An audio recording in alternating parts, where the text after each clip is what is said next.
of Jews that is just beyond. You would not believe the things that he was told. Kassim was told as a kid about the Jews. It is disgusting.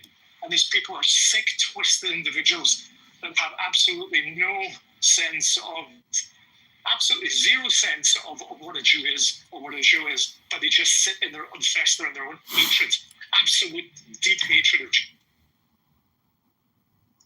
Yeah, the problem is they hate Christians too. These are sick people. These are very, very sick people.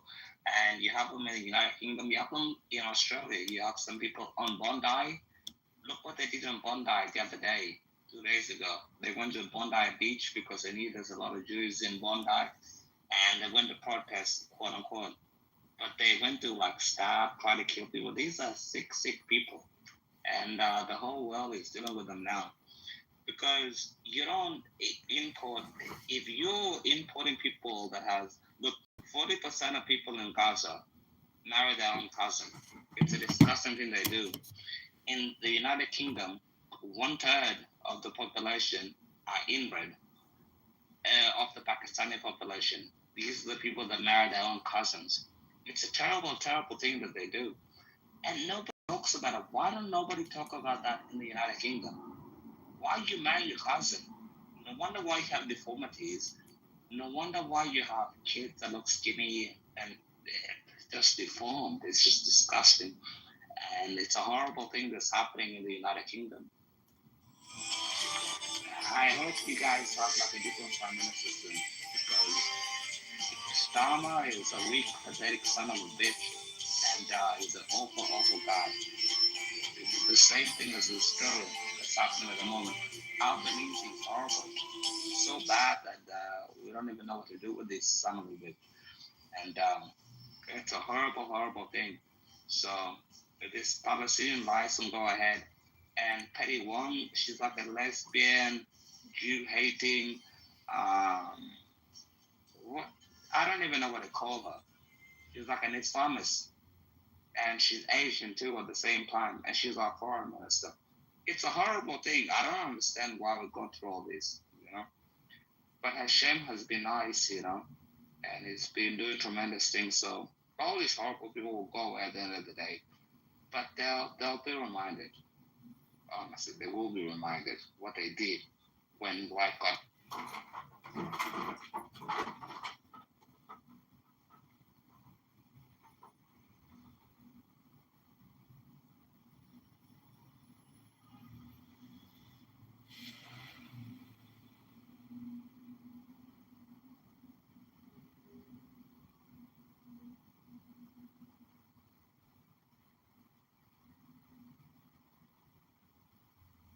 BP, I'm sure you have the same problems in Canada. Oh, is it? No, it's horrible here. Same problem. Not even shocked. It's horrible.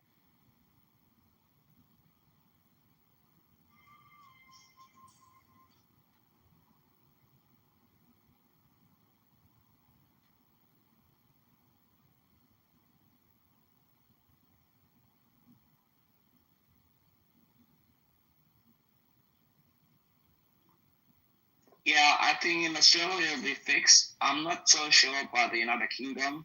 I mean, I think JD Vance said this 4 months ago when he went to the United Kingdom. He said the United Kingdom will be the first Muslim majority country in Europe that's going to have nuclear weapons. And I think that's true. In the United Kingdom, I think people in the United Kingdom are fucked, honest to God. They're absolutely fucked, and there's nothing they can do about it. France, same thing. Germany, same thing. When Angela Merkel let in 1 million Syrians into Germany, she let in 1 million anti-Semites. She didn't know it at the time, but she's an absolute disgrace because the Syrians that ended up in Germany. Look at the rape statistics. Poland now has the lowest rates, and Germany has the highest rates, and the United Kingdom. Why? Because they're brought in Islamists into their own country. Because these motherfuckers rape dogs, they rape fucking goats, they rape women, and the people are too scared to be called racist. It's a horrible, horrible thing that's happening in these countries. Shame on those countries. I cannot believe. You know what I think? When they said the United Kingdom, the sun will never shine on the United Kingdom, I said the sun has set on the United Kingdom. The United Kingdom is done because of these people and these absolute low lives reprobates. It's true. The United Kingdom is fucked. I don't think they come back on this.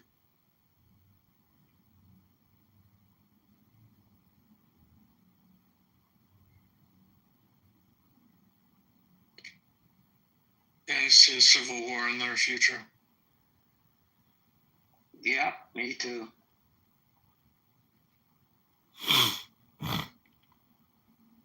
They're not civil war. I don't understand why these countries letting Pakistanis. What has Pakistan actually done to help the whole world? Sweet fuck all. Nothing. It's a horrible country, Pakistan. They marry their cousins, number one problem. And most children that have like ADHD and they have like genetical disorders are from Pakistani kids. 65% of the women don't work.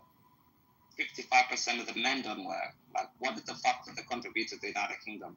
Sweet fuck all. Nothing.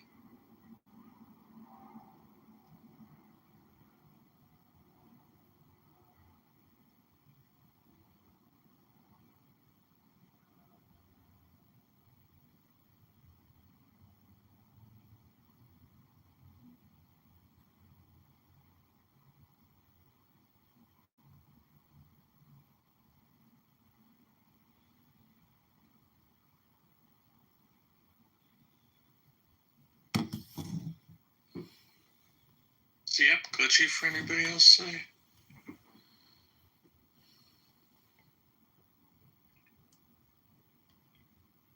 Thrown out for some.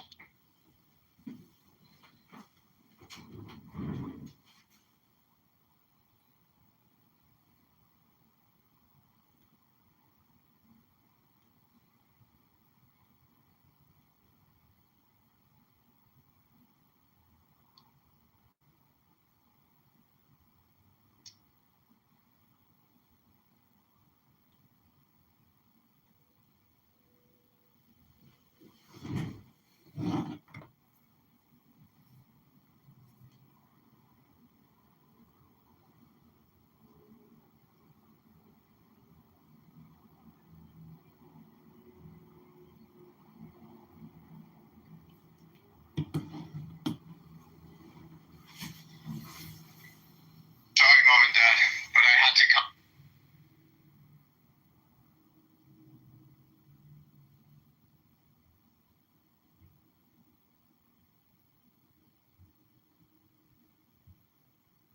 Boxes and crates with food and medicine behind me. Delivered to the people of Gaza, who are still suffering and starving. How is this possible? Well, the world continues to blame Israel for this, when in reality, Israel is doing everything in its power to actually get this food delivered to the Palestinian people. But it's Hamas and the UN who are complicit in the suffering and starvation of the people of Gaza. Some of these crates have been here for weeks, if not months. We have sugar, we have cheese, we have tuna, literally everything. It's probably going moldy at this point, honestly, and this is exactly Hamas's plan.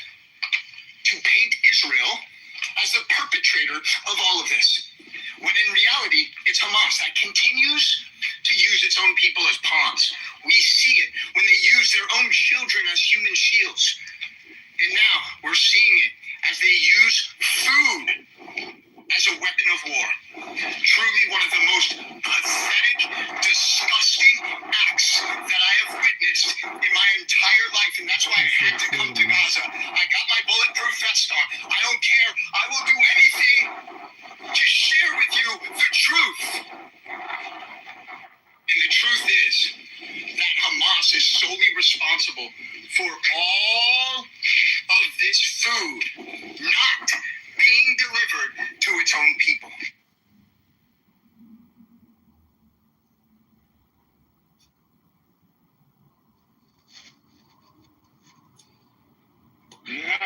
That's such a fact, and that's so true. Why is it the whole world has the UNHCR as the only refugee commission that can look after you, but the Palestinians have UNRWA? What makes them so special? Why they're so special? They get their own refugee council, and nobody else in the world has it. Gigi Hadid is considered a refugee. Yes, Millions and millions of dollars. This is just a game from the get-go, and that's why I say, like, the idea they have to take Gaza and they have to take they have to take Judea and Samaria, and stop calling that the West Bank. I think it's ridiculous. Limor Shamid, that's the same Hebrew. So I think what they're doing is a horrible, horrible thing. But look, the Western world has never been a friend. There's a reason why the state of Israel exists. Look at the horrible things that happen. And these are thick white colonialist people. And they did the same thing. And it's horrible. Just look, if this hadn't been released years ago, plumbers might have been out of jobs by now. In our home, no matter which drain gets clogged. This is real science. Z-Biotics pre-op Wherever on my they show are. Friday night, and We're he, getting beaten up in Morocco. We're getting beaten up in nobody Algeria. is more respected these days, certainly in the podcast world, for the health and People wellness understand thing. Israel. Yeah. And I have a good he said video. to me, Welcome to Hamas. If Hamas fires rockets from a roof of a school, and then Israel fires back to destroy those rocket launchers, Hamas can blame the destruction of the school on Israel. Hamas mass. If the IDF calls, texts, and sends leaflets to Palestinian civilians warning them to leave areas that are not safe, and then Hamas lies and tells their civilians to ignore those warnings, Hamas can blame any civilian death on Israel. Hamas mass. Building a network of terror tunnels 350 miles long instead of a single safe room in Gaza so that you can get away with terror while Israel for not protecting civilians. Hamas mass. If Israel kills a terrorist who just so happens to be wearing a press vest, Hamas can blame Israel for targeting journalists. Hamas mass. When genocidal terrorists enter into Israel and commit an act of genocide against Israelis, Hamas will blame Israel for genocide when it retaliates. Hamas mass. If Hamas proposes its own terms for a ceasefire and publicly accepts, they can accuse Israel as being the obstacle to peace. Hamas mass. If Israel sends in 300,000 tons of aid to Gaza, but Hamas steals it for themselves and sells it back to Palestinians while price gouging them, they can accuse Israel of creating famine. Hamas mass.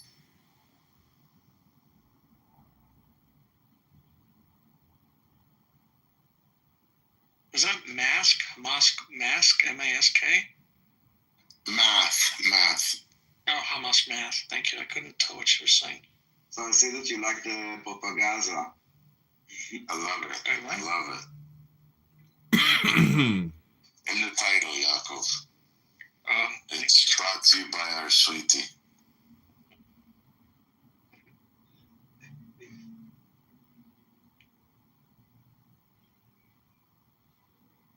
What's everyone doing today? So hang on, just look at this guy in the chat, Cairo, who wrote, the rest of the world and the West want every single IOF terrorism soldier to drop dead. So you want my kids to die? Is that what you want, Cairo? Cryo, or whatever, Cairo.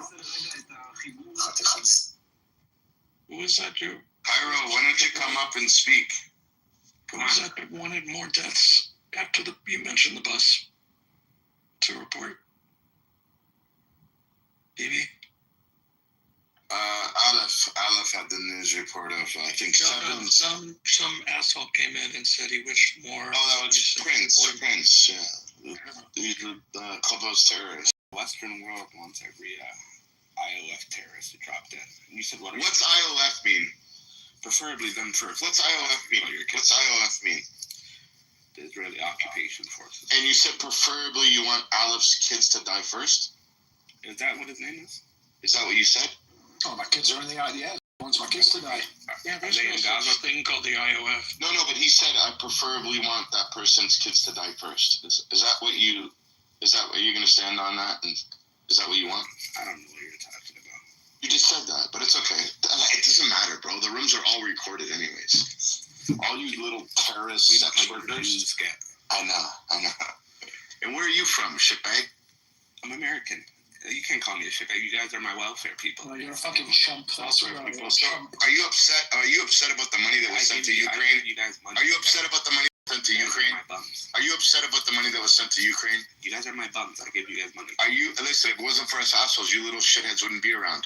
Are you upset about Ukraine? Why do you support Israel every day? If it wasn't for Israel, Why do you support Israel every day? I'm just curious. because our politicians are cucked out. But No, but why do you personally support Israel every day if you hate Israel so much? Americans want to, like the American people. Do you know how to answer a question or you just talk? Do you know why do you support Israel every day? Obviously, I don't support the pedophile state. Oh, pedophile state. Okay. So you know you support Israel every day, right? Every day. Yeah, you help Israel grow and be stronger. You know I that. support rabbis that circumcise little boys with their mouth. Rabbis don't circumcise little boys. That's misinformation. No, they don't. That's a lie. No, it's not a lie. That's a lie. So you're telling me they bite the foreskin off with their mouth? Yeah, maybe your rabbi does. You should ask. So maybe you haven't been to a circumcision. Maybe you should ask your Yeah, rabbi. Maybe less than 500 families out of 16 million practice that. Like it's a rounding error on a rounding error. On a rounding error. Okay. It is like CTV. You said nobody does it. They don't, because you're a lie. And even Yaakov is giving a false statement right now, because that's not true. I've been to it. No. My religious, he's a rabbi, and I've been to a circumcision, and they use a straw to suck out the blood, and that's a health measure. They don't suck on little babies' penises like what you're trying to portray right now. That's why babies. And they don't bite the foreskin off like you just said, you fucking weirdo. How do they get sexually transmitted diseases? They don't. You're lying.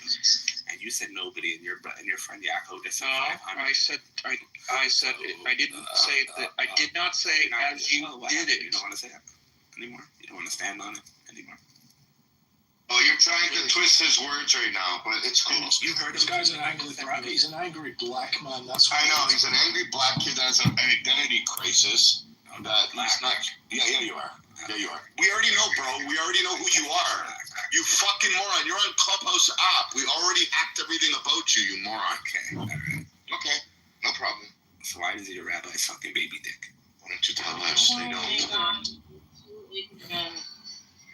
Ignorant. You guys know they have a name for it. You can go Google this right now. Like, stop lying to people. The internet's here. Are you upset that there's pedophilia in your family and you're projecting and trying to blame the rest of the world that everybody's a pedophile because that's what's going on with you and your family? Do you live in America? Do you know who your Yes. Do you know who your father is? Okay. Do you have any Cairo problem? shithead. Do you know who your father is? Not giving us back our pedophiles so we can convict them. Do you You know the difference between your father and a park bench? A park bench will support a family. Your father can't. As an American, don't you want Israel to send back the pedophiles so we can convict them? You know what the difference is between a pizza and your father? A pizza can feed your family. Your father can't. I think we got them. You didn't get nothing. You don't know how to have proper discussion. All you do is talk. You're like a fucking retarded idiot. I'll have a problem. You just keep talking and talking. You don't know how to have proper discourse. Okay. That's the problem with you people. You're indoctrinated. You're fucking filled with misinformation. And you're angry because of the color of your skin. You should love yourself. You should love yourself. But you gotta answer my question truthfully. You can go first. I'll answer truthfully. Why do you hate Jews? I don't hate Jews. He's very angry with us. I hate Zionists. You don't even know what the What's a Zionist? What is a Zionist? Yeah. Okay, Let's start with that's the second question. Can I ask one and then you can ask? No, what is a Zionist? A Zionist are people that want a homeland for the Jews, but Zionism in practice is terrorism, rape, occupation, torture, pillaging. Well, this guy just defined what happened on October 7th from Hamas. Okay, so now can I ask you a Pretty question? good, you little goof. Go ahead. Okay, but you're gonna answer truthfully. It's not a disrespectful question. Go ahead.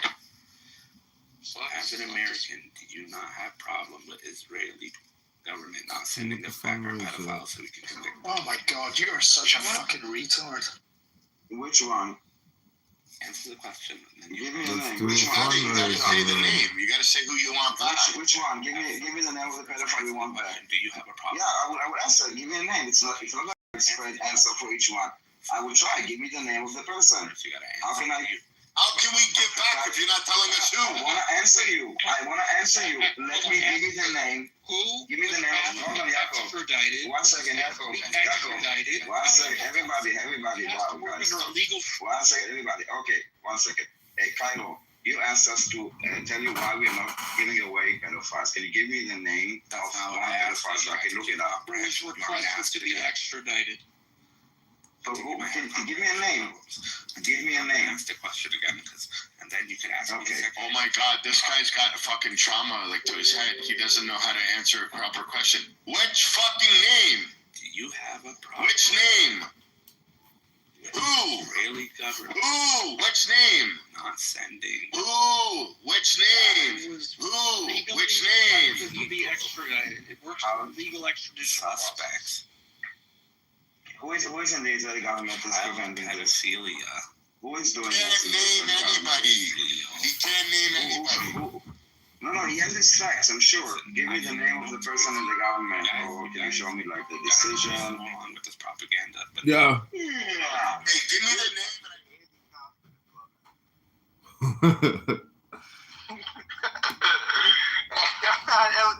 Jay and I were both listening to the replay, like, oh my god, so he's an alcoholic meth head from Texas. Yeah, fuck Marshall. Where'd Rankin. Marshall go? I think he went to get another drink.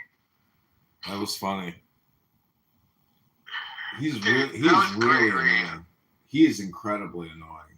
Like, I mean, I thought it was funny that he even admitted that he got shit faced and fell on his electric scooter. I'm surprised he even spoke about it. Yeah, I mean, some days Marshall is like a thoughtful interlocutor, you know, and other days he's just like off his rocker. I like Marshall. No, I like him too in the sense that he's not like actually a malignant, mean person. You know, like even when he insults you, it's like a rather pathetic, you know, insult. It's never like, you know, super mean because he's just not that kind of a person, you know. Well, buddy, I'm posting selfies on Facebook, promoting my content, prepping for an interview at 12. I did chest day today. I burned like how many calories? My active calorie burn, according to my Apple Watch today, is 556. Jumped for like 20 minutes today. Did chest day. Did yoga. Nice. Yeah, bro. Well, now you got a little extra work to do in the evening with a John Kitover candidate congressman fundraiser. I'm going to interview you like a journalist. Exactly. That's what I need. I need content with professional interviewers because it sounds professional. And the NPR interview may have dropped already. Gotta check. I have my microphone. Let me see. Look at the selfie I just posted already. I just posted this on Facebook. Well, content promotion selfie. I bet you, I wouldn't be surprised. Maybe they'll actually pull their interview with me because they want to protect Darren LaHood. I don't know, but they said it's going to come out today. He cut their funding. Fuck them. Fuck him. I don't think he cut their funding. They're probably working on it because he asked for a follow-up because I claimed that he's a traitor to the Second Amendment. And he's like, he emails me, he says, why? I need a link or some kind of documentation supporting your claim. So I send him their own link from their own website where he says he wants to raise the minimum age of gun ownership. And I'm kind of laughing because I didn't even realize it was their own link. So hopefully it comes out. But there was more I wanted to say because he won't sign the discharge paperwork to Speaker Johnson with regards to the Epstein Transparency Act. I forgot to bring that up in the interview, but I have another interview with a major local newspaper tomorrow. But they want to see my resume first, so I have to get on my laptop and send them a copy of my resume prior to the interview. I love it. But yeah, stir the pot tonight when everybody else is stirring the pot. But stir it with me, and we'll raise money, and we'll create a great big room, and it'll be fun. And you'll be the center of attention because people will be hating on you, saying, why the F are you platforming John Kitover? And you can say, hey, he's running for Congress. You want to see his FEC link? You want to see his latest interviews? You want to see his campaign website? Let people get angry over this, because this is what people are doing, is they're just they're just bringing problems and focusing on, however it can make them angry. It's a bunch of children on this app. It's retards.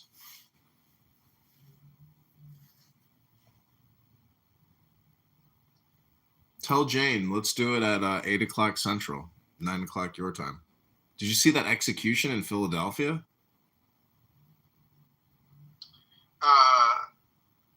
No. Yeah, this fucking piece of shit pulled a gun out and executed somebody in the streets in broad daylight. Where? Google it. All right, I gotta go. I'll talk to you soon. All right, buddy. Bye.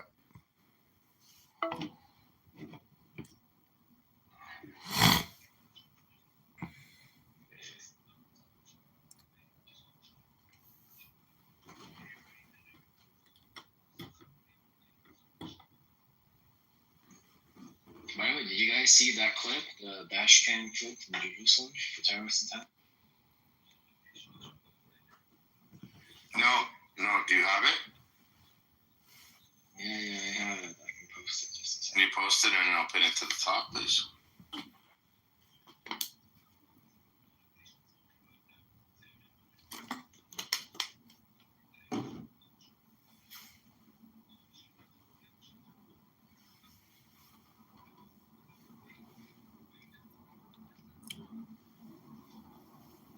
Othello, what, did you get kicked out of that room? You can't go in there, so you got to listen to the third-party stream? Congratulations, Othello. I heard you getting roasted yesterday. The last part is the interesting part. You can see how civilians are sneaking up to terrorists to annihilate them.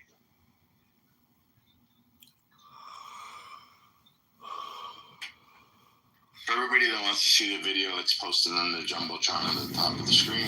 You just click the link and you can see the dashcam footage that Samson is talking about.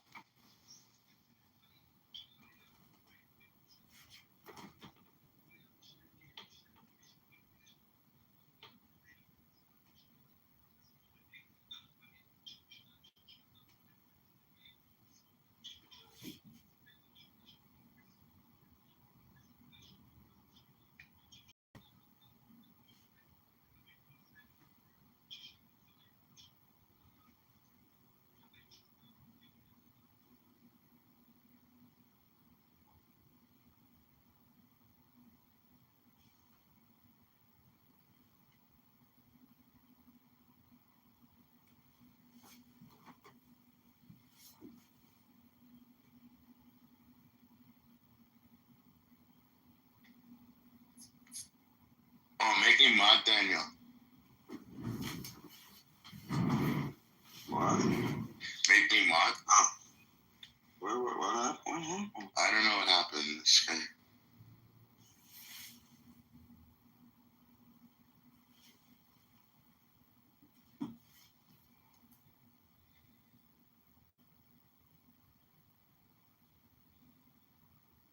Sam, what happened to Josh?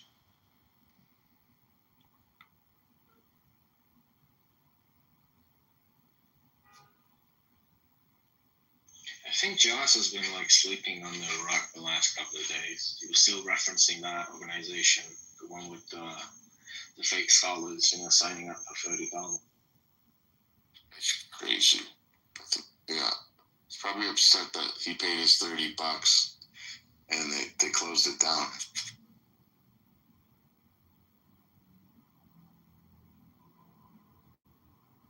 Okay, so I found it. Because and if there's someone that is knows about Muslim teaching and can explain this thing, so it says Allah related. The messenger of Allah sent for me, so we set out until I reached such and such a place, and he hold on, let's flip it. And he traced a line for me and told me, stay between the two edges of this. Do not go outside of it. If you go outside of it, it's over for you. Abdallah said, and so I stayed there. Then the messenger of Allah went off a stone's throw away, or a little further. Then he, the narrator, mentioned a group of male members who looked like Zut people, as a fan said, Allah willing, with no clothes on, but I did not see their genitals, tall and scrawny. And they came and started to ride the messenger of Allah. And the Prophet Allah began to recite to them, and they started to move closer and lean around me and get in my way. And I became intensely terrified of them. So I sat down. And when the morning light broke, they began to go away. Then the messenger of Allah came back exhausted and in pain, or practically in pain from how they had ridden him. He said, indeed, I am exhausted. Then the messenger of Allah put his head in my lap, and the scrawny ones came with tall white garments on, but the messenger of Allah had fallen asleep, and I became more intensely terrified of them than I was the first time.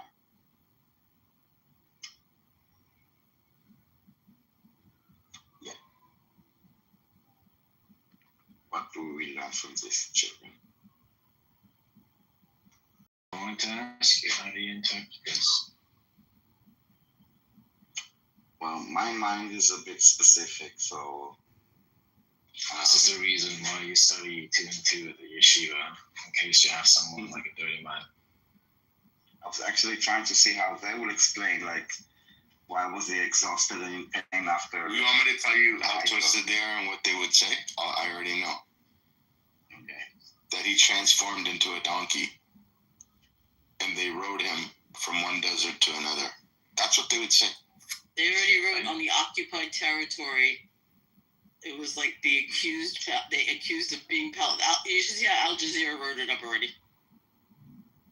Bro, in Times of Israel says 5 injured. It's the craziest shit. Where? In Israel, Times of Israel says about the attack today, they say 5 injured? Yeah, it says right here. It says 6 people. No, the Times of Israel, news from Israel, the Middle East. Hold on. So, okay, they just changed it. 6 killed, 6 seriously injured. Jerusalem has 3rd. Yeah, it's 7th. As open fire on a bus. Okay.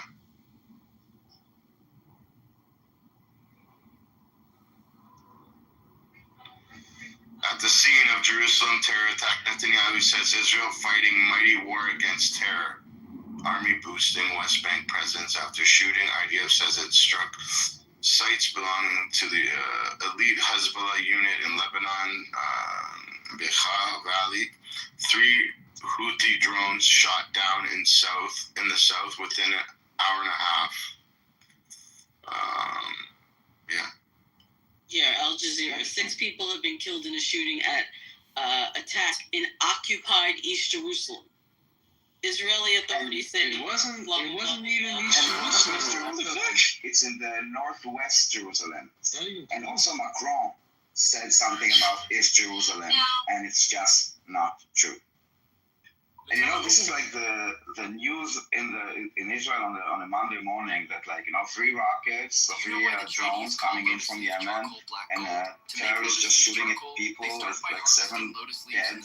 And this is like mostly religious, very humble, not humble, how do you call it, like, not rich, how do you say, Rich, poor? Not poor, but like very, poor for choice in a way, they're not, modest! Modest, thank you very much. Like, most of them do not serve the IDF, so it's not like a military target.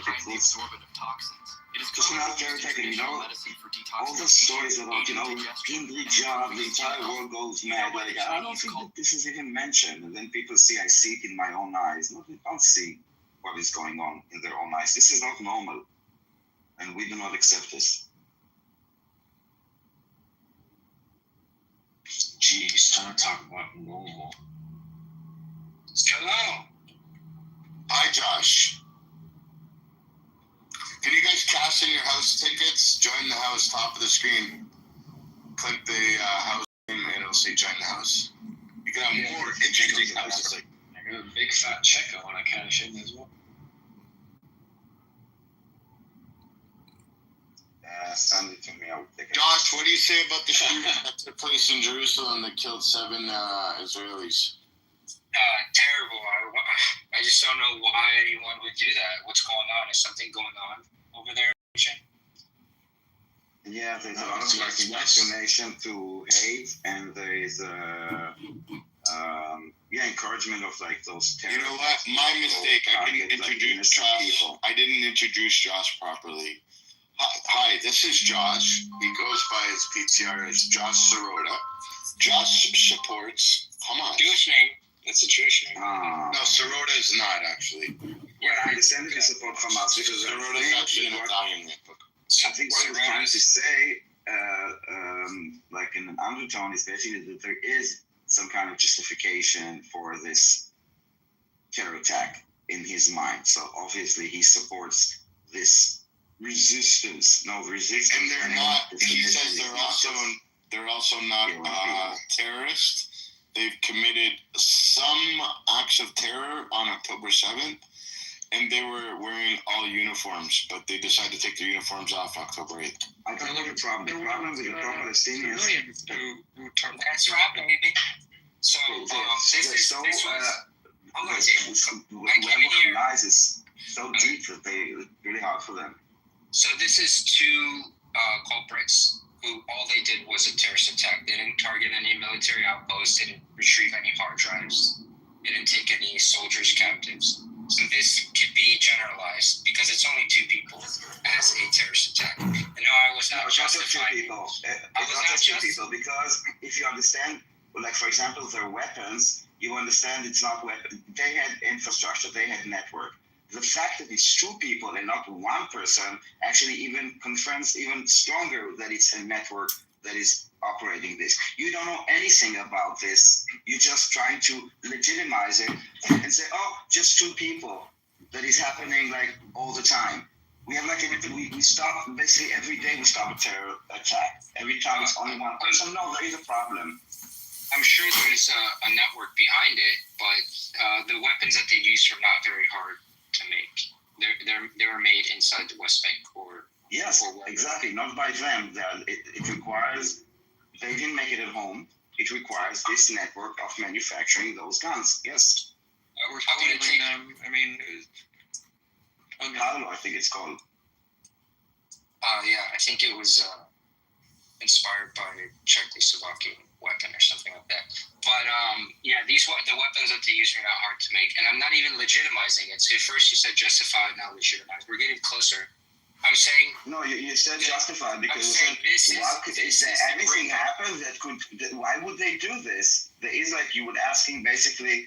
Why would something like this happen? Is if there's a justification for something like this? No, not justification. That's the part where you're injecting. Okay, so my answer is correct. That there's indoctrination. That is why it is happening. I wouldn't say indoctrination. I would say a lot of it's anger. I would say a lot of it has to do with the fact that their people are getting blown into pieces and their babies are getting abandoned in incubators. I think this is a repercussion of that. Really, you're saying? Yeah, absolutely. It's always and Israel is not a repercussion. Israel is like always at fault, and the Palestinians are always repercussions. So they have to go and slaughter innocent Jews on the street because it makes a lot of difference. The fact is that terror attack, like any other terror attack, just makes life shittier for the Palestinians. For you to then come and say that they're oppressed. They're oppressed for, not oppressed, they are being blocked for a reason. There is a checkpoints for a reason. There is a blockade for a reason. And you see the reason. You just don't see it as, you see it as a legitimate thing, so it's not a problem. For us, it is a problem. So you need to understand that we call the shots there, and not your opinion, and not your narrative, but facts on the ground. And facts on the ground that it is a terror attack. And it's not acceptable, but it is acceptable in some societies. Even people like you in the West are justifying it, finding reason instead of calling it out. So we have to do it alone, despite the fact that the opinion is against it. No, I'm saying it's a little bit of both of what you're saying. I'm saying that it's wrong, but it's also a repercussion of what's been going on. And then you say, well, we can go in That is not circles true. back and forth about, well, this is why there's a blockade, and they did this because of blockade, but there's a blockade because it happened. And it goes all the way back, and this is how we start arguing about 48 or 18, like 19. No, we don't forget about phobia. Because the Palestinian identity and ideology started like in the mid 60s, like this creation of this political ideology of Palestinians. I mean, if there was no war in 67, where would be the Palestinians? You know what? Let me ask you this: if we had lost the war of 48, there would be Jordan, and there would be Egypt. There would be no Palestinian. There would be no Palestine. And Palestinians were created in 1967 when they said, okay, this part is Jordan. Part is not. You are Palestinians, you are Jordanian, you are Egyptian, and that's it. No, This is how you created that. Geographically, the landmass between the Jordan River and the sea has always been referred to as Palestine. Actually, no. It was always referred to as Syria.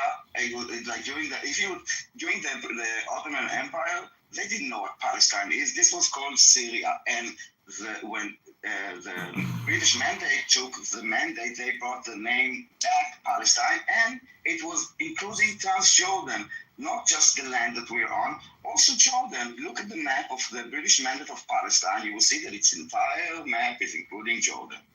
And before that, it was South Syria. Wait, Yes. do you know what trans means, Josh? Trans?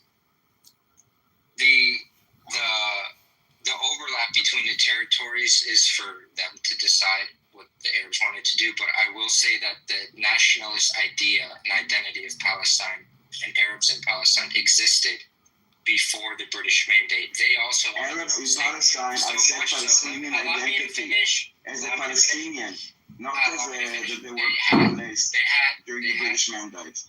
They had their own flag. It's the same one they have now, but it had a cross and a crescent. They helped the British fight the It's the Arab League's flag. It's not their flag. It's the same flag as Jordan. It's the flag of most of the Arab countries. Yes, dude. Look at the Jordanian flag. This it's the flag, same thing with a star. Yeah, okay, you can't say the Kuwaiti flag is the same as the UAE flag just because they're similar and they use the same colors. The Palestinian flag... Yeah, the Palestinian flag is exactly like the Jordanian flag. And I understand it wasn't the official flag, and neither was the Zionist one with the gold star. I'm saying that they had a sense of identity, so much so that they helped the British fight the Ottomans. Can you be more specific? They had a sense of identity. Actually, they were insulted, if you would call the Palestinians, because they saw themselves as Arabs. And you will see by the last names also exactly where they're coming from. The Palestinians. What are you gonna do about it? Kick me from the room like a little girl? British little baby boy. Even for 2 years. Look at Unrwa's mandate. Oh, I don't care. Yeah, I've been doing this 5 years. They ain't stopped me yet. I'm a Palestinian, but you can see by their last names. The last names say exactly where they come from.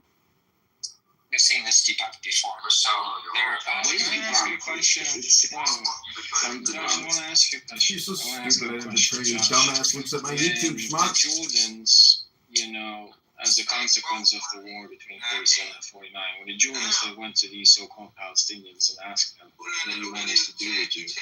Why do they want to be a part of Jordan? Why do they want Jordanian country? Wait, why didn't they say we want our own state? Was this when Jordan occupied the West Bank? Is this what you're talking about? Yeah, exactly. Thank you for using that. Those are scam artists. Their occupation wasn't violent. It was more going to protect the Palestinians that were there. Do you think it was an occupation? Because the Palestinians, they don't say it was an occupation. It was more of a mandate. I'm using your mandate. Recognized by how many countries, John? It was not allocated to them. It was allocated to the Arab state, which is not part of. Jordan was created in 1946, unilaterally by the British. So the partition comes in 1947, and the land that goes that was west of the Jordan, that wasn't part of the Jewish state, was for an Arab state, not part of Jordan. Then the war breaks out. Jordan, under the command of a British lieutenant general, occupies that land. They win it in a war. Okay, so they won that. It's not like they said, we want to be a part of Jordan. No, they won it in a war. So it becomes occupation.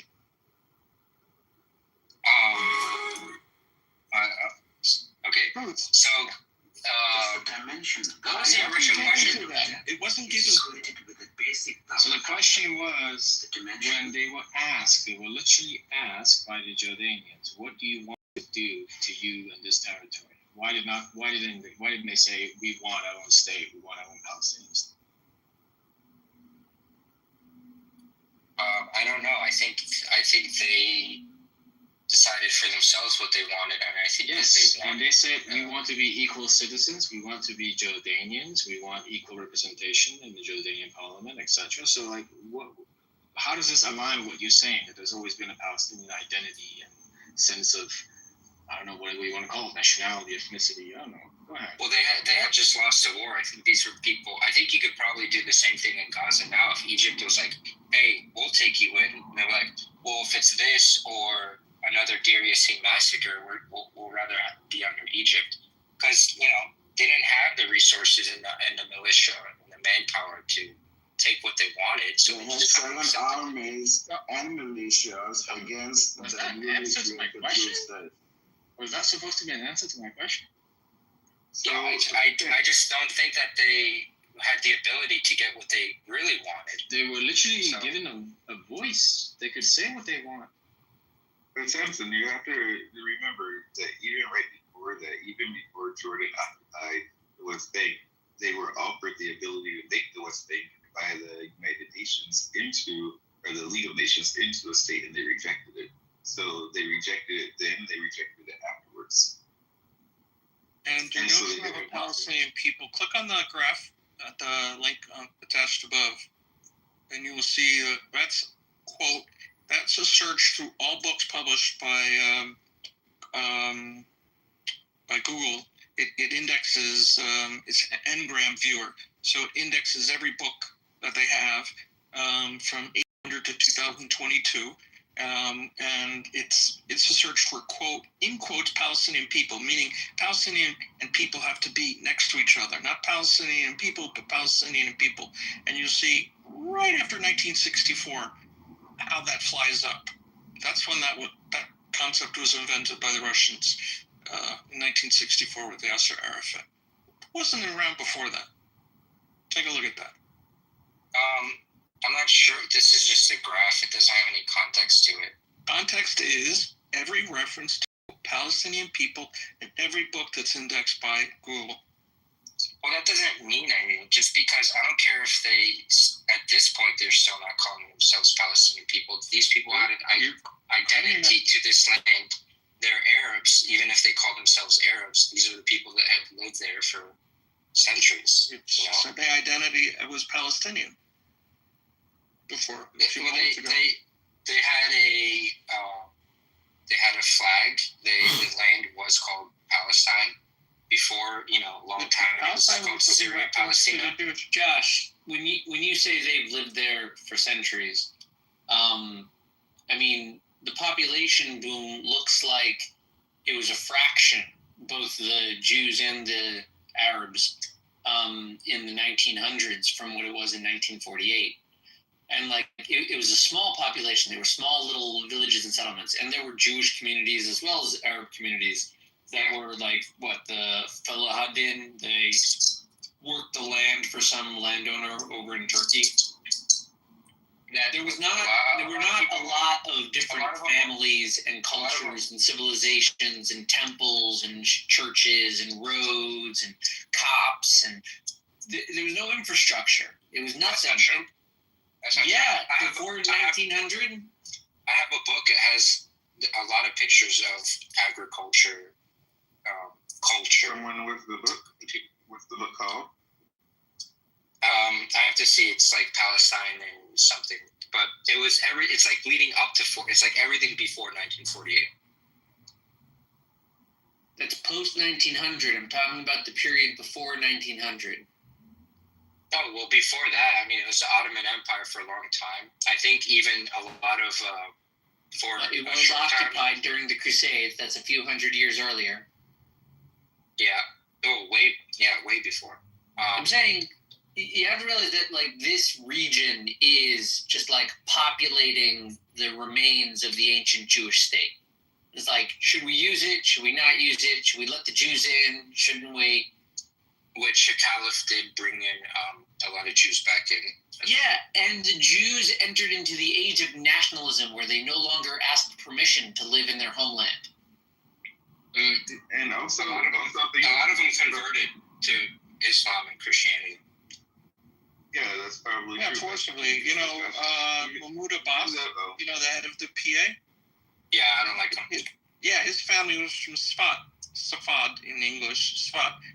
In January 1st, 1837, there was an earthquake. The local Arab population blamed the Jews and forced them to convert or whatever you want. His family was part of that. Are you talking about the looting of Safad? What? The looting, known as the looting of Safad? No, that was something else entirely. This is an earthquake in 1837. I believe it was 1837. Oh, okay. Well, why are you guys causing earthquakes? Oh, now we cause the earthquakes. I'm kidding. Look, don't make those jokes, man. I'm calling you. You're in for a trip. What I'm trying to say is not a question of like population swelling, which happened on both sides to tip the scales. I'm saying infrastructure development and really more like self-sufficiency, sovereignty, modern statehood. The Jews of Israel, together with foreign Jews that were not in Israel, decided that they were going to make their own Jewish decisions in their Jewish homeland. A perfectly reasonable choice most every nation state makes. What does that mean, a Jewish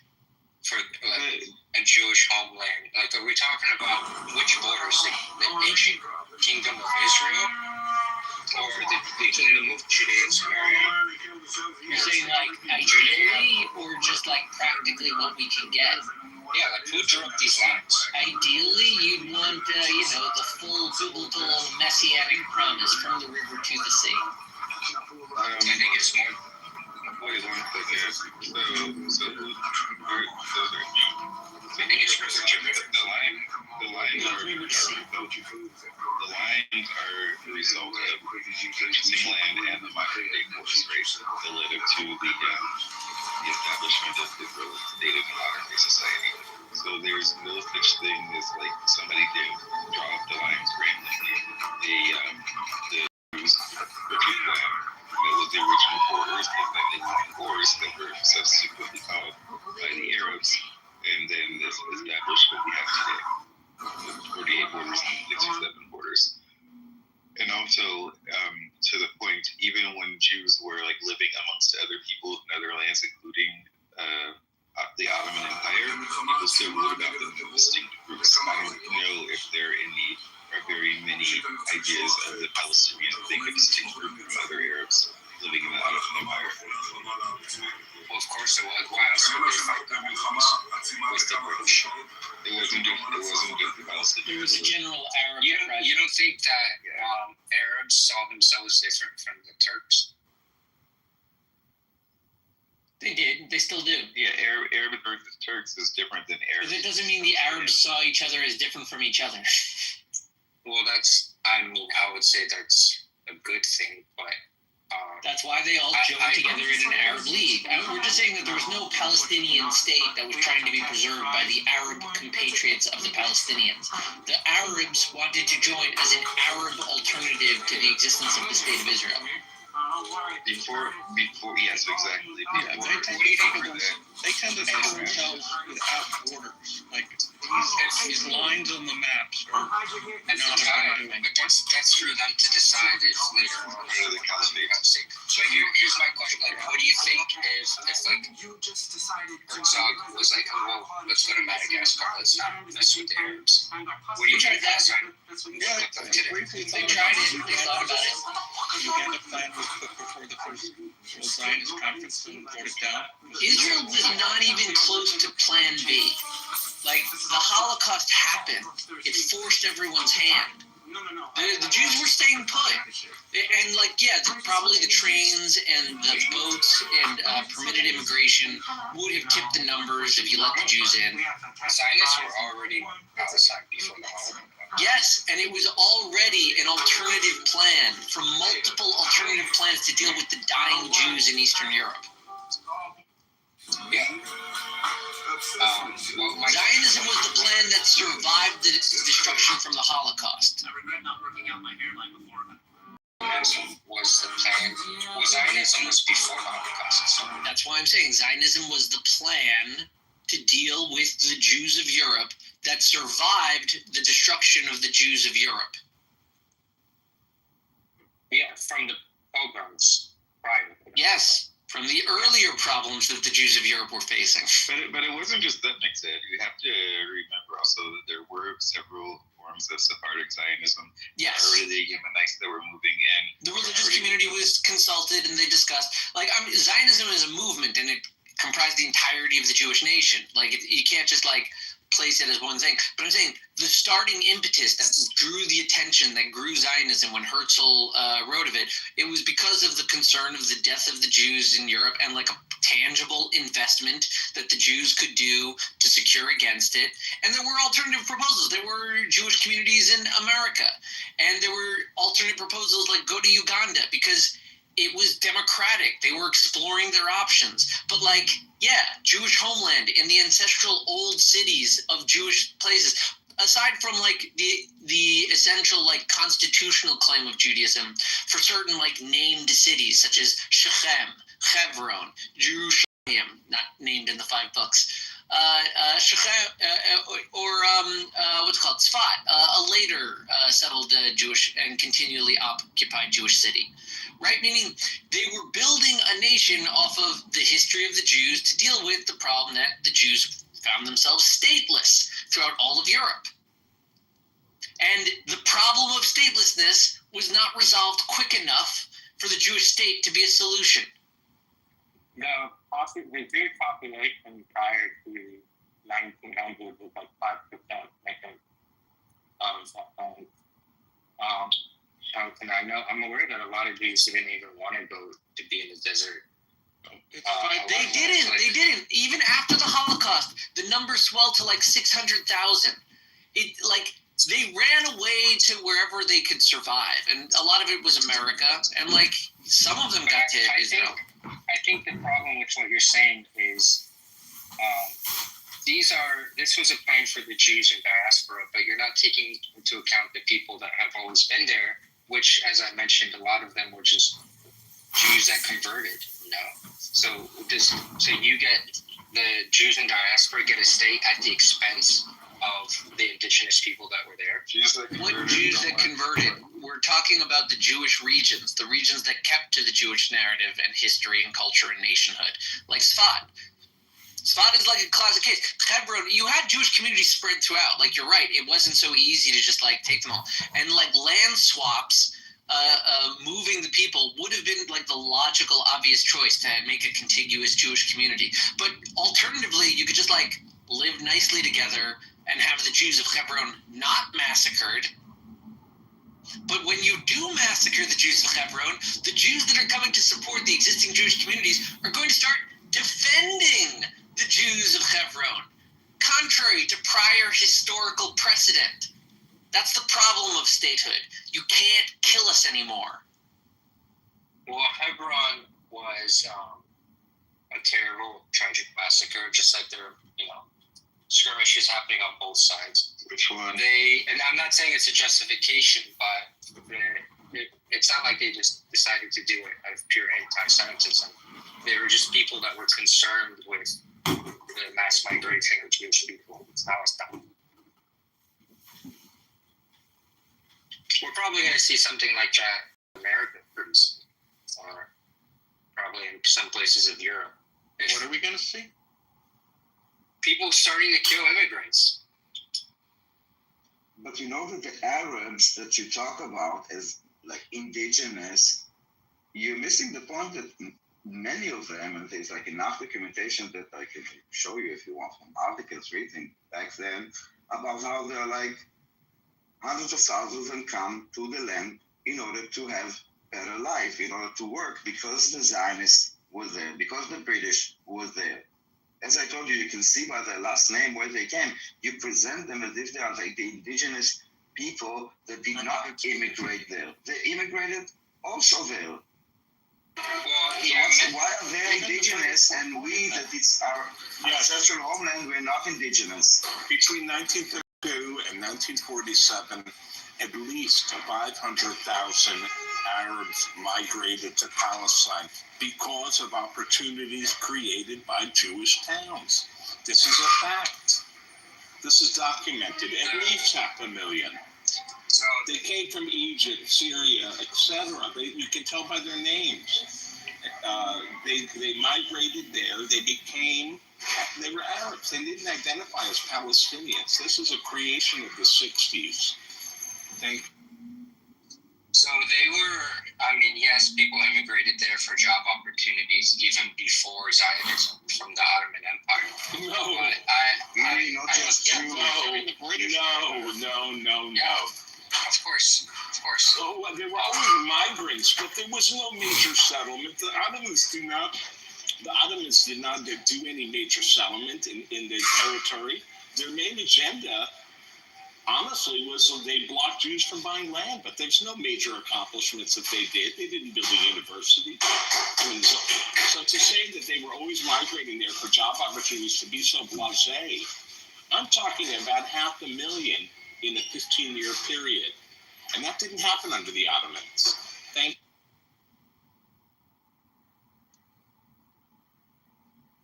No, it's not necessarily under the Ottomans. It's just people that migrated there. And you're right, there were no universities, but there were, religious schools, and there was infrastructure. It had a rich agriculture. You're just blowing up his main point. It really feels like you're missing it. His main point is that there was tremendous migration under Jewish rule, and that's what we're talking about today. Not what the Ottomans, not the religious schools. For the years that you gave me, migration made up a small part of the population growth, like 10 to 20%. And I read about this. I don't know where you're getting 500,000 from. The population of Palestine itself, in the year of like 1910, it was like 650,000, I think. Okay, I'll repeat. I didn't say anything about 1910. 1910 is post-Zionism. And in 1932 to 1947, 500,000 Arabs migrated there. I'll try and find the link for it. But we don't have to go back to 1910. Focus on the exact years that I just. No, I was just throwing out a year to give you what the population was. Right, I know, but that's not relevant to this point. I guess you're not connecting the dots here. I'm saying that the migration, even in the time frame that you were giving me, migration made up a small part. Like that, certainly not a majority. You quoted the population from 1910 and they have 600,000, and I told you that that's 90% of that, or 95% of that migrated in a 15-year period, and you're saying what? That I'm not connecting it? Hold on, I gotta check. Randy, how you doing? Hey, dudes.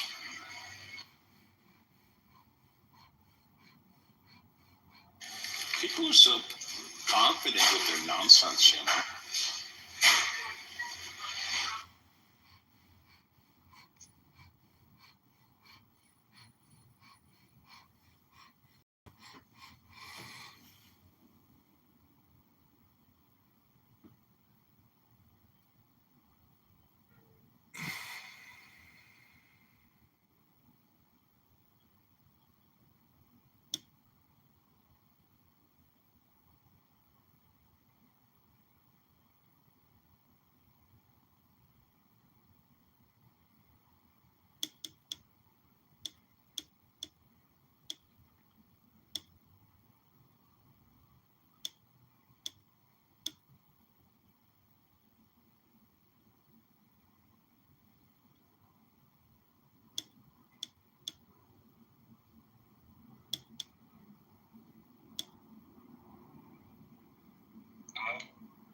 Yeah, so we were talking about migration.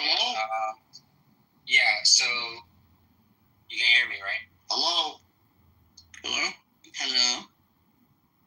Hello? Hello.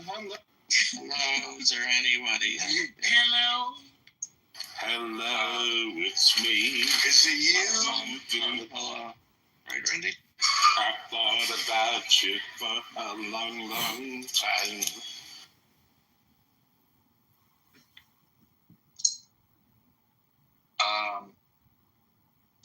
Let me look up this same, because I looked this up the other day actually in terms of the immigration into What are we trying to do, man? What exactly are you trying to do? What's the whole thesis, Josh? What do you, like, where does this all go? You know what? I'm not going to let Josh take this room into the angle he wants to go to. I want to talk about what's going on today. No. Yeah, even he doesn't quite know the angle. The thing we wanted to talk about, this is also Harry's room. I want to talk about what's going on today. It's a dark day. You guys always want to go back 85 years. Let's talk about today. Today's a very dark day. A terrorist attack happened in Jerusalem. Let's talk about that. Sounds good. It's got to be immediately denounced by all leaders. There can be no tolerance. This is the tragedy of October 7th, is that the head of the UN, instead of immediately denouncing it, said, oh, it didn't happen, it didn't start yesterday. There has to be a clear consensus. The terror, I mean, imagine if the Pope stood up and said that terror is wrong. I don't know, I'm a dreamer, but I feel that if everybody denounced it, these people would be ostracized. Instead, they're tolerated. No, I think you're onto something. I think the more and more people that realize and speak up about that this is wrong and what's going on, instead of shitbirds like fucking Josh to come here and say, well, I wonder why it happened. Being condescending, a little passive-aggressive bitch. Why did a terrorist attack happen today, Josh? Enlighten us. It starts with the hate education in the UNRWA schools. The hate education is the assembly line for terror. And the whole world has looked away as UNRWA books to kids in the West Bank, Judea, Samaria, in Gaza, that the Jews stole the land. This is in the UNRWA books. And until the world, this is why we have terror. And until they deal with this, and unfortunately, I mean, I don't know. I mean, the only way, I guess Israel has to censor the books. I don't know what the other solution is. But this is the assembly line to terror. Thank you. Macron published a tweet saying France strongly condemns the terrorist attack that has just occurred in East Jerusalem. It didn't happen in East Jerusalem. It happened in Northwest Jerusalem. And I think that by him calling it East Jerusalem, first of all, it happened in Jerusalem. But I think that just mentioning East Jerusalem is kind of like, I don't know if it's like just again ignorant or like political. Transhumanism, Michael, is just wrong. The moving forward of human beings like in a technological future into which we incorporate the technology, into which we... If it actually would have happened in East Jerusalem, it would have been a little bit easier to decipher what he's actually thinking. It's a I mean, if it's in East Jerusalem, you know, maybe as this guy just says, there's justification for it. Why? Because, you know, under occupation, you have the right that they tell themselves. I didn't justify anything. I condemned it. I told you. I even said it was a terrorist attack. No, the first thing that you said was like, why would they do it? Is there anything that is happening that will make them want to do something like this? Yes. In kind of like tone. So don't gaslight, dude. This might work on you, but we can all see through you. This is why we. That's not a justification. My point. I don't think you know what the word. What? To call you out? No, I'm just saying you can't be so. You can't lack the self-awareness of all these things. No, I'm talking about your self-awareness. Your immediate reaction to hearing of such a barbaric terrorist attack is trying to find, first of all, to not participate in mourning, not to say that it's wrong, not to like get more details. No, first of all, is blame the victims by finding some, and this is something that I don't need to explain to you. Obviously, you're like, something is wrong with your morals, and I do know that we do not share the same point of view about values and morals. But this is something that you should look at yourself, that this is the first thing that you had to come to this room after this horrific attack that 6 people or 7 in the public lost their life. young people, and you need to say like why? Of course, because the women and the children are dying. So let's just like go and slaughter random people with a mission, like with a gun in the middle of the road.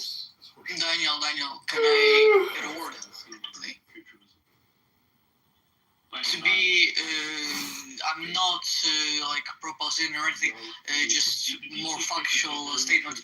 To be clear, those people were not young as far as were not young as in like 20 or 30. They were in age, but like that doesn't matter. The thing is for like Josh asking about like was this justified or was this not justified? The problem is that in Israel Palestine is. Okay. First of all, I didn't just hear about this from coming. Why you interrupt, Josh? No, Josh, I'm interrupting you all the time yesterday at Amir's room with this young man. Let this young man speak. I think you're threatening this young man, Josh. Actually, someone hijacked the conversation that I was having with him. Josh, go on. I just want to. I didn't hear about this when I first came in the room. So when I first saw this on Twitter hours ago, because I was up all night, I thought it was terrible. And it was gruesome. I thought it was, and my first thought was, this is going to be there's going to be consequences to the Palestinian people for this. Obviously, and civilians, Palestinians are going to get hurt because of this. Settler violence is going to go up. Like from my point of view, this is what I thought. Same thing I thought from my first. No, settler violence is not necessarily going to go up. From what I understand, settler violence is not so much reactionary as much as it is proactive. So I don't think it's going to go up like critically. What I think is very much reactionary, by the way. Very much. It is very much reactionary to terror attacks. Yeah, of course. Settler violence. Hawara, for example. Settler violence skyrocketed after October 7th. Of course, it's reactionary. Then I'm wrong. Okay, yeah, but I don't think it's going to be a matter of necessarily settler violence. I think it's going to be something else. I think it's going to be more of a military approach to Ramallah and to Judea and Samaria, and political approach to the PA. I would say that. Maybe I'm wrong. No, definitely there will be military repercussions to this in Judea and Samaria. So we have people coming. Josh, your first reaction was, wow, this is going to be bad for the Palestinians, not how terrible for those poor people who got shot on their way to work. That was your first reaction? No, you didn't listen to what I said. My first reaction was, this is gruesome. This is terrible. And then the afterthought I had was like, oh, this is only going to get worse for the Palestinians. So it happens in the sequence. Maybe they should stop engaging in terror if they don't want it to get so much worse. Well, there's a lot of people that have nothing to do with the terror that are going to be affected. So this is my train of thought. It goes in sequence. Hey, Josh, the family of those people, of the people who did it, their house is going to be demolished, right? And anybody who had anything to do with it is going to be held accountable. And that's what should happen. Why should the family house? I mean, wouldn't you need to prove or have some sort of... Because I'll tell you why. Because that's the policy. Because they house the terrorists. I'll tell you why. How do you know that the families know that they're terrorists? I tell you why. First of all, the families get compensated by the PA, okay, for the child being in jail. So in order to kind of block this financial aid, there is another financial loss, which is the house. Second one is to make those people understand that if they do something, their families would pay the price if they live there. If not, you need to move out. Why wouldn't and third, one second. And one, maybe this is a bit half off topic, but there was this Palestinian terrorist that came on 7th of October and he called his parents. Remember this? Mom, Dad, I killed 10 Jews with my own hands. I have the blood on the hands. mom and the parents are like so excited, like you can hear the mom in the bed, they're passing the phone, oh great, like my son, oh we're so proud, how beautiful, how beautiful. I killed 10 people with my own hand, 10 Jews, not people, 10 Jews. You need to understand that the problem here of indoctrination, you living in the West cannot project, and I get it, you project how society is in any place, and you think, okay, everybody is the same. No, it's not the same. It's not the same, and you need to, in order to change it, people like you should acknowledge it, because otherwise you're not helping them, because this is not helping them, kind of adding to their delusion. The fact is that they need help. They need to get rid of their leaders, be re-indoctrinated back to society, that everything that they're telling them is wrong, and try to have a similar society. I think more importantly, it's scary as fuck that this guy lives in Western civilization with this ideology. This is scary. I hope you never have kids, Josh. And then I want you to read my PTR, and I'll read it out loud. I think this goes to you. Is there something wrong with the war you ordered? Have you tried releasing the hostages and surrendering? Then that won't happen. You won't be able to say this is going to be horrible for them. This is crazy that you live in a Western country with this ideology. It's actually, you should be exposed. You should be reported. Wait, hold on. Josh, can I ask? What is that some kind of threat? I should be exposed and reported? What does that mean? That's not a threat, no. It's a promise that I wish that that's what happens to you. Josh, just so I understand, what is your ideology? What is your position? I'm pro-Palestinian. I'm pro-Palestinian resistance. I think that you're pro-Palestinian. No, he's pro-Hamas, he said earlier. Hold on. Just, you're pro-Palestinian in what sense?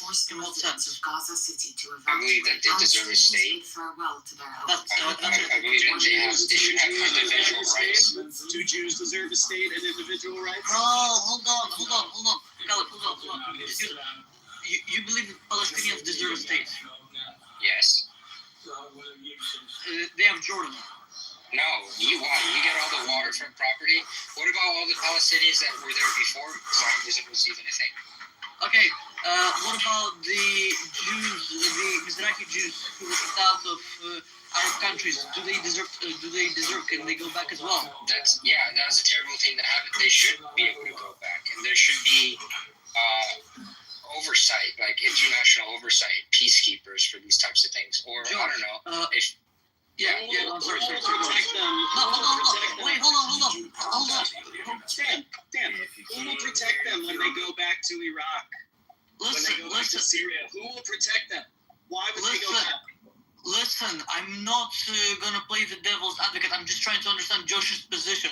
I'm trying to have a discussion with it. Josh's position is he supports terrorism. Okay, hold on. Josh, you know how many Palestinian Arabs were expelled during, left Monday's Palestine during Nakba? 150,000 roughly. Yes, something like that. Their essentially refugee crisis has increased to it's in the millions. I'm sure, but it's in the millions. Do you think all of them should be able to go back to to West Bank, Gaza, and Israel proper? Are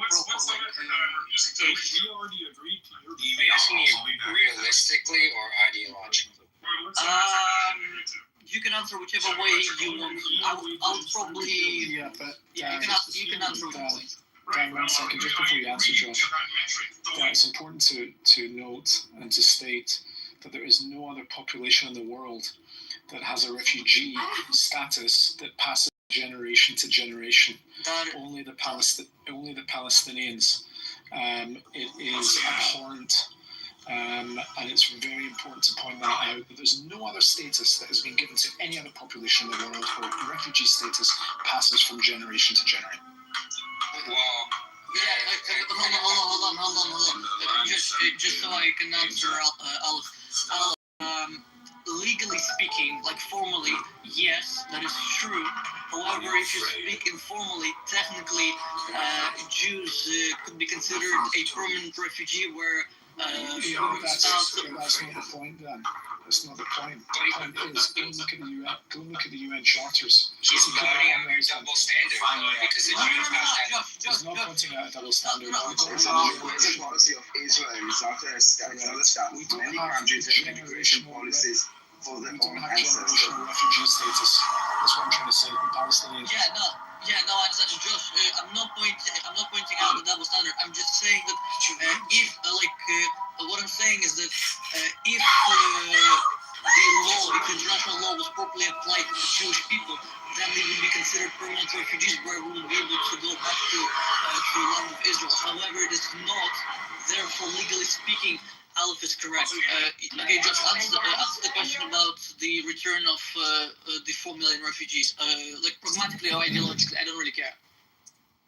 So ideologically, I'd like to see a solution where Jews and Palestinians can live side by side. That's not my realistic. And I think it would be fair to say to change that refugee status. So if you're Palestinian, that you can't trace back to where your family was before they were, sent off to be refugees in the reverse exodus, then you probably shouldn't go back. But also, I think you guys have to get rid of Aliyah, because I don't see how this. The diaspora. Because hold on, the point, the thing with Aliyah is that first of all, Israel is in law declared a Jewish state. Therefore, it is kind of a thing.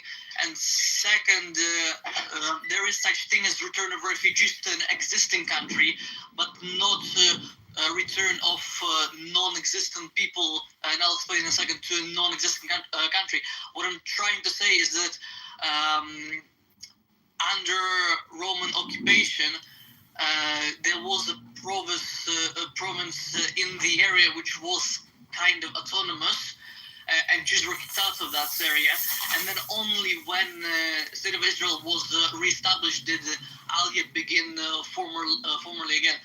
Palestinian Arabs, they were kicked out of not an Arab country, at least not de jure, and hence they will not be able to exactly return in that pragmatic sense, so to speak.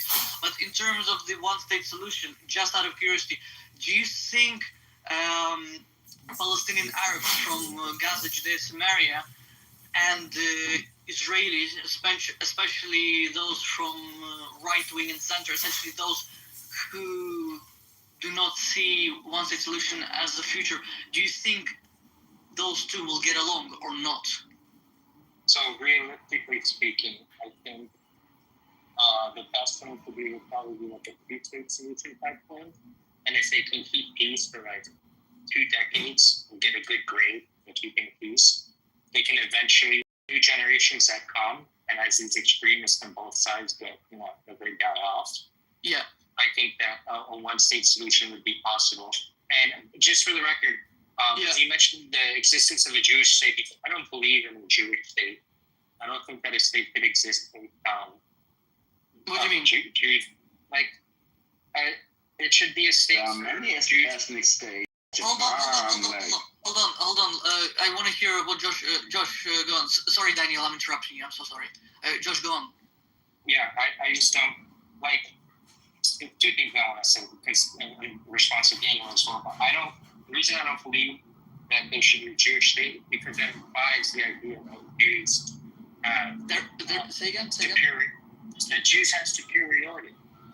Yeah. Because why does it have to be a Jewish state? Why can't it just be a state with Jews, Arabs, because it has to be okay. Do you know what de facto means? Like a de facto government, de facto means on the ground. De jure means in law or in words. So in law, so de facto and de jure, Israel is a Jewish state because it has the majority population Jewish, and because it is listed so in the law. Arab states are de facto. What? I think that's the problem for both sides. Now, Josh, you have similar concerns with the existence of the Spanish state, the American state, the English state, the German state, the French state, and the Russian state, I take it? Though, I mean, this is why I wanted to respond to Jamie. It's like, if I wanted to go back to Spain. Hold on. Were you calling me? Oh, okay. Go ahead.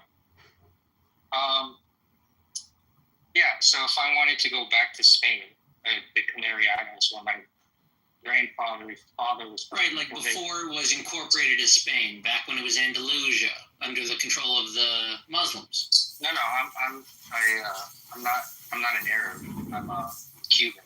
That's fine. I'm saying if we were to wind back the clock and undo the merger of Spain from the multiple kingdoms that pushed out the Muslim kingdom.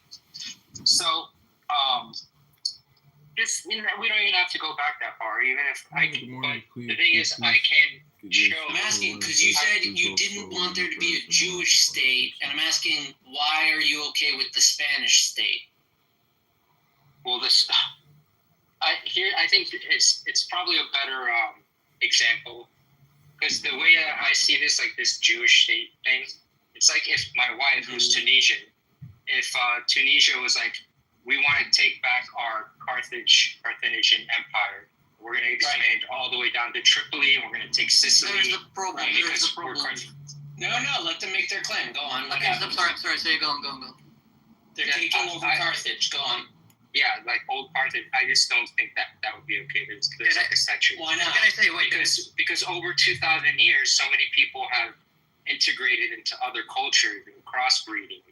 All this stuff. Well, what do you mean? What do you mean? So many other people? You mean there are no Carthaginians anymore?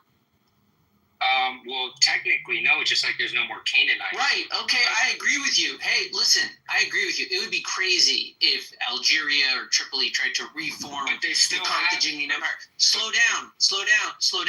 Because, like you said, there are no Carthaginians. My question to you is: are you saying that there are no Jews? It's not the same as it was before, because a lot of those Jews, and by the way, there is Amazigh culture where they the Tunisian. Of course, there's Amazigh culture. I'm familiar with the cultures of the world. Why do you believe that the Jewish nation should not have a state, in contrast to the French kingdom and formation of French states, the German federation of German kingdoms and principalities, the English merger of multiple kingdoms and invasions from eras, or the American study of constitutional liberty? Why should any states exist? But you're bringing up countries that are not comparable to Israel. No, because you said that this particular state shouldn't exist, and I'm curious why. Well, the only thing that you have that ties you back to Israel, which was an ancient kingdom, would be our constitution. And I don't think your religion. Would that be under an unchanging, legally binding document? That sounds like a constitution from like a legal perspective. The religion? Hold on. If it's in a document, it's a constitution. I'm not familiar with it. Yeah. When we, for example, like in World War II, when we're talking about the Holocaust, the Jews that were there, do you think it was about religion or about, like, for example, I'm not a religious guy, okay, at all. I'm considered by all Jew haters as a Jew. That's right. He'd be the first one to go to kill. So, that's funny. So where are your grandparents from? I know you told me your grandmother was actually in Palestine before it came to Israel, right? Wait, what does it matter where his grandparents are from? Yeah, but the thing is, won't he be Jewish anyway? Isn't that like kind of the inherent problem? I mean, if you say the reason that Israel exists as this refuge for Jews is not about religion. It's because Jew hatred is not about religion. Okay, it's about you have a culture that's tied to your. Yeah, but if you want to break down, so if you're talking about ethnicity, that's your culture, right? But if we look at your genetics, you probably have a little Why do you want to look at his genetics though? Wait, hold on. Can I say something? You know what? I suggest let's do this, okay? That all of the Palestinians and all the Jews will do a genetic test. I agree. And each one will go to where they originated from. How do you say about that? What do you say about that? Yeah, absolutely. Can I say something quickly? First of all, for genetics, it's not going to be playing in your favor that much, because most of the Jews, especially Haredim, they're going to be able to trace their origins back to Eretz Israel very easily, because they don't marry out of the Yiddish, out of the religion. Secondly, most Palestinians, they're going to find out unfortunate truth that they will trace their origins. And origins, I mean like 200 years ago, something like that, back to Syria, Egypt, Saudi, Lebanon, Jordan, all of those places. To the other point that Josh was speaking about, the fact that... Hold on, can you give me, I'm at work, can you guys give me like 4 minutes? Hold your thought where you are. Yeah. Just saying. Yeah. I still have it. Why? Daniel. Now I can tell you what the top 100 hits of 1968 are. Where'd you live? In Israel? Right, see? Now you've not. I'm born and raised in Tel Aviv, but now I live in Berlin for the last 3.5 years almost. What are you doing in Berlin? Daniel Berliner. I know. I moved here because I'm married to German. And after like living in Israel, Number 3, people got Go ahead. the rest love their innocence. That's all was a giant brain. Right now, go ahead. Can you invite Ahmed up to speak with us, because we said free Philistine, and I just want to hear what he has to say. No, see, I say it's better. Daniel, at least you didn't marry a Goya, right? I say it's better. Exactly. My mother. Daniel, So, the casualties are aged from 25 until 80. It's like a range of ages. I could say any song, and you could just start playing it. Translate from your ears to your fingers. Is it because you want to do to him what people did to you for a long time? MacArthur Park. It's a fetish. He's a friend. But luckily, like, you know, It's a great song. You don't know who the top is. Oh, someone left the cake out of we the were doing well. like different I work. will Like, assume it forever. You're right. no, we actually spoke about it. It's like if there are people that this is like a Comics made fetish, jokes about that. be like It's just a cake. They do something too. like Nazism. Definitely part of it. A lot of them were raised by Nazi and Nazi facilitating grandparents. Hold on. Okay, Josh, go on, yeah. I didn't mean to interrupt your romantic. No, you were taking like a commercial break. No, hey, hold on. Because it was 4 minutes, so we come out with. So every DNA test, and you know I'm willing to put this to the test. Every time a Palestinian, and I always ask Palestinians if they have a DNA test, I get what to do. I've seen nowhere less of 75% Levantine. Levantine includes Lebanon. You know Yeah, what Levantine that's is? what I was gonna say. Levant, it's a very it's more than just Israel. It's going to be south of Syria. It's going to be south of Lebanon. It's going to be Jordan. Yeah, sure, it's going to be Sinai. So obviously, these people don't call themselves Palestinians for no reason. They had family that had lived there for. No, they call themselves Palestinians because they tried to fake a nationality. Anti-Zionist. I wanted, Josh. The other point you were talking about Tunisians basically taking taking back something of other nations or something. Yeah, Tripoli, Sicily. Yeah. Do you know why that is not a good analogy? Are you gonna say because the Carthaginians are extinct, but they technically are. No. That's not what I'm gonna say. What I'm gonna say is that because essentially there was never an independent state, province, or anything like that in Palestine. Even under caliphate, there was no separate like state or province. The maximum that was there was Arab Jerusalem, and later on it was the building of Ramallah. But that was about it. So when early Zionists came in, they did not take over, and they didn't take over an existing country. That was not the case, and so like there was nothing. They were just taking over a bunch of land from Ottoman Empire, and that's it. Yeah, but they're okay. So when Hey John, how are you? First, I just want to answer your question. You asked me what's my ideal first date. Kicked out like all the Byzantine leaders. They left the local farmers alone. So it's not like this land was completely cleansed and there was no one there, and it was just Arabs from the Arabian Peninsula. Oh, like good. They got rid of all the police. I'm sure the property value skyrocketed. Oh, it did. The first caliphate set up the first social welfare system. Because it doesn't sound like the property values are doing well. I don't know what this is pertaining to, but I mean, it was a holy site for Muslims for a long time. What the? So, obviously, they're not. Yeah, holy sites don't need upkeep. No, Jerusalem was never holy to Arabs. Of course it was. No, hold on.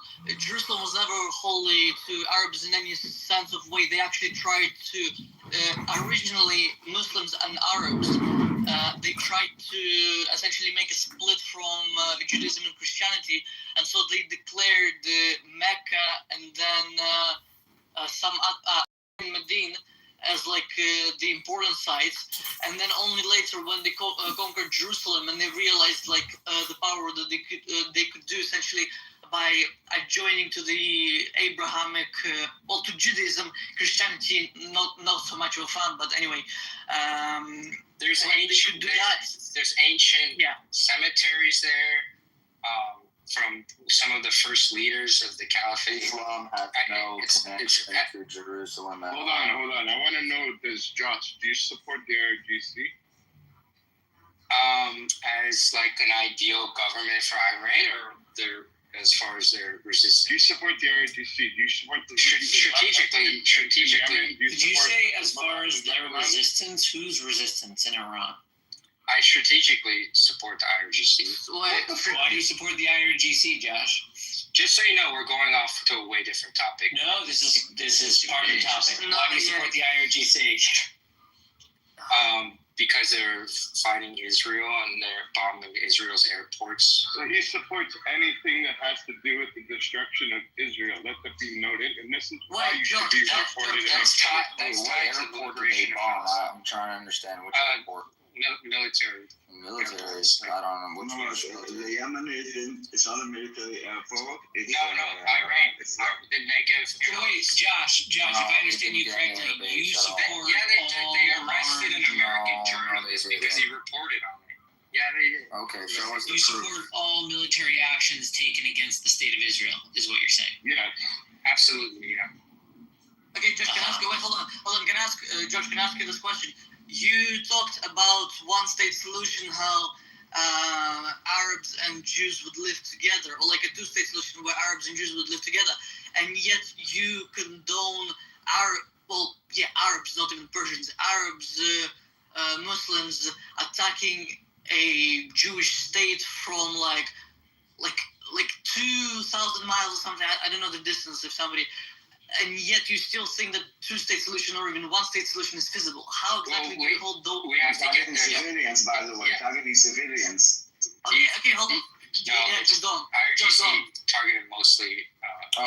Mostly. I can show you one picture of a friend's house that I was physically there with my feet on the ground. I can show you pictures. Second of all, the Weizmann Institution for Cancer is not a military place. It's where we bring innovation to the world in terms of cancer research. All the people that got killed from those rockets were all civilians, by the way. Yeah, like we know who died. We see the videos where. Yeah, of course, accidents happen. They're shooting bullets. A whole block of apartment buildings is not military targets, by the way. Josh, can you answer the question that I had, please? if you didn't have like CIA headquarters embedded in headquarters. Mossad headquarters. Oh my god, this guy's retarded. They didn't really want Mossad headquarters is. Yeah, where did they just put Mossad on the top of the building and say this is where the Mossad building is? No, but you hit them.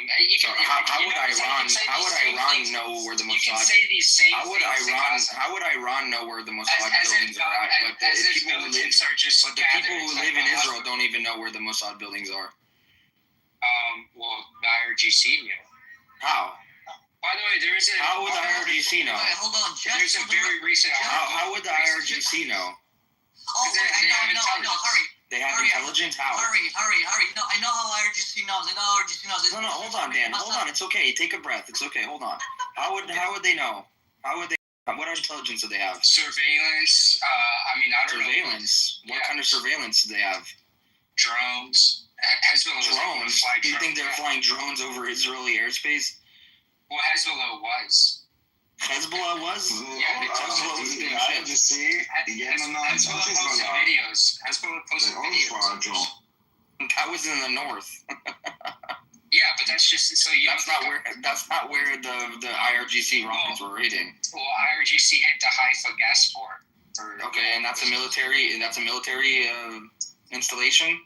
Of course. Where do you think that? Oh yeah, of course. Fuel from? Yeah. Actually, this guy's retarded, bro. You hit the economy. And it did a lot of damage. It's good. Hurry.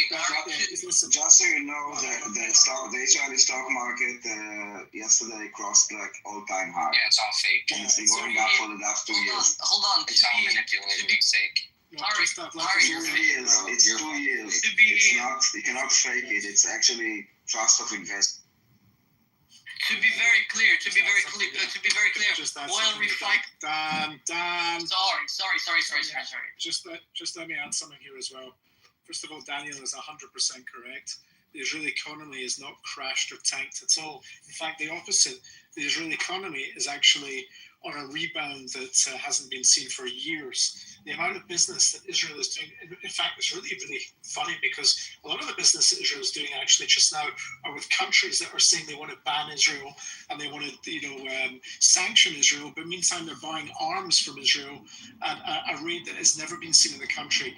Billions and billions and billions of dollars worth of business has been done since the start of this war, incredibly. And this is factual as well. The stock exchange, as Dan has just said, is at an all-time high. The shekel has reached an all-time high against all major currencies. The day 2 of the war against Iran, day 2, missiles are being fired at Israel and the shekel is skyrocketing. Why? Because Israel is actually a good place to invest money. NVIDIA has invested an absolute fortune in Israel.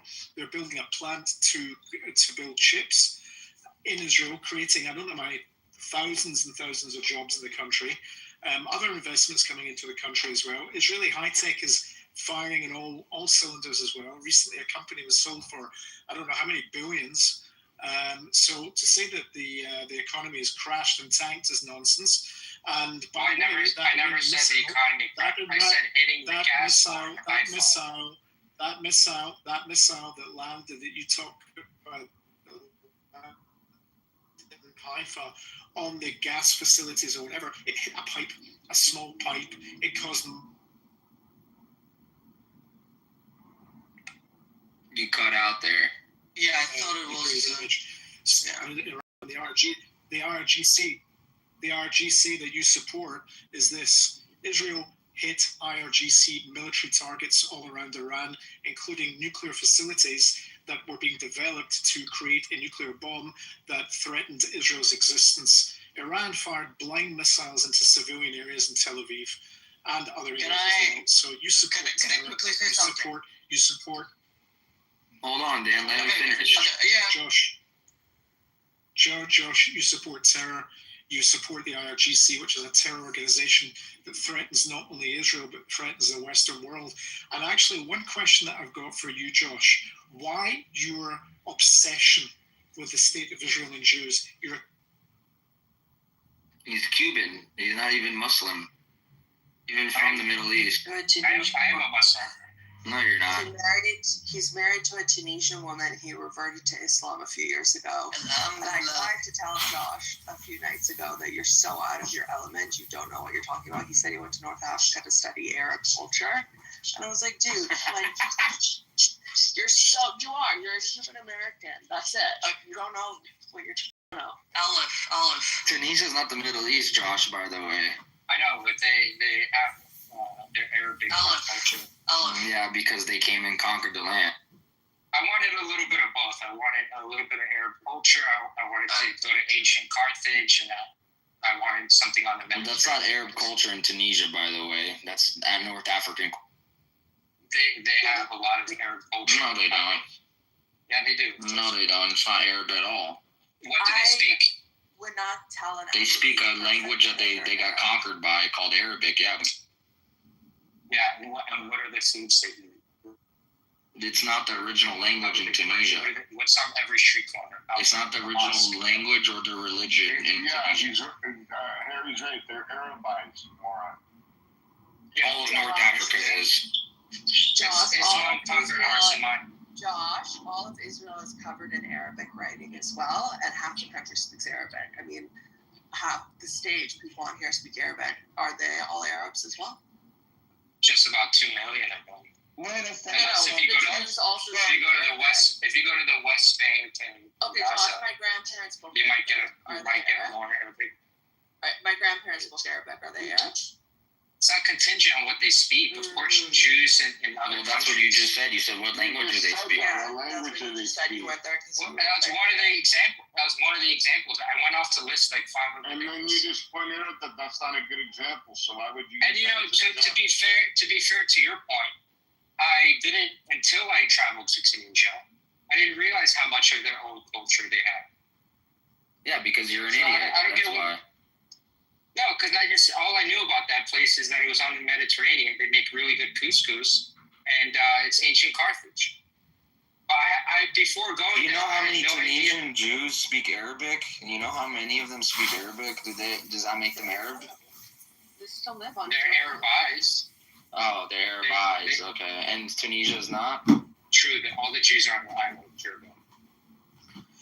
Tunisia is not. I'm going to ask you there's Jewish culture in Tunisia as well. They have some of the old. As a Middle Eastern Jew, I'm going to let you know now. It's very offensive when you call Jews from the Middle East Arabs, and I'm assuming it's probably the same for Armenians, for Amazigh people. They're Arabized. I mean, Mizrahi Jews are Arabized. Gosh. Josh, let me ask you this, and it's going to be very provocative. I want you to answer honestly, all right? All right, back to Danny. You talked about two-state solution, providing guarantees for Israel or Israel and Palestine. Now, this is going to be a very provocative question, so I don't want anybody to answer it except Josh. And when he answers it, I just want to have 1 second. What do you think caused October the 7th? In your opinion? So, going by what Hamas has said themselves, I think one of the main catalysts would be the Abraham Accords. Say again? The Abraham Accords is one of the main things. Abraham Accords. So when Israel started making peace with Arab countries, that forced Palestinians to basically attack it. So when there's hold on, that's a really nice way of putting it. Arab, is that not what you just said? GCC countries signed a deal with Israel without including a Palestinian state in those negotiations. They turned their backs. They turned their backs on the people of Palestine. Yes. Okay, two questions. Israel has no interest in a Palestinian state. I think, given the Bibi government, we can pretty much acknowledge that. I don't know how controversial it is, at least not for me. Why would Palestinians blame Israelis? Why would they blame? They can blame Arabs. They can attack Egypt, which is to the south of them. They can attack any country, which, they can pretty much attack any other Arab country to express their anger at them for not including them in the accords. So why don't they do that instead? Why didn't they do that instead? Why wouldn't they go for the head of the state. That's ridiculous. Also, What do you mean? They're already in like Israel Palestine, so why wouldn't they attack the people that have been occupying them and killing them through all these years? The reason, I'm sure if they could, they would probably take out a few Egyptian politicians as well. Like, they did. I think you remember Sadat. I think you do. yeah, they've done this in Kuwait. They've done it in Jordan. Like, of course they get angry and lash out at other people who normalize relations with Israel. But they did October 7th because, for obvious reasons. Is it obvious? Wait, hold on. Just one What question. is obvious? But I just don't understand. Is it so obvious that you need to rape and kill people? What's obvious? Who was raped? Who was raped? Yeah, can you give me a name? You're a rape denialist too. Can you give me a Josh? Okay, different You question. can't go by name. Hold on. You can't go. I need to Dan shut for a second. Any forensic evidence? Yeah, Josh, actually, I'm going to get you to talk to a friend of mine. She's a psychologist. She's been working with the survivors of October 7th, and maybe she can relay some stories about what happened. If you're on here later tonight, I'm going to bring her on especially to come talk to you.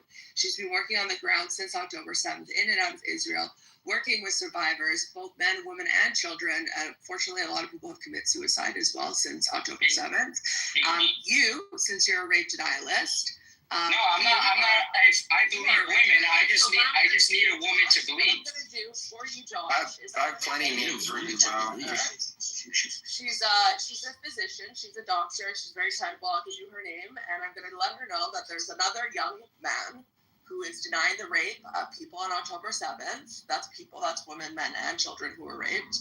And I'm gonna ask her to come on here and spend 20 minutes. You can look up her physician, her number. You can look up the union, you can look her up, and you can talk to her one-on-one, and she'll tell you the stories about the survivors and people who were raped. She can tell you about the little girl whose bowels were eviscerated because she was raped so hard that her bowels actually came out of her vagina, and how they had to patch it back in. She was about 4 or 5 years old. This happened to a little girl. So next time you ask about what rape, I'm going to message her right now for you, actually. Hold on. Shawnee Luke was one of them actually, and through forensic they found out that her body was she was gang raped. Yeah. So that's one name, and I have plenty others if you want. There was a 14-year. There's no what? Wait, hold on. There's no what? That never happened in Shawnee Luke. That did. Josh, there was It didn't show it. What are you fucking talking about? A 14-year-old girl with 17 Fucking semen samples on her body. That was also a lie. That was also a lie. You guys are just bringing up rape atrocity stories that never happened. You need it to be a lie. I know exactly. Yeah, Josh. Yes. Just let me say something, please. You're digging yourself a huge hole here that you're not going to be able to get out of. You sound like a spokesperson for Hamas. You sound like the dirty, filthy terrorists that committed these crimes and actually filmed themselves with their own GoPro cameras, filming those rapes and those disgusting. There's no rape that was filmed. Sam and I walked on it. Do you want to hang on, Josh. I unfortunately had the unpleasant experience of watching a 47-minute movie that was compiled and put together by all the GoPro cameras that were used by these Hamas Nukhba terrorists that came over on October 7. You are talking through a hole in your ass. You do not know what went on. You did not see it. And actually, you know what? You believe in the United Nations. They actually produced a report on this as well. There is very credible evidence. I'm sorry. You're again. You are just digging yourself a hole here. You are denying that October 7th. You're probably denying that October 7th happened. You will probably say next that you will probably hang on, Dan. Don't interrupt me. You will probably also say as well. That Israel used the Hannibal directive and killed their own people. There you go. This is the next thing. You sound retarded. Retarded. No, it's not confirmed by anyone. Yeah, there's 13 confirmed by Israel themselves. There's video of a tank shooting into a kibbutz. There's testimonies. It's confirmed by your delusional belief of a terror organization that you think were justified in carrying out attacks on October 7. I am not going to discuss anything further with you because you're a disgusting human being who is nothing but a terror. Yali, can you, Yeah, know by that the way, was Tunisian women are the ugliest women in North Africa. Everybody knows that. That's why she married you, and you didn't marry an American girl. Sorry, but that's everyone knows my wife is Italian. She's hairy. I can guarantee you, she looks like a farmer, and she's hairy. My Instagram is in my bio. You can have it. No, I can guarantee you know the report they released. There's a reason why. Dan, shut up 1 second, please, my brother. There's a reason why that Tunisian women are clickless, and your women don't even have clickless in North. I checked. I missed you, man. Don't you stupid fuck. Don't call me. I love you. Call me and you be like, yeah, like you're not. Yeah. Women are like, I know you. You're my friend. We're friends. We were. No, we're not friends, Josh. Yeah, we are. Friends. Yeah, we are. And the reason. No, don't force me to be your friend like you have masters, We're friends and everything like that. I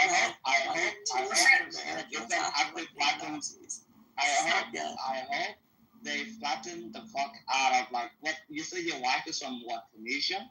Tunis? That's right. It's another terrorist state. No wonder why. Like you're such a jihadist kusum cum laude. The flotilla actually stopped in Tunisia yesterday. They picked up 20 more ships.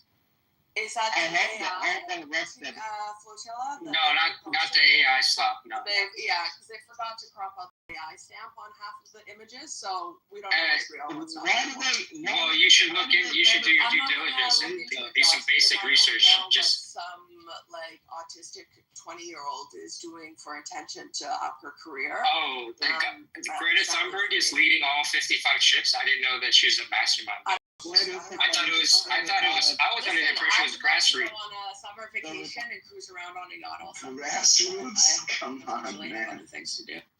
Josh, can we go back to October 7th? You were mentioning how you think they did it because they wanted to disrupt like the Abraham Accords and didn't want potentially other Arab countries to recognize Israel, right? No, it's not about disrupting the Abraham Accords. Well, maybe in the long run, but I think they're playing. No, hold on. I'm not gonna let you get away with that. You just said that the point of October 7th attack on the Palestinian side was the disruption of Abraham. You didn't even mention Saudi, which is the official lenient claim. The official non-violent claim that is made is that Saudis were making peace with Israel, which then led Hamas to actually make the actual execute the actual plan. There was nothing about the Abraham Accords. So like, what do you think is the actual reason? Because I don't think you think it's Abraham Accords. What is the actual reason? You're like twisting what I said. You asked me what did you say? You asked me why do I think October 7th happened, right? Yes. And I said based on what Hamas leaders have said, one of the main reasons was because of the Abraham Accords, meaning that No, allow me to ask what I intended on asking Josh. With that logic, okay, this is what you just stated. Are you aware of what actually happened, some years ago when the UAE recognized Israel and they engaged in diplomatic talks and signed the accords? One prerequisite was that Israel shouldn't annex parts of the West Bank, right? So when you say that they should disrupt the Abraham Accords, you also indirectly fail to realize that the Abraham Accords are what's keeping the Palestinian dream alive of a Palestinian state. You need to understand that the West Bank in the condition that it is now is not sufficient for. Josh, let me finish. The two-state solution died a long time ago. You had the Oslo Accords. Within 5 years, they should have reached an agreement. They didn't reach it. They proposed a state. They rejected it. It's quite obvious they don't want a two-state solution, right? So instead of Israel trying to give the Palestinians something, realizing we don't have a... Have you read the Oslo Accords? Can I finish? Yes, I actually have. Here's the thing. Realizing they don't have a partner in peace, whatever they offered to the Palestinians, they were rejected. They shifted focus to the other Arab countries, saying, if we focus on the region, focus on all the good things, all the neighboring countries, then recognizing us, potentially, make the Palestinians realize that their cause is not going to lead to anything. It will only lead to more suffering, more misery. So when you say that Hamas attacked Israel, October 7th. Whatever happened, okay? But you're saying your theory is they want to disrupt the Abrahamic courts. Now I'm going to ask you, do you think that's going to help them in the long term? I never said that they wanted to disrupt Abraham. They just did it out of like what for fun? All these GCC countries turned their backs on us. It's up to ourselves now. Literally the reason why the West Bank is how many of the Palestinian prisoners that have basically been taken hostage without Josh, you're not addressing my point. Josh, is your last name? Well, you're working from the wrong. You're sitting there. My last name? Is it Paolo? No, it's Sirota. I put my full name and Instagram on my account. And BB, Sirota is the Jewish last name. No, it's not. Yeah, it is. Look it up. It's not. Yes, it is. Look it up. Google it right now. So you're putting your full name and you're supporting terrorism and you live in America? Interesting. That's a federal offense, by the way. That's right. So you support terrorism and you live in America? I support resistance. You're getting a That's terrorism. No, you said you support terrorism is subjective. No, you said no, it's not subjective. No, the U.S. sees Hamas as a terrorist organization. I don't know, Josh. I would just be careful. FBI might be knocking on your door very soon. Yes, that was coming, Josh. 60% of us are easy question here. Support Do you Palestine support over Israel. Josh? Do you support Hamas? Yeah. So you Do you support support the the IRGC? Hang on. Do you support the IRGC? Strategically, yes. Do you support the Do you Nazis? support Hezbollah? Strategically, Do you support? Guys, one sec. Do you support Hezbollah? Strategically, yes. What is strategically? Hold on, I'll give you everything that. This is fantastic. No, this is fantastic. I'll tell you why. 200 years. Because he is actually. First of all, the guy lives in New York. He is breaking the law. He's breaking state law. He's breaking federal law right now as well. Thank you for providing me this, Josh. I just recorded, and I will be passing this on first of all to an organization called. I'm passing this on to an organization called SCN. I wish I lived in New York, but I okay, great. It's going to be passed. It's going to. I think you broke out. I mean, you still broken the law. It's technically they support Hamas. You support a terror organization, and you will reap the consequences. Okay. Josh, can I ask a question? Hold on. What does strategic support mean? Yeah, exactly. Yeah, that's a good question. Exactly. What was the question? Well, You said I strategically support them. What the hell does that mean? Yeah. Like fundamentally, do I support what the IRGC is doing in their own country? No. Do I support them strategically as a means to liberate Palestine and their objective pertaining to? Okay, can I ask this? Can I ask this? By what do you mean by liberating Palestine? And which part? Lifting occupation, stopping them from killing children, which they were doing before October 7th. Do you know what article was released on October 6th, by the way, by many news outlets? Yeah, go on. 2023 was the deadliest year for Palestinian children in the West Bank. Maybe this would wake you up about the way that Palestinian society is using children. Instead of like waking up and gaslighting them and kind of keeping them in this situation, maybe you need to understand it. Maybe you should read about it, because even your precious UN wrote reports about child soldiers in the Palestinian community. You should listen to the mothers of the Palestinian societies and what they're saying. And you know what? And read Hamas's charter of the woman's role in basically creating soldiers. Josh, let me ask you this. Let me ask you. It's one quick question. I just want to ask him something related to this. Okay. You've been asking a lot of questions, and let Samson talk. Yeah. So I was actually in Israel in 2023. Okay, I was also in what you call the West Bank. Do you know why it was the deadliest year for the Palestinians? Do you have a theory on why? Are you going to tell me because there are some kids that tried to stab soldiers, and the soldiers couldn't manhandle the little kids, so they had to shoot them? No. So 2023, the months leading up to October 7th, were quite deadly. You know, many terrorist attacks in Israel, also in the West Bank. because I know a guy that was shot in his own car. I was in Tel Aviv when there was a terrorist who shot 3 Israelis. I canceled my trip to Gabon because of this. This was like the months leading up to October 7th, okay? The reason why it was negotiated for the Palestinians is because the Palestinians were committing a lot of terrorist acts, okay? It didn't just come out of the blue. Oh, so how did the kids end up dying? Kids are people below the age of 18.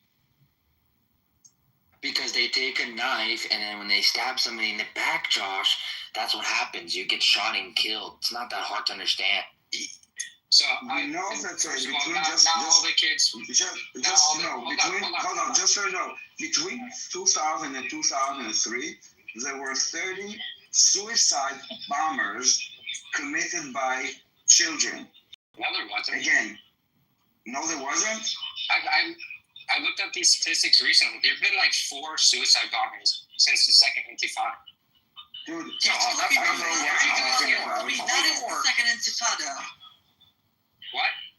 Basically, everyone under the age of 18 is considered a child. Do you understand this? It's not like 5 years. What years did you say? I thought that 2000, 2003. Yeah, that's literally Oh, second yeah. Intifada. I thought I said 2022 to 2023. Yeah, that was the second Intifada. Yeah. But that was a long time ago. And they've turned away from that, actually. No, I'm talking about the children part. I'm talking about the use of children. By your definition of anyone under the age of 18. I was talking about the year 2023 leading up yes, to but you need to understand the society that is using children. And the definition of a child, just for your information, is anyone under 18. That's a different topic. Like, it's important that you use a word. You cannot imagine, like, why you ask why are children dying. You went back 20 years from the article that I No, I'm talking about right now. Right now, when you say a child, you mean anyone under the age of 18. Right now, there haven't been, in the year 2023, unless if there was like one, there haven't been any suicide bombers. I'm very sorry. I need to interrupt very quickly. The point was not about the suicide bombers. My headphones are going to die. The point was about the children. Dude. My headphones are going to die, so I think let Dan ask his last question. He's going to run away. He's running away. I'll come back. I just need to put my AirPods back in the charge. Daniel, you're doing a good thing, but you're not asking the right question. Josh, you said that the reason for October 7th attack was the negotiations between Arab countries and Israel. One of the reasons. So what is the point of them citing that there was so many? What was the point of citing that there were so many children casualties? The main objective. I mean, all these things are catalysts for October 7th. But Hamas's main objective was to, similar to like in 2011. Remember, they took like one soldier and they were able to trade him for like over 1,000 Palestinians, including Yahya Sinwar. I think that was their objective this time, was to take hostages, do a deal, which they offered on October 9th. They were like, you can have all the civilians, we'll keep all the military. You guys can bomb us, but there can't be any ground invasion. Like, that was a proposal. That is, of course, not acceptable. Wait, let me ask you this. I would have accepted that deal if I were like, I don't see why you got hostages there. And they're not soldiers. No, they call any man a soldier, and they call any person that was in military service a soldier. They have one soldier right now, okay? Matan Angles. Out of the 28, there's one soldier, okay? Matan Angles, that was taken from his tank. That's it. What are you talking about? And even if there was such an offer, of course we will not leave our hostages back there. Actually, it was also a hostage. And by the way, they are not prisoners of war. Because if you want to use a definition that will exonerate those terrorist organizations, then if they are prisoners of war, first of all, there's a definition which they do not apply to, but then they have rights. They didn't even get a visit from the fucking Red Cross. What are you talking about calling them prisoners of war? They're hostages. And we saw exactly how they're treating them and how they're looking. So stop defending terrorism. You're a sick person. I'm listening to you, how you calmly justifying terrorism, and you just align with anyone that will attack Jewish civilians. It's something really sick. And society has been plagued by sick people like you before, and it's not our first rodeo. But this time we have a country to defend ourselves against people like you that basically are happy when Jews die, that align themselves with anyone that would just target civilians and kill us. And then you try to come here with the moral high ground of women and children. Come on, dude. We see right through you. Yeah, nice tangent. I would say we sound very hypocritical. I'm just happy that you're living in North America and you're about to be arrested shortly for the crimes you said in this room today. I think it's retarded because it's not against the law to say. It's not against the law to say. You would have. No, I don't. I'm not fucking it out. You're right. They're just going to investigate into your whole life and see if you ever supported Hamas financially, and if you did, if you sent any kind of money to them at all, or any kind of terrorist organization, that's a federal offense, and you will go to federal prison for that. How do I send money to Hamas? Don't worry. There's ways people do it, and I'm sure you've sent or donated money to some kind of organization that says that they support the Palestinians, and then if there's further investigation into it, they'll see that it's actually money going straight to Hamas. Yeah, but then you can't prove that I know. Oh, yeah, they can prove it very easily. Josh, you said about You're the fucked. Palestinian cause, right? No, he said he supports Hamas in this room earlier today. It's the same. The Palestinian cause is the destruction of Israel, and Hamas is just a name. I mean, Hamas is just a name, guys. I mean, it's PIJ, it's Hamas, it's PFLP. I mean, look at even in the PLO logo, that logo, all of them is the entire land of Israel. The Palestinian cause is the destruction of Israel. So there's a big difference between someone that says that they are pro-Palestine and pro-Palestinians. If you get for the Palestinians, it's either or. You cannot have both. Hamas's 2017 revised charter. It was not a revised. No, I know exactly where it's going because all the pro-Palestine, let me do this. Okay? The pro-Palestine cannot read. They let others do the thinking for them. If he had actually read the 2017, whitewashed, I don't know how do you call it, Western-ready version, you would see that they would accept the 67 border, asterisks, while keeping the armed struggle against the entire land of Israel that they see as occupied. So they just want to advance their forces. They don't want to accept a two-state solution. So go read and don't let others do the thinking for you. Josh, first of all, Daniel is right. They did use that chart, that bullshit document as a stepping stone. They clearly said that. But also, that was not a revised charter. That was merely a comment made by senior official. That was not even like a revised charter. That was just some document, or like they literally didn't mean it as revised charter. They just meant it as a strategic tool. But second, just out of curiosity, you can say that. But it is what it is. Well, yeah, it is what it is. But it says that they will continue their struggle against the entire land of Israel. That they see the entire land as occupied, and this is the struggle to get over Zionists, which is just like they did, find and replace all the Jews that they had in the 88 charter to the 2017, whatever it is, version. Just replace Jews with Zionists. But basically, go read. It's not that long. Actually, it's a fascinating document. Don't let others tell you what's there. Out of curiosity, Josh, you support Palestinian. I've read it before. Well, hold on. You support the Palestinian cause, whatever it stands for. I don't really care. Do you support what happened on? Of course he supports it. He says it's the resistance. That's what he said. Josh, do you support it? He said it already before. Okay. Josh, do you think October 7th has gotten Palestinians closer or further away from their goal? Actually closer, but I don't know if it was worth it. Well, more and more people are more sympathetic to Palestine than they are to Israel. They did it. So Palestinian cause is just about... Can I look? Yeah, sorry, can I answer? Go on. Okay, so they have a representative seat at the UN. What's happening is they're winning the hybrid warfare. I don't know if it's worth what they're losing in the kinetic warfare because a lot of people have died. However, oh shit! I just These guys are retarded. My God. Yeah, they're winning the warfare online. That's more important than getting Gaza leveled to the ground. Yeah, that's more important. Hold on, More countries. These people use the Palestinians as a pawn, a political pawn, and that's all. He doesn't give a shit about the Palestinians. All right, just No. First of all, don't tell me to let him finish. This is my room. I can say whatever the fuck I want. And this guy is sitting here using these people for fucking political pawns, bro. It's disgusting, and he doesn't give a shit about if they're alive or dead. He doesn't give a fuck. Yeah, well, I just said the exact opposite. Yeah, we know, and you're lying through your teeth. We know. No, it's just, well, you're not going to believe what, I don't even see the point of me being here if you're just going to disregard everything. We like you being here because we like to show everybody how stupid you are. So it's actually good. It's like, it's like a show. It's great. Josh, out of curiosity, you say that it's like important for Palestine to be winning like in what you say is like information war versus against like hybrid war.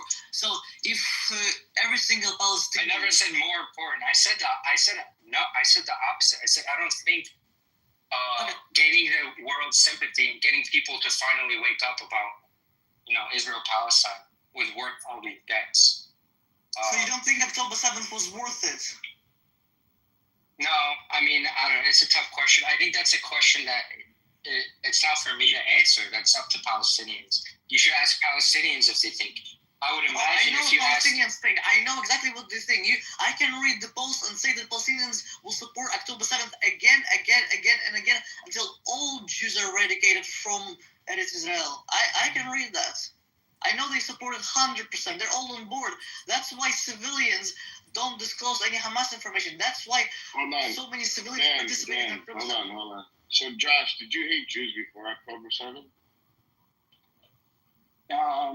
No. I mean, my Yes, you married a local. No. Why do people interrupt them? I have a point.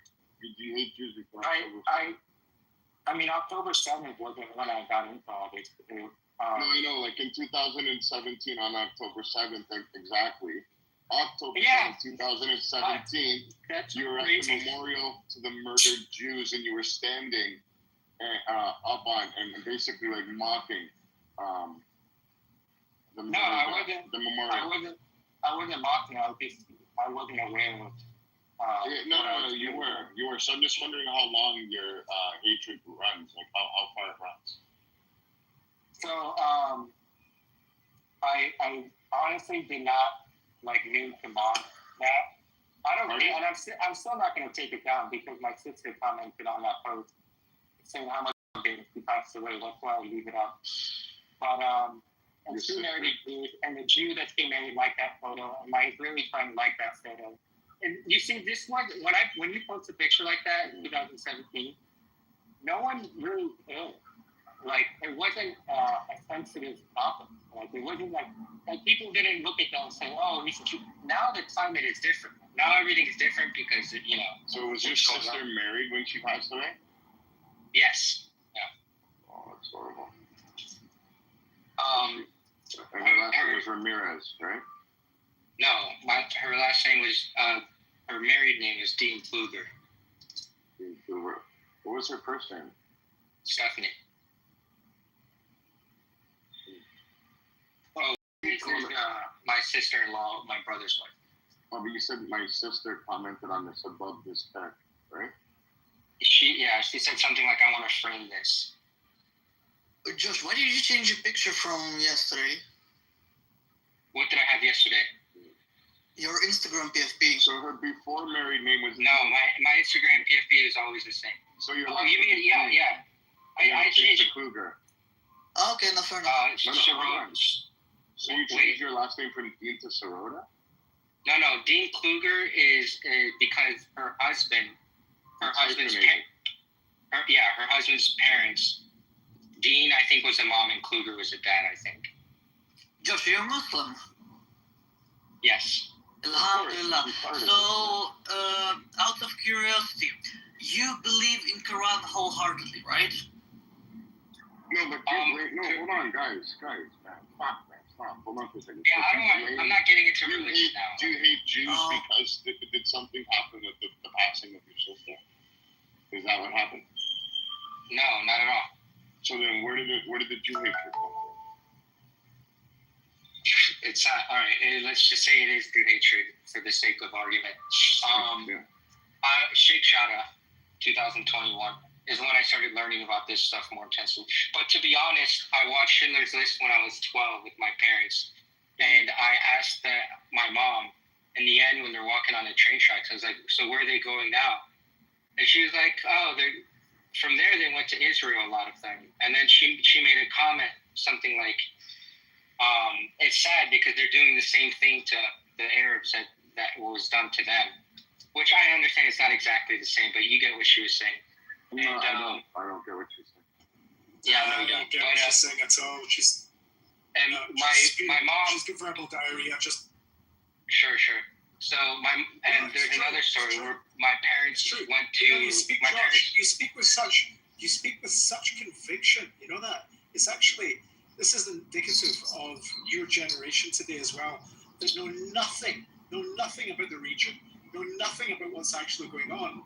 Yet you seem to speak with such, conviction and truth. And it's fascinating to me that you people, pseudo-intellectual people, actually have zero. Why did you convert, Josh? You look well, like a happy kid, like putting a star on the Christmas tree. Like, why would you? What happened?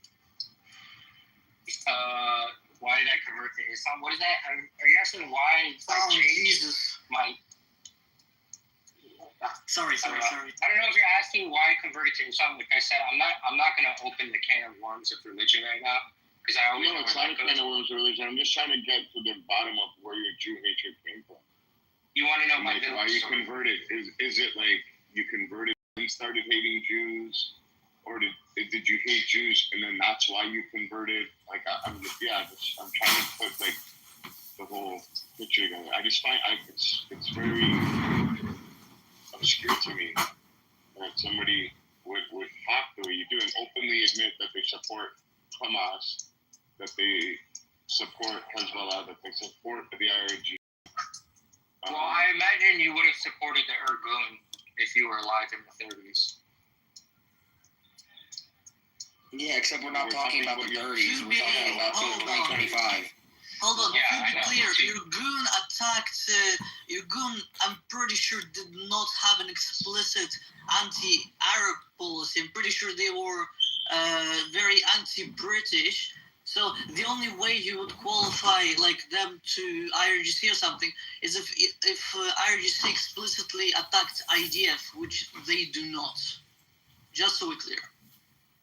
And they're still getting answer on why you hate Jews, like Josh.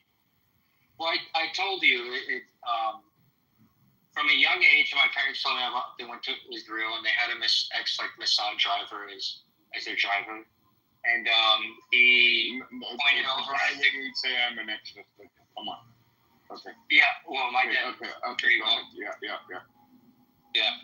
And because my stepdad's Jewish. And he has a really good friend who served in the IDF. So I imagine he got that connection from him. And the driver was laughing and pointing over the wall and said, "Look, we keep the Arabs up there like dogs." And I was like, but I didn't really get into Israel-Palestine. I just always knew that story. And then I got in more and learning more about Israel-Palestine during Sheikh Jarrah. So your stepdad's Jewish. Do you even know the story about Sheikh Jarrah? Do you even know? That's where the name Sarota comes from. Hold on, because my headphones died. Give me some. Guarantee this guy doesn't even know the story about Sheikh. Yeah, I know Zionist viewpoints, like Sheikh Jarrah was on release or something. Retarded beyond belief. Yeah. Sheikh Jarrah, Shimon Sadiq, and honestly, I don't know why you guys are even engaging with this. Oh, I don't want to engage. I want to get It's as much okay. info as I If can to get everyone's to an the expert FBI. in Israel until you ask them a few questions, then they bust and crack under pressure. I loved all of these experts on Israel, because you are all more experts than Golda Meir, I'm sure. It's more like exposing these retards than engaging, I would say. Absolutely. I'm just gathering info because I really want to build a file. I'm gonna hold the room when they arrest him. I just want to know where he, why he loves hate so much. I don't understand that piece in human beings, because this is all manufactured. You're a trope, and you've decided to take up with people who are killers, and that's really the bottom line. I think someone's probably like this hatred towards his stepdad. Maybe he walked in and caught his mom in the doggy style position or something. I really want the real answer of loving Well, hate. there's something deep. I don't know. Yeah, but you got brought up in hate, and you love hate. So I don't really think that you have a legitimacy to talk about anything, because hate is something you manufactured with your buddies. I don't hate things. You guys need to, I have no problem with Jewish people. I don't hate the religion. I'm not even one of the guys on the Jewish people in Israel, right? I don't even like. We already know you're gonna say next. Watch this. I hate Zionists. I don't hate Jews. Right? Not even because Zionism is just a belief that a Jewish state. I don't think that they're always complete, because there's a lot of ignorant Zionists that don't understand the conflict. What I do hate is. But you do? Communists. But you I hate communists. Wait. Yeah. But you understand it more than them? I would say that there's a lot of Zionists out there that I understand it. A guy who lives in America understands it more than the people who actually live in the country. No. Zionists don't necessarily live in Israel. A lot of them are evangelical Christians that are using you guys as a tool to fulfill their. Oh yeah, they're using. Oh really? And you are using what, the Christians, the Orthodox Christians, to fulfill your apocalyptic dreams? The Baptist. Mr. Imran Hussein. Are you another one of those clowns that listens to Imran Hussein? Huh? I thought so. Never mind.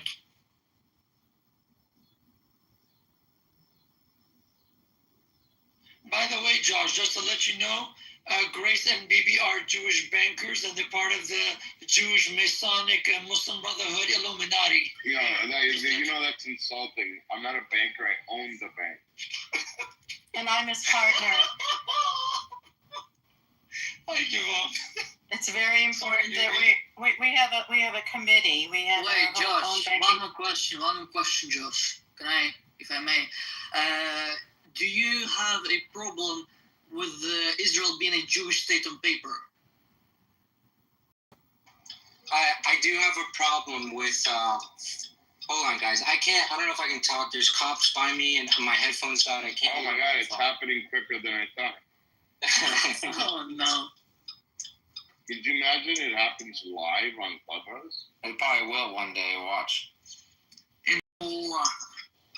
Dan, we shouldn't call Malaysia. We should just, because of the Chinese minority there. We shouldn't call it Malaysia. I'm confused why the idea of religion is filled with hate. I didn't really, in all my studies of 9 years, I never really was taught that religion has to do with hate. And so the ear pods went off. No. Oh, you're asking me? My AirPods are off, but I have to pick up my phone and yell into my phone if I want to talk while I'm driving. Okay, you can yell into your phone. When does religion have to do with hate? That's the real question. I think you got confused because someone was asking me if I was a Muslim and then why I converted, and I was like, we're talking about Israel-Palestine right now. We don't have to talk about. Okay, let's go back to Israel-Palestine. Do you have a problem with Israel being a Jewish state on paper, a self-declared Jewish state? Do you have a problem with that? Yeah, I think that's a problem because it implies that there isn't a Arab state, or I think that the state should be for all people. It should be for all people equally. So, what does a Jewish state mean if it's not? A Jewish state simply means that it is the nation state of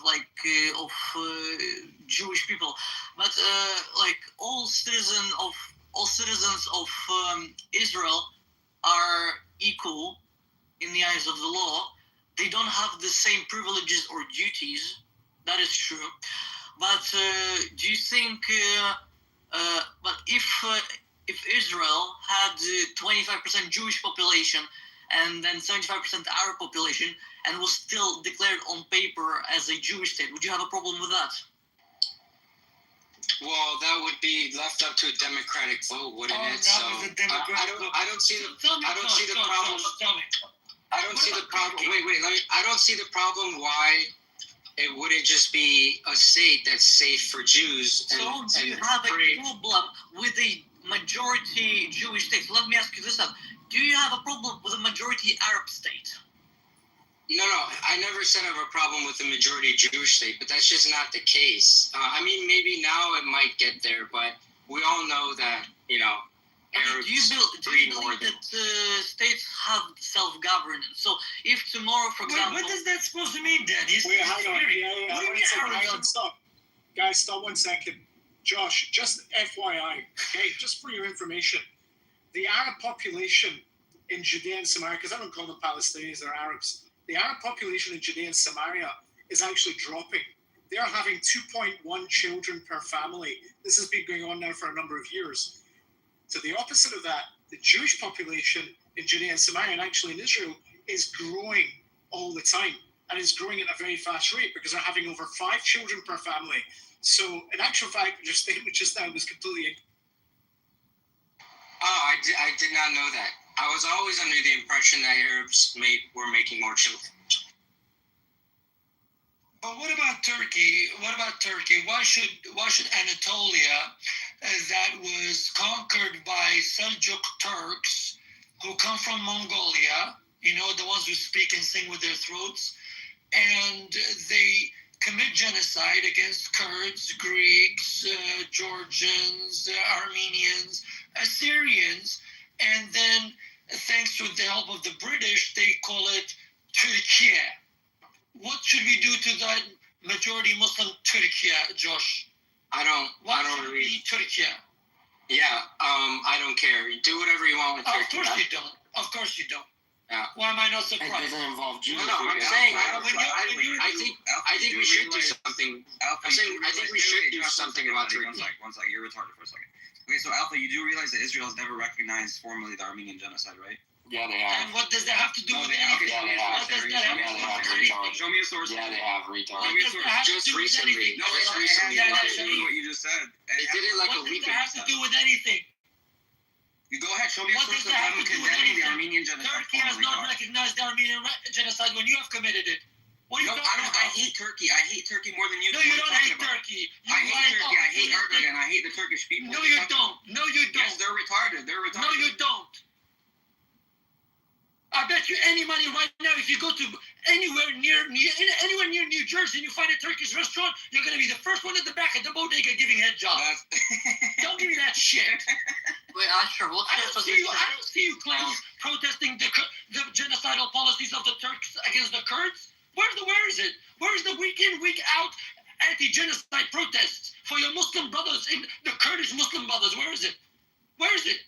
No, you're right. That is hypocritical. You're damn right I am right. I speak with authority. I agree with you on that one. Right? I sure am. You know why? Because I'm the type of person that would stand in front of Muhammad Hijab and deck him in the face. I mean, he's like 6'5". I don't know if any of us. Yeah, he's 6'5", right? But when he got decked in the face, he had to hide behind the police. The cuckold. How's the Douglas Murray case going? What's up, Dan? What is your stance on Israel-Palestine, just so we're clear before the whole thing? Well, yeah, I don't support Hamas, obviously, and I think that the Arabs, like the Khadiji Arabs, should recognize Israel. So you're pro-Israel? I'm not pro-Israel. Netanyahu also tweeted that he rejects what happened. So I don't know. That was like a couple years ago. So the Armenian genocide. So that was there for you. Do you want me to provide you the article? Yeah, that would be cool. Yeah. Okay, great. But Dan, that's my position. Like, I think like we should go through the Abraham Accords and all that stuff. Like, we should. Wait, so do you support Palestinian cause or not? Like the Hamas cause? No. Why would I support them? Okay, so you're against Hamas. Are you for creation of Arab-Palestinian state? Like in Gaza? Just Gaza or Gaza and the West Bank? Well, yeah, sure, yeah. I don't have an issue if they're sovereign territory for the Palestinians. Okay, so would you say that what Gazans had since 2005 could kind of classify as a state-ish? Would you? Like legally speaking? I mean, it is technically a Palestinian state, yeah, but they're not sovereign though. Why are they not sovereign?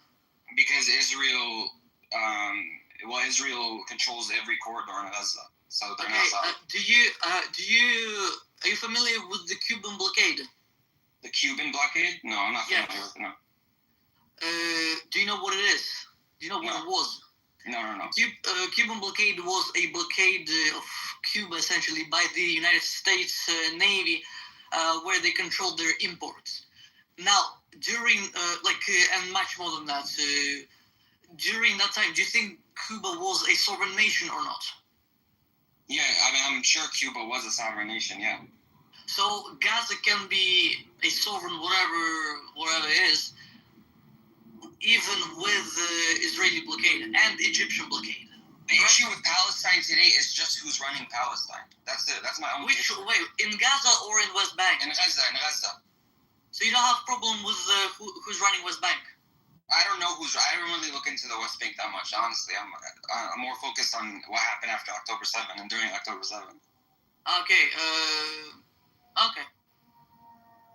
Like, I think Hamas should be removed, and then Who do you think should replace Hamas? Someone who doesn't want to commit terrorism and start these huge wars every second. I think that's who should replace Hamas. I don't know who that is. I don't know what the options are, but definitely not Hamas. Well, Hamas got Iran involved. Hamas got Lebanon involved.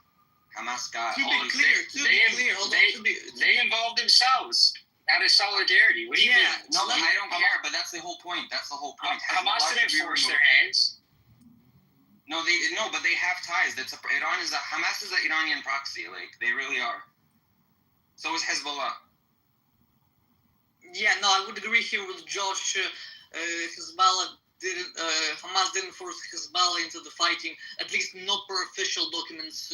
Hezbollah just joined out of solidarity. PGC is a bit more weird because it's not like a brother of Hamas, it's like the actual head of the octopus, so that would be a bit more weird. So you don't think October 7th was justified? No, obviously not. You can't justify it. Like, even Islamically, you can't justify it outside of Islam. You can't really justify it. Okay, so you're Muslim? Yeah. Alhamdulillah. Okay, so let me ask you this. Do you obey by every word of Quran? I'm not a Quranist, but we also have the Sunnah and stuff. Okay, so if in the Quran it says that all of Israel, that is including Israel proper, Judea, Samaria, or West Bank as you might like to call it, and Gaza, were assigned by Allah to Bani Israel, to Jews, would you accept that as that there cannot be a Palestinian state in Gaza? Wait, you think that verse in the Quran proves the Israeli modern state? It's secular. It's not even talking about this modern state. No, but what I'm saying is that Allah has assigned the land to Bani Israel, so you should not be ideally you should not be advocating for a Palestinian state in any part of that land because it's not Arab land. Wait, is your position that Gaza should be Israeli land? Not should be. It is. Okay, according to the Quran, can you provide the passage for that? Yes. Hold on. It's not going to explicit. It's not going to explicitly. It doesn't say anywhere in the Quran anything about Jerusalem or Israel in any kind of specifics or words about that. So it doesn't mention anywhere in the. Yeah, it talks about the Holy Land, which is by pretty much all of the scholars, so Muslim scholars and Jewish scholars, is accepted to be like all of Israel proper plus. Wait, again, do you think? Gaza. No. Okay, since we're bringing up religion, do you think Moses would accept the modern state of Israel? Not with the current laws. He would implement Torah. I have a better question, Dan. I have a better question, Ashraf. Yeah, do you think Muhammad is a pedophile? No, I mean a pedophilia. No, I can answer that because I can actually believe that. Sahih Al-Bukhari chapter 9, it says that Aisha was 6 and she was playing with dolls, and Muhammad married a bunch of. How old was Rebecca according to your rabbis? Wait a second. I'm not done. No problem, brother. Go. Wait a second. I'm not done. Yeah, I told you. Go ahead. Wait a second. He was such a good human being. He waited 3 years until she was 9, and then he raped her. No wonder there are so many rapists. Yeah, no problem. Do you know what pedophilia is defined as by the DSM-5? Yeah, no, you're finished. You made your point. You're finished. You're finished. You made your point. Hey, you're done. You're done. You're done. So what is pedophilia according to the DSM-5? Yeah, what is pedophilia according to the DSM-5, brother? It's such an evil thing to do. Just no, what? Calm down, Ashraf. So your Muhammad was the perfect man of humanity, and he waited until to rape a 9-year-old? And this is supposed to be the best person for humanity? And you're going to sit here, Ashraf, and tell me that October 7th wasn't real, all that shit. I never said that. What are you talking about? People like you. I never said that. Listen to me. Your Muhammad was a pedophile, and he was a child molester. And Isaac was a pedophile for marrying 3-year-old Rebecca, brother. Isaac was a pedophile. Wait, hold on. Isaac was a pedophile. Hold on. Let me reply to him. Hold on. You get it right. Isaac was promised Rebecca. Yes, thank you. They didn't get married till 16 approximately. Yes, there we go, Jacob. Thank you. What a difference, Jacob. What a difference. It makes all the difference. Marriage and consummating. Wait, promise by God? You're God. Expectancy rates were much lower then, and therefore that's why a 16-year-old. Wait, okay, that's no problem. Wait, what's your guys' moral ethical framework? You guys are divine command theorists, correct? Wait, you're divine command theorists, correct? My only authority is one second. Wait, Dan, my position. Wait, Dan, didn't I condemn October 7th? No, you did. Yeah. He's saying I was pro October 7th. No, he has a very. You don't understand who you're talking to, Dan. There's a reason. I don't even know you. Talking to. Bro, shut up for 1 second. In Islamic countries such as Somalia, such as Algeria, such as Tunisia, such as Morocco, such as Yemen, such as Egypt, there's girls getting raped from 6 to 9 years of age. Because you know why? Because they believe that's the right age of the Prophet Muhammad. Muslim men believe that. This is why rape statistics have gone up. In the year of 2000, there was 232 girls raped, children, I should say, in the United Kingdom. In the year of 2025, there was nearly 3,000 children raped. 90% of them were raped by Muslim men. And 90% of them in court said because Muhammad did it, I'm allowed to marry them. No, you're not allowed to rape. You have white women. So we condemn those rapists. Wait a second. I'm not done. You have white women getting raped in England because I condemn that. Okay, wait a second. Look at the rape statistics in the United Kingdom. Look at the rape statistics in Ireland, in Germany, in Sweden, in Denmark. It is Muslim men raping white women. Why? Because the perfect person, the Prophet Muhammad did it. So they're allowed to do it. And these people are not getting deported. These people are not getting arrested. There's a reason why over 85% of the people in prisons are Muslims in the United Kingdom. And it's happening in Germany and Scotland and Finland because these men, they come on these boats. And these are men that can fight in wars. It's a terrible thing that's happening. Why do you think there's a backlash? Muslim men are raping women in the United Kingdom because people don't understand that Muhammad is a pedophile, he's a sex offender, he's a child molester. Don't come here and lecture me with your Gaza. Wait, are you done speaking now? Shit, Ashraf. I'm done, go ahead. Okay, brother. So listen, as like the England thing, I'll just condemn that, no problem. I have an issue with that, of course. And also, I see the Catholic thing in your bio, right? So you're Saint Thomas Aquinas. He said the age of marriage is 12 years old in the Summa Theologica. I can quote that for you if you want. So in your religion, you're allowed to even marry 12-year-olds according to your church, which is divinely inspired by the Holy Spirit. So, brother, I think you shouldn't be calling any religion pedophilic, since your religion for thousands of years was supporting pedophilia, brother. Okay, so I think you need to calm down and. just for the record, let me no, answer. if by 1,000 years you mean like 2,000 years, then yeah, you're right. Also, yeah. Let me. No, and also I just want to make it clear I don't support October 7th and I don't support Hamas. Fuck Hamas. Yeah, just okay. That right now, do you want to talk about a marriage or no? You talk about Hamas. Which one already? No, we were talking about Hamas and he brought up the marriage age. Yeah, because already that you're looking for some, that evidence. Also, that verses I can, generally in Islam that even you read Quran, there is no place you cannot find a definite anything about the marriage age. But there is a but. What does it mean? It means there is a one but. Surah Talaq. I don't know if you can pronounce Arabic or not. Talaq means divorce. Okay. Yeah. Number 4. Read it loudly. We would like to listen. Wait, what do you want me to read? Yeah, of course you can read it. Just we would like to we're going to hear that. Exactly in this surah. No, I don't know what you're saying. Verses, I don't understand what yeah. In this surah and in these verses, okay, it talks about that which age, or for example, a year, for example, when you want to divorce, okay, so that what is the condition to divorce a woman, okay? And already in that verses, it says that which woman could have marriage condition. It doesn't matter what is the age. For example, she's 6, she's 2, she's 20, she's 200, she's 1. There is only one condition. There is only one condition. If she has, then you can fuck her. That's all. It doesn't matter. Okay, what? She has what? This is very important things, man. I don't want to give you the answer because you're looking for I know the verse, but go ahead. So what is it? Explain the conditions of Okay, in Arabic there is one word that we say haze. You know what does it mean? It means that period. If a girl, okay, gets period, you can fuck her. That's all. You can marry her. I agree. The period of that's all. I agree. But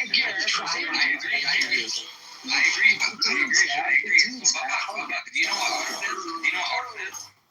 Yeah, of course, yes. So what is the arf? Okay, or. Come on, man. These are the. No. What is the arf?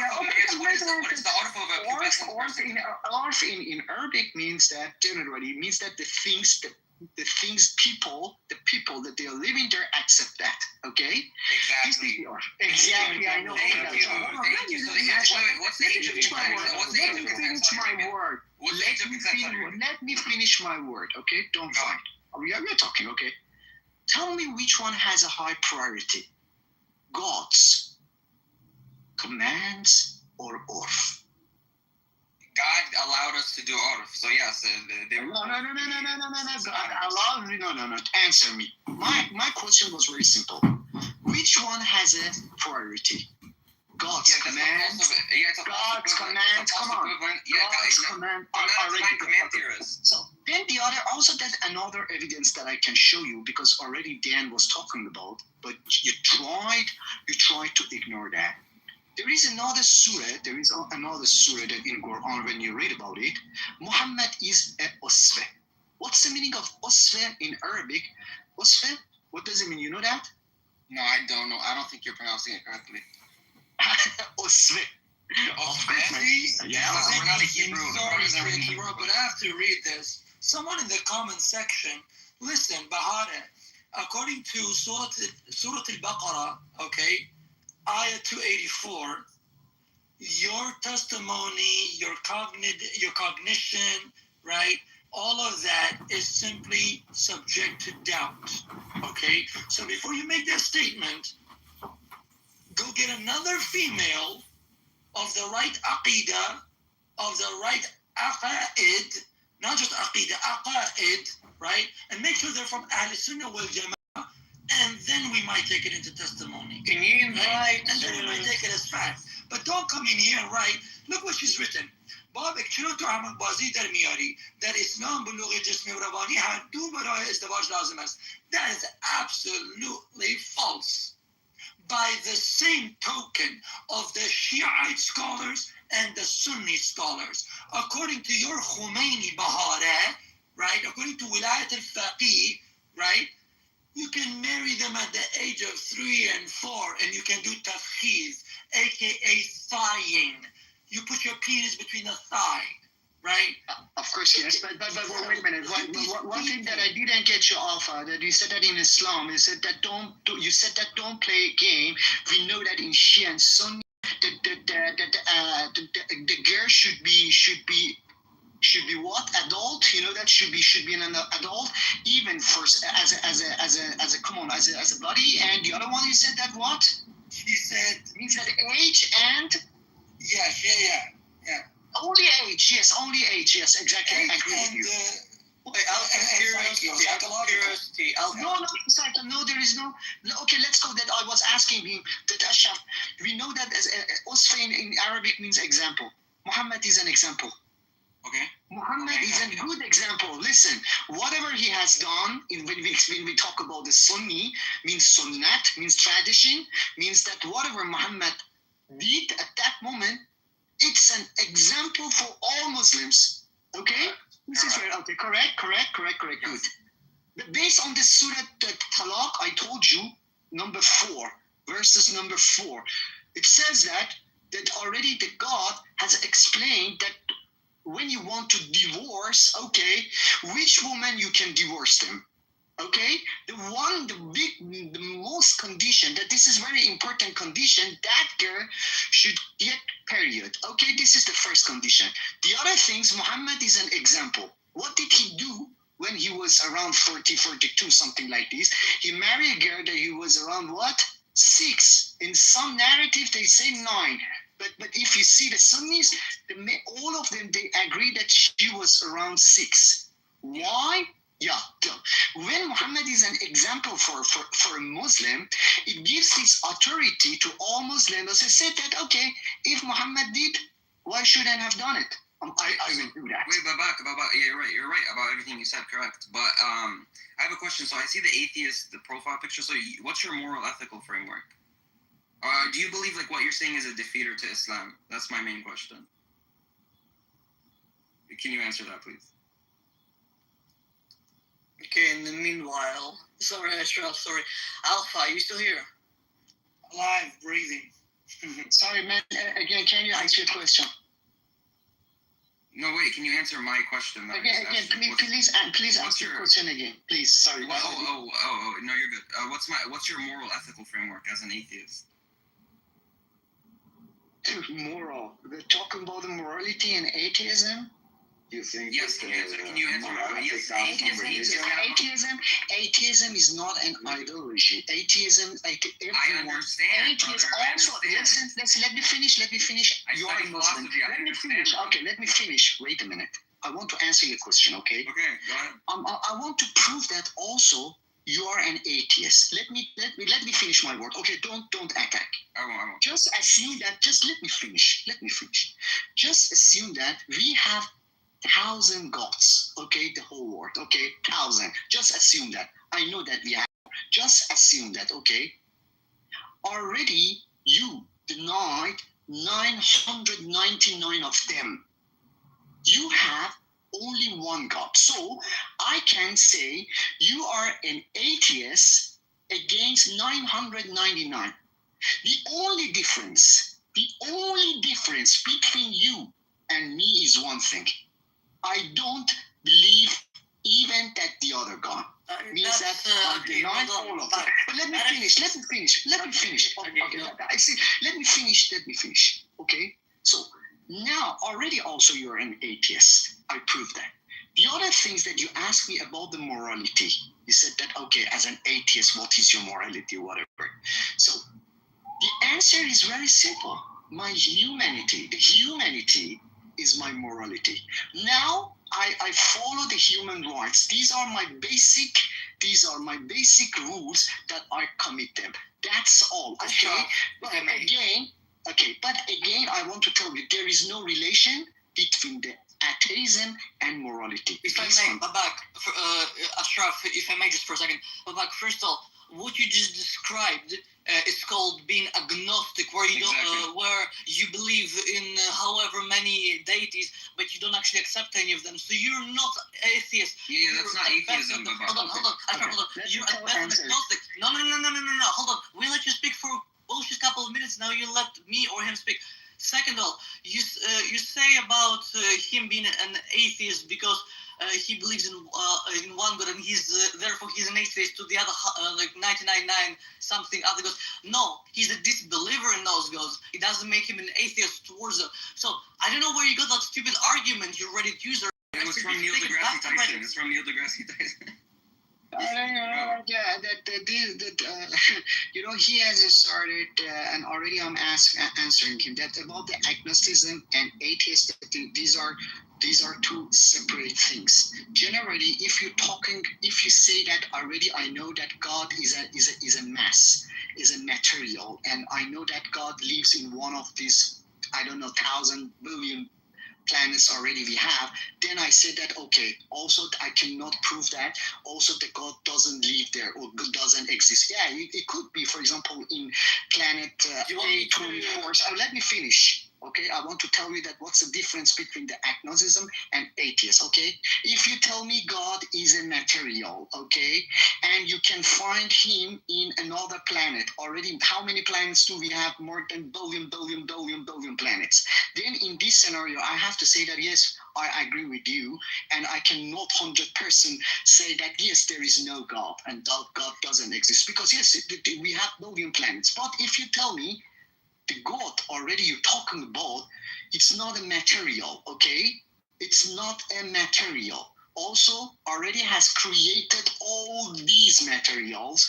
Then in this scenario, because you don't have enough evidence to show default position, again, I'm talking about the logic. Default position in this scenario, for me, is always false until, because already you claim that, you prove or justify that. Understood? Okay, just one more question, Babak, and then I'll give it to Ashraf. Just out of curiosity, do you know anything about what Islam or Judaism believes about God? The only thing that I know about the Judaism, both that they believe that there is only one God, and nobody can talk to God or see him. Lam yalid yulad wa lam yakun lahu kufuwan ahad, something like that. Person to person, of course you can. You had Moshe, you had Moses that had Sinai, the Mount Sinai. Otherwise, it's just going to be a one-way conversation. I didn't get it very well. Your sounds cut. What did you say? I'll repeat it. First of all, I'm not an expert in Islamic studies, but from what I understand, it is a lot more to Allah than just believing that He's one in Islam. Same is true for Judaism. It's a lot more to the God Almighty than believing that He's one. There is so many other things. So if you're just going to go based on that, yeah, the only thing that I understood, you said that the common things between Islam and Judaism, that they believe there is only one God. Yes, yes, there is only one God. Unlike the Christianity, because they believe that also Jesus Christ also is a God. But Jesus Christ is not a God. It means that Judaism and Muslims, they don't believe in it. In Islam, just so I understand, are you atheist?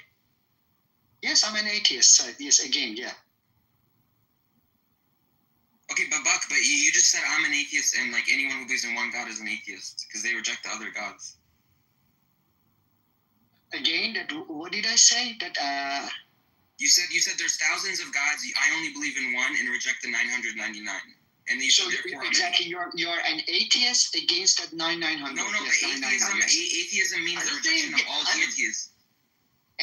Yes, you are right. When you see the definition of atheism, means that atheism, they disbelieve, but very strongly they deny. I agree. But when we talk about an atheism, it's a kind. First of all, let me tell you another things, because you can find a lot of definition.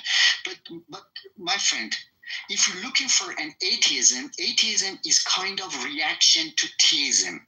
What does it mean? It means that people, okay, they were living next to each other very friendly, and we didn't have any problem with their belief. Suddenly, a man or a group came and they claimed that already there is a God and God gave them a lot of powers. The other group means that at that moment they were looking for some evidence and they tried to see that exactly what do they say. After a while, when they saw they didn't receive any sentence, any signs, this kind of group, this is a reaction in society. In Greek, when you put the A, it means that against the other one. They say that we don't believe it. We cannot believe it. There is no evidence. All the things that you said, these are the claims that you cannot justify. Then this group is named atheist. Atheism is a kind of reaction to theism. It doesn't matter. When we talk generally in our general conversation, why we call ourselves, that atheists or, for example, theists, because we know exactly. We're not talking about, for example, people that they worship idols. We're talking about Abrahamis, that prophets and gods, means that I'm talking about Allah, he's talking about Yahweh, he's talking about the Jesus Christ. Because of these, very strongly we say. Out of respect for the Jews, yeah. You can't say that name. Okay, I got your point. Yeah, I don't care. That, I'm so sorry. Yes, I shouldn't. Okay, I shouldn't have said. Okay. But in our conversation, our context is very clear. I don't need to prove that, for example, there is no God. Everybody knows that. Okay. Again, I told you that story that if we have 1,000 gods and you are against, or you don't believe, or you disbelieve, or you deny 999, that was a big example that I gave you. But generally in our conversation, we know that exactly we are talking about which God. Of course we know that. Babak, I don't think you're intelligent enough to understand what atheist is. So I just sent you a definition in chat. I can send it to you again in a second. But it does not say anything about disbelieving in many gods. It just says denying a god, and that's it. Sorry, I forgot the last thing that I want to say. I know very well about the definition. You don't need to send it to me. I gave you all those examples. I won't listen. I gave all those examples. You know why? To prove that there is no relation between morality and to be an atheist. That's all. No, there is. There literally. You just called yourself a humanist. Okay. If you want to prove that, if you want to say that there is a relation, now give me a link somewhere that, for example, if you want to know atheism, then for example they have some. For example, I don't know. They every day, for example, like Muslim, every day they do pray. For example, when they see other people, they say, for example, salam. They show me some evidence. I really would like to know that. How to justify this issue that there is a relation between atheist and morality. Let me give you an example. Let me give you an example. Wait, Babak, you said you made a critique. You said the prophet is a pedophile, for example, right? He slept with, which is a historical fact that he slept with a child. I didn't say that he was a pedophile. No, I know. I didn't say that. You said. No, I agree with you. You said that this is immoral, correct? You believe it's immoral, right? What do you think? Well, obviously your attitude towards it will be yes, it is immoral, correct? Okay, go ahead. Yes, now under your worldview, can you justify it being immoral as an atheist? Very easy, because experience, that experience during these years shows. Okay, let me finish. Because how do I know that it is not good? Because experience during these years shows me that this kind of marriage, hurt people. So it causes that people. Is in this instance, is the hurt good or bad? Because again, you asked for proof, and after this we'll go back onto Israel Palestine because we derailed way too far. You asked for the proof between morality and atheism. Very simple. Look at the past 100 to 200 years. the people have become more atheist, more a lot less acknowledging of God or following of God, and the morality has derailed so far, and you cannot disagree with that because that's just a fact, that for you to say that atheism and perverted, that atheism and morality are not linked is for you to basically go against history. I'm sorry, but that's just the fact. Okay, you know, I don't know what do you want to prove that. Yeah, look, like honestly, I'm against Islam, but I hate you atheists because you can't pick a side. It doesn't matter, man. Hatred is a part of, you know, that hatred is a part of our, you know, that our attitude. Stop talking. You were talking for the last 20 minutes. You atheists really have no side, and you make me sick to my stomach. At least with a Muslim, I can have a conversation with, but you atheists are disgusting. Like, you make me sick to my stomach. And you have no backbone. You have no nothing. Ask you a question. What makes pedophilia illegal in atheism? And you're like, yeah, but I was talking for the last 20 minutes. What makes pedophilia bad in atheism? Tell me. Baba. Simple biology. First of all, the alphabet. I want to answer him very, very shortly. Okay, you know that the things that you did, you know that was kind of attack on a person. You know that you dissed me. So no, you dissed me. No, listen, you dissed me, and now already that you expect me to answer you. But I prefer Alpha. Please, you answer him. Okay, that I don't want to talk to him because as he said that he doesn't like me, and I don't know why he wants to talk. I don't like you because you people have no morals. You people don't build societies. You people are pussies and you're sumkum. I don't. Okay, well, we're not. Honestly, we're not doing that, bro. We're not doing that. Why are you doing that? I'm checking. You know the difference, baby. Exactly the difference between you as a believer and I as an atheist is something like this. Guys, there is no reason that I hate you. There is no reason that I hate you. Sorry, what? No, look, I just want to answer this. Absolutely, Alpha's right. Why are we derailing the conversation? Yeah, I answered this besiege in the comment section. Right? I want to talk about what happened in Israel last night. We have a besiege in the comment section. She has written this. She has written to Moshe, my friend. She has written, Moshe, قومی یهود فقط خودش را انسان می‌دانند. بقیه را حیوان می‌دانند. این عقیده کثیف را باید مخفی کنی. از این ادعا را از کجا آورده بهاره؟ کدوم کتابی یادی را که چنین ادعای دارد یا معرفی کنید؟ ببینیم. Where did you bring this claim that Jews don't see anyone else as human? What did Moses say to Aaron? She's Iranian, bro. She's a part of the IRGC. She's part of the Basij, you can tell. Then she's written. Bring her up. Bring her up to this channel. She's saying this. She's saying, Moshe, the Jewish people, right, only consider themselves as humans and the rest as animals. You must get rid of this belief, this ugly belief. Then she goes on to say this. You can tell she's a Basij.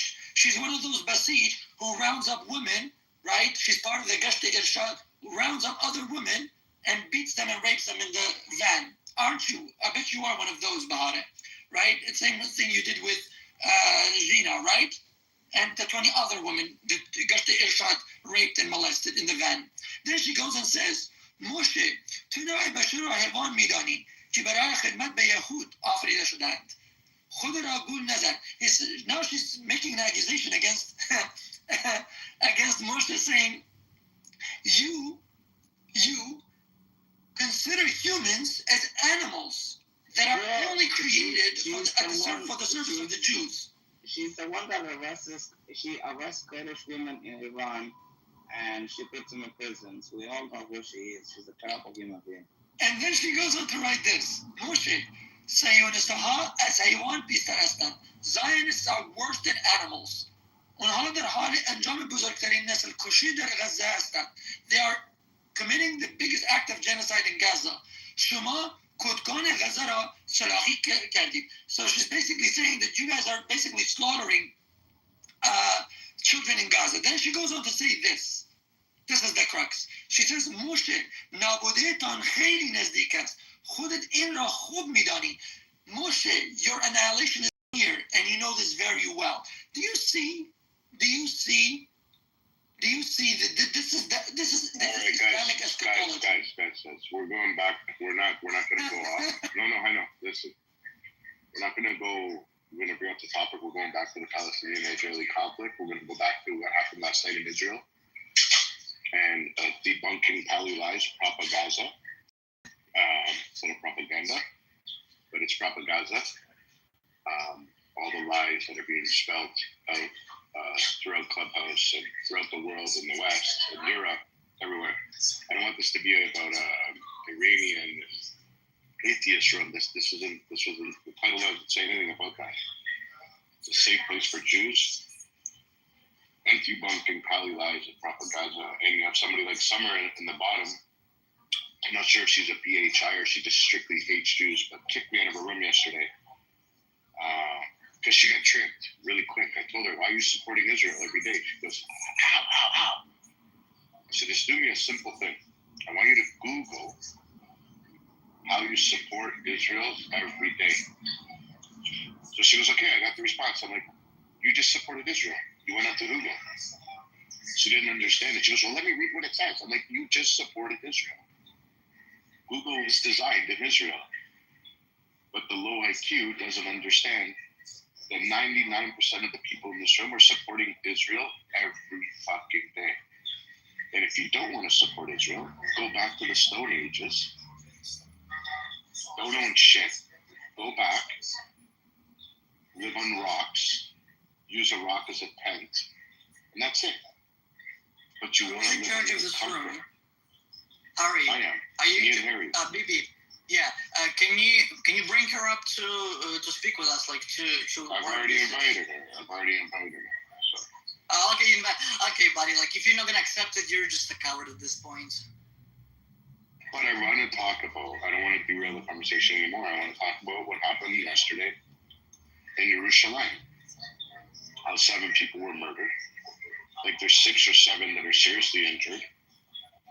And where all this Jew hatred is coming from.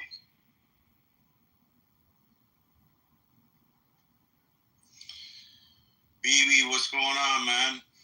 What's up, Primo? What are you doing, bro? You know, just doing my thing. Harry, everybody, how are you? Nice to see everybody here. Yeah, Grace Moore, this is my cousin. Is it really? Yeah. I love it. He actually got me on this app. And then left. Been a little bit busy. Yeah. I'll let you introduce yourself. Yeah, Jewish resistance. That's what I call myself. That's what I do. I typically don't like to give my bios. Usually somebody does that for me because I'm not a guy that likes to big myself up, but I'm a guy that works in the He community. goes around, he does security for the Jewish world. He helps out.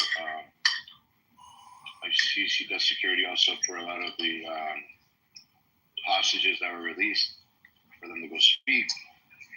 And he travels the world and secures certain events.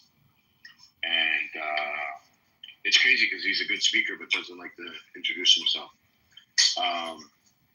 He heads a bunch of fundraising organizations to help support the IDF and Jewish agencies that teach children and adults how to defend themselves with self-defense courses throughout the world.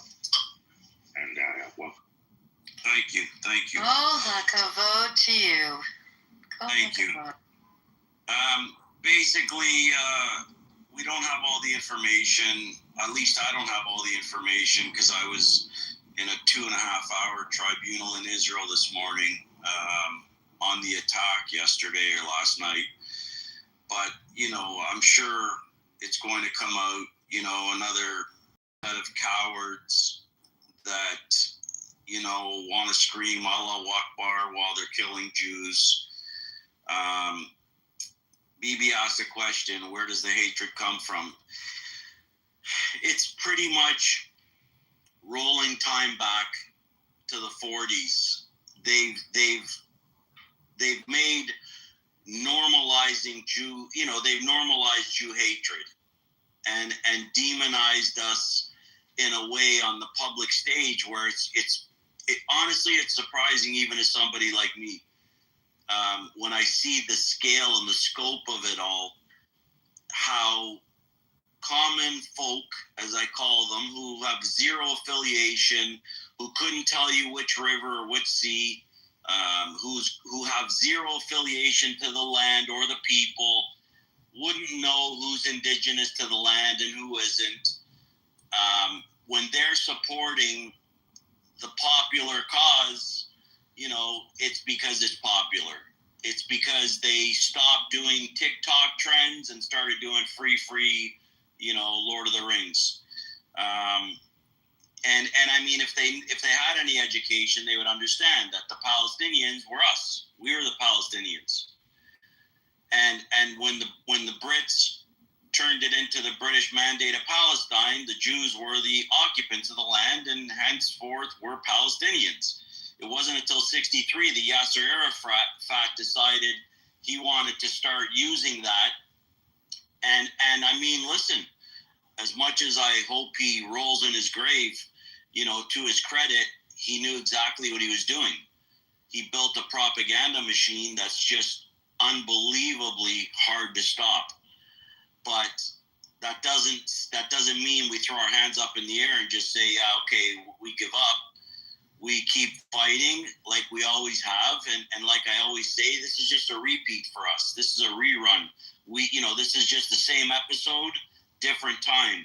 We've been here before.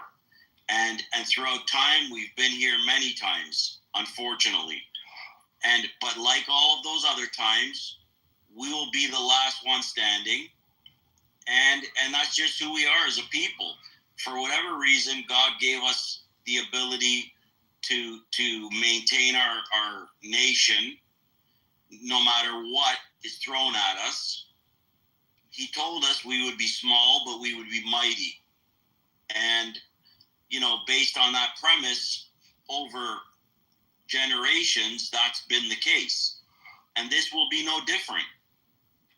We just have to keep our resolve strong and just keep moving forward and push the ball forward every day. And that means, platforms like BB does and Harry does and all of you do on Clubhouse or Instagram posts, comments, push back any way you can.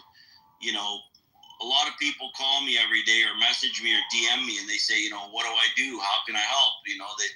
I'm just one person. Well, listen, man, Moses was one person. Noah was one person. Joshua was one person. Throughout our history, it always started with one person. I delivered a talk once called The Power of One. And it always takes that one spark to ignite a fire. And everybody can be that spark. And I'm not trying to give a motivational talk right now. I'm just speaking in general terms. If you want something to do, you're doing it. By being on here, by being proactive, by, debunking lies and not allowing people to get away with anti-Semitic rhetoric, because terminology, it's a big deal. When you allow someone to call them Palestinians, you're buying right into the anti-Semitism. You're agreeing with them. They're Arab occupiers. That's what they are, and that's who they are.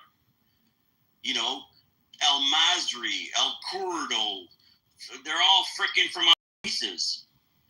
And at the end of the day, they're Jordanians, they're Egyptians, they're Syrians. So if you want to really make a difference, refuse to accept bad terminology and just don't allow it to happen. When people say to me, yeah, but even the Prime Minister of Israel calls them Palestinians, well, he's wrong. And I love him more than, almost as much as I love my own father. But I will tell him to his face one day, you're wrong. You should be calling them out as, who they are and what they are. They're Arab occupiers. They're occupying our land that we allowed them to live in, and they destroyed, and they elected Hamas democratically elected Hamas after destroying all of the greenhouses we left behind, all of the infrastructure we left behind. I don't know how old everybody is in this room, but I remember seeing scenes of the IDF dragging people out of their homes in Gaza, telling them, you're moving. You got to get out of here. Or bulldozers killing people from poles. Right.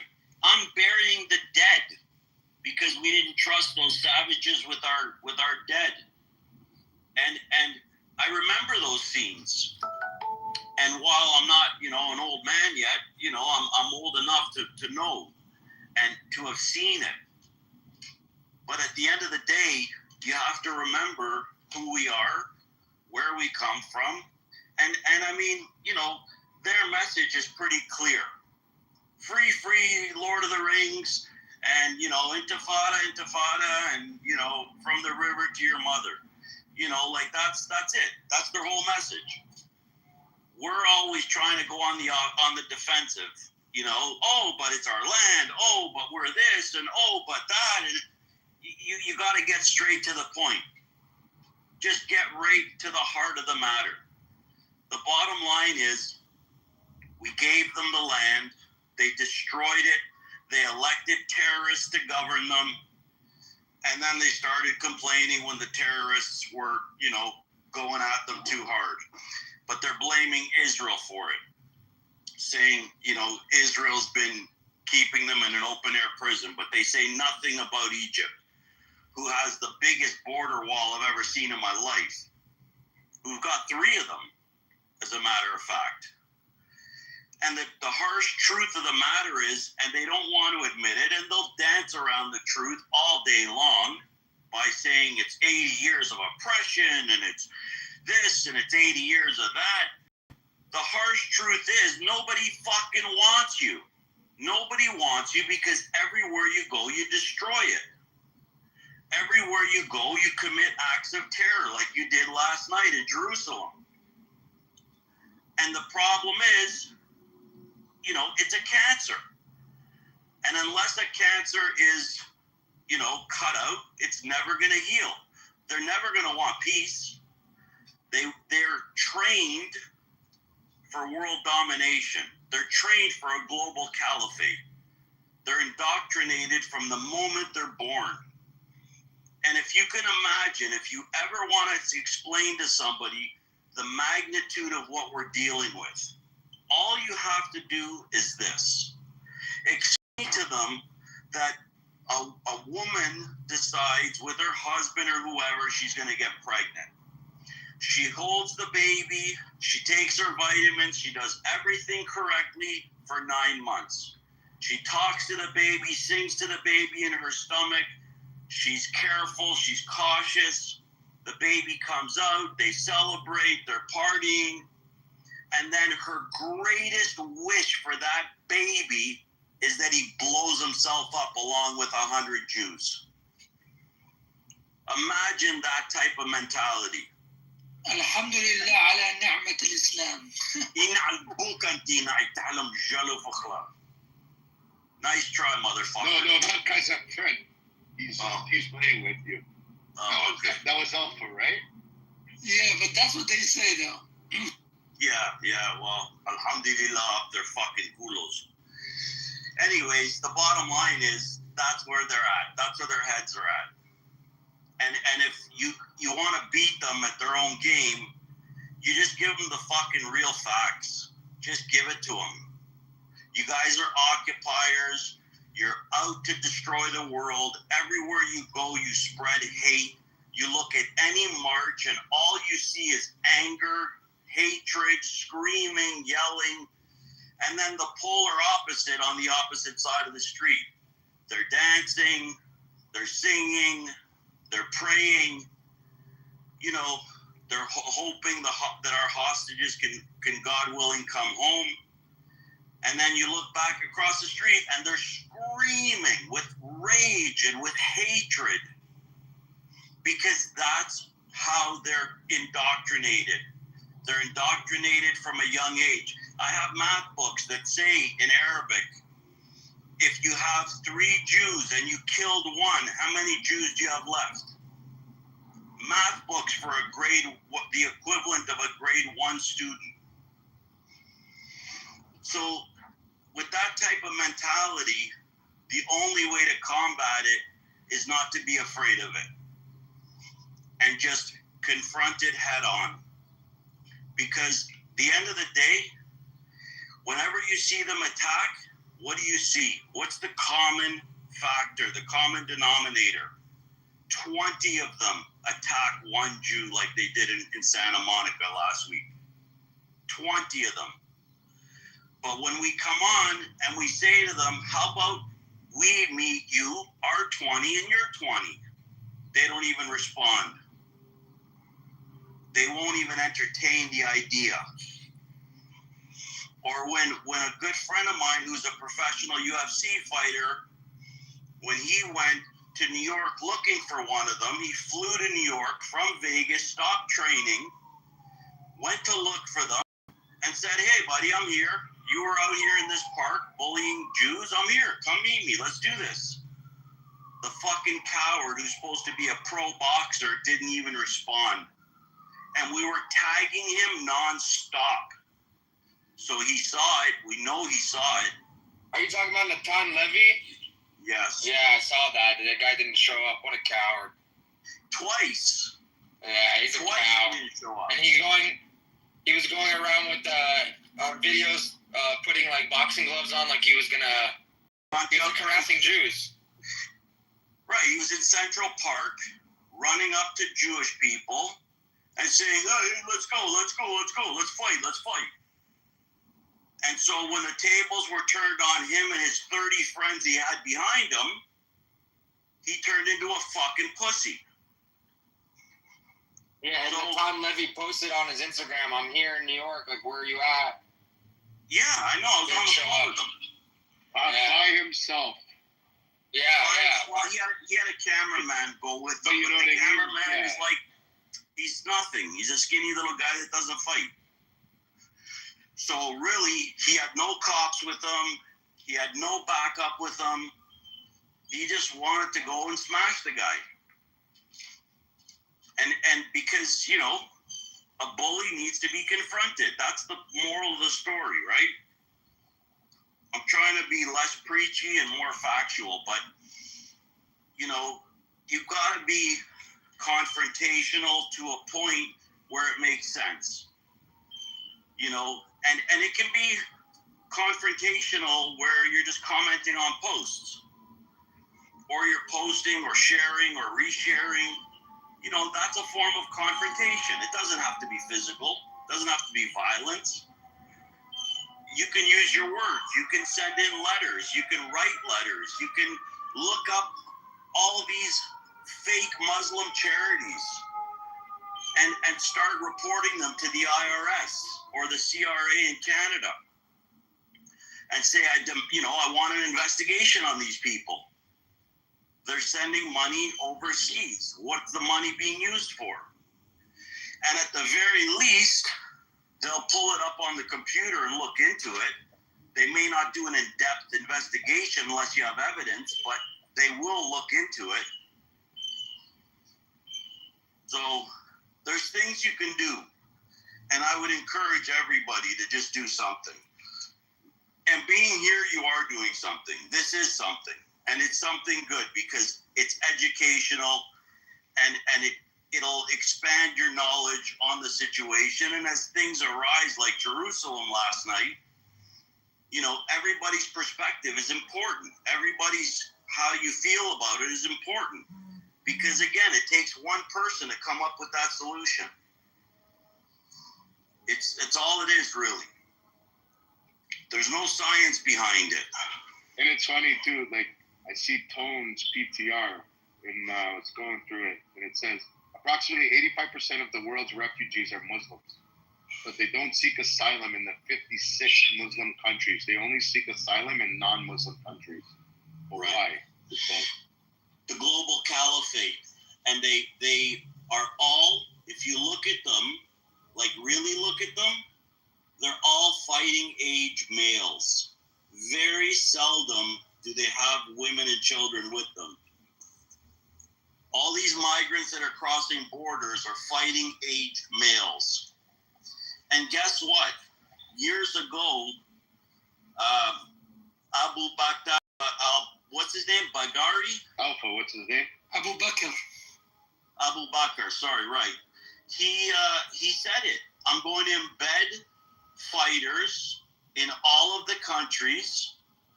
He said, I'm going to put them out as migrants, and there's nothing you can do to stop me. And he did it. So now, whoever took over, and then took over, and then took over, they carried it forward. And they're still doing it. And our countries are so dumb. But I mean, look, if you're in London or you're in the UK, I feel for you. We're in Canada, it's just as bad. It's not, maybe not as bad yet, but it's getting there. But you know, your London immigration minister, did anyone get a load of her yesterday? She's like, you know, radical Islam written all over her face. And so I can't even imagine what that country's going to look like in a few months. And we've got immigration ministers who are pretty much the same. And they think that allowing 1 million migrants in this year was a good idea. Unvetted, unchecked, undocumented, illegally walking in. And now some of the mayors in Canada are actually flying them in. Hey, Joey, I want you to know too, it's not just that. I guarantee you that a lot of the migrants were former ISIS, former Taliban, former ISIS, former Muslim Brotherhood. We literally have a Muslim Brotherhood guy that's has a famous podcast in New York. His name is Baghat Sabri.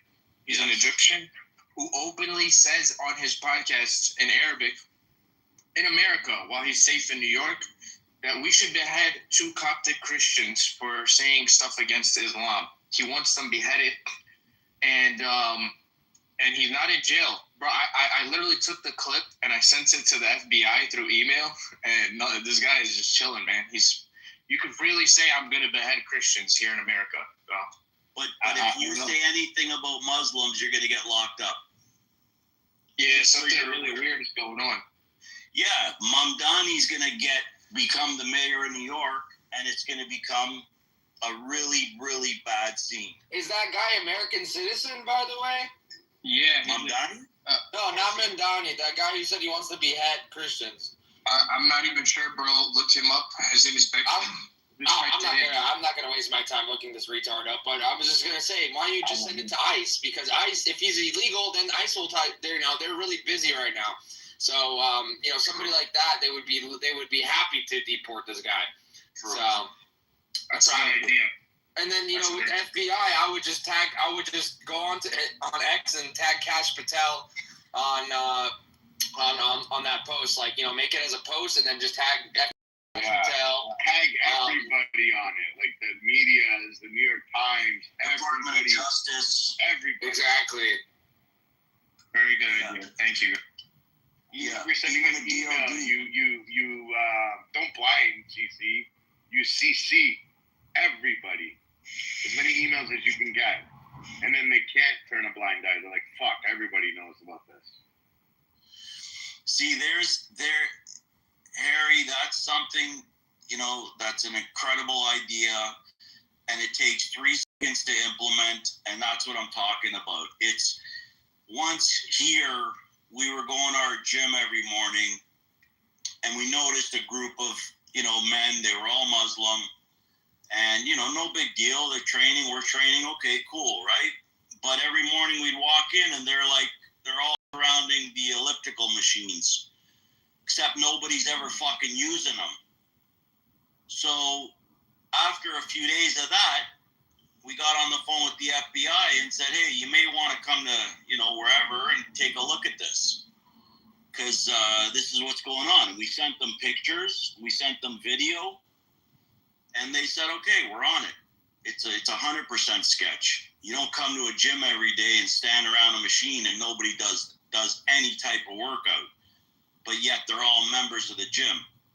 So it's just like, small little things you can do, and it will make a big difference. That's all it is, man. Just. Did you guys know Jewish resistance recently when Pauline Hanson, who is a parliamentarian, who's a member of parliament in Australia, and she made a few comments in response to the vitriol spewed by Mehrin Faruqi,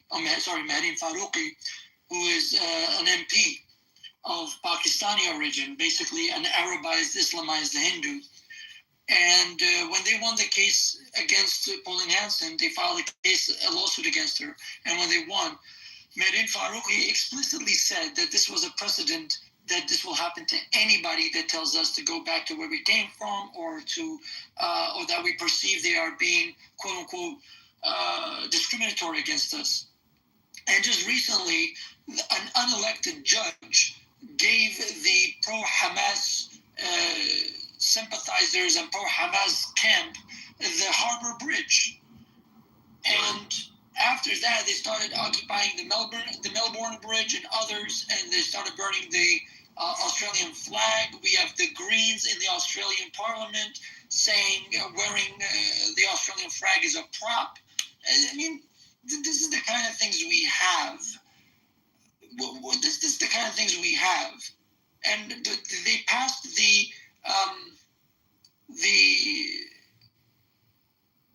religious discrimination bill, which simply gave them the impunity with which they act. And it's hard to even have a conversation, whether it's on campus, whether it's in public, whether it's holding a hall where you can expose their ideology. And it's hard to really speak out, because it's not that people cannot speak out. I mean, I was stabbed in 2012 by members of the Hizb ut-Tahrir, which is one of the militant wings of the Muslim Brotherhood. At the time, I was on campus and I spoke about this, and I was a known propagator of Islam at the time, and I declared my apostasy. I declared my recantation publicly, and it didn't take a month before I was attacked. So this is what's happening. I've been in America. I've been in Australia. This is what's happening. How do we approach it? How do we approach it? So Because we don't just have Islam. It's a perfect storm, Alpha, and I'm sorry for what you went through, and I'm glad you're okay. It's a perfect storm, and I say that not lightly. It's the weakest governments on every side of the border at the exact same fucking time. That's the problem. The only little bit of light was that Trump got elected. And thank God he did, because if it was Kamala, our world would have already exploded. But at the end of the day, I agree with you. It's insurmountable because of all of these governments and the agendas that they're pushing. And I live in a country that's exactly like that. And all of our politicians are woke, and they're extremely sympathetic to the Muslims, and their open border policies are destroying the fabric of this society. So how do you combat that? You combat that by propping up proper candidates for the next election. You walk in to whoever's office that's going to be running as the top guy, whether it's, a member of parliament, whether it's a city councilor, whether it's an MPP, whatever the case may be, mayoral candidate, and you walk into the office and you say, what can I do to help? What do you guys need? let me call 5 or 10 of my friends and let's get some hands on here for you. Let's help. Going to the polling stations is huge. Putting your voice down on paper is huge. But along the way, there's a lot of logistics that take place. And I worked for some very, very large politicians in the country that I'm in. And I know the amount of work that went into getting them elected. It wasn't small. So like with this mayoral campaign in New York, for instance, you know, I understand, like, it's a hard sell. You got Sliwa, you got Adams, you know, Cuomo, forget it. But like, if Adams is the best pick, which I don't know that he is or isn't, but in my opinion, he's a lot better than Mamdani. Anybody would be.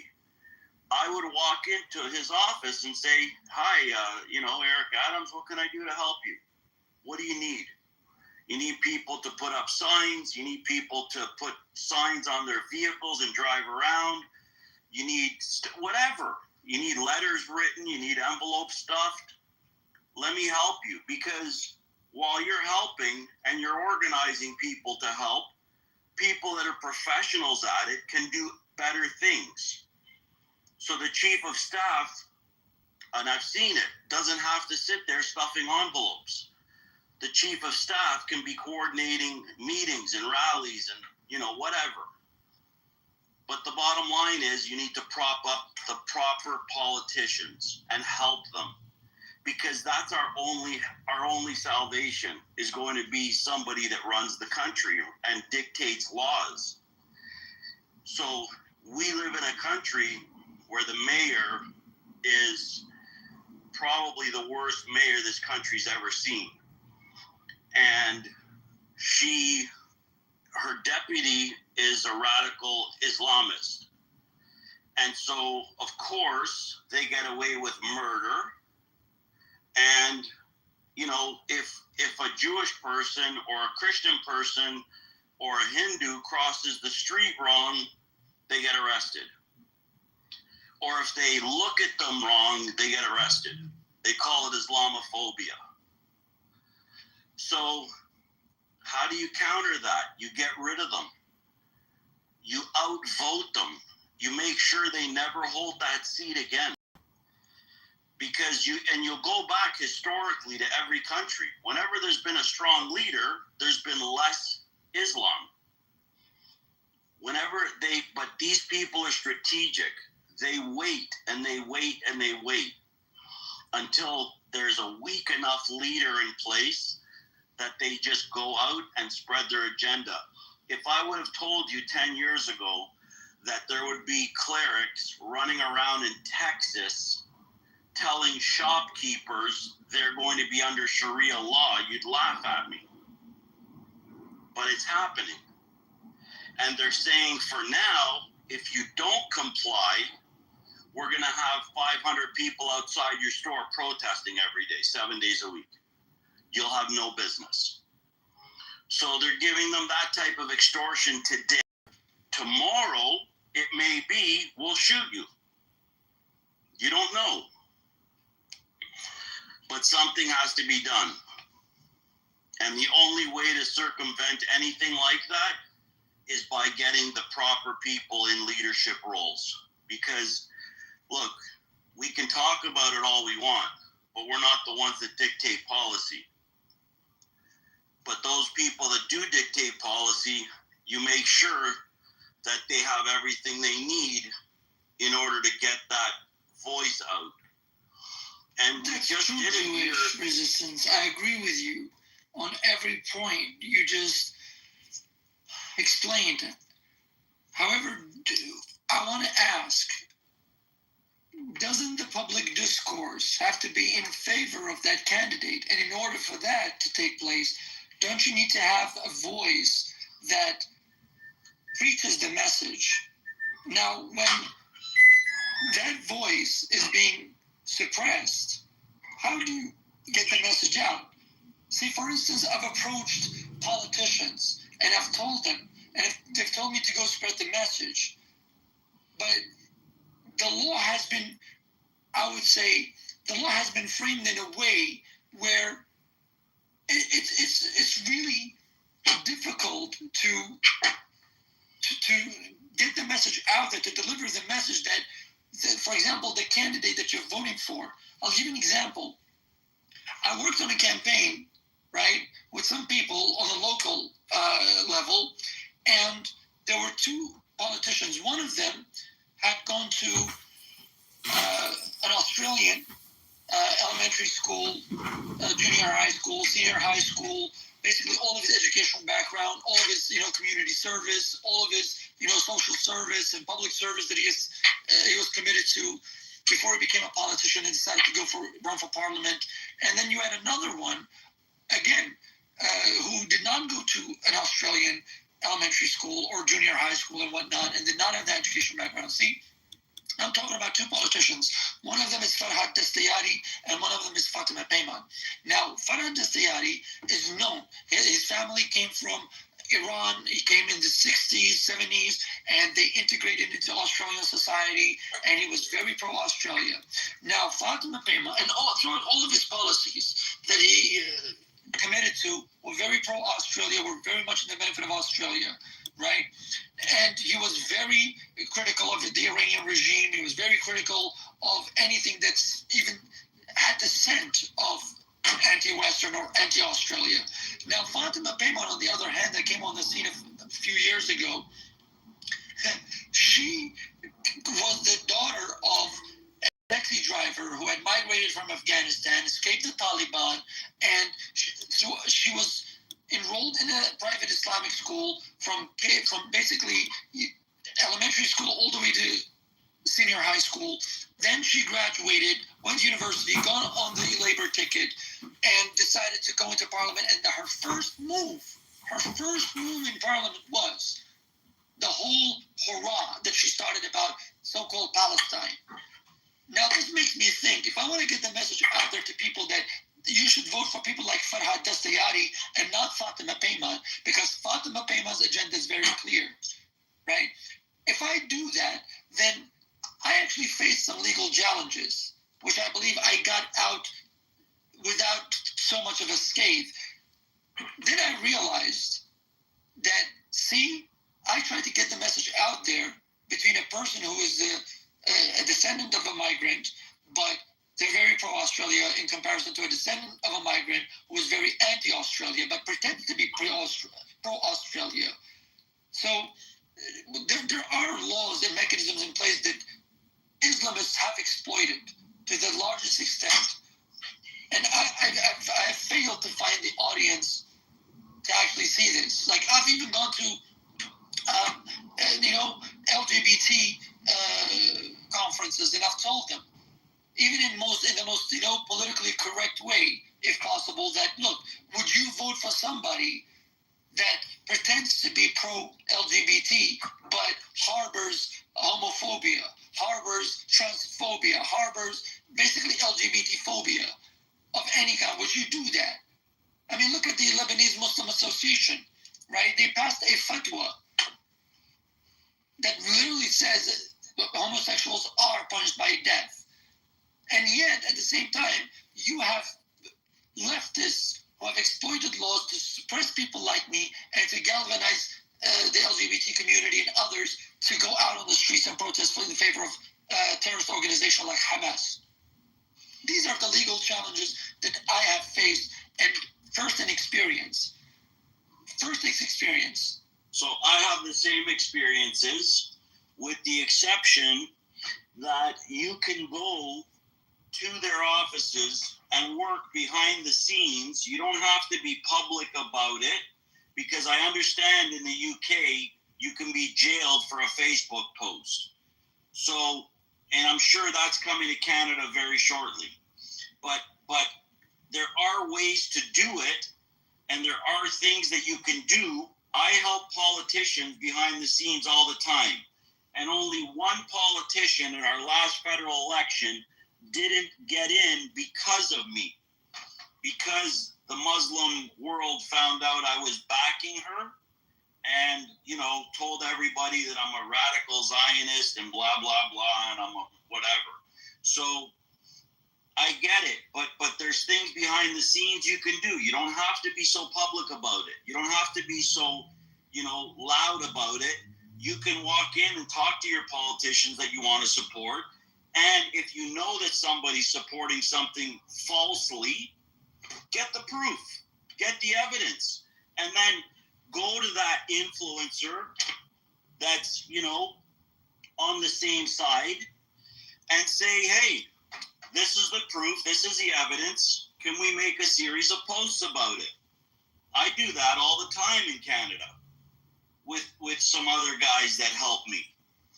And when we need to get the word out, believe me, it goes far. But it doesn't come from my page, it comes from their pages. And it goes to 2 million people. So at the end of the day, there are ways to do it. You just have to be a little bit more strategic, with all due respect. I'm not saying you're not. I'm just saying, there are ways to do it legally and still help in a very, very big way. Because if we don't, then we're just sort of leaving our countries to their own devices, which we can all see by now is going, the Islamic way. And like I started to say in the beginning, it's because it became a trend. People realized that, if they post a TikTok dance, it's going to get 400 likes, a couple comments. But if they post Free Palestine and screw the Zionists, they get hundreds of thousands of followers. And so they realized that, hey, this is making me money. It's popular. And they jumped on the bandwagon. So I always think to myself, maybe a little naively, I always think to myself, that day, I want to be a fly on the wall. When that day comes and, some of these people wake up, for whatever reason, it happens. They wake up and they say, what the fuck was I doing? What was I thinking? I just watched a guy who follows me. I watched a video from him the other day, and he said it. He said, I was anti-Israel for the last how many years, until I decided one morning, I'm just going to look into it myself. And yes, he's faced a lot of backlash, because that's what they do. When things are popular, they're the popular crowd. It's like school, right? If you go against the popular crowd, what happens? Backlash. But that's okay. Stand your ground. Eventually the backlash ends and they go to somebody else. And who cares what they say, really? But there's ways to do these things where the world will see. One day, God willing, they will see the truth. And it's not going to be all of them. You're not going to convince the Cynthia Nixons of the world with her lesbian wife, You're not going to convince her that, that the state of Israel really doesn't do what they're saying it does. Just like you're not going to convince Greta the troll, that Israel's not the demon she tells people it is. And even something as simple as that. She's sailing a little boat, 40 other little boats, and they think they're going into Gaza. If I had it my way, they would get into Gaza. I would let them land in Gaza and let Hamas deal with them. Because Hamas is not going to welcome them and give them a tea. They're going to cut their heads off. But at the end of the day, if Greta really wanted to feed them, she'd be sailing 40 container ships and not spending hours doing press conferences, because she's saying they're starving, they need food this minute. Well, why are you wasting 6 hours on the media? Why are you wasting all this interview time? Why'd you pull into that port? Put me on the phone with her. And if you want to feed them, where's your container ships? Because that little boat you're taking it's got to hold food for the 34, 40 people you've got on board. So where's the food left over for them? So enough with your bullshit.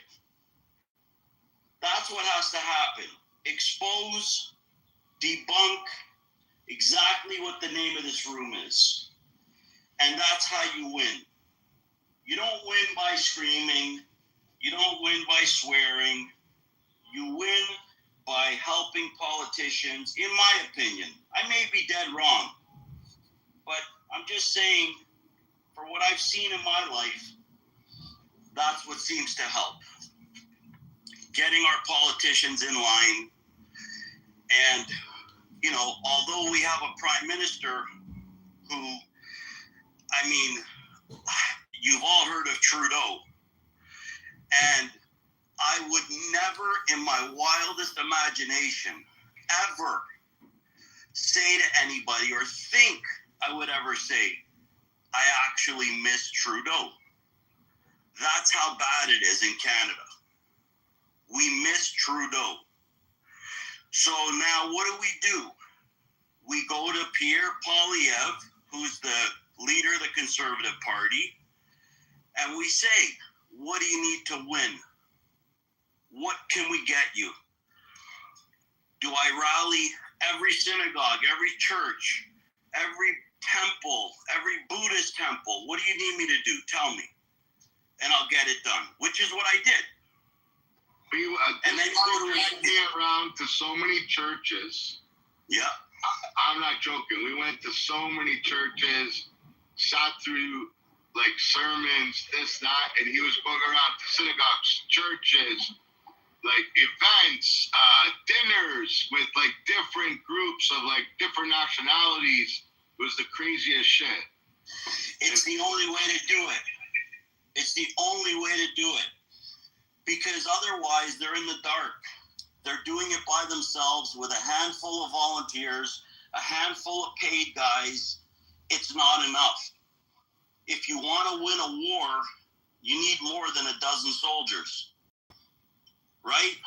Israel called up 500,000 reserves, and they're calling up more every day. If you want to win a war, you need soldiers. Whether your soldier holds an AR or he holds a sign, you're a soldier.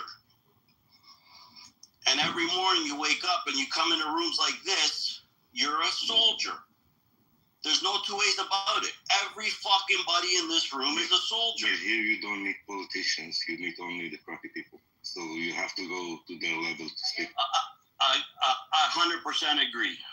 But I spend time on Twitter Spaces with a lot of politicians and some very key journalists around the world, and we have some very, very important discussions. But at the end of the day, I like the in-person thing.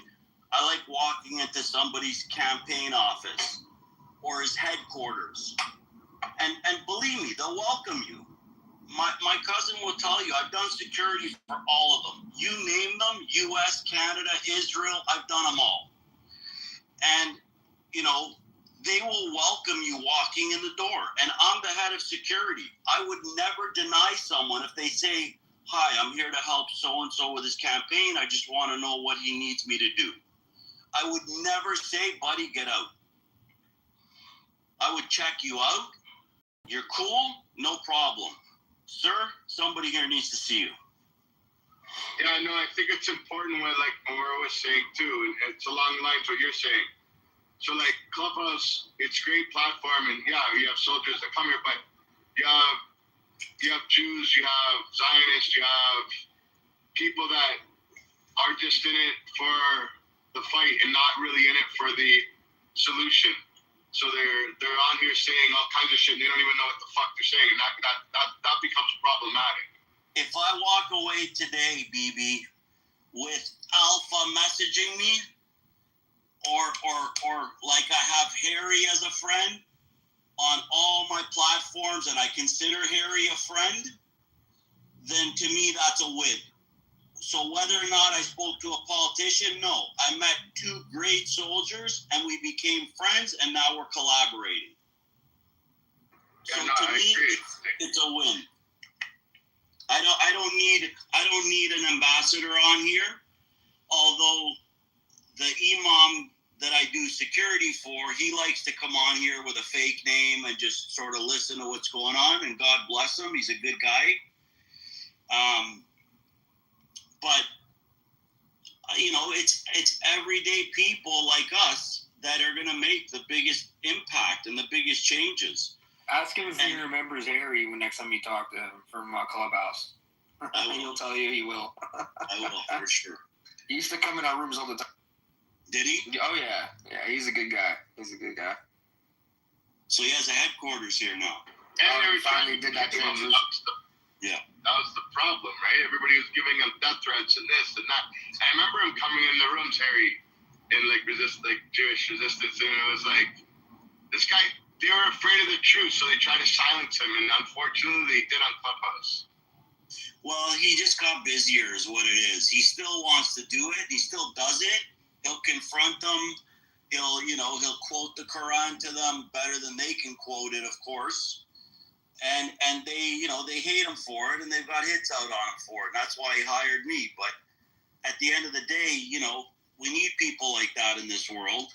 And it's a very useful tool in our arsenal, so in our toolbox. But so is soldiers. So are regular, everyday guys like us that do the work. And, we need to collaborate. We need to ask questions of each other because we don't live in various territories. We don't know what's going on over there.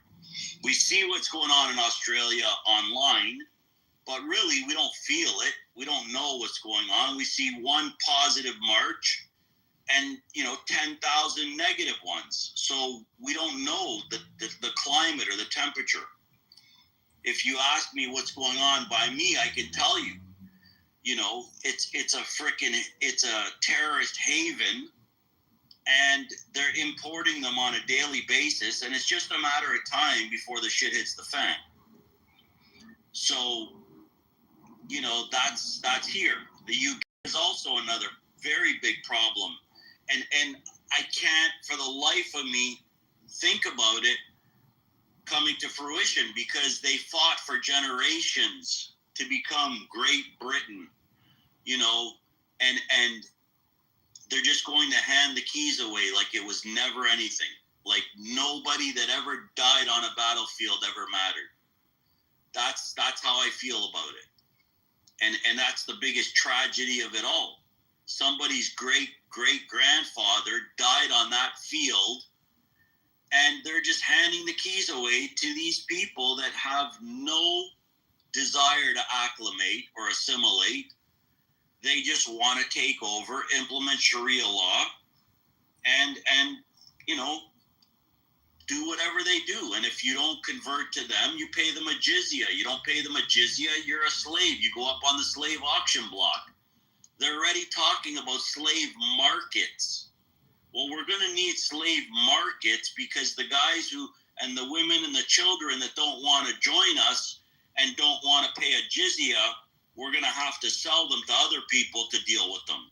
It's funny you say that because we had somebody on the app last week that was literally saying that they wanted, they want to take over the Vatican, and then they want to make jihad for all the world, and they want to, whoever doesn't join, they want to charge a jizya, and if they don't want to pay the jizya, then they would get killed.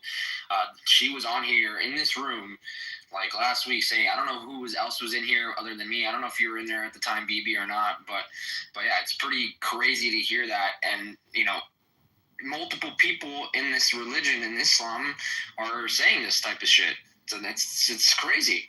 So it's crazy. They've always thought it, Harry, but now they're able to say it without getting arrested for it. Back in the day, if they said something like that, MI5, MI6, fucking CSIS, Feds, somebody would show up at their door, wherever they were. Right now, they can say it, and it's no big deal. It's like, yeah. But they have areas now in Michigan, in the UK. I haven't seen them in Canada yet, but I'm sure it's coming, where it's a no-go zone.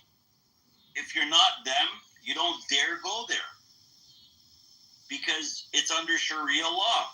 And there's these guys that run around patrolling it at night, and they're the Sharia police.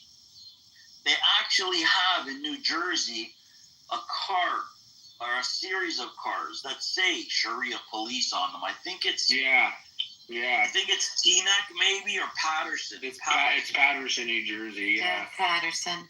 Yeah, it's disgusting. I saw it the other day. Yeah. And in Windsor, Ontario, Canada, the police cars, our second language is French. So everything has English and French writing. But now the police cars in Windsor have Arabic writing because it's a major, Muslim populated place. I still don't understand that though. I mean, think about it. America's second language is Spanish, right? But I don't see any of the police cars, and I live in a state where there's a lot of Hispanics. I don't see any of the police cars with Spanish writing "Policia," on it. It's crazy to me, man. That's some crazy shit. Exactly. You never saw Policia on cops, and even in Canada, you didn't see police in French. But at the end of the day, they're pandering to them. They're pandering to them for two reasons. A, they're afraid of them. B, because there's so many of them, they're going to be their bosses. They know they're going to be their bosses and judges and chief of polices and, Hey, did you tell them, I don't think you're doxing yourself, but you remember how you held an event after October 7th and like 600-700 people showed up and the police sent security and you told them what it was? Yeah. And you remember who they sent? Yeah. Did you tell them? Yeah. You guys won't believe this. I did an event right after October 7th. I did a security briefing to just teach people how to secure themselves because the community was freaking out. Everybody was scared. Mezuzahs were being ripped down. Uber drivers were coming and DoorDash drivers were coming and people were calling 911. Like it was ridiculous. Painting in front of houses, like swastikas on the ground.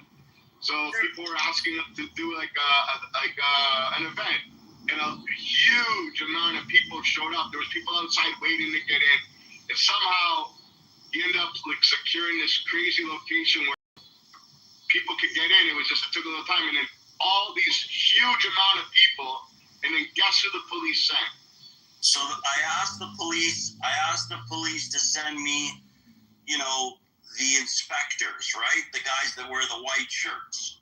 Who like in the US, it would be your sheriff, not the deputy sheriff. So I said, can you send me a couple white shirts so that we can help you keep 911 clear because they were complaining how 911 was inundated with calls. So I said, help me lower the temperature in the community. And why would they call it 911 though? Because there was a DoorDash guy on her driveway or driving by her house or on her street. Like the stupidest calls. And we would investigate them. And, my guys would go there and we'd say, it's DoorDash. I was driving. He sent me sometimes. We were driving an hour. I remember you sent me. I went down to downtown Toronto. This one call I remember he sent me to. He's like, "Yo, can you go help him out?" Da, da, da, da. Like we set up. So I'll tell you before, and then he'll tell you at the end what happened with that police thing. So just to frame it. So right away we mobilized a WhatsApp group. The WhatsApp group grew so fucking huge. We had to make divisions of groups. Then we put maps and we made sections, and we had 2,000 people in this group. But then there was a problem. You could only have 250 people per group. So then we made community groups. And then you made a community on WhatsApp, and then you made different groups, and then people would they were reporting, some were legit reports, and then some were crazy reports, right? And then some dumbass shit. So we had people going here, going there, this and that, and we had a bunch of volunteers. And then he ended up paying money out of his own pocket to certain people that were like protecting like daycares and like certain places that were getting like vile threats. So like out of his own pocket, he was paying people to like secure, because we couldn't be everywhere. We were driving around, me and him, and we had like all these places to secure. And I went one night and I drove all the way down on Toronto. It was like an hour drive for me. I got there and they're like, yeah, there was a guy that drove by and he stopped in front of our house and he was looking very anti-Semitic. I'm like, okay, what did he do? It's just the way he was looking.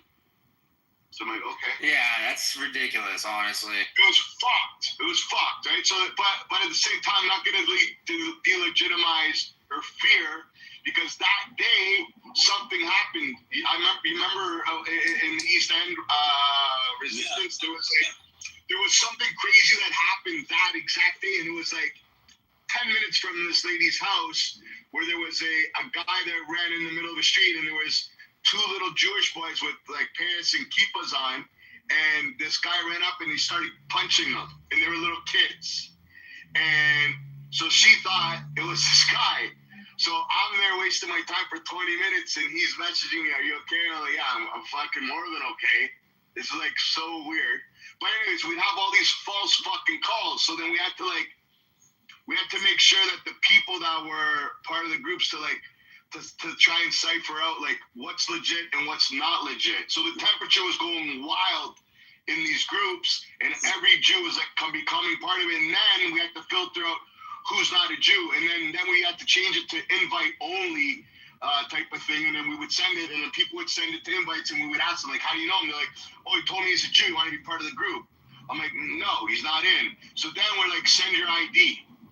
So then they would send their ID, and then we would say, "Okay, send your ID," and we want you to do like a video of you holding your ID and saying this is who you are. So that way, if anything does turn to shit, we got you. You know what I mean? So then we kind of locked it down like that, and the groups are still running till today, right? Yeah. But anyways, so he does this huge event because people are freaking out, and they're like, the guy's walking by the house and he's staring out of the corner of his eye. I know he's gonna attack us, and he's like, "Fuck!" And we can't tell him like, "Fuck off, lady, you're nuts." But we're like, "Calm down," and they're like, "Don't tell me to calm down. I know an anti-Semite when I see an anti-Semite." They want to fucking kill me. What the fuck is wrong with you? And they would attack you. So you're like, whoa, calm down, right? And they're like, "Why aren't you taking it serious?" And they were losing their shit. So he's like, "Hold on. Let's do a community event where we can have people ask questions and do all that." So I'm trying to paint the picture of like how it would be for this thing. So a lot of people came, and he paid for the venue. And mind you, this is all in his own dime, right? So it's like, he's doing this for free. So he gets there, and it's amazing at the end what happens, and then how quickly. So like some people were trying to turn against him, and it was like the weirdest shit. But then the majority of the people are like, "Are you guys fucking nuts?" And one guy jumped up and he started yelling. He's like, "Shut the fuck up!" Like, and this guy, he was one of our good. Anyways, I won't even get into it because I'm gonna peer dox or stuff. What happened to this guy? But so at the end of the day, the white shirts. The thing that he's getting at is the white shirts that they sent. So we're doing the panel, right? And I gave a speech. I delivered a speech for about 25 minutes, and I'm just trying to tell people, how to relax and what to identify as a real problem and what isn't, right? Or when to call the police, when to call us. Because we would sort of be before the police. They would call us, and then if we thought it was serious, we'd call in law enforcement. But at the end of it, they started questioning the police. And I noticed one of the cops was acting weird, the whole time. He was like not rolling his eyes or anything stupid like that, but he was just sort of tuning out and like in his own little world. So I knew something was up. So when we went downstairs after the event, I had a Q&A. We finished the Q&A, and I took a break, and I went downstairs with one of the inspectors, and I'm like, "So, what do you think?" He's like, "Well, I'm Palestinian, so like," and I said, "What?" He said, "Yeah, I'm Palestinian." I said, "Why the fuck are you here?" Like, what the fuck? Could you imagine, Harry? That's what they said. I said, "What the fuck would possess you to come here?" He's like, well, I'm an inspector. I'm not holding any personal feeling. I said, buddy, half that fucking room hates your guts. The other half doesn't even look at you right now after October 7th. And you have the balls to stay here and try to help people? You're not helping. What you just did is blow it up. And sure enough, somebody overheard, ran upstairs, announced to everybody that the cops that I brought were Palestinian. No way. You had all these yentas going nuts, bro. Remember the guy with one arm? Oh, yeah. I saw him the other day. All of a sudden, he's my best friend now. Anyway, everybody run! We dropped the Palestinians. They were freaking out. There's 700 people, and they're freaking. You motherfucker! No, they weren't blaming me. They were blaming the cops, saying it was a setup. The cop. They were like, they were saying it's a setup. That the cops set it up like that so that the Pallies could get fucking intel on us.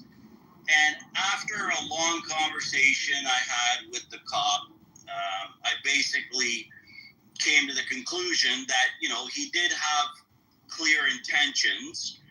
He just couldn't, and I don't know that anybody can be in that environment and not put their personal feelings on the table. We weren't calling them names. We weren't saying it. Whenever we talk about them, we say, we'll say radical Islamists or Hamas or, Islamists. We're not going to say the Muslim population because that's just not what you do. But,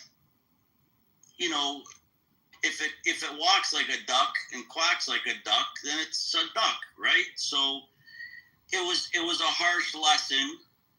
And I mean, who knew we had to vet the police? Because, I said, send me the inspectors, send me your top guys. And they did. They sent me their 2 top guys, and their 2 top guys identify as that. So it just goes to show you, the positions that they're placing themselves in like high offices of power. And so Alpha, it comes back to the same conversation again. If we want to accept it and have a guy in Paterson, New Jersey, wearing that terrorist flag on his bulletproof vest, then, we leave it at status quo.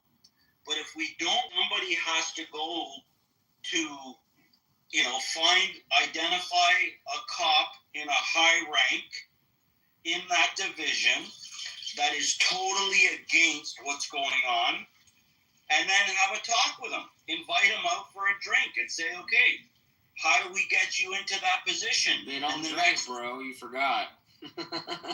No. I'm not saying them. Ah, okay. Somebody that's going to go against them in the next round of, promotions or elections or whatever it is in your local area, right? But you go and you prop the guy up. I've done it many, many times. And you say, look, there was an inspector here who was an acting inspector, and he wanted to go for full inspector. So at first the community was like, he's anti-Semitic, he's this, he's that. I'm like, let me go talk to him. So I went up and I said, do you mind if we sit down and have a conversation? He's like, no, go ahead. So I started quizzing him and asking him questions. And I said, I'm not asking you to pick sides. I just want to know where your head is at.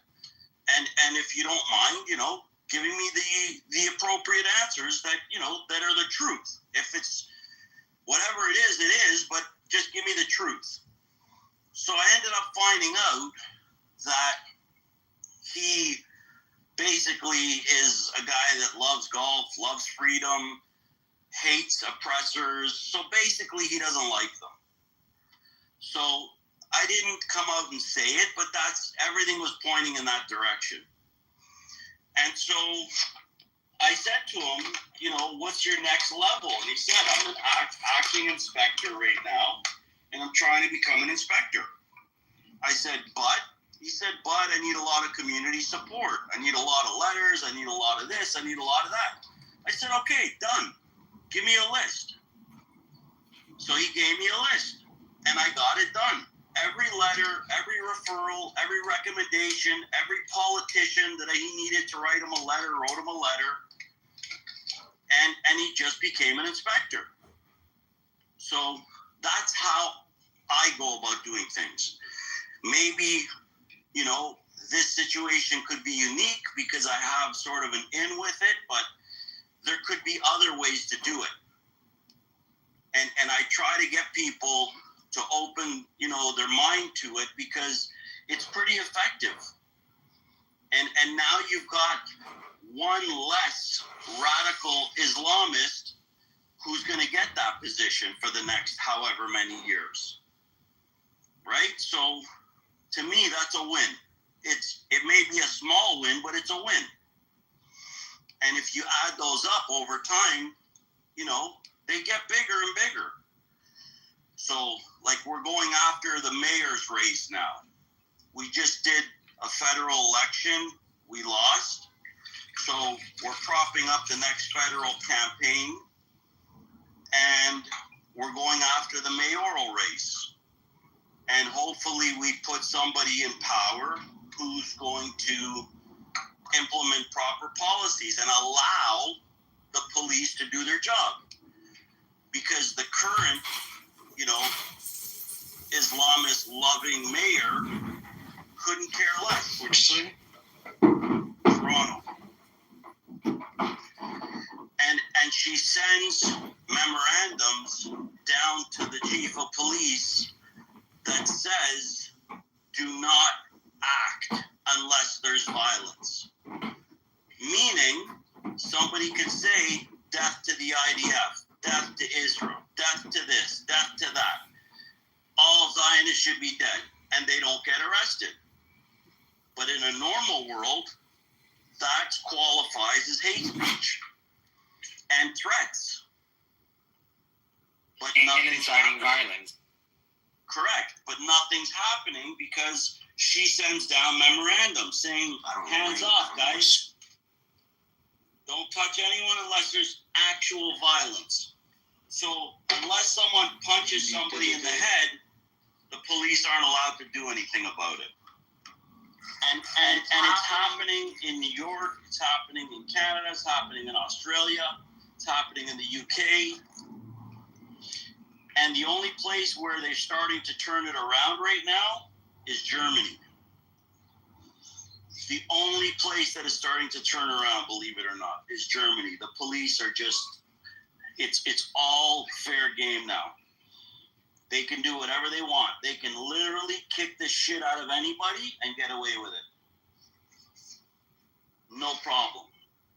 So I'm not suggesting that that's what needs to happen, but the police need to be able to do their job. Their hands are tied and they need to untie them. Because I speak to a lot of members of law enforcement and I work with a lot of them. And some of them are just a waste of space. But a lot of them really would love nothing more than to do their job.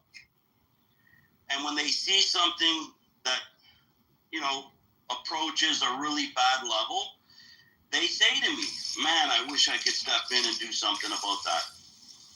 I say to them, like, what are you talking about? Like, you took an oath. You have to do something about it. And they're like, no, I'm not allowed. So when you hear that from law enforcement, like, it really makes you think. Because, you know, cops are supposed to be the protectors of society, right? I never thought in our lifetime that, like, our community would have to protect itself. I always did. I always, you know, worked at protecting communities, but I never thought it would be on this scale. I've been doing this for 30 years. That's what happens when you let the lefties take over, or the liberals take over. This is exactly what happens. Agreed. They take away the power from the people at the end of the day, really. They take away the protection from the people, and they do what they want. and that's not to protect the people. That's not what one of their objectives is. So. Well, they want everyone's guns. They want control. Everybody. That's what I'm saying. You look at the liberal states in the United States, and you see very similar things that are happening in Canada in these liberal states like California, New York, like you mentioned, Illinois, Washington, Oregon. You see all this same type of shit, Colorado. But when you look at like Texas or Florida, stuff like that, if anything happened like that, it gets shut down immediately, and it doesn't happen after that again. So they try to do the same thing at this one university here next to where I live, when they were all protesting at the universities, like the pro-Palestine protest. They shut it down immediately, arrested multiple people, and after that day, it never happened again. But the president of the university didn't, allowed it to happen, so they actually brought in police from the city to actually, because each campus has their own police force, but that's nothing like, and they don't have the size or the numbers to shut down a riot, so they have to bring in help from the city police, and because where that university is at, it's actually not in the county technically, so the sheriff's department wouldn't come. It would be actually the city police that would come, and they shut it down quick, and it never happened after that again. So, but you saw it happen multiple times in like MIT, Columbia, UCLA, all these fucking campuses, in these libtard cities, and that's what happened, and yeah, it was a big problem. Not allowing people to go to their classes and stuff is ridiculous because of their religion or ethnicity. It's that shouldn't be happening in America. So, and these lefties are getting away with it, man. It's crazy. And now look at what's happening in New York, which is fucking scary to see that this guy might become the mayor of New York. I think he's probably going to end up winning. Just knowing how New York is, I wouldn't be shocked if he wins. So yeah, it's fucking scary. And Canada, Canada is following along very well with a lot of these liberal cities here in America. Yeah, it's sad. You're right.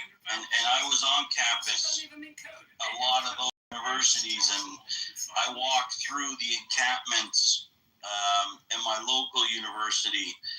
I walked straight through the encampments, and I had security set up for all the Jewish students that wanted to protest it all. And we provided 24/7 security for Jewish going to classes. Wow. And it's on Al Jazeera did it. Anyways, I'm not going to dox myself, but I basically I still provide security for Jewish kids on campus, and I can honestly say, thank God, since we've been doing it, there hasn't been one attack on a Jewish kid all of last year. Not once since we launched September the 8th. And they asked me, they tried to ban me from every campus in Canada. They tried a lot of shit. None of it successful, but they tried a lot. And the funny thing is, I don't even go to the campuses. I'm across the street from the campus with 100 guys. So the Jewish students have an 800 line. They can call me anytime and say, I'm trying to walk to class, or we've got a Hillel group in a room and they're banging on the walls, and, suddenly some people appear. But it's crazy that we have to go to this level. Like, this is insane, if you think about it. It is insane. It's totally insane, but I'd rather have it than not have it. Because to not have it was the encampments and Jewish kids not being able to cross specific boundaries because they're Jewish. Now, try to stop a Jewish kid from going to class. Go, I fucking dare you. So, to me, that's the bottom line. And if we have to have it, we have to have it. But we shouldn't. That's fucking ridiculous. I mean, in Canada's not as a free country as America, but in America, like, that should never fucking happen. And I would like to say the same for Canada, but Canada's a country. No offense to your country, but No, buddy. The anthem says, we stand on guard for thee. We don't stand on guard for shit. I told them yesterday, I told somebody high up in the federal government, we need to change our anthem to "We Stand for Nothing." Because Canada really stands for nothing. I have an arsenal of weapons in a bunch of safes. So does my cousin. And half the shit, if not more than half the shit that we own, is illegal now. They put them all on a banned list. And, basically, the only thing you're allowed to use here is, which is fine for me, is a 12-gauge pump, or a bolt-action rifle. Listen, a bolt-action with a clip for, 6.5 feet more, that's a pretty big round. So I'm okay with that too. But at the end of the day, they're just trying to take away more and more freedoms. And I don't know if anyone knows this, but in Canada, Harry, if you send me a link right now to something in your region on the news, online, and say, here's the article, I can't post it. It won't post for me. I'm not allowed to share news. So that's why you've seen on my social media that when I'm in an interview or whatever, I'll screenshot the article and then, say, hey, this so-and-so writer did a pretty good write-up. If you want to go read it, Google it. Because I'm not allowed to post the link. It won't show up. So they've already taken that away from us. That was Bill C7, I believe, or C3. And it's just getting worse and worse and worse. So what are our options? Our options are make sure our community's safe first and foremost, right? As far as I'm concerned, if our community's not safe, we don't have a community. So let's worry about our freedoms and rights once everybody's safe. And then once everybody's safe, well, now it's time to worry about our freedoms and rights. And we also that should be for our government to worry about. Like, that shouldn't be for us to worry about. If we're living in a society that claims to be free and that claims to be, give us the protections under the Constitution, at least here in America, right, that we deserve as Americans. So for that to happen, it shouldn't even have to happen, right? We should. You have the Second Amendment. You have the First Amendment, and I'll tell you, we have our top federal politicians, as of yesterday, going in the news and saying they want a castle law implemented in this country because you're not allowed to defend yourself if someone breaks into your home. And the top cop in one of the regions went on a 4-year-old who was killed in her home, and then there was a family of 4 that were set on fire, killed. Oh, God. They reported it in the media as a home fire, house fire. They didn't say it was a home invasion causing 4 murders. So a couple people are getting very antsy. We all are. And when a couple of them would shoot into the wall, right? They just fire a warning shot into the wall.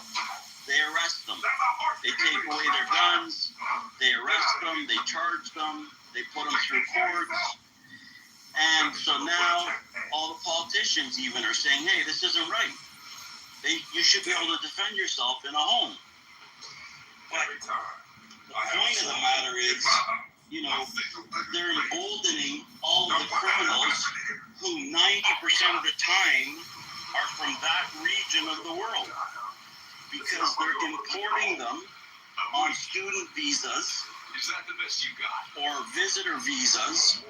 They'll stay here for a month, break into as many homes as they can, steal as many cars as they can, and then fly back with 20 grand in their pocket, which is a lifetime of money for them in their pocket.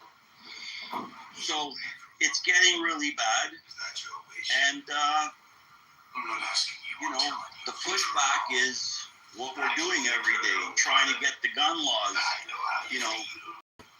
stiffened. But we're not going to do that unless we bring our politicians back. Oh yeah, you guys have a long way to go with that. We do, but I'm willing to fight, and I'm willing to go all the way with it. You know, look, I took, and forget me, my whole team, all of our crews everywhere, they all did the work. But we took a problem that was in existence. As you ask anybody, anyone that you know in this country, if they had problems with Muslims in universities, and they'll tell you, you know, in 74, we were doing a Hillel thing, and da-da-da.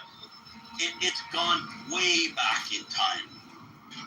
But from last year, from September 8th to today, they can't say anything. So it just goes to show you that things can be done if you really, really crack them down. You know, and decide enough's enough. And I went and I risked my life many times. And the radicals have, I don't know how many hits out on me. I lost count. And, you know, they try to get me banned from every social media platform. They tried to get the government to come down on me. They tried to get the police on me.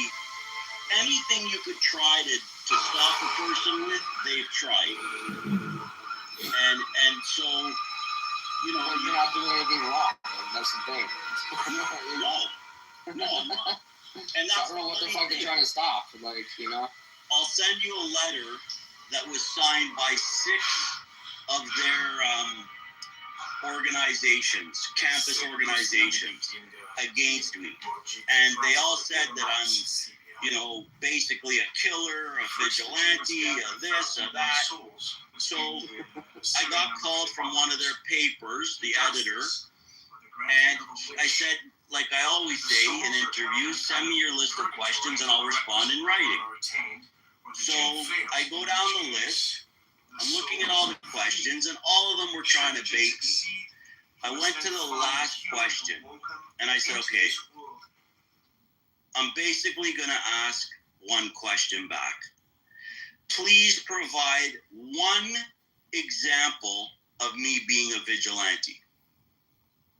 If you can do that, I will come to your paper's office and I will give you everything you want, live, tape it, film it, spread it across Al Jazeera for all I give a shit, which they did. So they couldn't because it's false. So they lie. They'll do whatever they can. They'll cheat. They'll steal. It's, what's it called? Takia? Alpha would have known better than me. I forgot by now. But basically, they're allowed to lie. Yeah, no, it's Takia. Yeah, Takia. Yeah.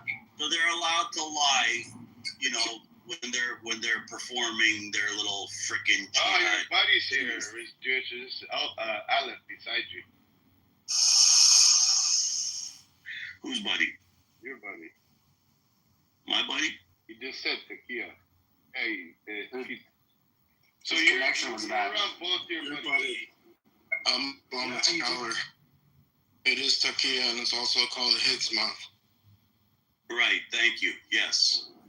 So at the end of the day, they can lie, they can cheat, they can steal, they can do everything. Alan's trying to say hi to you.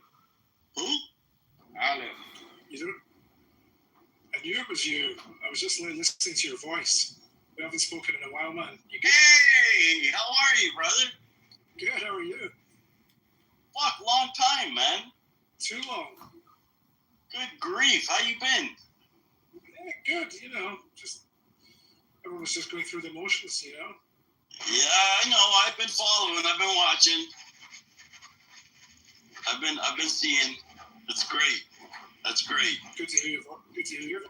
Brother, I always ask about you. I'm not going to take everybody's time up saying hi to my old buddy, but I definitely think we should catch up. 100%. I'd love it. Amazing to hear your voice. You too, bro. You know, when the so at the end of the day, that's the bottom line. You know, I'm just trying to say, like, everybody should try to just do whatever they can. Because everything helps, you know, everything. And there's another perfect perfect example of an amazing guy who I met here. Love him to death. We did a couple things together online. Passionate. He does his work. He does it well. He cuts through the bullshit. And super, super smart, super educated, great at fighting this, major uphill battle. But I met him here. And thank God for that. So, that's what I'm saying. You guys coming here is a form of fighting. Because you're going to meet people, you're going to collaborate, you're going to, do other things through it. And through my cousin, I'm happy to say, he put me in touch with some great people. And my cousin's good at that. He's good at, spotting talent and really genuine people. I remember at the beginning, before I got on, he's like, I'm going to bring you to the shop. I want you to stick around. Harry, and then Alec, before it was a different name. He's like, these are the guys you want to be around. I walked into the room, and I'm like, hey, Harry. Harry's like, go fuck yourself. What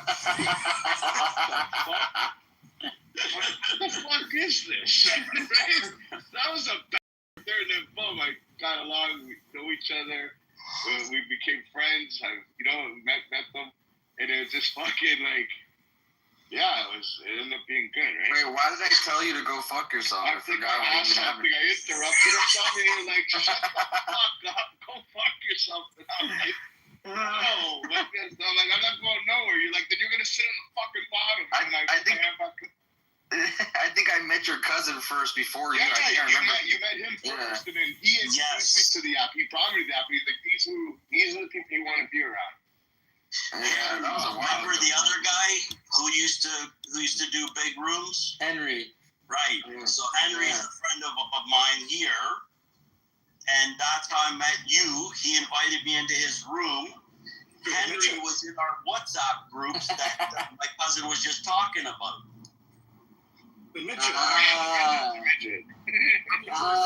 Damn, that's crazy how that. He was in our patrol groups because what we were doing was we were encouraging anyone. There's nothing like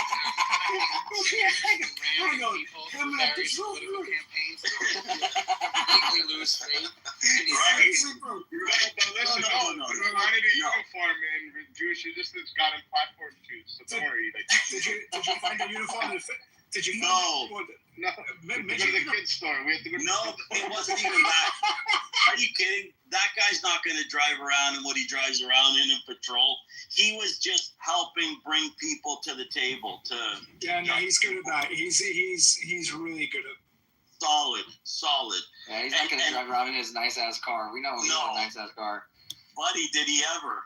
And he brought it to my rally for Israel. We just did our third annual, so he brought it to the first one. And I was like, seriously, dude? I said, if you're bringing that, we're putting Israeli flags all over it. He's like, okay, go ahead. No, he's cool, man. He's a good guy, man. He's a really good guy. Really good guy. But that's the beauty of this app. Honestly, because you wouldn't be able to do this on social media platforms like, Instagram or whatever, because you're typing. You have no way to meet the person, no way to know how they sound or what their vibe is like, right? Or if they're passionate or they're just bullshitters. I agree. And this place, I honestly, I'm very grateful to this app because, and he just came up now, and that's one of the guys, I love him. And he, Harry and BB and all the guys that I've met through this app, well, obviously not BB, I met him when he was born, but. I feel sorry for him. So I remembered you, BB. but this is a good way to fight, guys. That's what I'm saying, man, because this is the best way to collab and really find your people that align with you and can maybe perhaps get stuff done. And look, the hot ticket right now is Mom Dunn and trying to make sure that he doesn't win. And so I've spoken to a lot of New Yorkers about it, and unfortunately, the only real candidate in their eyes is Adams. And I mean, I guess it comes down to the lesser of two evils. But he's much better than Mondale. I mean, like 100 times better. Yeah, I agree. Listen, he doesn't call the globalized intifada. That's all I need to know. That's all I need to give him my vote. Of course. Yeah, It was weird from my position when they asked during the debate where would these candidates go if they had the option to go anywhere, and all of them were saying Israel. Wow. I'm just worried for New York because there's a lot of fucking Jew haters in New York because they're, they live next to, a lot of them are familiar with Jews. They live next to them, and I've met a lot of them on this app. And the people, the Jew haters that I've met on this app, the ones from New York, are the most vile ones I've ever met, I think. Why There's a couple of them on it. Vile, bro. Vile people. Disgusting, the shit that you hear from their mouths. Why is that? Because New Yorkers have balls, or just because, they just happen to be extra haters? I both maybe. It could have been something where they I saw a Jewish person in New York, and something happened where they felt offended by them, and from that day on, they just had hatred and vitriol towards Jewish people. That's that, or they had a friend that, got him to feel that way. I don't know, but I feel like you see that more in cities where they live very close to them, and I could be wrong, but that's just what I feel. And there's a couple that are on this app. I'm telling you, the shit that I hear from their mouth, they have no skin in the game for this whole conflict that's happening, and they're the loudest people on this app about it. Most of them, Yeah, with the dirty, disgusting, vile shit that comes from their mouth. They're literal Jew hatred that comes out of their mouth. They call them to kill Jews. That's scary shit, man. So that's why I'm worried for New York, because there's a lot of them that are in New York that are like that. There's just no education. The education there's shit, So where do they get the that's how I see it. Huh? Where do they get the chutzpah to say some of these crazy things? They're fucking New Yorkers. What do you expect? The worst fans of any New York team. They're the worst fans. They're the worst people. They're shit. Harry, it's odd to me because obviously I'm not naive, but I sort of can't wrap my head around it, because the perpetrators of 9/11 are the ones who are being propped up, and they're probably wearing their flags and their terrorist garb, and I can't wrap my head around it. I don't know. 20 years ago when that happened, and a lot of people on this stage are already familiar with it, and it's been mentioned many times in our rooms. You can go find the videos of the Palestinians in the street dancing and handing candies out and handing baklava and kanafe out to all their people, all the civilians in the street when 9/11 happened. They were celebrating, and then now it's like the reverse. Like, everybody in New York are celebrating October 7th. It's fucking crazy to me. I don't know what the fuck happened to that city, but yeah, something happened to that city. It became radicalized since 9/11. They went the complete opposite turn. Crazy shit, man. Yeah, it's pretty crazy when you're propping up your enemies. I mean, it's like the saying goes, not all Muslims are terrorists, but all terrorists are Muslim. Yeah. I like that saying. It's true. It's like, okay, not all Muslims are terrorists. I agree, but all Muslims are all terrorists are Muslim, though. And at the end of the day, throughout New York's history, World Trade Center, the first bombing, so many things that they've done in New York. I don't know, where's the memory? There's no memory there, and these people, I don't get it. So what happened in New York is this: over the last 25 years, there has been a push in universities, professors educating young people with a far left-wing socialist agenda funded by Qatar and other bad actors. And it has only amplified in the last 5 years. You've got these social justice movements that the far left Marxists hang on to, or grab onto, should I say, and they see this Palestinian cause as just being another similar cause to all their other causes, which were, for example, Black Lives Matter. And all these far left-wing organizations have been pumping funds into this for a long time, including CARE, which is a Muslim organization that's aligned with the Muslim Brotherhood that runs openly in America. And then you've got people like Mahmoud Khalil, who's actually meant to be deported, who's still running around the streets of New York organizing all these events. You've got another organization in New York that actually organizes these pro-Palestinian events, which is funded by an organization which is close to George Soros as well. The guy that is being paid $85,000 a year just to be in the streets and protest, who is Asian. He's not a Muslim, he's just an Asian ex-student. And the story goes on and on and on and on. So the younger generation, unfortunately, have fallen into the trap of thinking and believing that the colonial struggle against Israel is their struggle against, the U.S. colonialism as well. They hate America. They hate Jews. They hate America. They burn the American flag openly in the streets of New York now. They will take American flags off street signs and street poles and flag poles, and they'll put a Palestinian flag up instead. The police do nothing, and it's a shit show. Yeah, I mean, technically you're allowed to burn the American flag and all that, but it's still, I know what you're saying. It's disgusting and it's horrible. And you're right, this leftist shit's taken over, man. It's a virus. That's a very good point that he just made, and yeah, it all makes sense when you connect the dots that way. Of course, I know they're being indoctrinated on a university, on a campus level. I do security a lot for one of the famous professors there, and so I know the kind of stuff that is going on, but when you connect all the dots, and it makes sense, and you have to hand it to these radical pricks. Like, they knew exactly where to get it from and where to start and how to do it and where it would just spread from there.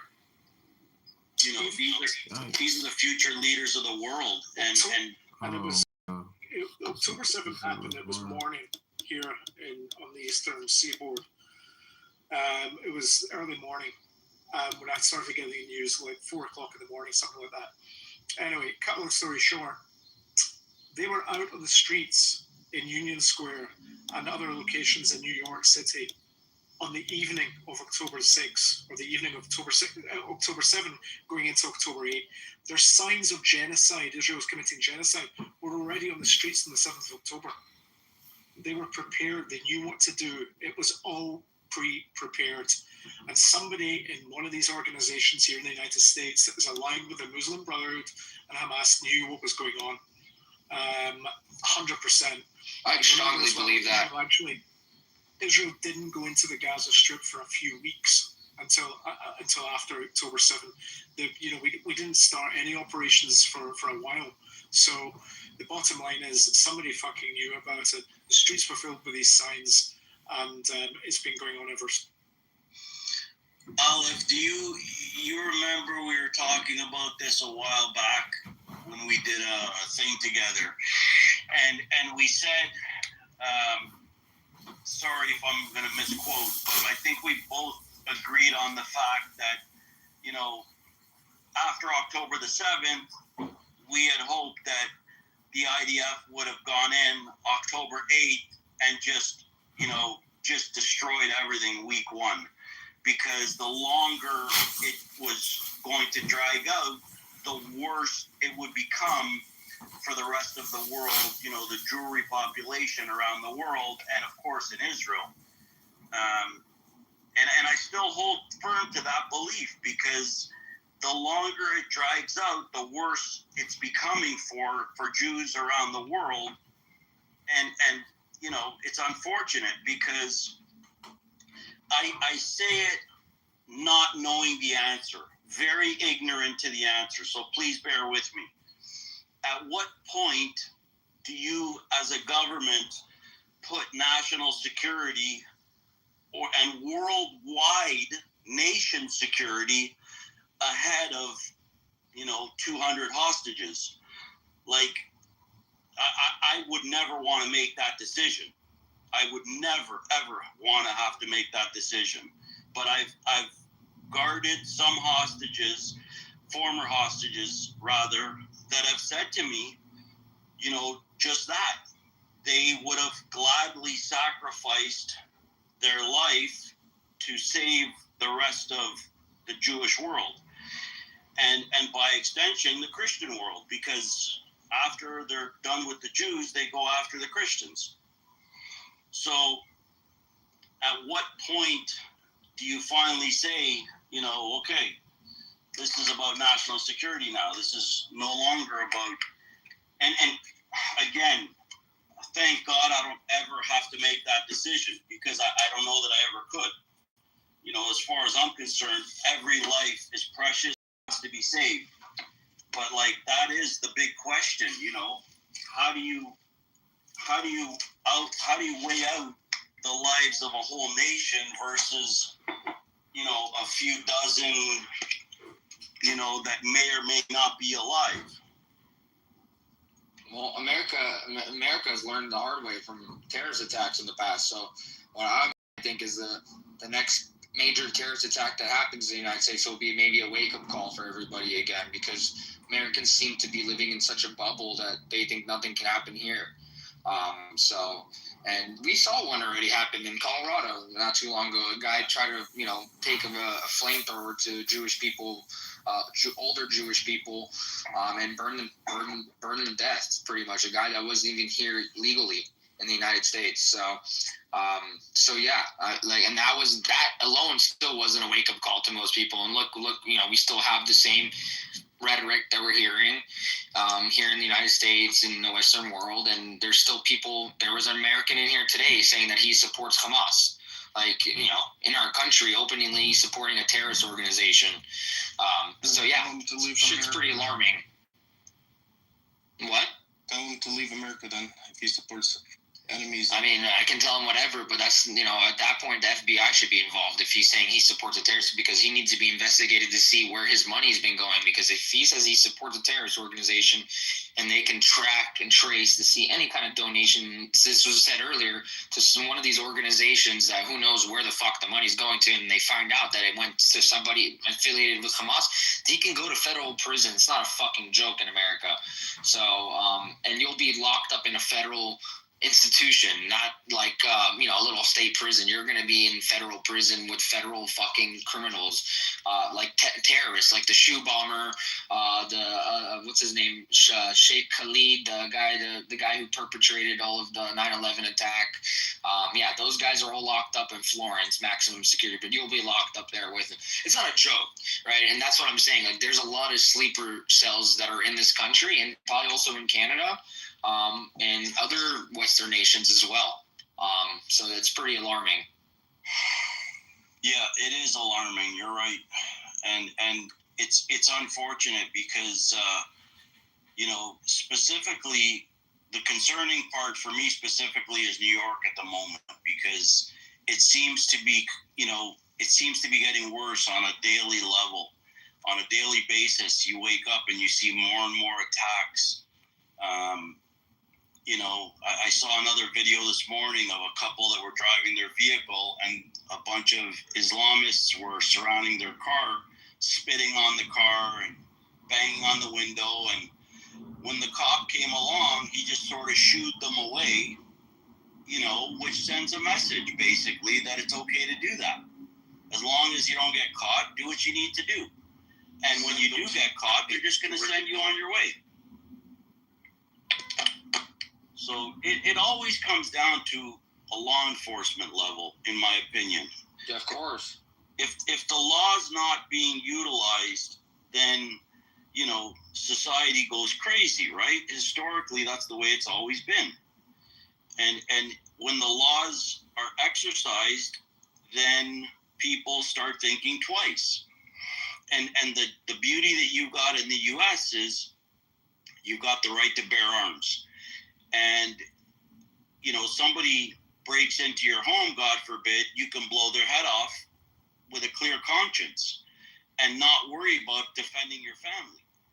Where we're from, there are 9 different levels of use of force before you're allowed to get to that point. Holy shit. So you have to, in your mind, while the guy's holding a gun to your wife's head, you have to go through those 9 levels and then decide, okay, was I able to get to my safe to pull out my weapon?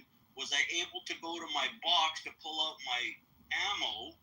Was I able to load it correctly and then fire before he shot my wife? Those are all questions that need to be answered, which of course have very logical ways around them. And the criminals are going to exploit that. Well, in my home, I'm cleaning my guns in every room of the house 24/7. So whenever they walked into my house, I was absolutely cleaning my guns. I'm just saying, I clean my guns at night.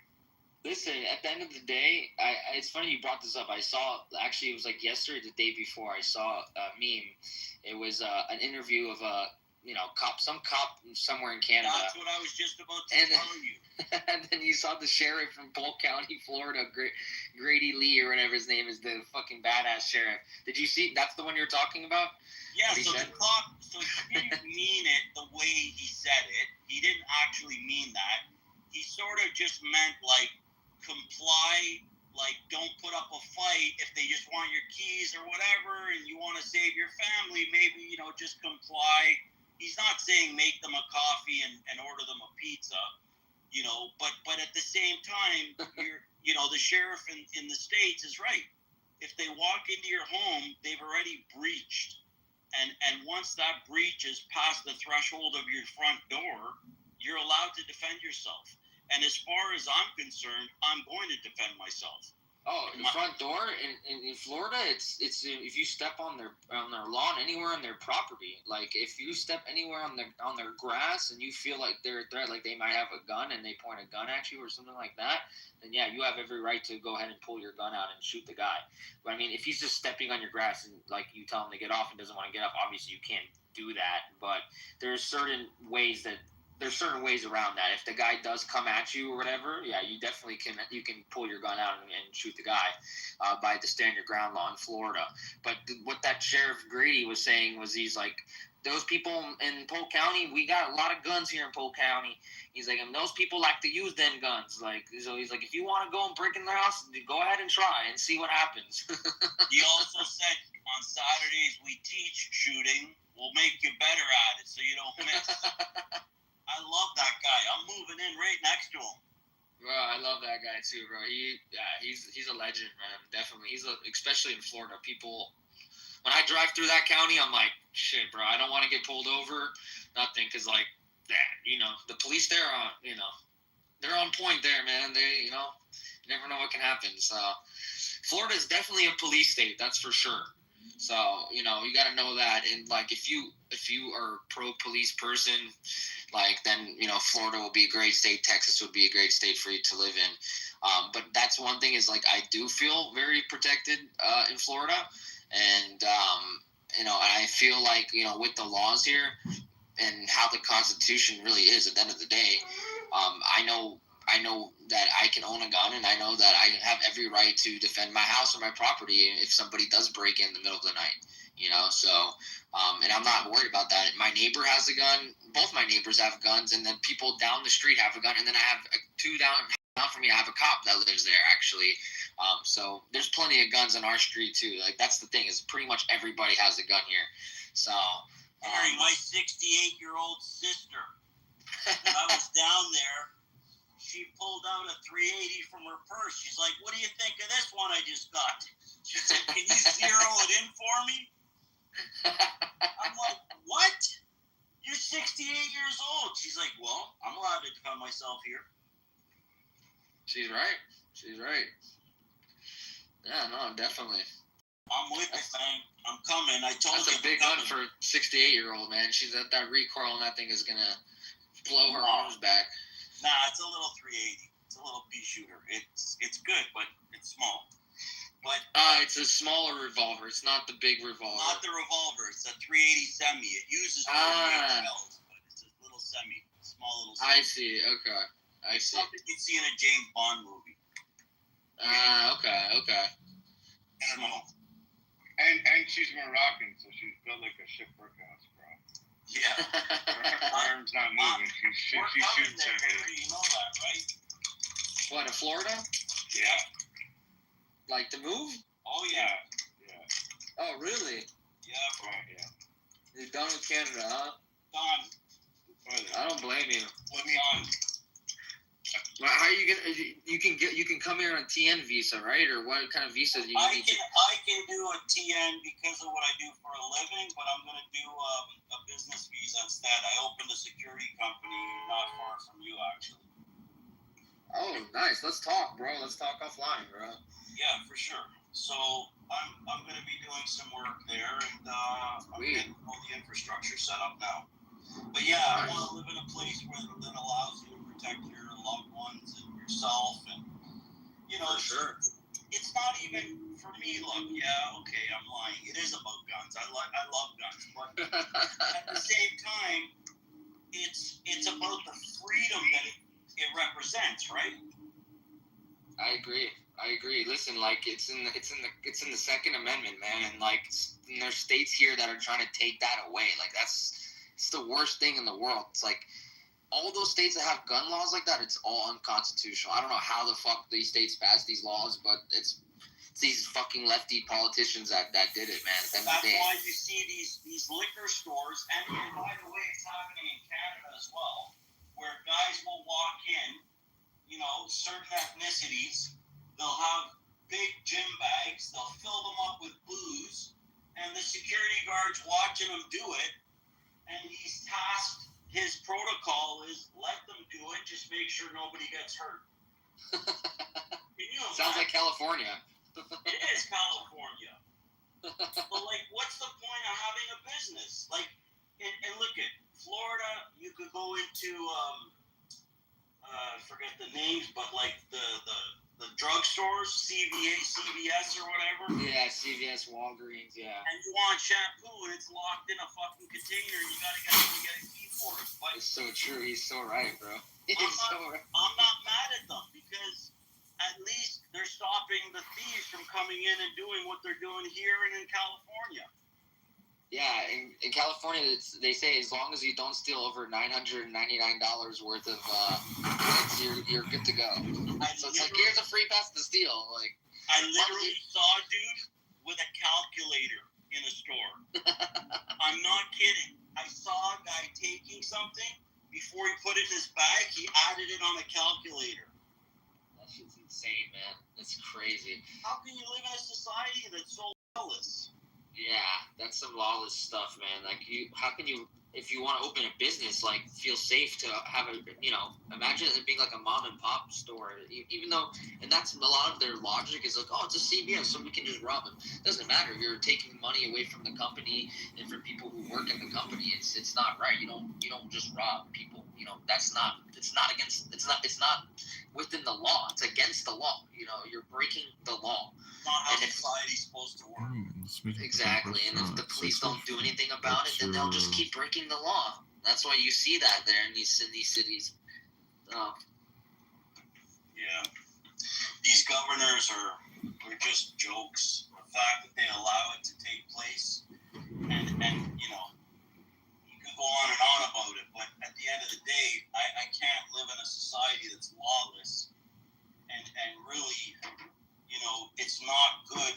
It's not anyone in this room that's going to be affected by any of this, right? None of us will be affected by it. It's our kids and their kids that are going to have the real trouble. We can live our lives. We can, you know, talk about it, fetch about it, whatever, deal with it. But it's them where this shit becomes norm, and it becomes a very dangerous Wild West type of world to live in for them. And if the Islamists are running the governments, then you can imagine, right? I have, a daughter. I don't want her running around in a burqa and she has to sit in the back seat, or she's not allowed out of the house unless her husband's with her. Who the hell wants that? I don't choose that. She doesn't choose that. If that's what you chose, okay, more power to you. But, don't impose it on everybody else that doesn't want it. You're leaving a country to get a better life, and then you're coming to that country that'll give you a better life, and you're trying to turn it into the country you just left from. Like, make it make sense. You're flying a flag of a country you left in a country you wanted to go to make it a country you don't want to be in. Like, it just makes zero sense to me. Yeah, because they want to come and they want to reap the benefits of this great country, and then spit all over it after they do that, right? And it's like, what the fuck? No, man. Like, I'm here. I was born and raised here. Like, I have I pay my taxes. I vote. Like, why should somebody who comes to this country and then gets citizenship here, goes through the whole fucking process, and spit all over this great country? I think it's fucked. I really think it's not spitting on it, Harry. They're not spitting on the country. What they're doing is they're trying to take it over and turn it into the shithole that they came from. Because if they didn't want that, then they would go to one of the other shitholes. But they chose the West because the West is not like the shitholes they're used to. And so they want to come to the West and turn it into the shithole they're used to. Because that's what they say they're commanded to do, to spread Islam around the world, right? The difference is when the Rebbe, Zichron Livracha, when he said spread, the Torah around the four corners of the world, he didn't say and go impose it on everybody. He's saying go to the, four corners of the world, and if any Jew wants to pray or wants to learn, they'll find a center there. But these people, they're commanded to bring Islam to everybody. It's called jihad, and they'll also impose jizya, a tax on you. We don't remind me. We don't chop it up. Take you and your family to. We don't do all that stuff that people do to make it look like there's more meat in the sandwich. It's real. God gave us life for us. You don't have to beat it up to death. No, I'm my IWI Masada. This is the way the sandwiches were made originally. This is the way we still make our sandwiches. That's what they're doing. And they're trying to more. Most of the people that come here still have teeth. They can eat. He lives in Australia now. And they don't need to chop it up like baby food. And like all the other places that chop the sandwich up. Like baby food. Real ribeye. See the way it looks? Documentary about the fact that they are going to all be you people pushing that have for cheesesteak global places that think caliphate. they're doing something different. Why don't you do it like the original? Exactly. Like it was originally. To accomplish that. See what I mean? There's no chopping, there's no noise. It's like a railroad crossing in here. That's going on today. Everything. And I spoke to her not long ago, and she said, I knew this was coming and how the steps that they would take to get it done. And it's exactly playbook. It's exactly what she said would happen is happening. And if she's right, which she was already, then the rest of it's not far behind. Unless the West starts to really fight back, this is like Conor McGregor trying to become the president of Ireland. And, I don't know. That's a whole nigga. I like the Irish too much. But I know that a guy like that would definitely turn things around because he's talking about mass deportation. Anybody that holds up that terrorist flag is immediately deported. So he's got all the right ideas. And unfortunately or fortunately, that's what it's going to take to turn this around. They've been doing that for years there, by the way, in Ireland. Like, it's crazy that it finally took somebody like him this long for somebody to say something and try to stand up against that shit. But you're right. That's the only way that that's going to happen.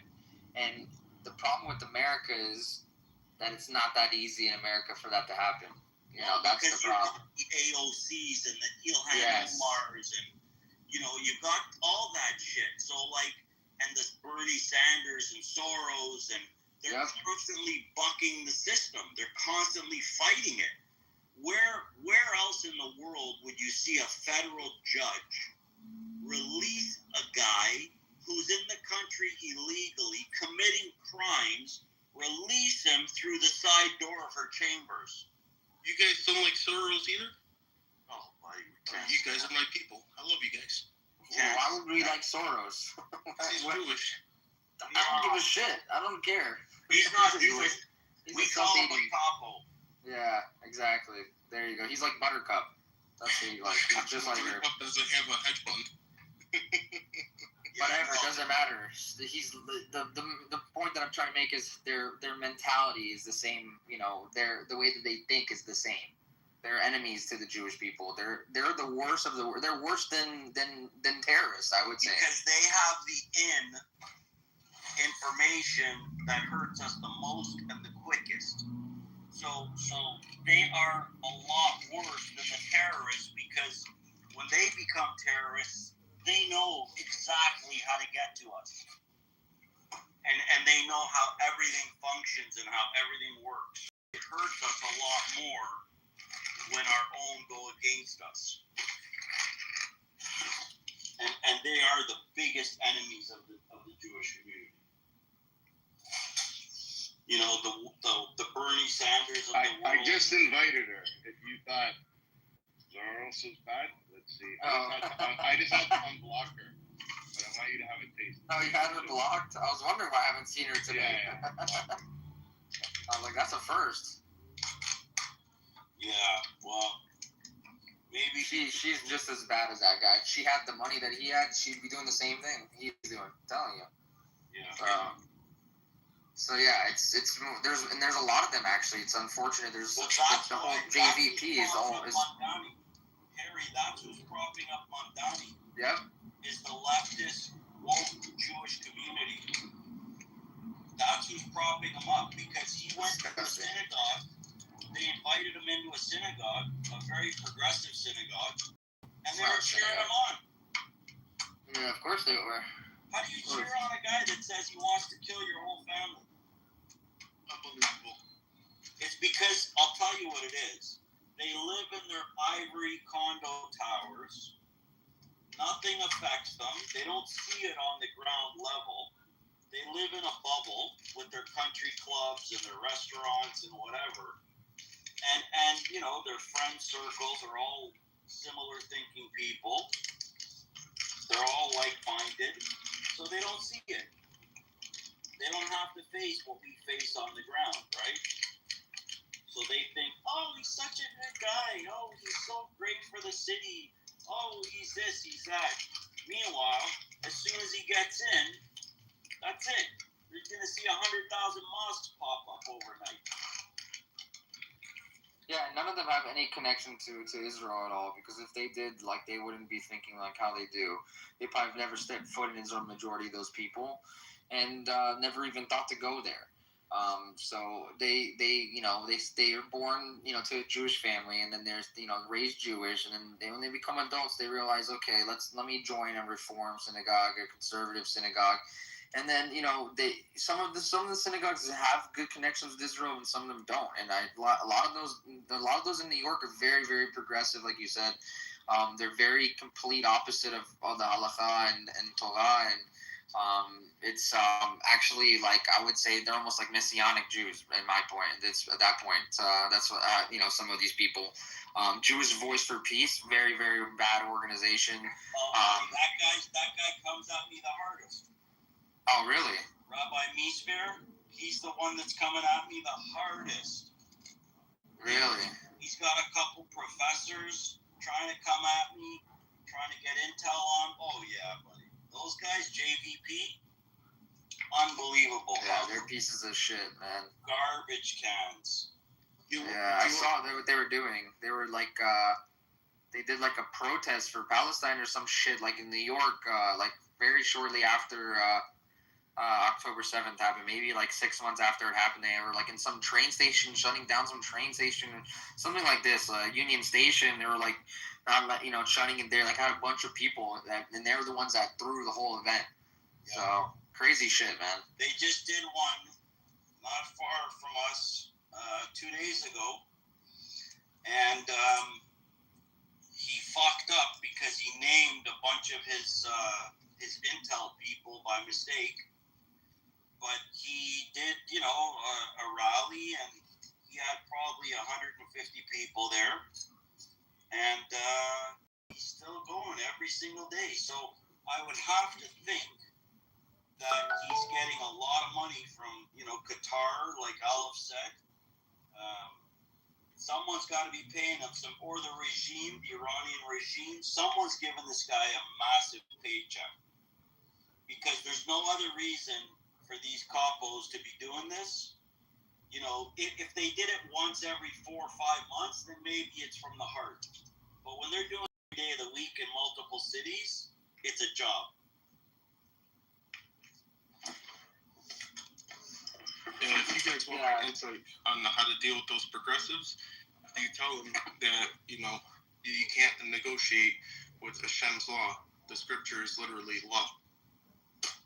Well, they don't care about that. They feel like God doesn't exist, most of them. But, the only way that I deal with them is I just ask them a simple question. Do you honestly think that when the time comes and they're going to load you into whatever cattle cars of the 2025 century or year is, do you really think they're going to care that you went to their protests and supported them? You're a Jew. You were born a Jew. You're going to go out like the rest of them they're going to try to take out.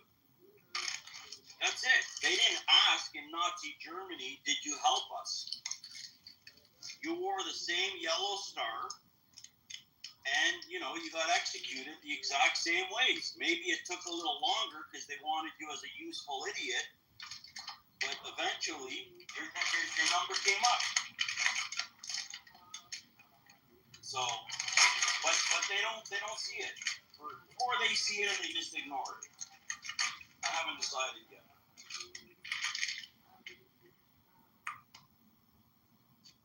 Yeah, they've had, in Jewish vs. for Peace, they've had involvements with, a couple different Arabic organizations as well. They've had a conference this year in April. Rashida Tlaib was there. Linda Sassour was there. Disgusting fucking people.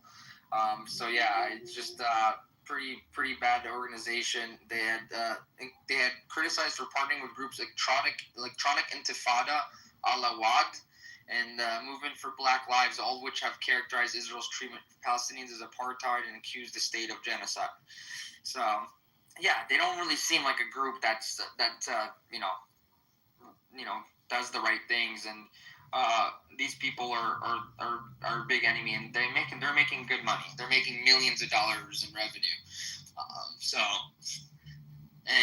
Like you said, it's probably coming from overseas, a lot of it, I'm sure. Especially when you partner with some of these organizations like that. So, it's dangerous shit, man. And it's just a fucking shame that some of these fucking Jews haven't woken up. Because like you said, everybody, they don't give a shit if you helped or not. In Nazi Germany, everyone who was a Jew got a gold star no matter what and was taken away or killed right away. So, it doesn't matter. These fucking retards will never understand that, unfortunately. And that's what this woke, fucking socialist, communist fucking shit that we're seeing that's really taken over America, very hard in the last 8 to 10 years, man. It's fucking insane. It's very dangerous shit. Very, very dangerous. And they actually add fuel. They actually. Of course they do. Yeah. I mean, why is there a Palestinian flag in a George Floyd protest? So the city that I lived in when that shit happened, there was a guy with why is that there? It's like these movements are coming together because they all have one ideology, which is America's a colonialist country, Israel's a colonialist, white people, and they're colonizing the Palestinians or whatever. It's the same. They try to make it the same kind of narrative as America, who colonized America with the indigenous Native Americans, and you hear that shit on here all the time on the chat, by the way. But that's coming from a people who are colonizing the whole world right now. I know. But when you hear white Americans say that shit, they don't know what that's the point is. They have no idea. When you tell them what you just said, you catch them off guard because they don't know what to say after that. But that's what I tell them. I say, wait a second. Did you just say the word colonizer? That Israel's colonizing? Yeah, I did. Oh. So coming from a person who's related to a people that's colonizing the entire fucking world. Is that what you're telling me? Like, and now they're blatant anthropologists. I know how to navigate around this. They're blatant enough to say that London is their land. When Brits can't hold up a British flag without being called racist. I have a video I'm gonna play. Watch this. The lady that was in our room a couple of days ago, Bibi knows who I'm talking about. She literally said the whole world is theirs, even Antarctica. Like all this stuff. Somebody asked, even Antarctica. She said the whole world. Like, buddy, it's time to move to the Yukon territories, minus 75 degrees in the winter, because that's the only place they probably can't fucking go to. I have a video I'm gonna play, guys. Watch this. It's women. Go to Gaza. You want to go talking Gaza? It's women. They can't talk in Gaza. It's a joke. It's a joke. It's become fashion. It's fashion. It's fashion. This bullshit. It's fashionable. Yes. Doesn't matter. It doesn't matter, does it? How many bombs? France, in fucking Syria, here, London. All it is an excuse to hate Jews. It's us. The problem's us here. It's us. You think tomorrow, if there was no Israel, this problem would be solved? They fucking kill each other. Genocide. We're the worst that committed genocide. The fucking population has tripled in the last 10 fucking years. Genocide. They're fucking idiots. They're idiots blind by hate.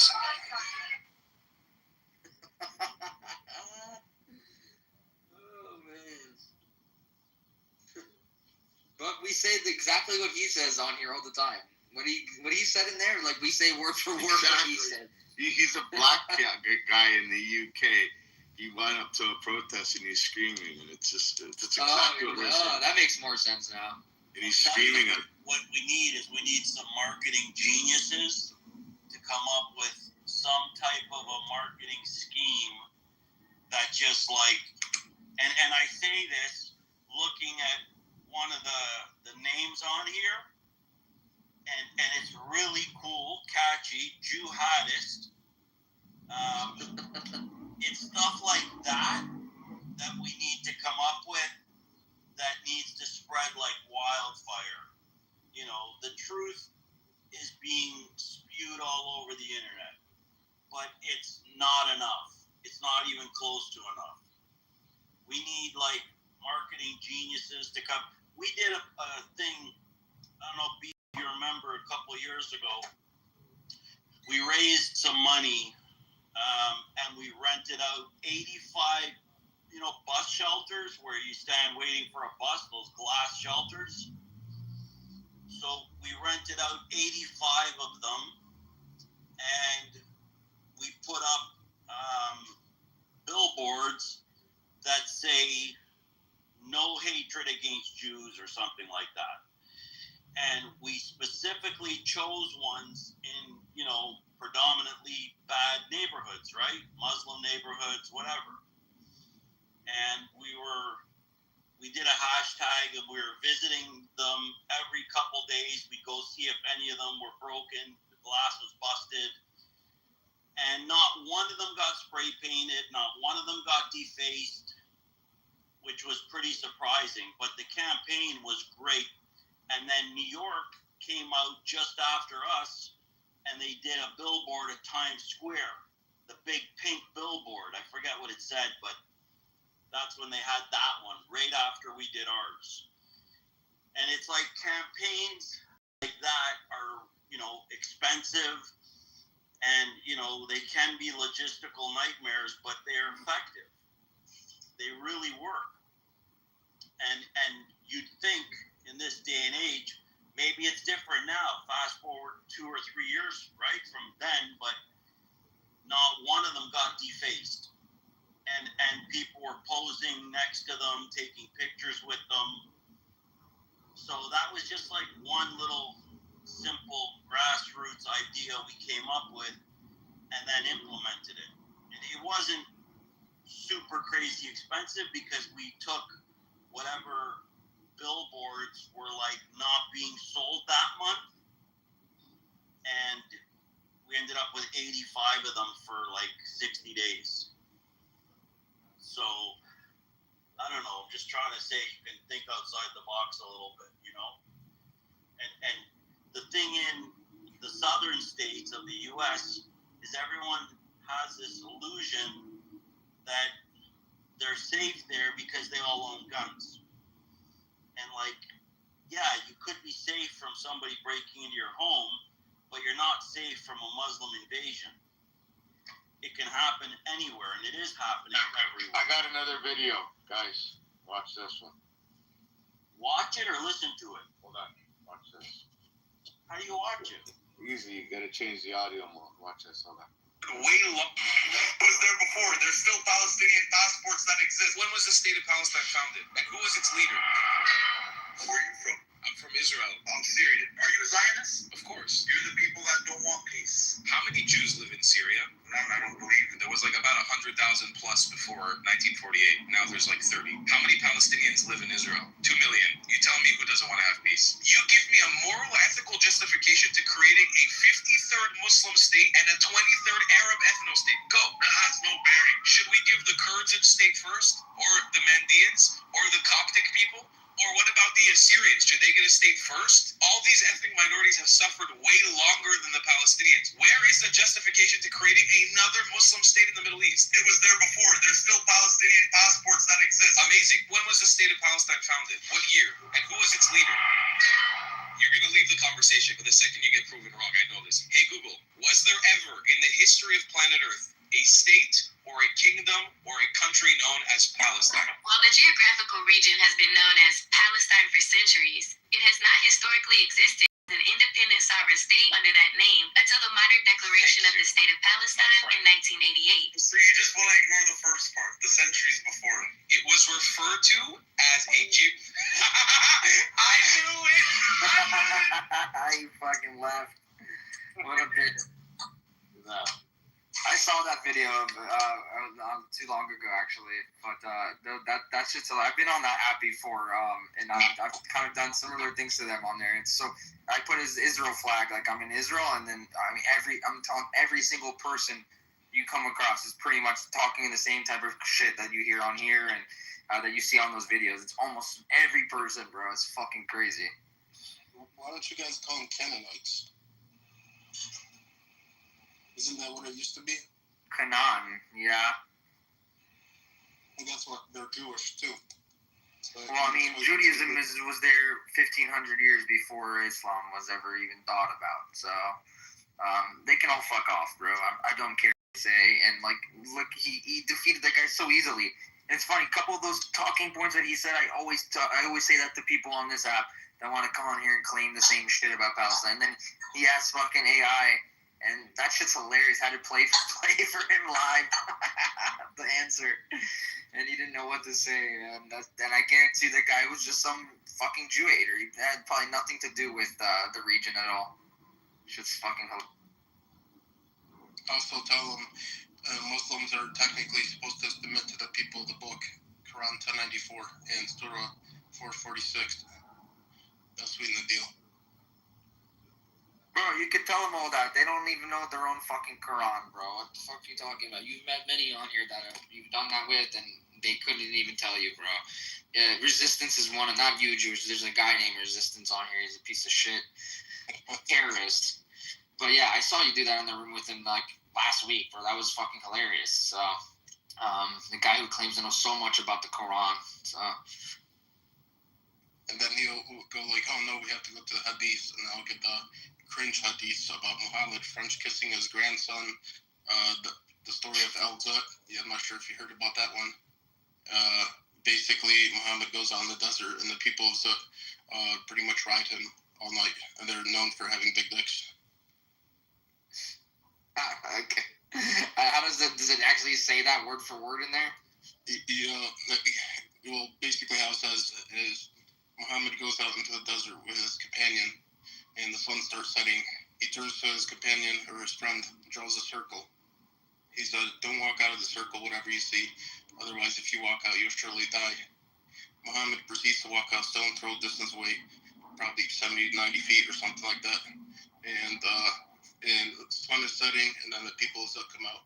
They start riding the Prophet all through the night. And then when the morning comes, Muhammad crawls back and lays his head on his friend's lap, and his side is sore. Okay, well, I mean, I guess you can interpret it in whatever way you want. I know all that shit's weird to me, bro, so I don't really... about Aisha washing off the semen off his clothes. Word for word. It translates from Arabic to that. People will be reading it in Arabic as well.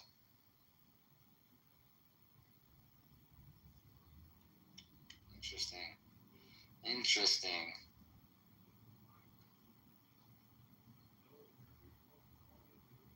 There's the one about wiping your butt with odd numbers or rocks.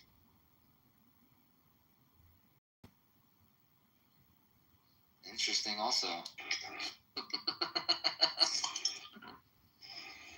Very interesting.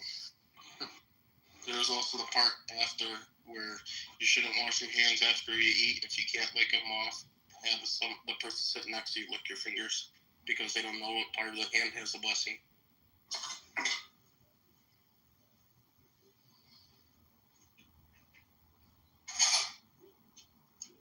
That's just how they did it in the old days, man.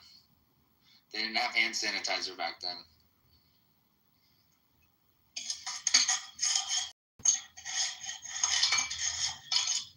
I got another video. This was pretty good. Hold on. People might not. Hold on. There you go. Never has there ever been a Palestinian state. For those chanting Free Palestine, let's talk facts and history, not slogans. Before Israel, there was a British mandate, not a Palestinian state. Before the British mandate, there was the Ottoman Empire, not a Palestinian state. Before the Ottomans, the Mamluks of Egypt ruled over the land, not a Palestinian state. Before the Mamluks, it was under the Ayyubid Arab Kurdish Empire, not a Palestinian state. Before the Ayyubids, it was the Kingdom of Jerusalem, not a Palestinian state. Before the Kingdom of Jerusalem, the land belonged to the Umayyad Empire, not a Palestinian state. Before that, the Fatimid Empire ruled, not a Palestinian state. Before them was the Byzantine Empire, also not a Palestinian state. Before the Byzantines, it was controlled by the Sassanid Empire, not a Palestinian state. Before the Sassanids, it was the Roman Empire, also not a Palestinian state. Before Rome, the land was the Hasmonean Kingdom of Israel, a Jewish state, not a Palestinian one. Before the Hasmonean, it was under the Seleucid Empire, not a Palestinian state. Before the Seleucids, it was under the Empire of Alexander the Great, not a Palestinian state. Before Alexander the Great, it was the Persian Empire, also not a Palestinian state. Before Persia, it was the Babylonian Empire, not a Palestinian state. Before Babylon, it belonged to the Kingdom of Israel. Never has there...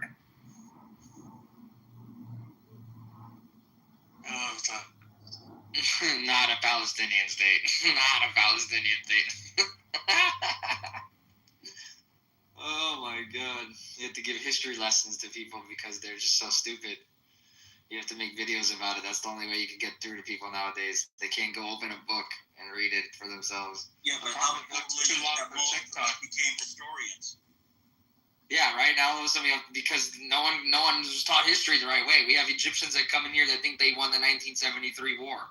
Exactly. You know, in their schools, literally to this day. Yeah, we need more people like Yaakov. We need educators like Yaakov out there. Come on, Yaakov. You need to start training some people. What's going on? How's everybody? How you doing, Yaakov? But yeah, I mean, education is fucked. And that's kind of what Olive was saying earlier, man. It's like, that's what these colleges are being funded to teach, man. 2016, when I was teaching math, 5th graders, there was a 5th grade word problem. And word problems, you learn how to read and translate it into math. And we got the school textbook from UNRWA in 2016. I remember it to this day. It said, if there are 6 Zionists in a room and you want to have 2 Zionists in a room, how many Zionists do you want to kill? Now, in our textbooks, you of course say, if you have 6 eggs and you break 4 eggs, how many eggs do you have left? 6 minus 4 equals 2. They decided to replace it with Zionists. They also teach physics to high schoolers using slingshots and changing the diameter of the slingshot and trying to figure out how much faster it would hit the Israeli soldiers in the picture. We'll post it shortly. I have another video. I have the hold on. The curriculum posted in the chat. I'll post it. Give me one second. Yeah, I have. Yeah, it's a third-party review. Hold on. Hold on. I got a good video here. Hamas went into Israel that day knowing they can't beat the IDF. They went in that day knowing that the IDF would come after the hostages. They went in that day knowing that they were going to use their own civilians on top of legitimate military targets in an effort to increase civilian casualties, their civilian casualties. And yet, they knew that Western media and academia would back their plan and make a false moral equivalency argument. But you got to start asking yourself, how did they know they could trust left-wing academia and media to back their play? How did they know? Because that's exactly what took place. Hamas.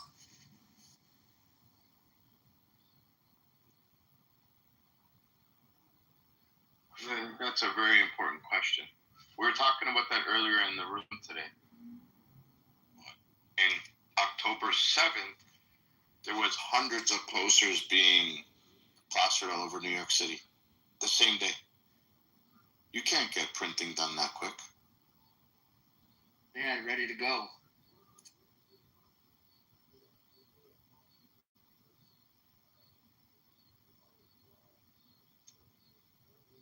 Chucky, come up. So I put it in the chat. Impact-sc.org. This is a 188-page review of the curriculum. Awesome. Take a look. Perfect. I'll post it. I have a question for Chucky. Yep. Yeah, thanks. What's up, Chucky? Shalom. Are you? So the other day you said you were Jewish. Yes, I am. No, he's not. He's a troll. You just said salam instead of shalom. He sits in the mirrors room all day long. He's best friends with them. No, I'm just curious. He said he converted to Judaism. He's a liar. Okay, let's go. So if he did, why, Chucky? How come you're in Jewish spaces? What happened? I never noticed your guys' rooms until recently. Really? We've been holding them for 5 years. Yeah, I'm fairly new to Clubhouse. You know, I stumbled across the Mirrors room. Then I found that's like going into the wrong classroom, bro. You know what I mean? Okay, so if you are Jewish, right? I am. Chucky, what holiday do we fast on? Yom Kippur. That's my man. He's Jewish. That don't mean shit. That's the easiest question ever. Every time I ask somebody who's not Jewish, they're like, ooh. Yeah, but the Jew haters know everything like this, bro. That's the thing. So what's the prayer on the bread on Friday nights? Hamotzi. No, he can recite prayers. That's easy also. I've heard him recite prayers. I'm just curious, Chucky. Yeah, okay, wait, what's the second prayer? After the Motzi. Use the second link I put in the chat, right? Okay, but that's a good question too. But what's the second prayer after the Motzi? It's a good one. How many prayers do you do on Shabbat, by the way? I didn't come in here to get grilled on my jizz. You're not getting grilled, bro. I just have questions. No. I like you personally.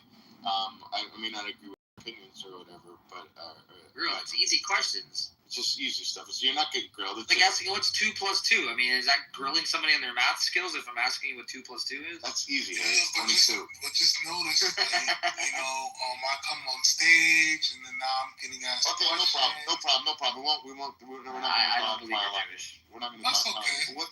What's your opinion, though, Chuck? Okay. I'm curious. Are you a Zionist?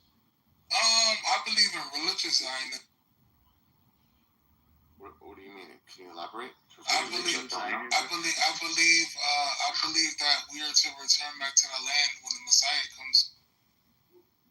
But not before. Detroit murder. Maybe go kill yourself, you liar. You're a child killer. Hold on. Guys, don't interrupt him. Let him build a case against himself. What else would you like to say? Israel is a criminal state built by rich people and the Zionists. You guys deserve to die. You sound so stupid. It's so funny. Do you support Hamas? Oh, yeah, Do you support Hamas? Of course not. I don't like Israel. I know, I did. I've seen that. Of course not. I don't support them. Yeah. Oh, okay. Where you from? Poland? Ukraine? No, Africa. Africa. You got that one wrong, eh, Buckchuck? I'm from Israel. I'm from Africa Yeah, but too. this guys, let me talk to Cross Hunter. He's piqued my interest. Hey, Cross Hunter, tell us. Hey, whoa, yeah. Where are you from? Speaking. Wait, I can't hear. We're in the Middle East. Worry about it. At least I'm a legitimate. Well, I told you where I'm from in the Middle East. Why you're ashamed of where you're from? But that's not a country. Of course, it's a country. It's on the map. It's been a country since 1948. I don't know where you've been. It's a country. It's a state. It's a homeland. Recognized by the whole world. Recognized by the United Nations. Things. That's It's on the map. I mean, just go Google it. Just Google So the map. what country are you from? You're ashamed. I'm not ashamed to say I'm from Israel because I'm proud of it. Yeah, of course you're ashamed. You should say your country right away. He wants to say the country. Hold on, Nikki. Hold on. It's hard to talk when 3 people are talking. Hold on. Where are you from? Why are you ashamed to say what country you're from? I'm pure Middle Eastern. That's not a country. Don't worry about it. Wow, you must be very ashamed of where you come from. My grandmother is older than Israel, bro. What the fuck is Israel? Your grandmother is older than Israel? Yeah. Oh shit. What is that supposed to mean? Hold on, what is that supposed to mean? I want to live. Actually, let me do this, guys. 101. I can show you proof of Palestinian passport before 1948. Oh, here we go. We just played a video about this. This is funny. Hold on. I can show you We're proof. forgetting the words in front of that. BB, wait, do you want to play that video one time so we can combat his answer with the video now? Because I guess we don't need to do it anymore. I'm tired of repeating myself. I know. Palestinian passwords. Okay, so I'm gonna play a video for you. What's your name again? His name's Cum Hunter. 1 second, BB. Like you need a U after that Q, by the way. Wait, hold on, BB. Can you put the second report in? The second link? Yeah. Not the first one. Thank you very much. The Iron Doom did not go so far. So wait. You asked me what country I was from. Who was the first leader of Palestine, and when was it established as a country? How is the Iron Doom going? Is it building? Why won't you answer the question? You said they have Palestinian passports. So when was Palestine established as a country, and who was the first leader? Where's your father from? What is their current? Listen, if you don't want to answer questions, I'm going to move you down. So What's either you their answer the current- question or you get moved down. Never has there ever been a Palestinian state. For those chanting free Palestine, let's talk facts and history, not slogans.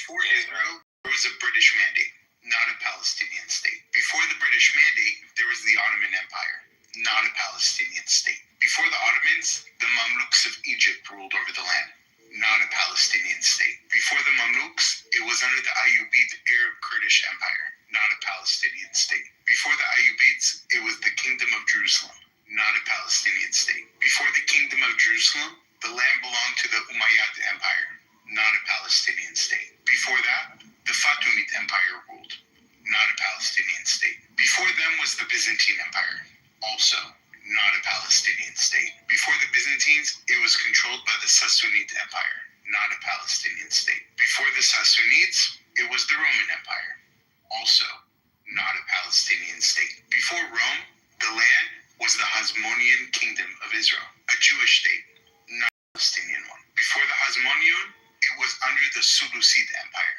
not a Palestinian state. Before the Seleucids, it was under the empire of Alexander the Great, not a Palestinian state. Before Alexander the Great, it was the Persian Empire, also not a Palestinian state. Before Persia, it was the Babylonian Empire, not a Palestinian state. Before Babylon, it belonged to the Kingdom of Israel.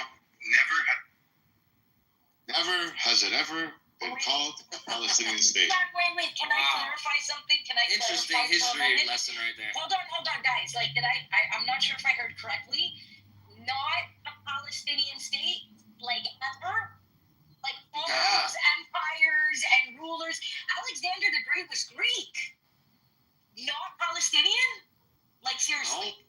That's a great history lesson. We should play that video every time somebody Like can they come said, in. not before a Palestinian state. Like, not a Palestinian state. All of these rulers, all of these empires, like, are we understanding this? Whatever the fuck your name is, wherever he went? Come Hunter. Cause Hunter. Do we get it? No, it's Come Muncher. Because they wanted, just like they took the Jordanian flag and took the star off of it and took the Palestinian flag, they're going to take the name, the British Mandate of Palestine, and cut off British Mandate of. Okay, do we want to bring him up and only one person speak with him? Because dogpiling becomes annoying. I mean, no, that's fine, but like, is there even a point? Because he's just gonna sit there and spew his bullshit. And No, I know. Let him. No, I want it. The problem is when you dogpile him, the problem is you're not gathering evidence for the FBI. So please, everybody, let Harry deal with it. Like, I would give them more grace if they He doesn't answer any questions, bro. There's nothing to deal with. He doesn't want to answer any questions because he knows the answers to the questions. There is no answers to the questions. No one's sensitive. You're actually the only sensitive one. That's the funny part. You don't even want to say where you're from. I can't say where I'm from, but I don't know what's the point. Why? You asked us I want to know. What's the point? Yeah, what's the point of asking us? I'm from Ottoman Empire. Oh my god, this guy, just move this guy down, bro. He's a fucking troll. Well, at least he acknowledged. Waste time with somebody like this guy. At least he acknowledged it was the Ottoman Empire, not the Palestinian Empire. Like, give him that at least. Give him 1 point. I wonder what he thinks about the Armenian genocide. I don't know. Somehow he's going to make Armenia a Palestinian state. So I don't know. Technically, Armenia was, everything's Muslim. Hi, Mr. Nugent. How are you? Juan. Hello? One friend. The Vietnamese guy. Quinn, Colin. He's Vietnamese. I know his last name. How are you, Colin? Yeah, but I Gonna think this unmute? is like a troll because Yeah. Well, let him troll for a second. one friend, right? One friend. That's fine. He could be new to the app today. Okay, do you want to unmute or no? You came up. He has no thing. He has no party hat thingy or whatever the hell it is. He's not new today.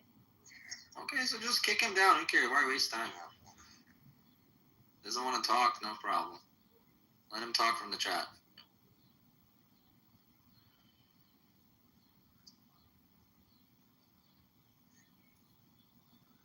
Are those really your legs in your PTR, Nikki? Remember the guy asked that the other day? Yes, those are really my legs. No, those are her arms, sweetheart. In Mexico. Yes, they're really my legs. Aren't they nice? I don't know. Look at a comment. But yes, they really are my legs. Okay. I would say the complexion is very nice. But Quan, you came up and It is. you didn't want to talk, but I am from the United States. Okay, great, man. Thanks. Yeah, we're not sensitive. What we are is protective, and we protect one another, and we like to protect all humans that don't want to harm us. That's the thing. Whenever Russia and Ukraine thing, what did Israel do? They sent the doctors. Whenever the fires happened in California, what did Israel do? they send relief workers. Why does Israel want to help everybody? Is the real question. I think it's because we believe in preserving life. And that's the problem, where the world has a problem with preserving life and keeping the world safe. People don't want that. They want that destruction.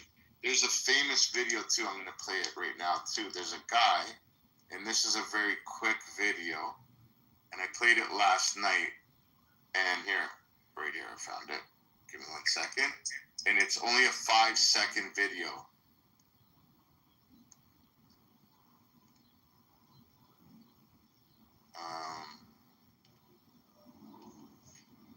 Hold on. Wait, where is this guy? You know that? Fuck, I went through this last night, man. Took me forever to find it. Do you guys remember that guy? He's an African guy. Oh, man. Hold on. I'll tell you guys in 1 second. It's a really good one, actually. Yesterday was Sunday, right? Yeah, it was Sunday. Okay. Oh, right here. Okay. Okay. This is what I believe the problem is, and this is why this video blew up. That's why this video went viral. Because of the world the way it is. Okay, right here. I gotta take my audio, the video right here. And I wish this, not unfortunately, this guy. I don't want peace. I want problems, always.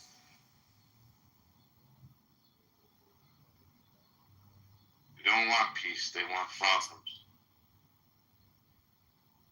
They say it out here also, man. All the time. Absolutely. They act like they want peace, man. I think this is a good time for a recitation if everyone's okay with that. I would really like to talk with Buttercup about the terrorist attack that happened in Jerusalem and see what she thinks about that. Ooh, where's Buttercup? Somebody bring her in. And who's anonymous at the bottom? It's anonymous. We know. Everybody invite her in. I don't know. Could you imagine if you asked who's anonymous and somebody said? No, it's really, it's like anonymous in there, and I just wanted to know who noticed that. Wasn't Buttercup trying to make her own room? She has her own room already. Yeah, she does. Yeah. Gaslighting rooms, yeah. Gaslighting Jews, and then I recorded one of the rooms or something. She said it worked. I got all the Israelis there. The Israelis, yes, you can say that. That was very important. She made up her own people. They're Israeli aliens, guys. They're Israeli. That's right. There's a guy that made a video about that, actually. It was actually fucking hilarious. He was wearing like an alien mask, and he's like, "Well, come," and he had the Israeli accent. "Come to my house. I'll show you what the Israelis eat for food." It was fucking hilarious. I have to find it and send it to you guys. I just love your accent, Harry.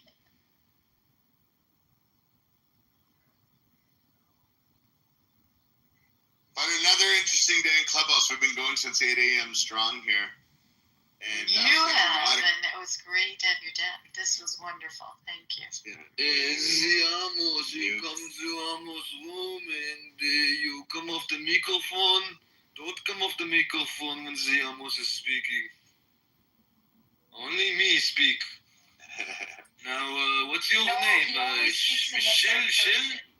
He always speaks in the third person. Only Amos speak. Gold. He says, Amos always speaks by himself. I think he's the only one that likes the sound of his voice, because I don't. I don't think anybody else really does, to be honest. Listen, at the end of the day, he's on another mission, and it's actually sad what happened to his family, but it's weird at the same time to point out that his family are extreme leftists, and the sad part is his nephew got killed that day. Yeah. And may God rest his soul. Yes. Amen. And That's right.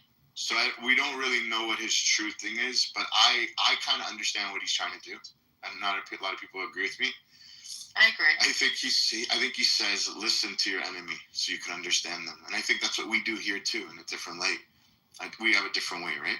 But it's to actually listen to what they're saying. When you listen to what they're saying, you understand. They never want to be friends with you. They want to exterminate us. But the problem is, a lot of people on the app don't really listen. They listen to speak. So they're not listening to what you're saying. They're listening for you to stop talking, and then they want to speak right away. It's like a fucking gun. They have a gun ready. They're like, are you done? Okay, well, I wanted to ask. They didn't hear a word you said. They're just waiting for you to land your plane. Hopefully, you know what I mean? And the best one I heard the other day was the guy goes, hurry up and land your plane, just not into the side of a building. Oh, that was Alpha said it, yeah, and I hope you say it now, because I think it's so true. But the problem is, I think, it's true. You need to listen to what they're saying and actually digest it. And then you can pick apart what they're saying. Like, Chucky left. Like, you went into the wrong class, bro. To say that, you're a Jew and you didn't know that there's Jewish friends on the side. Everybody knows we have haters coming in all fucking shapes and sizes from all walks of life, all over the world, that come to this room and all the rooms we've been holding over the years, because they know where the Jews are. It's usually the educational room. It's where people are trying to, spread love and positivity and make the world a better place. That's what I like to call our room. But and yeah, we get we actually get bombarded with hate, and guys like Cum Muncher or whatever his name was that came off mic earlier, I forget where he's at. Anyways, he left. But guys like that will come in and say the most horrendous things. And today I don't think there was too many. Maybe there was 15 or 20 of them that came in. But usually, we hit about 100 a day of self-hating people. Because you really got to hate yourself to be able to speak like that. There's no fucking way that you're a person that looks at yourself in the mirror and says, I love me, man. I want this world to be a great place. You're unhappy. You're full of hate. And you're coming from a bad place. The scary part is it's a profession for some.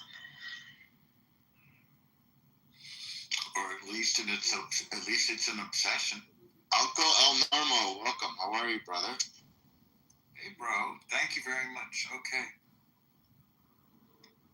It's everybody in the audience, too. Welcome, man. I hope you guys are enjoying the space and enjoying the house. But I hope you guys are seeing, what Jews have to go through. And that's just on this app. Never mind in real life. Never mind on other platforms. That's just here. You know what I mean? And know that we still smile and we still try to have, proper discourse. We try to listen and come back.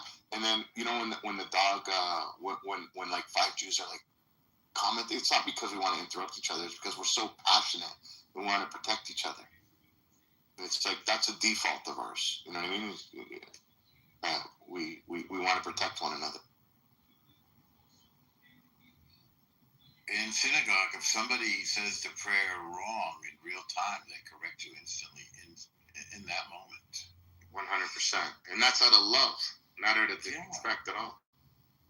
The best thing I ever seen in that, funny that you said that. So there's a big rabbi I know. I'm very good friends with. He's a Mexican guy. He's about 6'8", and been a rabbi for a long time. And I used to go to his house all the time, and we would daven before dinner and after, and he's davening, and he's speaking aloud, and he would make mistakes on purpose.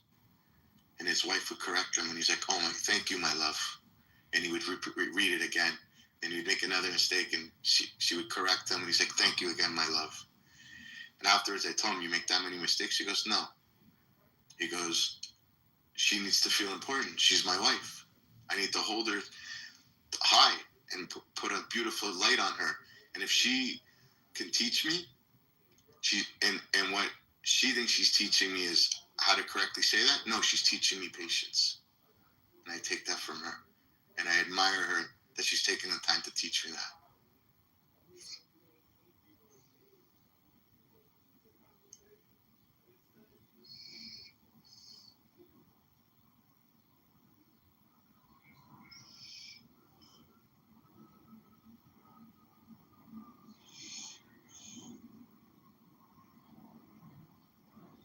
So Norm, I know you've been busy today, but I guess you heard about what happened yesterday in Jerusalem, right?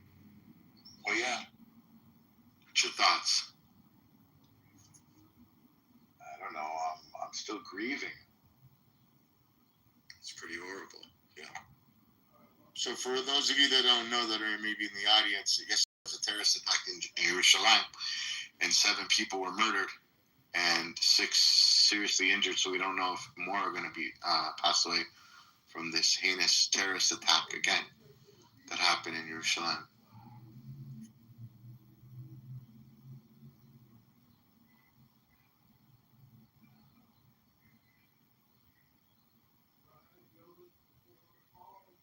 What do we know about the people that did the attack? 2 20-year-olds that were pretty much it. 2 20-year-old males. Israeli citizens or no? No, I don't think so. Give me 1 second. I'll find out for.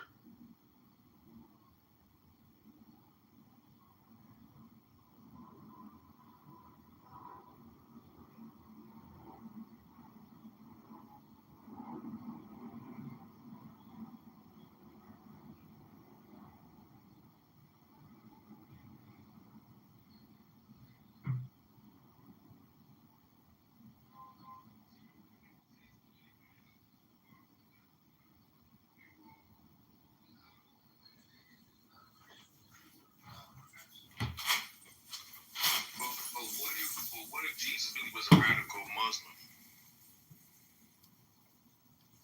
I'll go so far as to say Muhammad might have been a Christian. When I read that book, it said, watch this, bro. Tell me this shit ain't that good. It says that. Nigga, what you want, nigga? Right. Can I get some hot sauce? Right. Nigga, can I ask a real question? Like, even here in Scottsdale, like more northern Scottsdale, yeah, there's a Popeyes right near me, and it's only black people that work there. But there's not that many. There's like not many black people around here. I don't think. That is funny. Yeah. That's why I go to Chick-fil-A, bro. I stopped going to Popeyes, man. Last time I went to Popeyes was 2020 during the pandemic. That's when the chicken sandwiches were on fire. Or it might have been 2021, but I'm like, man, let me try one of these fucking sandwiches. Yeah, you remember when people like niggas were out there killing each other over fucking the chicken sandwich? Like, I did not understand. That was a literally Boondocks come to life. I've never seen anything so goddamn ridiculous in my life. That shit was crazy, man. But I walk in there and I wasn't wearing a mask at the time. Like, I refused to wear masks during COVID. So I walk in there and half the staff behind this black lady had no masks on. So she sees me and says, "You need to have a mask on before I even take your order." I said, "Look behind you." Said, "Half your staff doesn't have a fucking mask on, lady. What are you talking about?" So then I put she looked back and realized that she started yelling at them to go put their mask on and shit. But it was just like the way the lady fucking talked to me, man. Like, she was, you know how it is with these black women, man. They think they can boss everybody around and shit. And they don't have any respect for black men. But listen, and I don't get that type of response, Sig, when I go to these Mexican food trucks. These motherfuckers take care of me. Oh yeah. Okay? Yeah. They take care of me.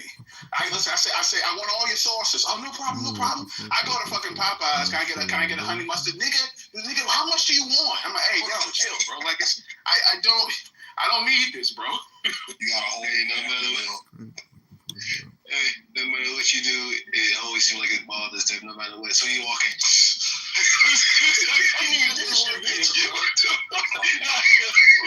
Let me at least piss you off before you get mad. Fuck. Yeah, but no, it's terrible, man. And I'm at a point now. I guess I'm old. Just to fucking leave. Like, if I'm hungry, I'm like, nah, just stop at night. Fuck it, because I don't even want to deal with it. You're gonna fuck my order up. You're gonna give me a shit attitude.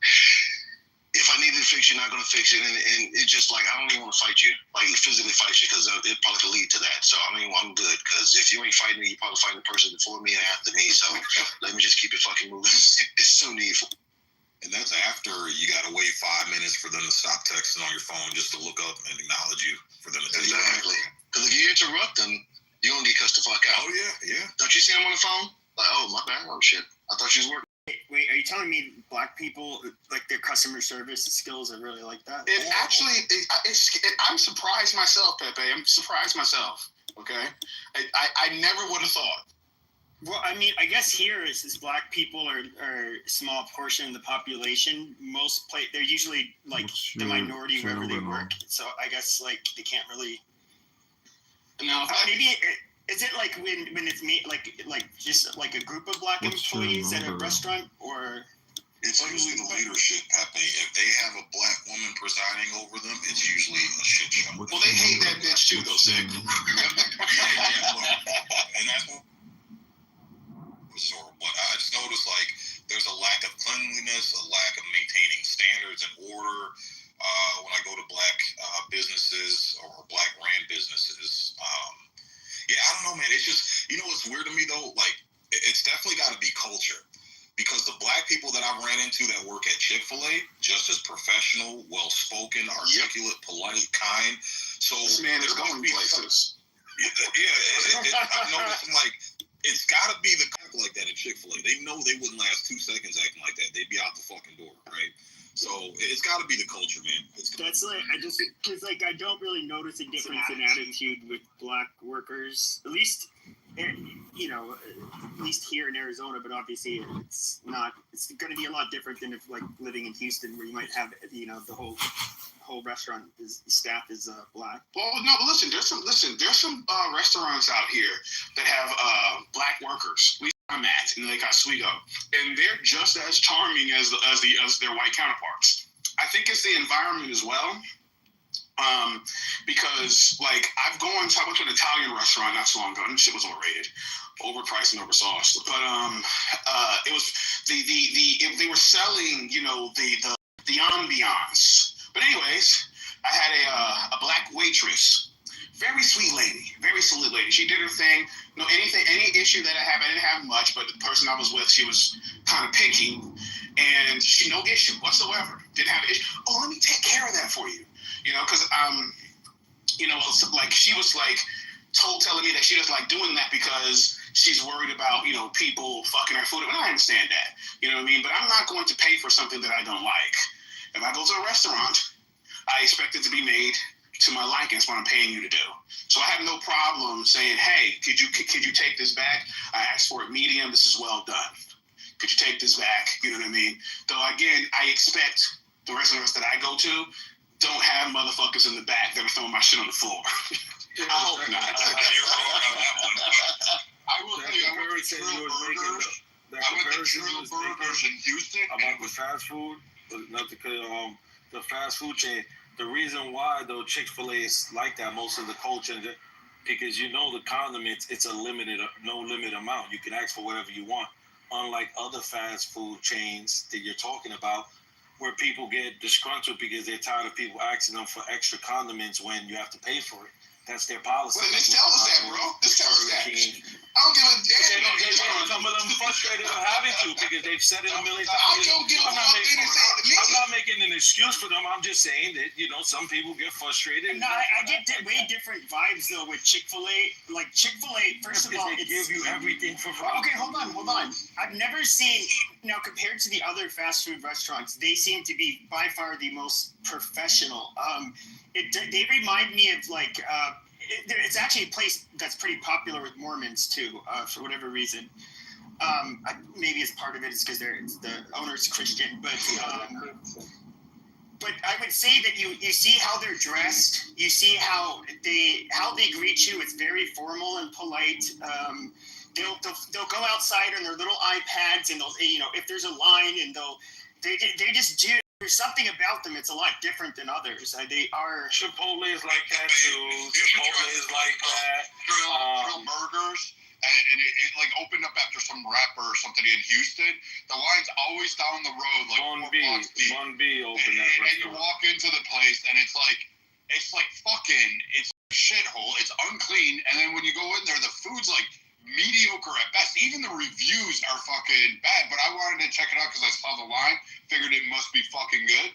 It wasn't, and I was like, man, for a burger, how do you fuck this up? Like, how do you make McDonald's taste better than you? Like, that should never happen, at least in fucking Texas. I feel the same way about Jollibees. These niggas be acting crazy about Jollibee. I'm like, it's just fucking chicken, bro, and it's mediocre. But see, to your Jollibee's pretty culture, about the culture, see, it's the same thing with stores. Like a Walmart versus a Target. You go on Walmart, it might be ghetto, they might have 1 or 2 lines open. You go on Target and feel peace. Yeah, he ain't lying about that. He's right, yeah. Oh, shit. You're not scratching your car up over at Target or King and rather. I do notice you're one of those other fast food chains that are really nice too are like Chipotle. They're just like no different than Chick-fil-A. Do they have salmonella or some shit like that? I don't know about all that. I mean, it's always going to happen. They use soft cheeses and shit. There's a lot of other fast food places.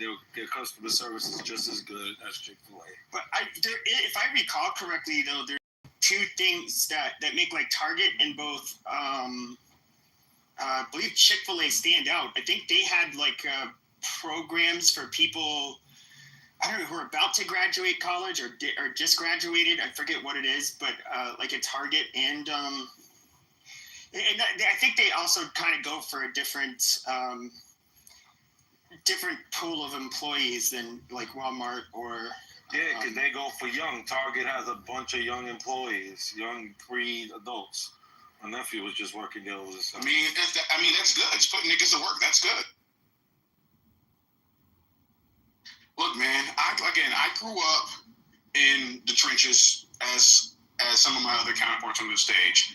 And I'm not going to sit back and say every single place that I went to that was run by black people was fucking atrocious. I'm not going to say that. But the ones that are definitely stood the fuck out. Definitely stood the fuck out. I think we all have like, you don't expect to get good service if you go to White Castle, you know what I mean? Yeah, I mean, you know that, so. There's a good place by me that it's called like Soul Food Kitchen or whatever. The fucking place is always empty, but when I go in there to eat, they make the best fucking the sandwiches. Like they just I don't know what the fuck they put in that macaroni and cheese. It's fucking good, and I don't like mac and cheese. I fucking can't stand this shit. But they put it on a sandwich there, and I'm like, all right, can I get this to go? I come in 2-3 times a week, and they're fucking like, hey, what do you want today? And I tell them just to make whatever. They usually give me something. It's fucking fantastic. But they're always empty. And I'm like, how is this shitty burger place that's literally 2 blocks down the road fucking packed with shitty food, shitty customer service, undersauced, like literally undersauced, like they can't cook it.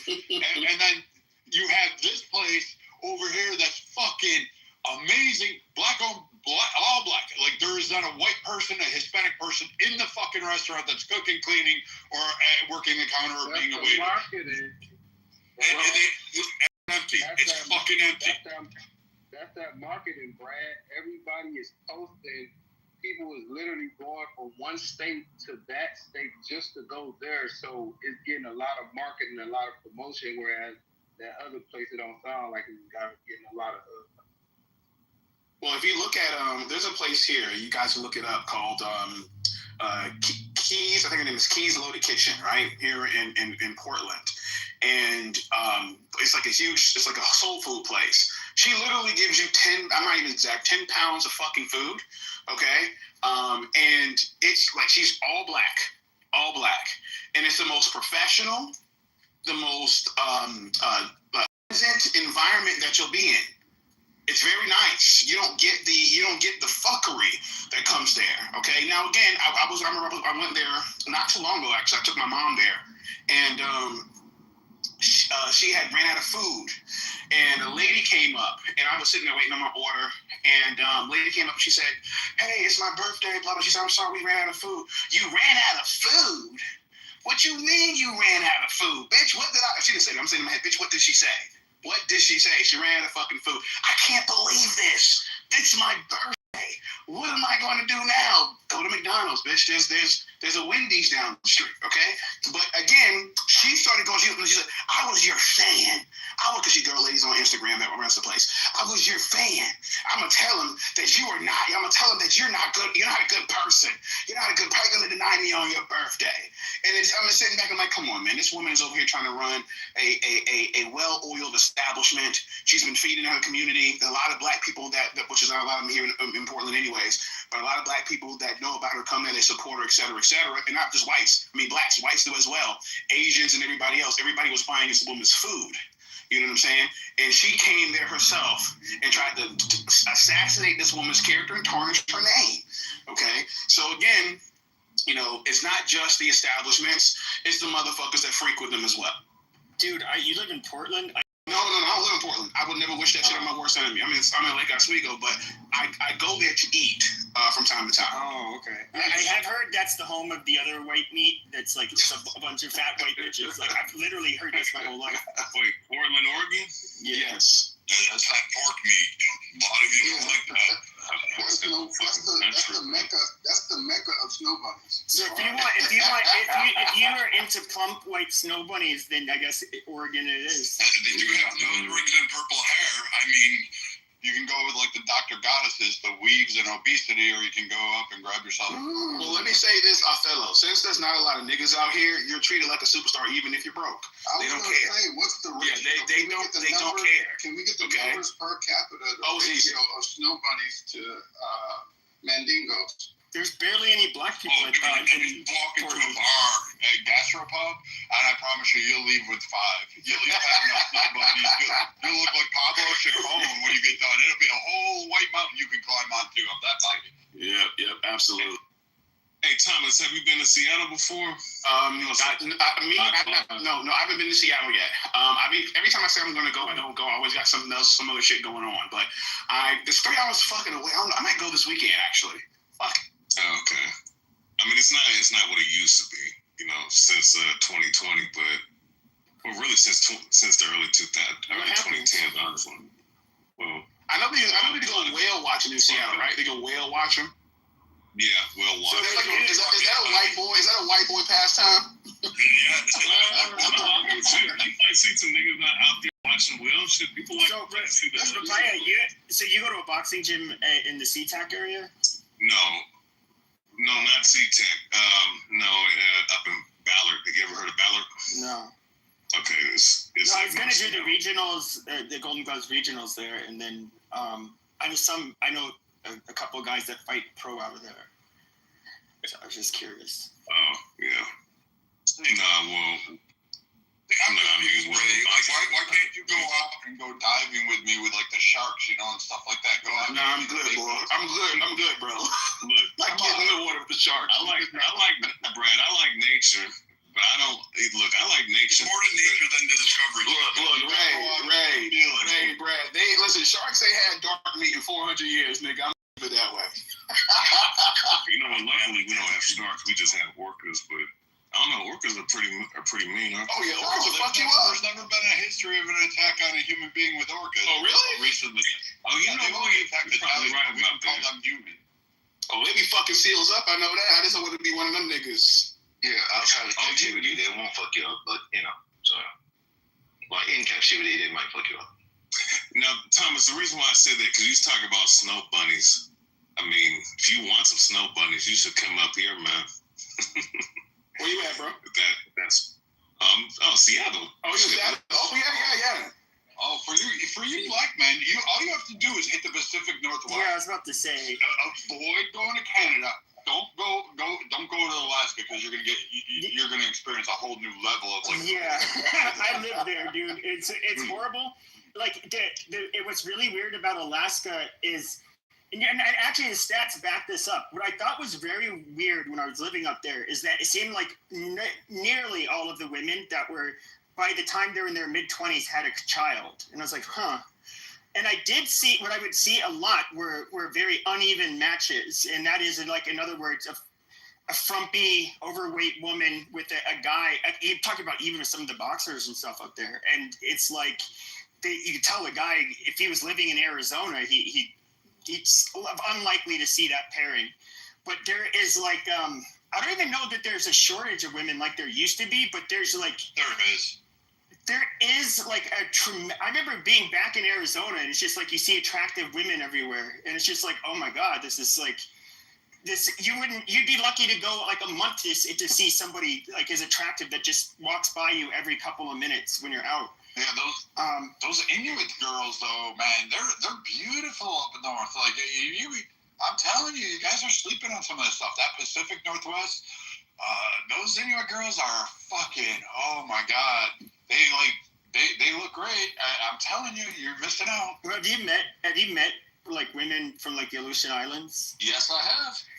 See, they're kind of. I thought they looked a little off for Native Americans, but they had, I'd say, attractive features. But I guess it's long story short. They were a lot of them are the product of mixing with like the Dutch and Russians, because they would, the sailors, would stop there and I guess bang them and they'd have kids. But yeah, I heard there's an era of depression when you start getting into Seattle, on the way up to Alaska. I don't know what it is. But you said an air depression? No, an air of depression. It's cloudy all the fucking time in the Pacific. Oh yeah. No, people. I'll say this right. Up here, I mean, look, I certain cats will talk shit about how hard it is up here. It's not really hard as far as like the people are pretty nice overall, but people can act like stuck up people, man, up here a little bit. And it might be because of, when it comes to the fall time all the way to winter going into spring, people act kind of funny.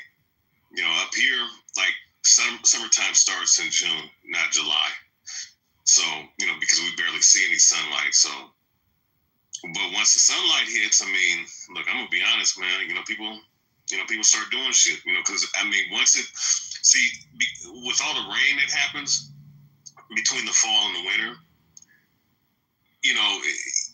the plants are getting its nutrients from the rain and whatnot. So once it becomes sunny, it's a beautiful scenery. Because you're seeing nothing but green. Hey, that's only happens twice a year, so don't lie. There's only 2 sunny days out of the year there, so don't lie. Oh, we get some hot days here and there, but to us, 70 degrees is hot. Do you live on the coast or? No, I live in West Seattle. So Seattle's it's considered West Seattle. The coast is like, what is it? Squim. So I mean, do you live like within an hour of it? No, I have to take a boat to get there. Oh. Yeah. He's with that vampire group. Like he's all hoping to become either a werewolf or a vampire with that little teenage girl. What was that fucking series? Twilight. He wrote shitty books. Yeah, see, thank you. I knew you'd know it. Man, look. Well, I have been hearing some reports of dogmen out here.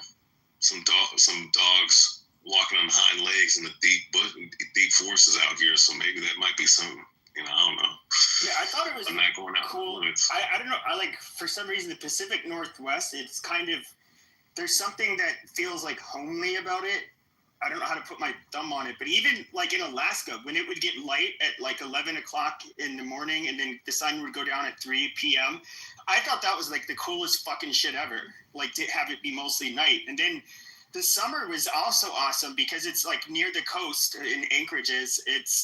The temperatures never really got that hot, and the sun was out like almost all day, which I also thought was like super cool. I don't know. Well, I will say the weather up here, like the weatherman will sit up here and tell you it's gonna rain. Sometimes there'll be some days where they'll get it completely wrong. They'll tell you it's gonna be raining heavy, showers pouring all the way to 11 p.m. and then it'll be sunny. You know what I'm saying? So sometimes it varies. Like, the weather up out here is kind of weird. But other times, I mean, like, once again, it's going to be overshot. It's going to be, it's going to be cloudy and whatnot. But I don't know. I think honestly, Seattle and Washington was much better in the 90s, in the 2000s, even in the early 2010s before, a lot of the political shit started to really ramp up out here. Well, he said before the summer. Shit, I'm gonna be honest. Before 2016, I think before 2016, it was one of the places to be, man. People were coming up here in droves. It was nice. I went out there fishing and exploring and hiking. It was beautiful then, and now it turned into Seattle. Like, I mean, You can't even go down to Pike's Market and catch a fish these days. Like you know what I mean? You can't. You can't even go enjoy some of the more touristic reasons, like why people went there, and like the whole like you don't have it anymore. It's gone. It disappeared. People wrecked it because what happened? Like it doesn't exist. I mean, it's turned into a shit show. You have them fucking riots is what. Well, yeah. Let me say this. I'll say this. Before all that, it was declining. I'm not even gonna lie. Like the Macy's store that was there, like for 90 years, that closed down. It's actually the same area where I was teaching it, but that's another story. But point is, that I just, what it was like when I don't know. Maybe I think part of it when the Sonics left. That a lot of business left along with it. The Seattle Sonics, that basketball team, that definitely hurt the city morally. All right, because that was such a stable history for the city for a very long time. But there was just a lot of other things. I mean, a lot of the people like the politics up here, just a lot of stupid shit started happening. And the taxes and people, having to pay so much for apartments and housing and whatnot. It's just not good business. I know it's like I know like Portland, Alaska's different because it's like very like I guess you could say more libertarian would be the best way to describe it. But like Portland, Seattle, you guys, especially during 2020, you guys had so much political turmoil. I mean, if you look at Portland and Seattle, there was like standoffs with the feds, and when you had like Chaz in Seattle. I mean, these were almost all like exclusively like white lefties. Yeah, like wreaking havoc. You also have one major thing that people don't really look at. Microsoft's lawsuit, the antitrust lawsuit on Microsoft, caused Seattle to and basically all of Washington, including northern parts of Oregon, to like crumble economy. And then you had the .com era, which was, there was a lot of bust. You had Webvan, you had other economic policies that, like, Washington was on a rise. Like, it was the place to be in the 90s. The 2000s, it was hanging on. It had some cultural icons it was hanging on. A lot of, like, I would say, Alice in Chains, Yeah, Soho. Seattle grunge, even like Dave Matthews Band, I think. I don't think Dave Matthews Band was Gary grunge. No, I said grunge, and then even. No. I'm saying you had the Seattle grunge, but then you had bands like what the fuck is there? I was never a fan of them. No, the band I just named. Dave Matthews? Yeah, they were more like, they had like jazz or blues inspired shit. They were weird. Yeah, they had like a folk thing. Like culturally, it was rich in the early 2000s. Like it had it, but a lot of that disappeared because what came in were, I'm going to be honest, were like fucking white suburban people from Soho district in New York City that left New York because it was declining. They were like, let's go trash out fucking Seattle.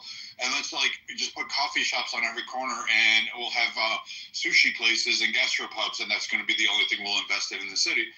That only gets you so far, so fast. Like it stops, it declines afterwards. But really, what hurt it was Microsoft's lawsuit, the antitrust, Webvan, and a whole lot of that .com era. A lot of those businesses just up and left. Like they were able to. Like that, Washington was the hub. Oh, that's what happened. That's the reason why all the businesses. Okay, because I didn't look into it because I always thought Microsoft was always going to flourish because of his name, Bill Gates, and then Steve Ballmer and whatnot, them people and whatnot. But I didn't know that's the reason why. That's the reason why all the businesses. The Microsoft antitrust. I don't think people realize how big an impact it had in that area.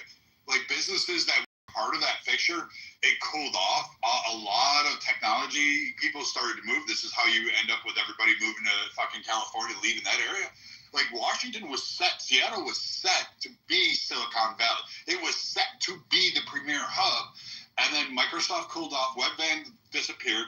Then you had layoffs going in the massive layoffs too, in like fucking 28,000 jobs by like, what was it? In the Puget Sound region, like they had massive layoffs, like a couple 100,000 layoffs overall. And then you had shit that's just been going on. Like Boeing's been fucking people, hires a small group, and then they fucking lay off 50,000. So I mean, yeah, I mean, welcome to the trade wars with China. Like that was also another key thing is opening up, and hey, we're going to expand more to China. Like a lot of that economy basically fucked the Pacific Northwest. So now you guys are back to fishing and logging. That's and coffee. Yeah, man. Yeah. I mean, you talk about all them icons we had. Like, I'm going to be honest, in the 90s as a kid, like, we were spoiled with so many sports icons. Ken Griffey Jr., Alex Rodriguez, Randy Johnson. And then you also had, I think we also had Sean Kidd, Gary Payton in the 90s, with the Sonics. I mean, we were so spoiled, with icons. I mean, of course, people know about Sir Mix-a-Lot and whatnot. And so many other different individuals, like, once again, Pearl Jam, what's old dude's name that died? Alice in Chains. Yeah. Bruce Lee's Ray is up here. Yeah, they all left because they couldn't support it. The Sonics left. It wasn't because they wanted to leave. It was because economically there was no reason to stay. They weren't making money. They had to leave.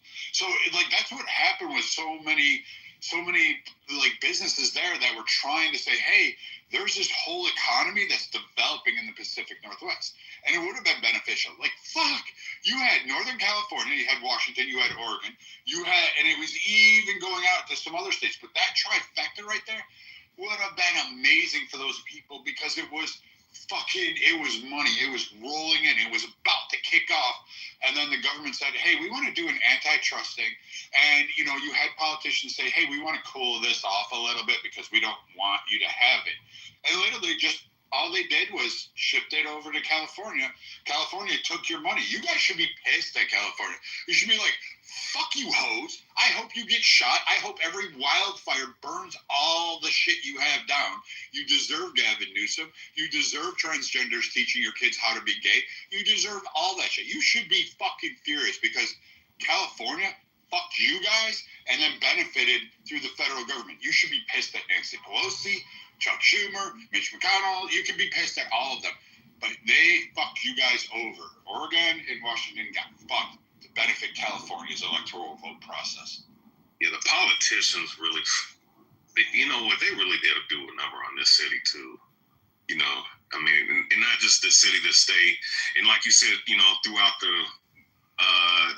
the great Northwest in general, and just a lot of other things like you were speaking on. This is just, man, like, never gonna get those days back. I mean, and once again, a lot of I'm gonna say there's just one more thing on that.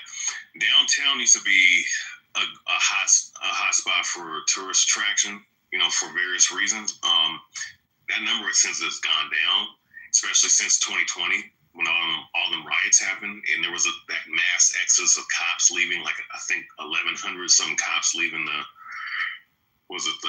Seattle Police Department. Plus they had the CHOP district, or not, my bad. The CHOP autonomous zone. Yeah. Yeah, the autonomous zone where, I think one of them kids, like, when I was out teaching, one of them people came up and told me that, yeah, man, like one of our friends got stabbed up there, and the people that were in the CHOP zone were blocking the ambulance from coming in and giving them medical attention. And, the city allowed that shit to happen. What's that fucking faggot's name? I forget that dude's name. The governor, Jay Inslee, I think his name is. He was the one that allowed this shit to happen. So. Yeah, you should, like I said, you should be mad. Economically, from the 90s onward, someone decided, Clayton on up, California needed to be a stranglehold politically. I still think I have issues over the antitrust suit with Microsoft. I get some parts of it, but I think it could have been done a little differently. But, it is what it is. They lost. They cooled off, and they expanded globally, and then they started outsourcing massively, and then pushed for legislation to outsource. And in the end, that one lawsuit, no one bothers to look at it and say, what were the lasting impacts? And you have a whole bunch of blue-haired, septum nose pierced theory, obese white women running around saying, hey, I will suck any guy's dick as long as you have a job. And you're good. Now you have. Welcome, Portland.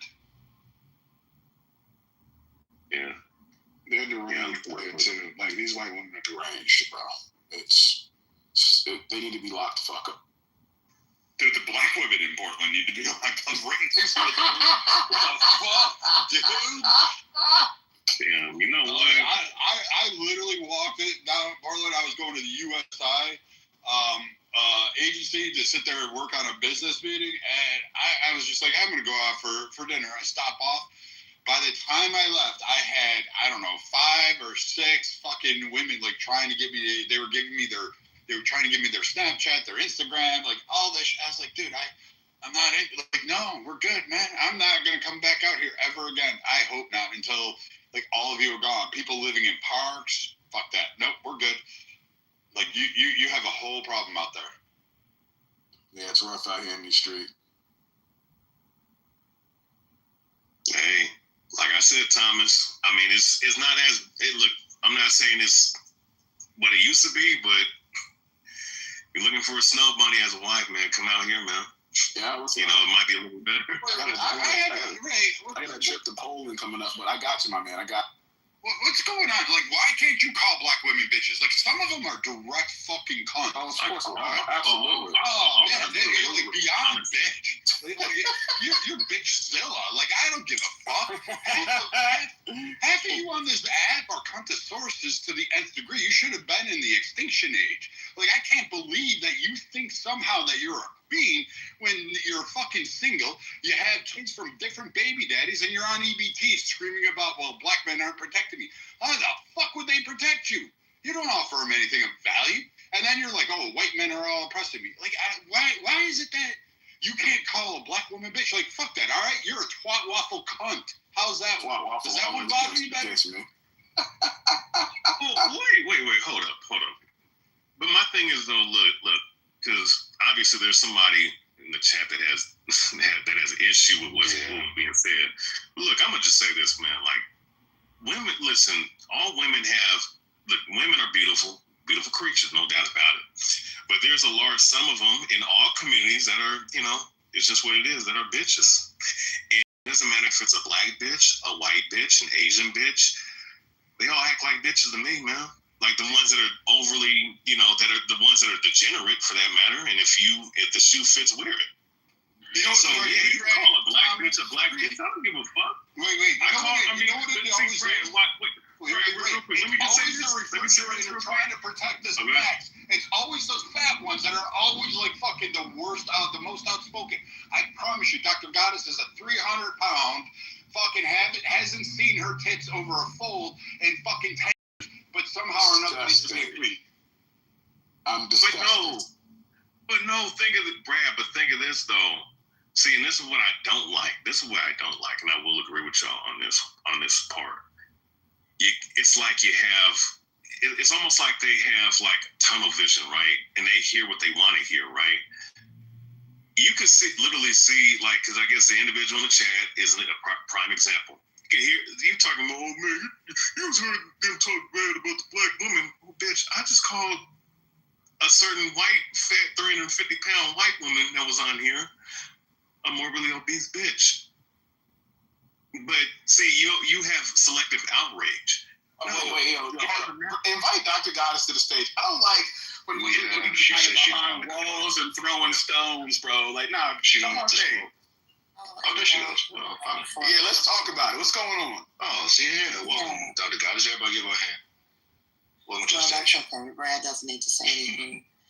I don't really care about the racism in the room because I've heard all this before. I'm just disappointed in you black men for co-signing it. And that's the whole thing. Brad does not know anything about me. He doesn't know what I look like. And even if I were the description that he stated, it doesn't mean that I don't deserve respect. Because, I definitely have aunties, cousins and so on and so forth. They might be overweight, and I guess they would be, right? Because we're literally poisoning people in the United States, and especially if you live in the hood. You live in food deserts, you're surrounded by fast food stores, and you don't have access to a lot of fresh vegetables. You can't afford Whole Foods. I mean, I could go down the list. There's real reasons why people are obese. So I'm not going to I'm just not going to co-sign his foolishness. And also, I'm well traveled. So, Brad, I've been to West Virginia. I've been to where poor whites are struggling and where they are obese. And they experience some of the same things that we do in our community. So I really thought that this might be an intelligent discussion, and it wasn't. It just ended up being a racist discussion. And I guess I just did not expect for the black men to co-sign the bullshit. That is what I'm upset about. Okay. First of all, let me say this. First of all, guys, I appreciate you coming on stage and giving that eloquent soliloquy. Now, with that being said, a couple of things I want to touch on. First of all, I will say this. I don't think a person that is not capable of being able to control what goes in their mouth deserves respect, because they can't even respect their own bodies. That's number one. Number two, when it comes to the aspect of the racism, I am quite curious because I understand this term is thrown around very constantly, especially by some of the individuals in my community.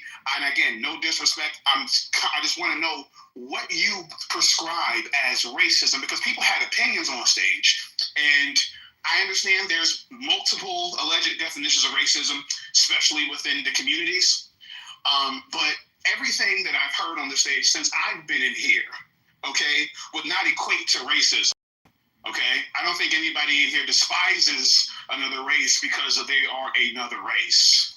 Well, to be more specific, Thomas, you were saying us defending or standing aside by things being alleged towards black women. So not even racism. You just said black women are being disrespected, and I guess we're not fighting back or either. I mean, listen, No, it's the entire black community. Because I sat here and I listened to you all.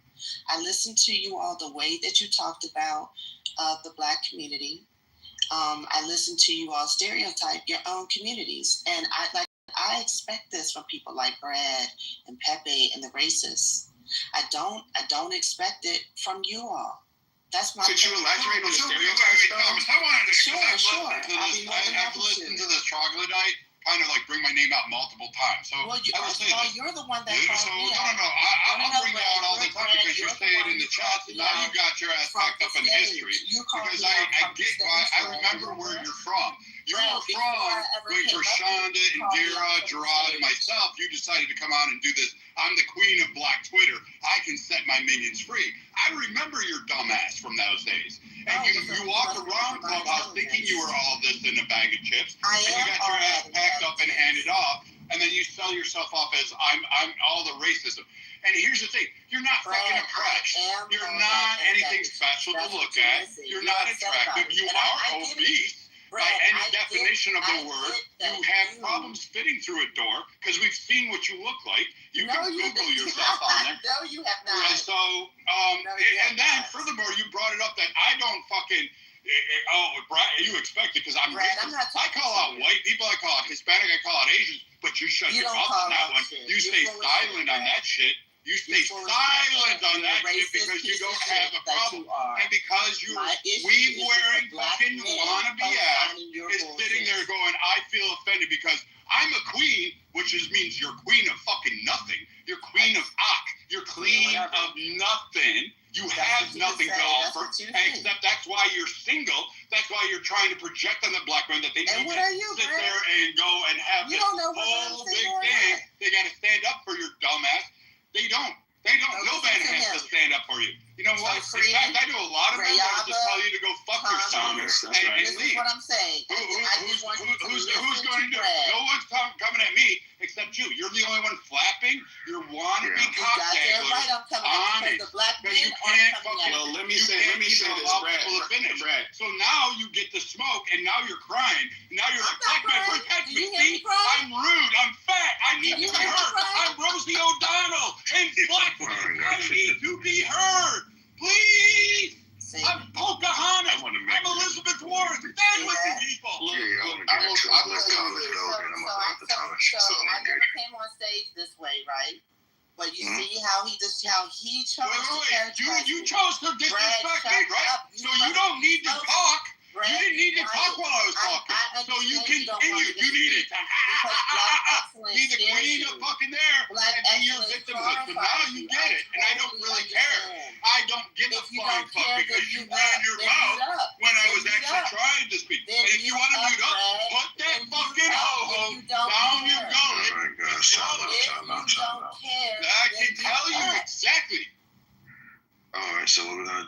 already said I do want guys to speak. I appreciate you. Input, Brad. Let her respond because I want to give her a chance to Just give as a long as piece I out. get to respond because she can't shut her fucking mouth. That Teletubby has not actually shut up since she came up. All right, Brad, chill out for me. So what we're going to do is going to be Thomas, me, then you after her. Well, her first, then Thomas, then me. Go ahead, Dr. Guys. Thank you. So, for the record, I listened to the entire conversation. I was listening to you all talk about the different communities, the causes of crime, whether or not it was poverty, was it culture, and when people like Norm, Pepe, and others said, no, it's just culture. It was a white man, not Brad, of course, who was stressing poverty and tried to give you all an example around Bangladesh, India. And he was saying, even though there's different causes and cultural norms, that poverty is the consistent factor.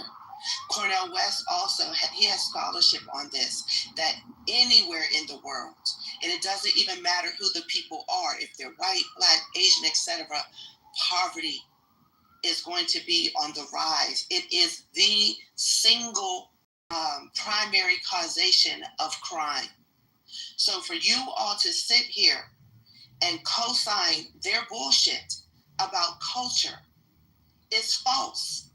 Like first of all, the one main thing we should do is talk about American culture.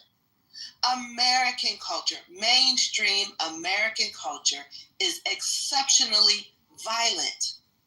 Maybe if we didn't feed our children with this constant stream of violence and degradation, and yes, I am including hip hop in that, which is primarily produced by white men.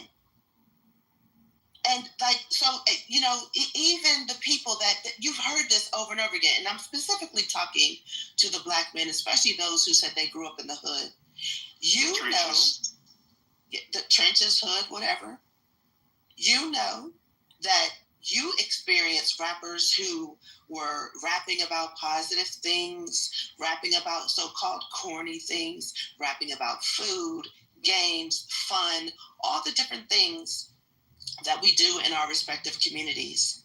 But you've also heard many of these rappers say that when they took their lyrics to these music producers, the music producers said, no. We got to change this up. No. The people don't want that. So they're creating culture while they're trying to make an excuse that this is what the people want. And what I expect, I don't expect shit from dumbass Brad. What I expect from you all, especially who grew up in the trenches, in the hood, in the so-called ghetto, which we know was created by redlining, first and foremost, concentrated poverty, public housing, lack of resources.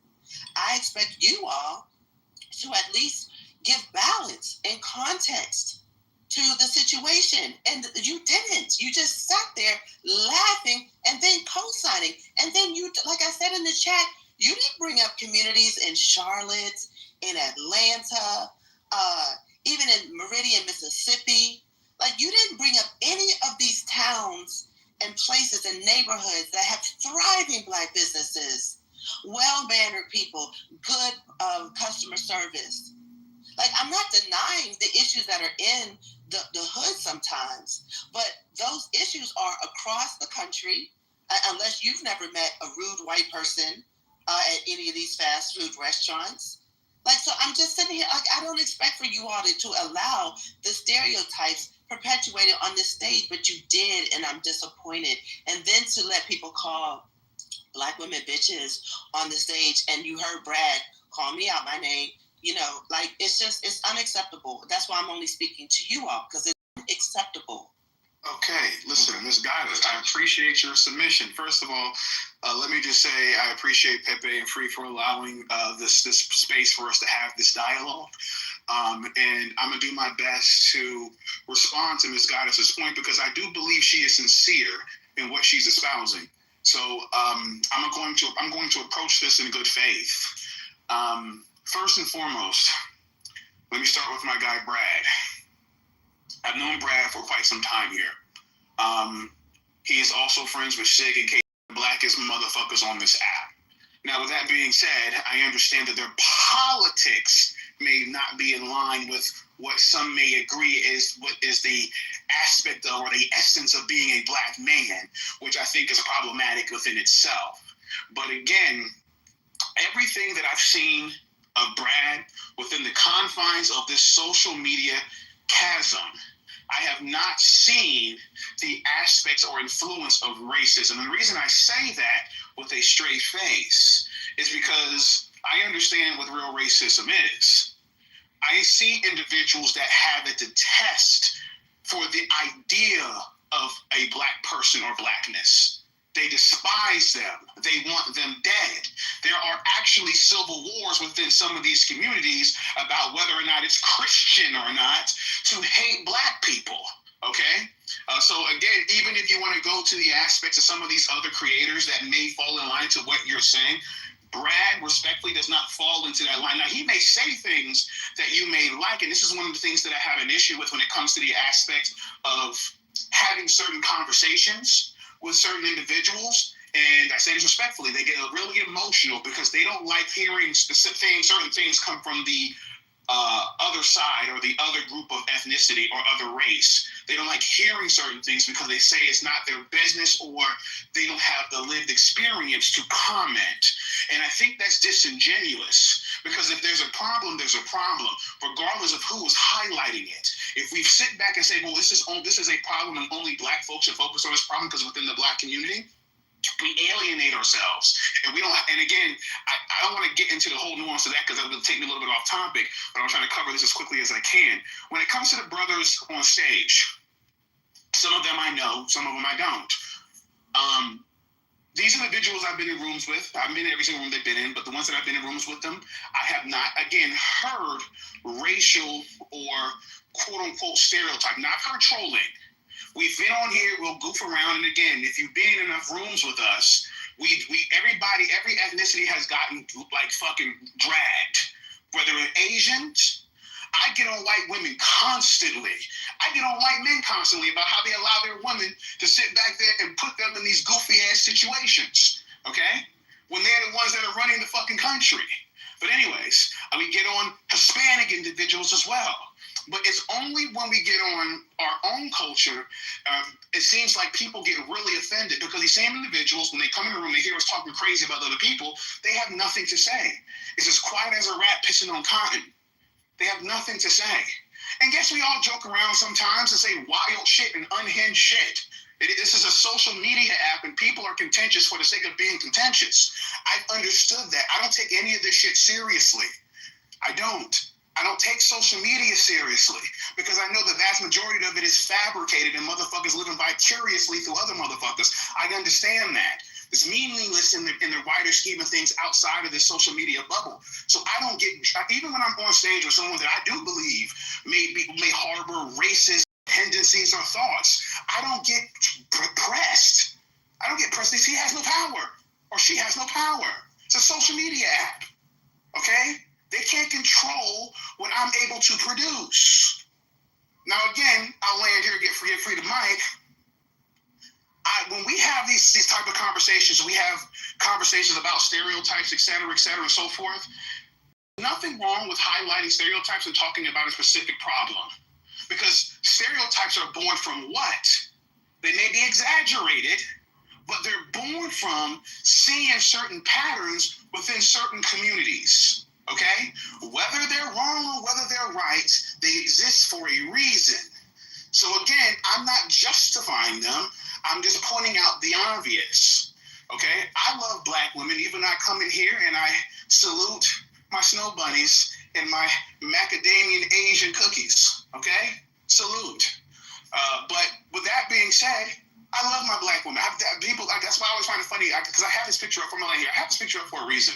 And it's because the person that I was speaking to made a comment, and I put this picture up and I haven't taken it down simply for that reason. And every time I go into a black room, it gets so much attention because they believe I only date white women.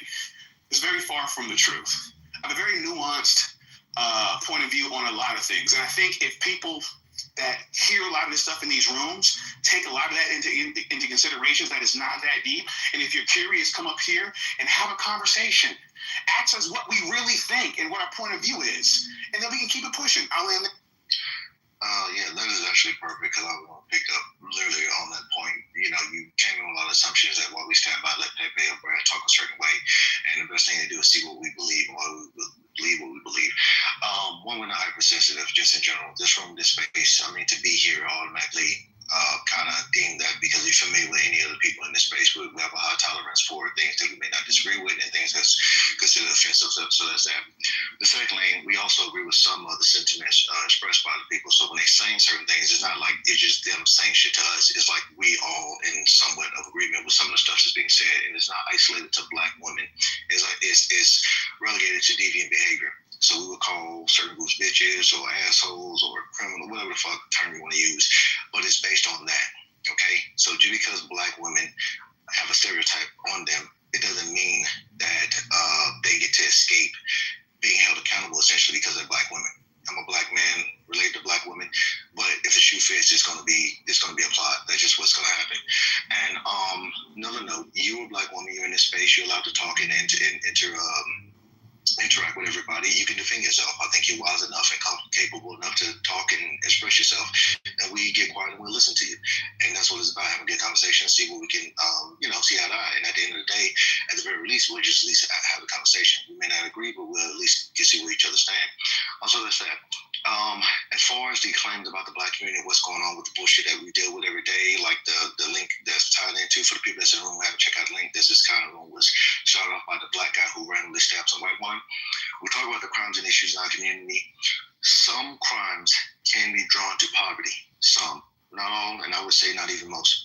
But crimes like rape and murder and violence, I cannot contribute that to crime, to poverty.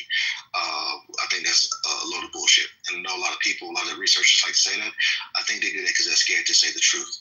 The truth is culture, and black people have a very shitty culture in America. Black Americans particularly. When you see other blacks, and I don't know if you said when we first started this, other blacks who come from other cultures do not come here doing the same bullshit that black Americans do. Okay? And they're so on par with trying to be American culture and get ahead, not black American culture, just American culture, that black Americans antagonize them. That's why we have this FBA, ADOS bullshit. We're trying to say that others are tethered to some stupid shit because they don't align with the fuck shit we align with. They come in with an agenda to have a better life and an easy life. So that's why they tend to do better than black Americans, because we have a similar goal, but we just go about it differently. Okay? And we think fast, easy money is the way to go. So whether it's doing about crime, fraud, murder, whatever the fuck case may be, we think that's acceptable. We embellish this based on a lot of our music, hip hop culture, very synonymous with black culture.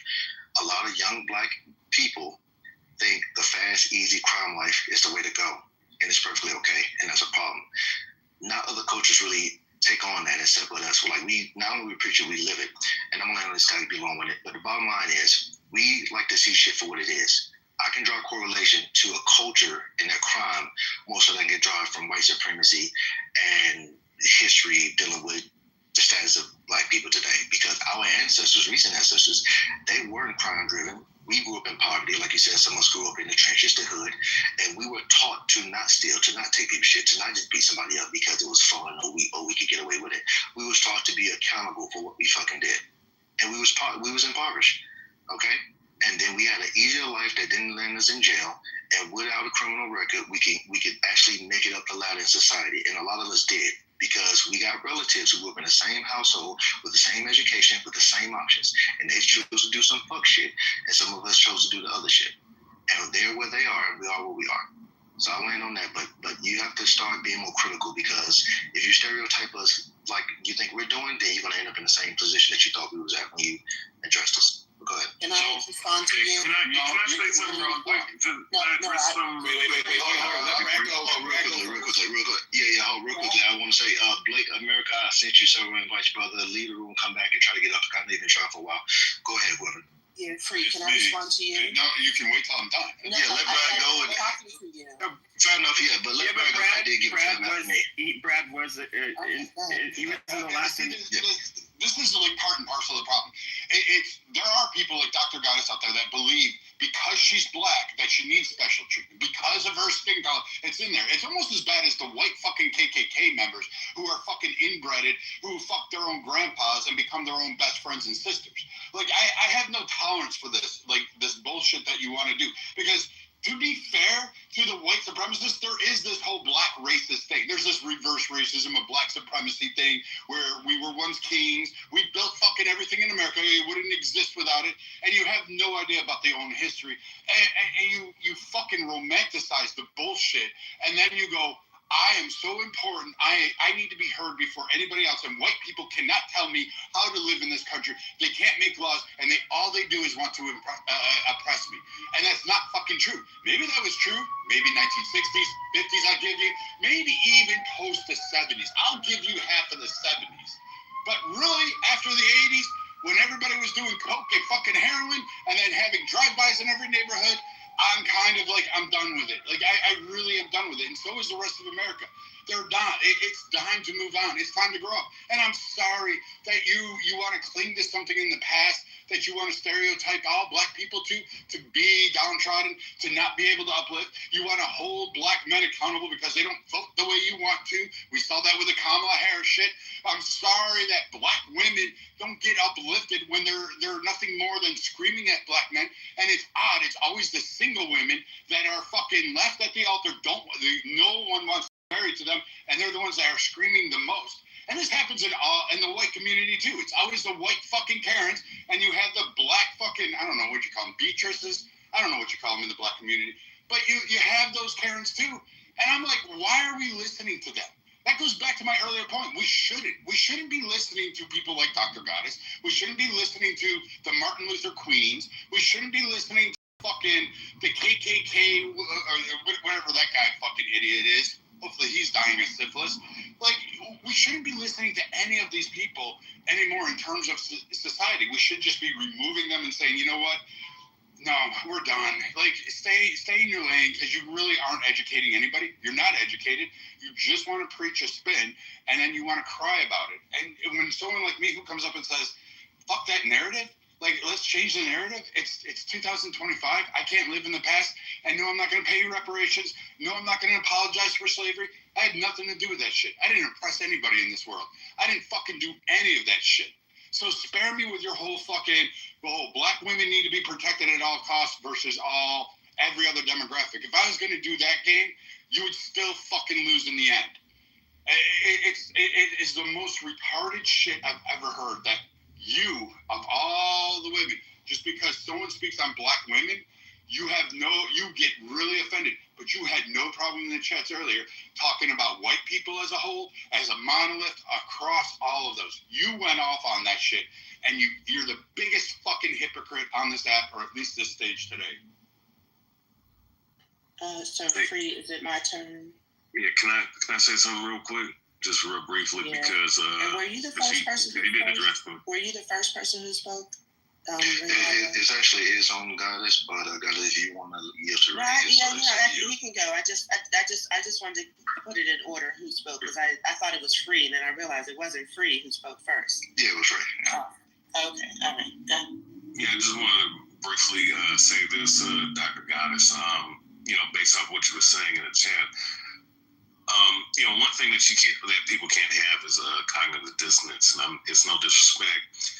But you can't sit up here and say, you can't sit up here and cling on to one situation of someone talking about black women when there were a whole bunch of other demographics being talked about prior to that subject being brought up.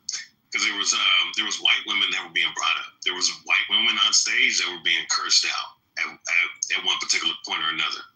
So the whole point that I'm addressing to you is that, because you're going after the fact that people are saying things about black women and whatnot, or having disparaging comments about the black community, specifically a certain wrong, does not mean that they're talking about the entirety of the black community, or speaking of all black women. It's just that there was a certain topic that was brought up that was being brought up towards a certain particular group of black women, which is a large part of the community that, people were just talking about and people universally agreed on, just like people universally agreed on certain white people doing certain things. And other demographics, I think East Indian people were being brought up. All right, so, or even Jews were being brought up. So the point I'm getting at is that, you know, when you have to hear the whole entire conversation and situation with people and their takes, and everybody has their different takes up here, right? So when you hear certain things, you have to hear the entirety of everything to actually give a full judgment of something. Because if you just cherry pick one aspect of somebody's conversation, sensationalize it to whatever you're feeling at the time, that's not the best, that's not the most conducive way of judging a situation. So that's all I'm going to say. All right. Well, thank you. I was trying to remember everything that Free said and you. So I'll go backwards. So first of all, again, I'm talking to the black men on stage. I really don't give a fuck what Brad thinks about anything. Okay. Brad is a stone cold racist, so I don't give a fuck what y'all say. That man is racist to the core.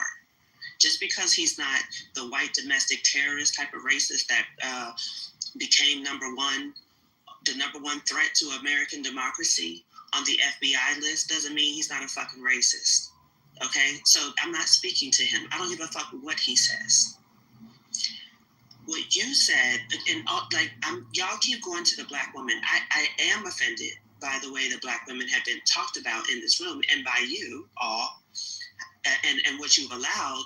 But again, I started off with the entire black community because I do love black men and I do love black women and I do love the black community. I also love other parts of humanity. However, I can see plainly how things are. So these people are going to sit up here and criticize the black community. I'm laughing because you heard racist Brad. That's going to be his nickname from now on. You heard racist Brad give enough credit to white racism and the deleterious effect that white racism has had on the black community, and he stops at the 1980s. He stops at 1980s. No, you don't get it. You don't get the liberty to stop at 1980s when crack was introduced into our community in the 1980s. We survived the crack era and barely, along with the rise in the prison industrial complex and for-profit prisons. So you don't get like, I mean, I know that y'all were just waiting. Y'all were giving everybody the opportunity to speak. But from now on, since, I'm not really going to be here, when these motherfuckers bring up shit like that, you have to check them. Don't let this racist-ass white revisionist history continue to exist. Crack devastated our communities. And when you talk about black men who, this is for Free, but this is for all of you. When Free talked about, well, black men, they think that they only want fast money. They only want quick money. Then I'm going to bring up Nigeria as well. The reason why a lot of people think that is because when we go the legitimate route, we have been sabotaged. I mean, let's not deny the very clear racism that has existed. Ida B. Wells' friend Thomas they were thriving during Reconstruction, at least very happy that slavery was over, and said, okay, well, shit, everybody, we just want to get educated. We're going to find our families. We're going to put our money in the Freedmen's Bank, which white people stole, by the way. And then they appointed Frederick Douglass in the last 2 months of the existence of the Freedmen's Bank to make it look like it was black incompetence as to why the bank went down. They said, okay, we're going to do our best, okay? Thomas owned a grocery store right across the street from a white man. And, hey, this is supposed to be capitalist. You're supposed to be allowed to have competition. But Thomas did something that the white man didn't do, and Thomas allowed for layaways and paying later because he knew that you're dealing with poor people. They only get paid a certain amount of time. They may not always have the cash here. All that to say, he knew his customer, if you want to say that. Were they all black? Sure. But at the end of the day, just like some of you have said in the past about just somebody doing, I think it was Sig, just doing good business, whether you're black or not, he did good business. They accused Thomas of raping a white woman and they lynched him. Everybody knew that Thomas did not rape anybody. This is part of the reason why Ida B. Wells said, and I'm just summarizing all the history here, she said, if I could grab my people and fly away, I would. Tell my people to go west. There is no justice here. That is part of what started the big, the smaller migration to the west. You know, the first one was the northern migration, but that's what started that smaller migration to the west, and that's the third group of people that ended up in Tulsa. You already know what happened in Tulsa, and there are many other Tulsas. Tulsa was just the big one. So it's just like we're playing games. I'm not going to let anybody, black, white, or other, play games with our history. We create black businesses, and there's always sabotage. What we want is for white people to leave us the fuck alone. Shut up. Or what? You see, he can't keep off the mic. He stopped. Go ahead, racist. So what we want is to be left the fuck alone. Every single time. It is either systemic racism, it's the lack of loans, it is outright violence. It's all of these things as to why we've been under attack. Even most recently, what is it? The Freedom Fund that was created by black women to give. What was it?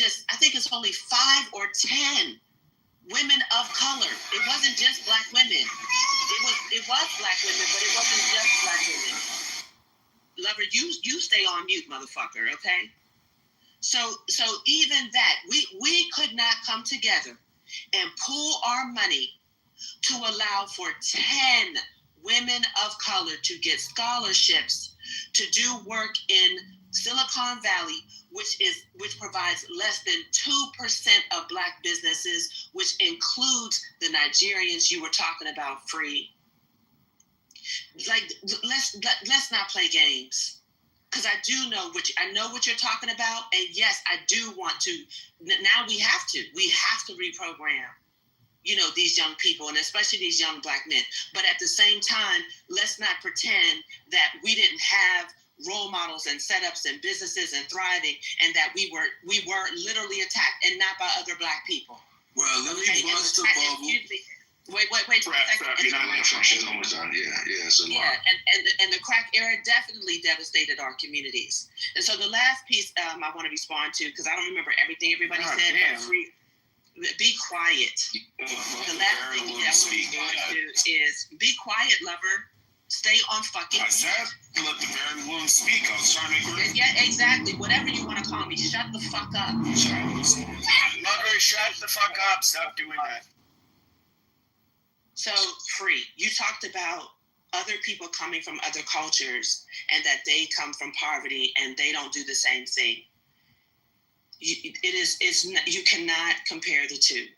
First of all, why don't you let him talk? Would you please shut the fuck up, hub? She's the same black woman that talks shit about black. Lover, shut the fuck up. You always do that. Guys, Goddess, if you could wrap it up, guys. I don't want to rush you or whatever, but I think you're probably, I feel you are, and I appreciate it. Go. Yeah, so I'm just saying that a lot of the Nigerians that come over here in particular, if you come from a community where your family is not constantly under attack, you're practicing your culture openly. I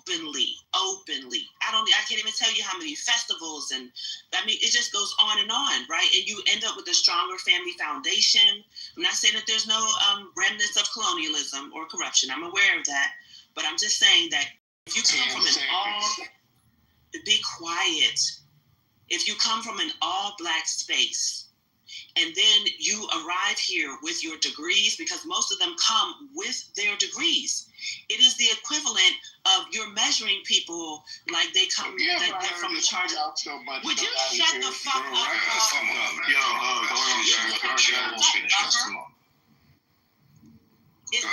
It's like choosing people for a charter school. If you choose the best students, of course you're going to have high scores, and of course you're going to have the best grades, and you're going to demonstrate.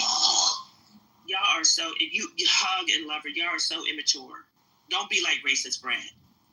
So you're going to have the higher scores.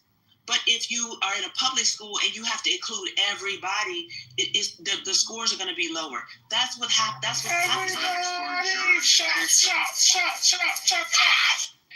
Okay. Let's chill. That's what. Yeah, I ain't gonna lie, but this shit is taking a long. No, I think it's just fine. I think she finished. Was that it? Got I'm just saying that's what's happening with the. I guess she explained herself. Hold on, time out, everybody. We're gonna get back around to it. Who was next in the queue? 1 second. Sig is left. Sig is next, bro. Chill out, hug. Sig is next. Okay, Sig was next. All right, Sig. It was Sig, Lover, Brad, then Trapping Up. Yeah, I mean, this is why the black community is having an issue. This is the same bullshit rhetoric that's being taught to black kids, and that's why our black children are having such a hard time out here. I mean, you have a right to think what you want to think, Dr. Goddess, and have your opinion, but hey, them days of protect black women just because they're black women, them days are over with, man. Nobody's on that bullshit anymore. Black men are waking up, and we're realizing that the world is bigger than race. There's bigger problems. And I get it, the women are so involved with that thought process because y'all ain't got enough shit to do. That's why. Y'all got too much downtime in your day, so this is why y'all think about this dumb shit. Men, we ain't got time for this bullshit. We understand there's bigger fish to fry, and there's actual solutions to the problem that actually make sense and aren't going to set us back. So them days are over with, Dr. Goddess. Sorry you didn't get the memo, but yeah, nobody's on that shit anymore. What did I say that was incorrect, Sid? As far as protecting black women, you brought up in the beginning of your monologue, you brought up the fact that people are on stage talking about black women, and we just let them. That didn't happen. Who cares? Who cares? People have a right to say what they want and think what they want and have whatever opinions that they want, Dr. Goddess. Okay, so people can be on stage calling black women bitches and y'all just fine with it. Yes, okay. Because guess what? Thank you. Guess what? Whatever, love. It's called mental insanity to get your mind so wrapped up in what strangers on the internet are saying and trying to police and control and narrate the fucking tone of the conversation, Dr. Goddess. That's called mental insanity. So did I call any of you names? Who did I call a name? No, did I call any of you names? Why are you asking that question? What is that? Anything we're talking about? Because tone and respect or whatever, it can be brought into a conversation. I don't understand why white men are up here talking about black bitches and y'all are just silent. Because they have a First Amendment right to talk about whatever the fuck they want to talk about. And so if you think right, that's why I'm not the one complaining about other people's free speech. You are. You're the one that has a problem with it, not me. I'm trying to help you out here to maybe give you a little bit of mental clarity and a little mental peace. That if you spend all your time trying to tone police and chase people over what they say or what they think or how they feel about something, you're going to drive yourself nuts, for one. It's not mentally healthy to be like that. Point number 2, Dr. Goddess, is that it's a very low IQ way of thinking, and this is why we're having the problems we have in the black community, because there are other people who are from the outside looking in, and they see viable solutions. It's retarded as fuck to cut people off simply because of the color of their skin or what's between their legs or whatever the case is when they have viable solutions to problems in your community. You should be open ears to anybody that's bringing forth any type of solution to help you thrive, sustain, and move forward in a better condition. So who said I was cutting anybody off? What are you talking about? You said we should be open to anybody. Well, you're doing it right now. We just all have to shut the fuck up. Trap, please be quiet. Trap, you and your fucking cuddling of language and your fucking trauma dumping and the white man gets all these black kids do to defend me and shit. Let her and Sig have a dialogue, guys. Let her and Sig have a dialogue. Yeah, people can say whatever they want. Yeah, I don't mind. Yeah, if she's cutting me off to get clarification on something I said, that's fine. I'm sorry they chimed in. I was just trying to get clarification from you. No, you're good. You're good. No disrespect taken at all, Dr. Goddess. I like the organic back and forth. But Dr. Goddess, the mentality that you have, I'm being genuine here. I'm being 100% honest. No disrespect, not even being funny. But this is why we're having the problems in our community, because we're so short-sighted and focused on just superficial things that don't matter in the grand scheme of things. So what I see a lot more progress in our community when men like myself, men like Free, men like Thomas, men like Ray, who are able to have a conversation, exchange ideas, and not be the first one to try to get offended in order to shut the conversation down. I've noticed with men like us that there's a lot more progress that takes place versus other people that have the same mentality that you have. It seems like people with the same mentality you have, which sounds like this victim mentality, which is, the crack epidemic in the 70s and 80s and 90s. Like, I get all that stuff, Dr. Goddess, but at some point, man, we got to take an accountability. We had a choice. When they dropped that crack off, we had a choice, Dr. Goddess. Every time I go into the hood in Detroit, I see trap houses left and right, and I see nothing but black people rolling up every fucking 30 seconds, buying fucking drugs from other black people that are selling it in their own community and destroying their own community. They wake up every day, Dr. Goddess, and make a choice. That has nothing to do with white racism, white supremacy, has nothing to do with Brad being on an app and telling how we see things, nothing to do with Pepe being on an app telling us how they view things and see things.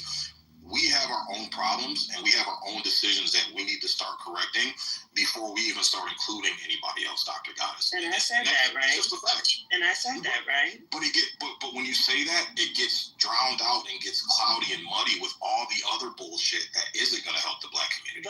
But is it bullshit that America, and specifically the American government, introduced crack into our community? Ain't supposed to be all this dialogue. Be quiet, Trap. Let them go back and forth, bro. Let them go back and forth. Give him 2 minutes, Trap.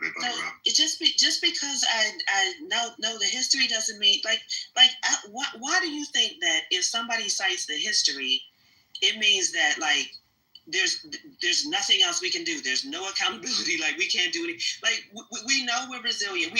We have solutions. So why did you take me citing the history as co-signing a lack of accountability and then calling it bullshit as if it didn't happen? Well, because the bottom line is, the bigger point is that we still made a choice to interact. And the reason why history doesn't matter right now, Dr. Goddess, it's the same thing as if a house were to catch on fire. The firemen don't show up and want to have a discussion about the history of that fire, the history of that house, how it possibly could have started. When they roll up, they're just worried about one thing, and that's putting the fucking fire out, and then they figure out everything else after that. So I kind of have that same mentality. We've got a fire in our community, and the number one fire that we have in our community is the millions of black babies being slaughtered every fucking year due to abortion. That's not the white man. It's not the Asian man. It ain't, it ain't the KKK. It ain't Donald Trump. We have our own black women every day making their own decisions to walk into abortion clinics and slaughter and kill black babies. So that's the number one thing we got to take care of, Dr. Goddess. That's the number one thing we got to take care of, Dr. Goddess, and it has nothing to do with history. It has nothing to do with the crack epidemic. What do you mean it has nothing to do? It absolutely has. Sig, are you aware? She's still living in the 80s, bro. Be quiet, please. I'm talking to Sig. Sig, are you aware that black women who choose to have their babies have a higher rate of maternal death in these hospitals? I'm just curious, though. There's a negative birth rate. Guys, shut up, lover. So, first of all, answer this. So, yes, black women do. Hold on. Sure. I can answer this, and the question is, I don't know. Hold on, and the answer is, I don't quite know. But can you tell me why do Hispanic women, why do white women die at twice the rate due to birth complications in comparison to white women in comparison to Hispanic women? I don't know. I mean, is this white supremacist country giving preferential treatment to brown women over white women too? How does anybody know the fucking answer? Well, there's easy ways to know the answer, and that's, people have studied this. There's a film out this film just came out. It literally has been touring. It's called The Ebony Canal. If you all want to Google that, you can watch the trailer or whatever. This country is also very sexist. So the reason why white women would have struggles as well is because the healthcare system has not catered to women in the same way that it has catered to men. But why do Mexican women, why can they get birth and have half the chance of dying of a white woman? Honestly, it might be. I mean, I'm not quite sure, but my guess, because of the people that have been around, my guess is they don't actually use hospitals as often as we do, and they don't have a dependence on the system. Where do Mexican women give birth? Well, I'm talking about in the U.S. Let me rephrase that. I'm talking about women in Mexico. Well, I mean, sometimes at home, sometimes in a hospital. To say something about the Ebony Canal, like a literal false fiction, goddamn ass. It's the title of a film. It's the title of a film. I didn't make it up. Shit that it's was not made up. You need to read up on black women. Anyway, I was talking to Sig. Sig, you were saying you were talking about the abortions, and you were saying that it's all made up and that it doesn't matter. And I was saying to you that yes, the reason why black women are having abortions, it does matter. History does matter. But in addition to that, even the black women who choose to have children have higher rates of maternal death. What percentage of black women do you think get abortions because of the statistics that they're more likely to die than white women? That is like the dumbest fucking thing I've ever heard. Well, no, I didn't say that. No, I didn't say that black women's maternal health is the causation for abortion. I'm saying both of those things are happening at the same time. You don't think that you don't think it's kind of common sense? They impulsively have sex and with a man that they're not ready to have a child with, and then they end up having to do an abortion because they didn't, have take the precautions necessary to not get pregnant. The overwhelming majority of women in general, why they get births is just because it's, they just don't want a fucking child. Because we live in a society that has not created the type of infrastructure where healthy families can thrive. 2, we live in an over-sexed society, all of us, right? We live in...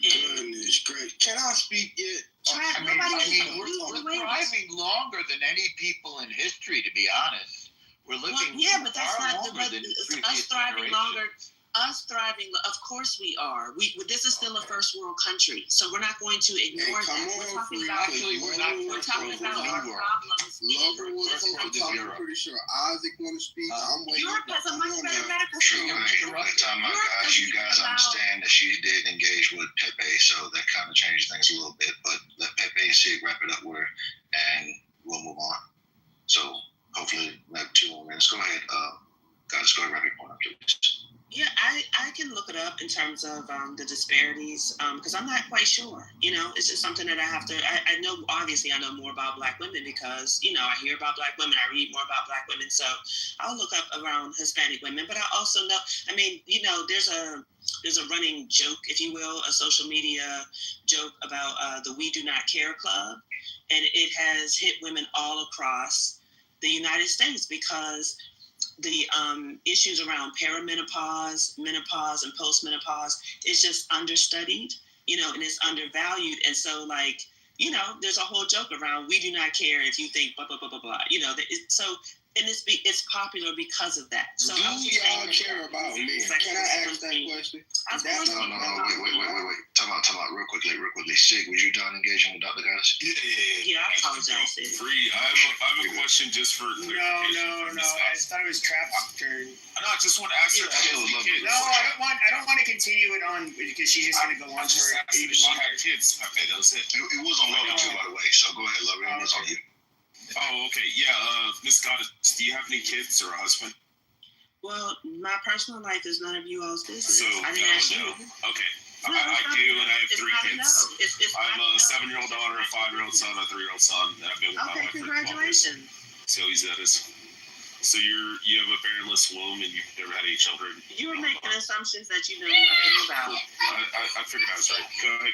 Yeah, you're not right. So whatever you want to say is fine with me. Yeah, continue on. Okay, so I just wanted to say, as a younger man, I'm her say something about the younger men need to do. Man, we're not. I'm sorry. All this fucking race, goddamn crying and screaming about some shit that never happened to us. Probably a never bro. I'm sorry. That never happened to you. We're not. No. How old are you? I was born in 2004. Okay, so no, none of this shit that you're talking about happened to me. Did you grow up not in the hood? Not a motherfuck part of it happened. Did you grow up in the hood? Dan, listen. Now listen, I think. Wait, did you grow up in the hood? I'm asking. You don't have to cut me off because I do not want to enter. I want to like have a dialogue with you. No. I got us on that. That is true. He was interrupting, however, but since he doesn't want to engage, I will let it. I'm laughing because he was the main one interrupting. I'm dying, but go ahead. Fair enough. Yeah. So what I'm saying is, like I heard her try to like say that younger men need. No. I want to tell y'all, a lot of these goddamn race conversations are about to die down. If you guys don't know, we are in 2020 fucking 5.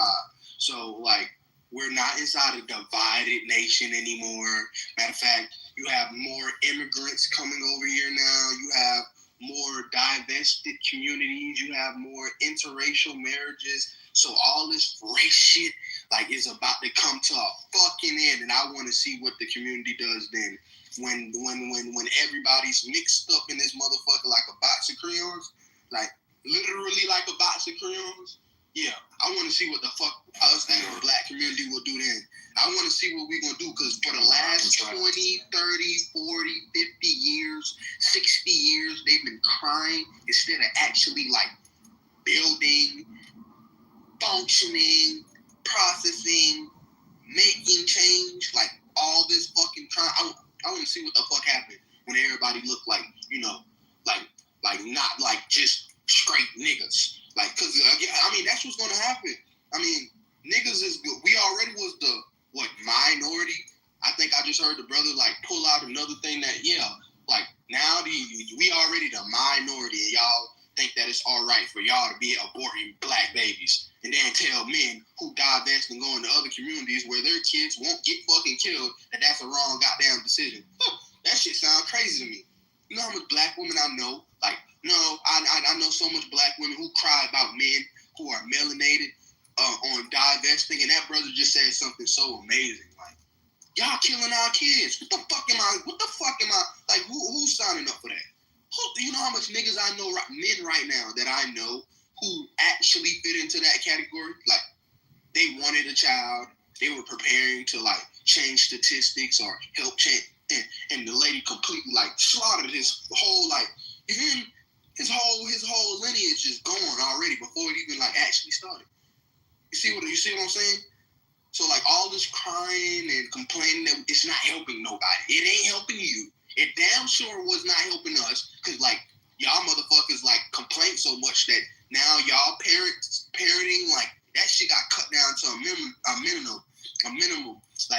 Like, it's so much things that happens when you guys worry about other things outside of the things that actually matter.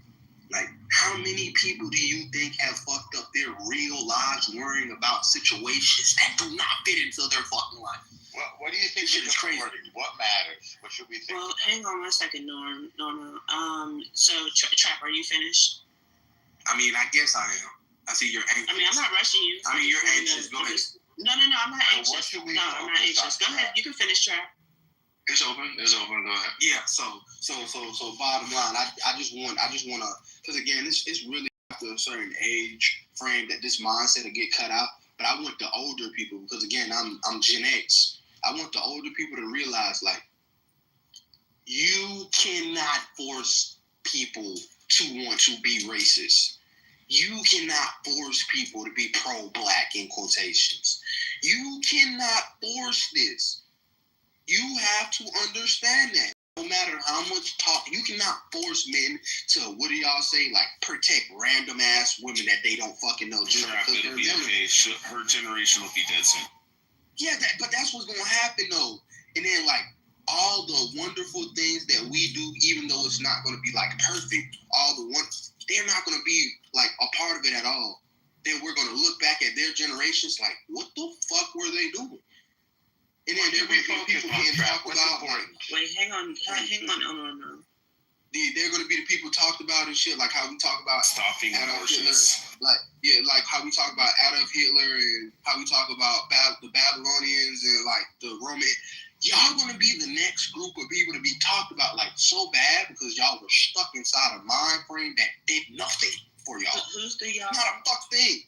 With your generation, Dr. Okay. Whatever. Okay. We can talk about what. My name is Dr. Goddess. Yeah, like the 45 to 65-year-olds that are going to be dead the next 10 years. We're not talking to you right now. Which I'm talking to Trap. Because the majority were. Okay, lover. Talk to Trap. So, Trap, what's important? What should we be focusing on? Abortions.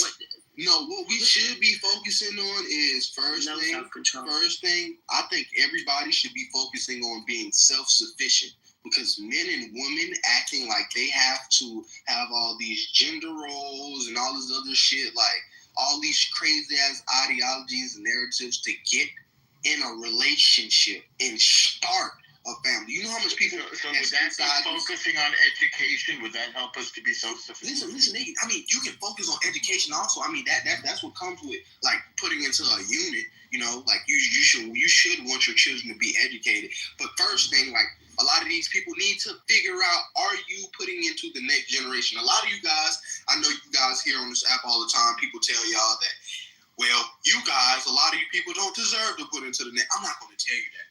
I'm going to tell you should want to put into the next generation. You should want to have your Norm. Let him. I have to respond. Yeah. Can you let him land? I'm helping him to clarify it. I mean, what does just that let mean him to put into speak. the next generation? He's speaking. What does it mean to put into the next generation? Procreate, and I'm talking about do it like it's nothing perfect again, but do it the best way possible in your mind. You feel me? Have babies and educate them? Yes. That's what you should want to do. Stop killing your babies, Norman. Yes. Yeah, you should want to like this generational wealth shit that we talk about so much, and you act like you have to make it by your fuck. That's what the fuck the kids is for. You know that? Okay. That's what the fuck the children is for. Let me respond Have to you, babies Trap. and educate them. I get it now. I'm down with that. Thank you. Okay. So, Trap, And he sounds like a hurry. I hear you say you were born in 2004. So first of all, I just want to say to you, history does matter, but so does a vision for the future. And what you described about people moving out, not caring about race, marrying one another, living with one another, that's actually the beloved community that Martin Luther King was talking about. So I don't think that, nobody's trying to hold you back if that's what you want to do. That doesn't require you the Black community or hating any of the goals of the Black community. And also many people in the Black community agree with you. The ghetto is it's a sociological experiment. It's not natural. So that's why we have a reverse. What do you mean the ghetto is not natural? That they've always fucking existed? No, the ghetto has not always existed. Where did the ghetto start? It started with redlining. No. Originally, where did the word ghetto come from? Oh, it started in Venice. Started in Venice, Italy, with the Jews. Yeah, impoverished neighborhoods. Slaves was the word. Eastern European Slavs. Nobody is denying that. I'm the one that said that's where the word came we're talking about now.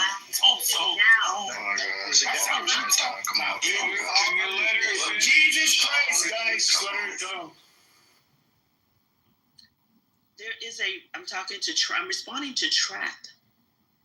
Can you do a favor and make it just concise? Because you yes, I can stop being interrupted. Absolutely. I usually have my thoughts in order before I'm interrupted. So Trap and everybody else, there's a reverse migration of African Americans moving from the north, from these ghettos, to back down to the south, where the majority of us actually live, because we like fresh air too. I'm trying to speak. Can I go after it, please? No, that was Trap. This is me, Trap, that's speaking to you. We like green grass too. Yeah, we like trees. Be quiet. I'm responding. We like the trees and peace and quiet and shit like that too. We don't want to be piled up like rats either. Amazing. So, and then for people to ask, how was the ghetto created? And we're talking about America. I'm talking about In America, whites lived in ghettos before blacks were even free. Think about that. In the industrialized North, the ghettos were filled with ethnic whites that are Europeans. Okay, Conditions were way worse than today. Like all of the ghettos. We were talking about black people. Okay, you're trying to make. Shut up. You're trying. All right, you shut the fuck up. Like we're literally. Okay, the ghettos in the inner city before redlining, their ghettos. New York City had ghettos, okay, full of nothing but white people. Yes, I can add you, but I'm just thinking it would be easier for Wait. Not just white. Oh my God. Wait 1 second, Pepe. Let's get it correct. You had Italians living with Italians. They're white. Irish. No. This is the Irish are white too. Yeah, but the Irish had to become white. The Italians had to. No, they're white because they're from Europe. No, they're not. No, yes, they are. Jesus Christ! You don't know who you're talking. You don't know who you're talking to. Okay, first of all, I did these kinds of debates for fucking years. Do you know why the Italians and the Irish were allowed to move to the United States?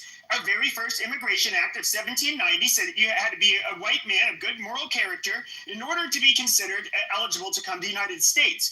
The type of mass migration we had that the northern industrialists wanted to come in first it came from Central Europe, a lot of Western and Central Europe, but then they specifically went after Eastern and Southern Europeans and wanted them to come here. And these people were allowed to come here because they were considered white. That's why it was not until 1965 when we changed with the 1965 Immigration Act that we allowed non-whites to come here in any kind of large numbers. They were allowed to come here because they were white. They were not miscegenation. Yeah, the miscegenation laws did not say that an Englishman could not marry an Italian because they were considered white. They were always considered white. European equals white. No, it doesn't. Yes, it does. No, it doesn't. So it's synonymous with white. Can I ask Pepe a question? Thank you, Pepe. Is the Irish? Actually, it was Isaac's turn to go, but you keep talking. We're having a back and forth. We're having a back and forth.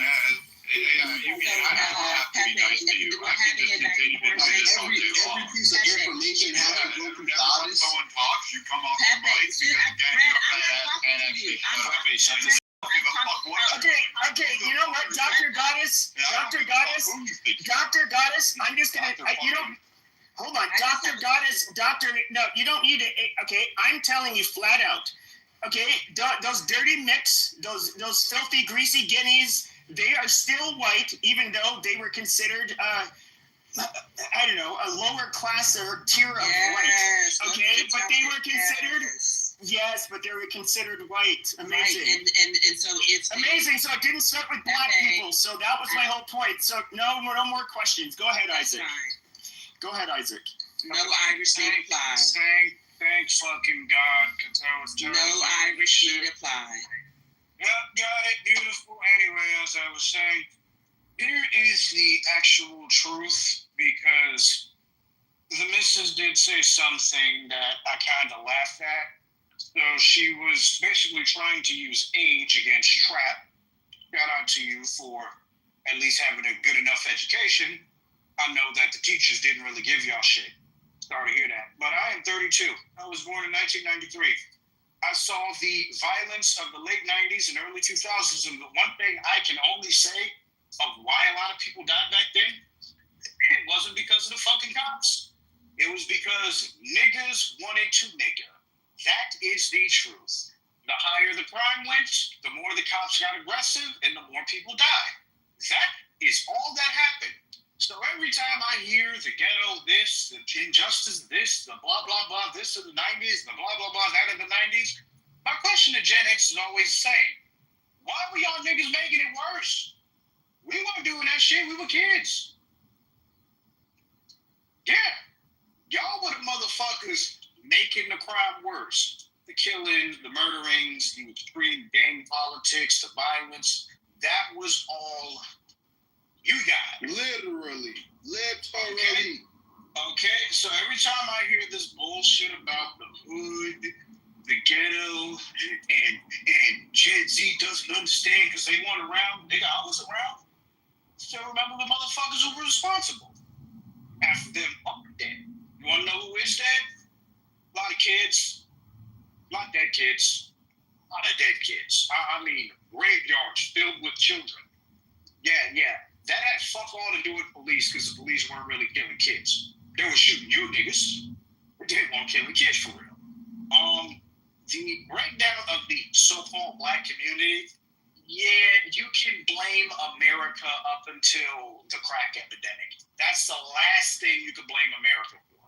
Because they did incentivize crack being sold. Incentivize? Ma'am, please let me finish because I wasn't even talking to you. You sound like you have some conversational etiquette, so I just asked you to actually have it. Well, you did the same thing. As I was stating, the people, on the other hand, if they decided not to take the government's crack, like the Latinos and some of the Asians and a lot of Indians and other racial groups that also got that same deal, guess what? We probably could have saved some of Black America. Could have. But no. Nope, that's not what happened. Niggas wanted to sell drugs, which increased the crime.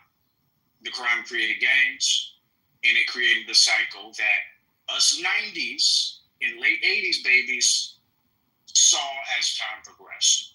So, no. The excuse needs to be killed. You niggas that did all that shit fucked up Black America. You niggas basically put the nail in the coffin that your parents started. Because, yeah, the boomers might have started it, but you guys were the ones that made sure that the coffin was nice and tight. Big ass nails. So every time I hear this bullshit argument about what we gotta do, we were fucking children. We ain't gotta do shit. Gen Z, they were born after everything was fucked up. So until y'all niggas actually start putting some actual work to fix the mistakes your generation made, I'm with a trap. I'm with Gen Z. Fuck you, because we ain't responsible for this shit. You fix it, because we didn't fuck it up. We literally live in the safest, least violent, safe world we've ever had. You guys are like, it's all fucked up. Y'all fucked it up. No, it's actually the greatest time ever. That's true. The lowest terrorist rates, lowest murder rates per capita, lowest violent crime rates ever in history, globally. Not even just the United States. And you guys are like, oh, you all do this fucking good like 20, 30 years ago. No, it's not fucked up, you idiot. It's only because you think it's fucked up. Like, look at the fucking numbers. Look at the terrorist bombings in the early 1900s where they were trying to kill all the senators and the president. Look at all the terrorist activity and shootings and all this kind of shit that happened 100 to 200 years ago. Look at the violent crime rates 200 years ago, you fucking idiots. God, you're wrong. Yeah, so it's windy in Texas. Fuck all y'all. Hold on. What I wanted to say is because I hate the fact that I hear this shit so often by older people. And y'all keep mentioning this crack era, the crack epidemic. Sir, now, whoever is fucking trying to cling on to this, you cannot tell me these bullshit ass stories. Yeah, ain't nobody doing crack. They're all doing fentanyl. Hey, dude. You can't tell me this bullshit like I can't go fucking search up and read on this shit my motherfucking self. I don't have to be born during that time to know what the fuck is going on, being put on the fucking news, on the articles. My grandmother was born in 1940 now. That's somebody who's been around, right? So again, even her experience and words will tell me that most of these people who be saying certain things, either you weren't fucking born around that time for real, or you're literally just bullshitting. No, the government did not stop the crack that was getting put inside the communities. They didn't put them in the communities. They literally put crack in our communities. Shut up. They literally did it. No, they did not. No, the fuck they did. No, the fuck they did not. No, the fuck they did not. You're too young to know that. No, the fuck they No, he's right. They did not. You're It's a right. fact. Like trap. You They did He's cannot right. rewrite Crack, history. crack, no one forced You crack into cannot the rewrite community. history. Yeah, no, they did not. I'm sorry. He's right. It was made up by one Yeah, journalist. they literally And put you it in our fucking morons like community. Dr. Goddess, who wants to be the second Twitter. She wants to be Roseanne Barr of fucking the internet. Lied about this shit. First off, no one held a crack pipe to your lips. No one did that. No one ever. No. That And secondly, if they did drop a pallet of crack off from the government with all of, they just keep oppressing us. We've had to learn these lessons. Tuskegee Airmen. Why the fuck would you take a pallet of fucking crack from the government and think they did it to us? Either you're a simpleton, you're basically telling the rest of the world that black people can't fucking have critical thinking, they can't think for themselves, they're sheep, and they're mindless zombies, nothing more than animals, because they went immediately for the crack. And that's your label that you're giving black men and women, because that's what you want to have. So you're perfectly willing to give this derogatory fucking label across the board and then demonize it and make it pathetic like they're a complete victim. And all they had to do is say, you know what, crack is whack. I'm not going to fucking do it. Can I ask a question? And they did it. I want to ask a Like, question that's fucking to bullshit. people who were around during the crack epidemic. Blacks weren't doing heroin in the 1940s, in the 50s. Like, what the fuck are you talking about? They've been doing drugs. Everybody's been doing drugs. How do you say that? I've never done drugs, bro. No, I'm saying in general. I'm not saying everyone. Who is responsible for the opiate crisis? Tell me that. Pill doctors.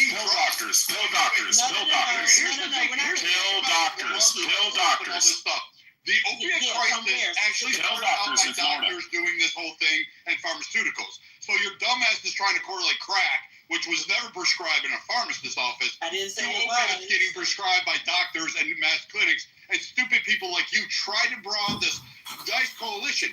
Crack was an illegal substance. It wasn't even allowed. It was basically burning cocaine. Cocaine wasn't a fucking allowed. So, like, this idea that somehow the government said, you know what would be great? We just want to keep the black man down. They you know, did. the black man They fucking did. crack. Crack. We're just going to sprinkle it from the top. You know what they did? How about crystal meth? Crystal meth's predominantly white people, and it ruins their lives worse. Only 1 in 500,000 people. Only 1 in 500,000 people who use methamphetamine. No, my bad. No, because I wanted to ask a real question. Is Nicaragua, how do you say that? Nicaragua. Like, is that the government? No, bitch, that bitch. Okay, so again, when I know about the crack epidemic and like the shit that happened there, that's who Bolivian pink, Bolivian blue. Yo, no, that's Colombia, man. Yeah, that's who drugs those were. It was rebels from that way. Wait, pause. That's who drugs those were. Where they get them from? Wait, pause. Wait, so again, they think that I'm an idiot. They think that they could run around and say a whole bunch of shit and leave off context, and we're just going to jump to their defense. Like, we can't go fucking look up the shit ourselves. Like, only an idiot runs into a fucking closed door. Only an idiot runs. No, wait, pause. Just like there's a source to the opiate crisis, there's a specific family. You're right. Literally. That's why you shouldn't listen to women who think they're goddess. This shit a long time ago. Don't hate because I know I'm No, you're not. Don't be You're fat, mad. obese, Don't be and mad. fucking retarded. You're single, fat, obese, and retarded. We're listening to rap You right are now. produce that. We're listening to rap. That's why you're barren. That's why you don't have kids. That's why you have cats. Yeah, this is what they do all the time. This is facts. What I'm about to say is facts. So when I say Nicaragua, say that word. Nicaragua. So when you say that word, and then you know for a fact that the cocaine, the crack, the drugs that was around during that time was like the rebels from that side. How in the fuck did you get the government fucking dropped it off, gave it to y'all, and like forced it down y'all throats and forced y'all to give it to other people to try to like come up with money and like where the fuck did y'all get that from? Yeah, so you may want to go ahead and Google. Where did you get that from? Because some lying bitch journalist made it up. So Trap, if you really want to know the answer, you should Google things like the Iran-Contra affair, Ronald Reagan, the Black Panther Party, and what happened. with black Excuse me, pardon me, racist friend. So had nothing to do with Iran-Contra. You have no idea. Like, who are you praying for? They don't need that help. You have no idea what you're talking about. You have it's not their responsibility to back up your twaddle. There's nothing that they need to do.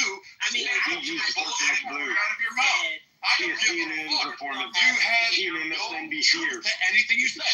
Iran-Contra, Ali North, all of that shit, Ronnie Reagan, none of that had to do with targeting black people in fucking crack. I'll call Dr. and Jesus Christ, like Obama being responsible. Why is there a bunch of people talking at the same fucking time? Like I'm hearing a bunch of people. How ridiculous is it? Because we're hearing DG talk. That's what I'm calling her, DG. Hey, Sean, hold on. I have no problem with DG. DG's a beautiful thing. No, you're not. You're fat. Even if I were fat, who cares? I have a picture of you. Your LinkedIn and your Twitter is all there. Morbidly obese. So even if I am, you are very obese. This is the whole part where she gets off on this. The Iran-Contra had nothing to do with the community. They only say that the government, and this is what I was trying to get to. This is what I was trying to get to. Doctor, hold on, because this is what I want y'all to really understand. Black people only say that the government was involved with X, Y, Z because the government did not stop all the shit that you chose to put your motherfucking self in. You just don't have the history. You don't know. Be quiet. It's your responsibility to teach people like that. He really needs to know the truth. DG with. We're not talking to everybody. Chill out. Wait. Let stop. I'll tell you what. Let Trap. Hey. Let Trap. On your ass. Wipe it up. Whatever racist bread. Hey. Let Trap finish. Let guys respond and let them have that back and forth. This is a 3-minute back and forth between them two. Yeah. So what I'm saying is the problem is a lot of the younger people with this like this information so like accessible to us, like we are not just taking your word for it. That'd be ridiculous, right? Even the Bible tells us not to just take man's word, right? So I'm going to try to do more research on the things that you guys tell me. Your little fucking anecdotal experiences of what happened during blah blah blah period or blah blah blah. I'm not going on that because you probably was on these fucking same drugs that you claim the rest of the fucking goddamn community was on. You ain't gonna convince me that everybody was on crack and your little happy ass wasn't. You ain't gonna fucking convince me. So I don't. Most of the shit that you be saying just be sounding fucking crazy. Most of the older people shit be. How the fuck the crack epidemic was so goddamn? How the fuck was it an epidemic and everybody was doing crack and you weren't involved? Explain. So I'm not. You feel me? So I'm gonna do some research. And when I do the research, when I start seeing shit like, well, they said the government did this shit to them. The reason why this man is on the fucking road, 60, 70 years old, hung out, strung out on drugs. He said the government. I want to know, is this true? Let me see. Because I'm tired of hearing everybody always saying the government did this, the government did that. Because the government ain't never did a motherfucking thing to motherfucking me. I've been born. Except for like, when I actually did shit. And I can't blame them. Shit. I do something that I deserve to get locked up for. I do something that bro, I'm a grown ass man. You feel me? Like, I don't put my hand on the stove and don't expect not to get burnt. You feel me? So, again, when I'm doing this research, I'm looking and I see Nicaragua and all this other shit. Where the fuck is the government in this? Then I finally see it. Oh, the government did not stop this right here when we decided to put our hands inside the fucking bag and nobody told us to. The government did not fucking come grab a whole bunch of fucking black Americans' hands and say, hey, yeah, it's rebels running around here with fucking drugs trying to goddamn get people down, take this and try to make some fast money. Like, you should not partake in that. The government didn't do that, so the government is fucking wrong. Like, are you fucking kidding me? Let it get at it. Let it respond. Go ahead, Doctor. Thank you. So, Trap, I hear your frustrations and, quite frankly, your ignorance. And I just want to remind Free and Thomas and Sig and Ray that this is your responsibility to teach Thomas the history and how we got here. For the record, Trap, everybody was not on crack. It did devastate our communities, but everybody wasn't on crack. So I mean, that's something else that you really do need to know. You could actually exist, and I mean, I was just a child, so I don't know what to say to you about that. I definitely grew up in a low-income community, and I saw people ravaged by crack, even though I didn't really understand it at the time. But as I got older, the crack and the violence increased. So definitely we saw some overdoses and things like that. But no, the majority of the community was not on crack. It was introduced by the government, and that's something that you have to wrestle with. I understand. Like, I didn't make an ageist assertion against you or anybody else. You came on and you made an ageist comment to me and said I was just born in 2004, and I said, okay, fine. So I mean, there's certain things you're not going to know because of when you were born, unless you like history. So history matters, but also accountability. One second. You're bitching at. Yeah, listen.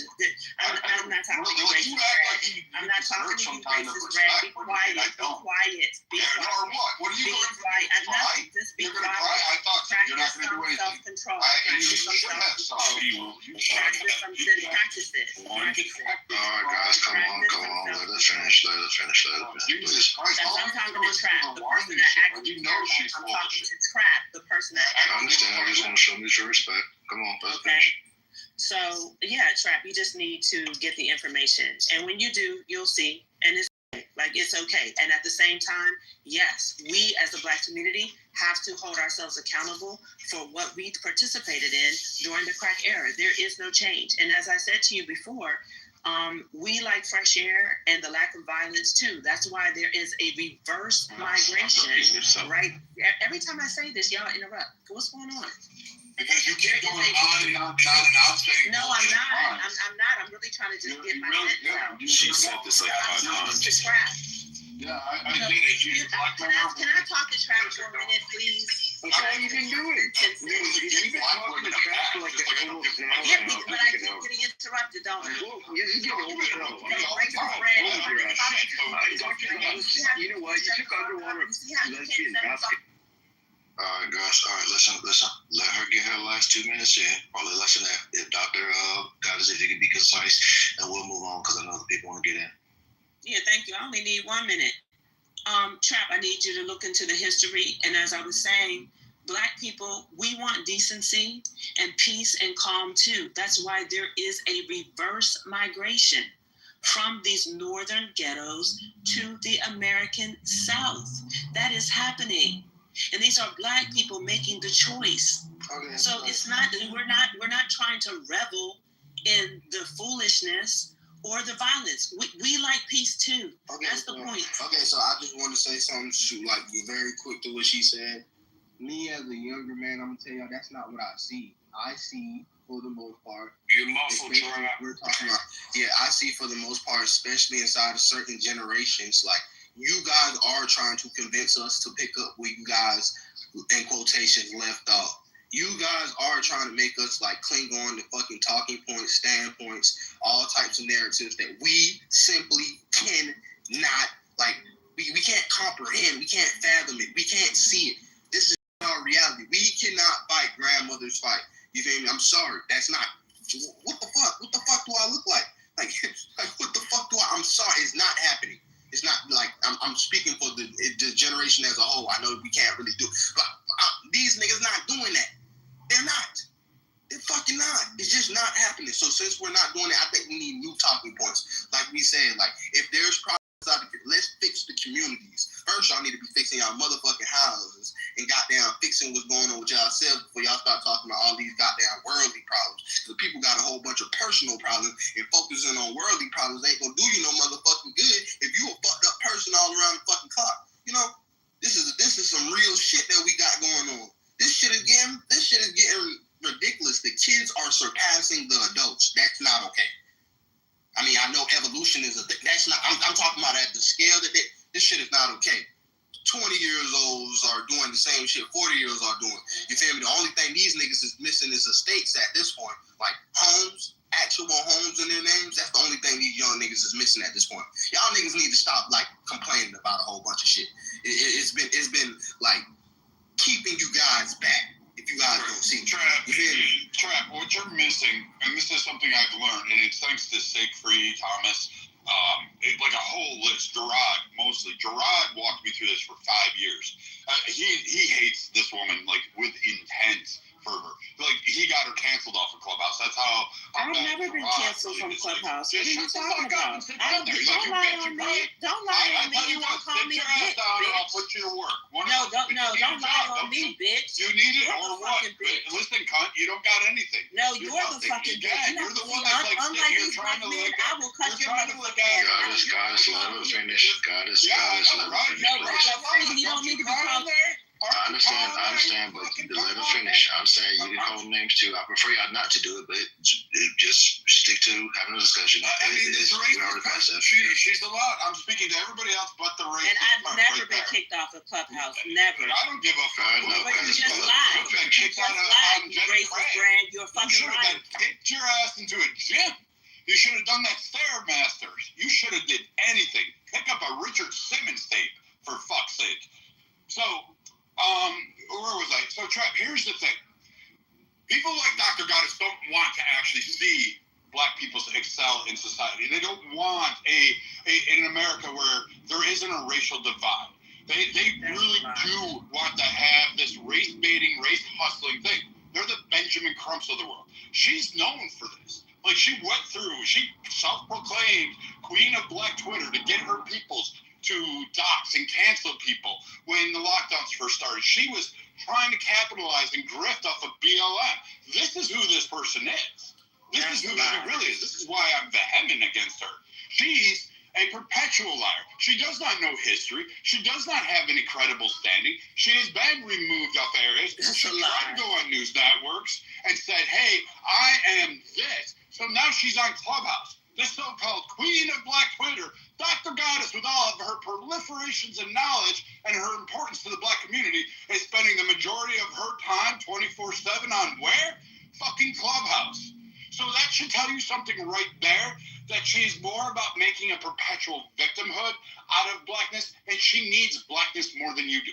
Her skin color is more important to her than anything else, because she wants to appear both the abused and victim while saying she is important. She needs to be elevated above absolutely everybody. She would have black men huddled and fucking drop to their knees in front of her if she could, because she don't care about you. She don't care about a black family. She doesn't care about your potential. She'll tell you that black women are far exceeding black men in colleges. Meanwhile, that's right. You are signing up for college at a much higher rate than black men. However, your asses are dropping out of college at a faster rate than black men. Black men are actually graduating higher than your fucking dumbasses. But we can play with those stats. And she'll tell all sorts of those. She'll talk about the crack epidemic and tell you, oh, it's related to the Iran-Contra, which is really not. But she's going to do that straw man to tell you how bad the government is. I'm not one to tell you the government's not bad. It's indifferent. It just does what it needs to do to keep going for the next years, and whoever's in charge. It doesn't fucking care who it affects. But Iran-Contra had nothing to do with putting a crack pipe to some fucking idiot's mouth on a subway car. The government, the CIA, were not going down into fucking homeless areas on Skid fucking Row distributing crack pipes. Nor were they doing heroin. Nor were they fucking doing, I don't know, the fucking opiate crisis. Now, you can make a claim for opiates because it's affecting black people, Hispanic, and white people at very high rates about the fact that pharmaceuticals were prescribing pain meds at a fucking rapid rate, and that pharmaceutical companies were pushing it. This is something a little different than the crack era, taking cocaine and smoking it. And no, some fucking fake-ass reporter made a conspiracy theory and put it in the LA Times and said, hey, this is where crack cocaine came from. The CIA pushed it into the community. I have never heard such a more nonsensical thing in my entire life than the government forcing crack into someone's bloodstream. It doesn't happen. They don't do that. And that wouldn't even be the way to, quote, keep the black people down. What would be the purpose of that? Because in all honesty, here's what the crack era cost us. Trillions in dollars years later. It cost us billions in dollars in infrastructure management. We had to fucking funnel. We had to expand prisons. We had to hire more judges. We had to pass more legislation. We had to enhance cops. We had to have measurements. We had to do vast arrays of shit to combat the crack epidemic, as well as the gang violence that was occurring as a direct result of it, including fucking going after and building the very institutes that Dr. Goddess likes to bitch about. So while she'll sit there and say, oh yeah, the government did crack to us just so they could build prisons, it's really funny how it ended up costing the government more money when they really wanted to spend more money overseas. The crack epidemic was not something anybody really wanted in their fucking backyards, including the very urban populations at the time. So stop listening to fucking women like this, and I get why black men en masse tell these women to go fuck themselves off a cliff and just they can't wait for them to pass on, because quite frankly, I get it now. I tell this to all of my black friends. This type of woman exists in the white community. Those snow bunnies, careful, because you have this Karen, this fucking weaved wearing Karen in the white community too. And to Brad's point, this is why. Yeah. Well, no, we're not going to do to Brad's point because he went on, no, Isaac, he went on a long rant, lying about me. Goddess. So I know Let him speak. But what he had to say. That's fine. You can't just go out Isaac, please. Jesus Christ. As I was saying, this is why you see a lot of millennial black men, I don't know what the fuck black women are doing, basically telling these race baiters to go kill themselves. Because this is bullshit. You mean to tell me I'm supposed to be loyal to your nothing fucking ass? Nothing. There's no jobs. There's no industries. There's not even a fucking nonprofit to pay someone $13 an hour. This is the niggas we supposed to be listening to? Nah, fuck it. Fuck no. Fuck all that bullshit. Exactly. This race shit is gone. It's done. I am glad. I am ecstatic to find more and more black men telling everyone talking about race, except for the old people. We understand why the old racist. They actually have a fucking argument. They went through actual oppression. They actually went through the fucking Martin Luther King marches and everything dealing with Malcolm X. They can fucking say that shit. These niggas? How the fuck you gonna claim racism when the government gave your ass free college in 1971? Shut your bitch ass the fuck up. Shut all the way the fuck up. Racism died, okay? That's what happened to it. You can say it's still here. You can say it's still in the system. Well, whoop-de-fucking shit. There's still a bunch of old motherfuckers like you living around. So I guess it's still gonna be a bit fucking aggravating to deal with. But no, trap. Exactly. That is why anyone fighting for this black unity, racism, and we need to unify. No, fuck your skin color, fuck your bullshit, and fuck your nonprofit. The race shit is dead. You want to help black people? Start teaching them how to operate in America. Okay? The main thing I am laughing at is that black women are still in poverty, yet black progression is a talking point. That's fucking hilarious. Yeah, the most impoverished woman is historically, at number 7, still the most impoverished woman throughout history. Black fucking woman. Whoop-de-fucking shit. Yeah. Fuck the race shit. It's done nothing. Our grandparents fought that fight. It's over. You want to talk about black progression? Learn how to operate in America. And then be useful in it. That's how it works. That's it. Almost every single black man on this stage can tell you. That's how it worked. There was no community. Some of our parents didn't even do this shit. We had to get the fuck out at 18 and figure out, how can I not die in America? And you know what we learned? It was no longer racist. It's unfair, but it's not racist. If it was, we wouldn't have gotten this shit. We wouldn't have gotten anywhere. I wouldn't be living in a town that the average person makes $428K a year. Y'all wouldn't be living in that time if it was racist. Rap wouldn't be doing what he's doing. Big would not have what he has. There are plenty of black men on stage that can tell you right fucking now, if race still existed, none of us would be in the position we're at.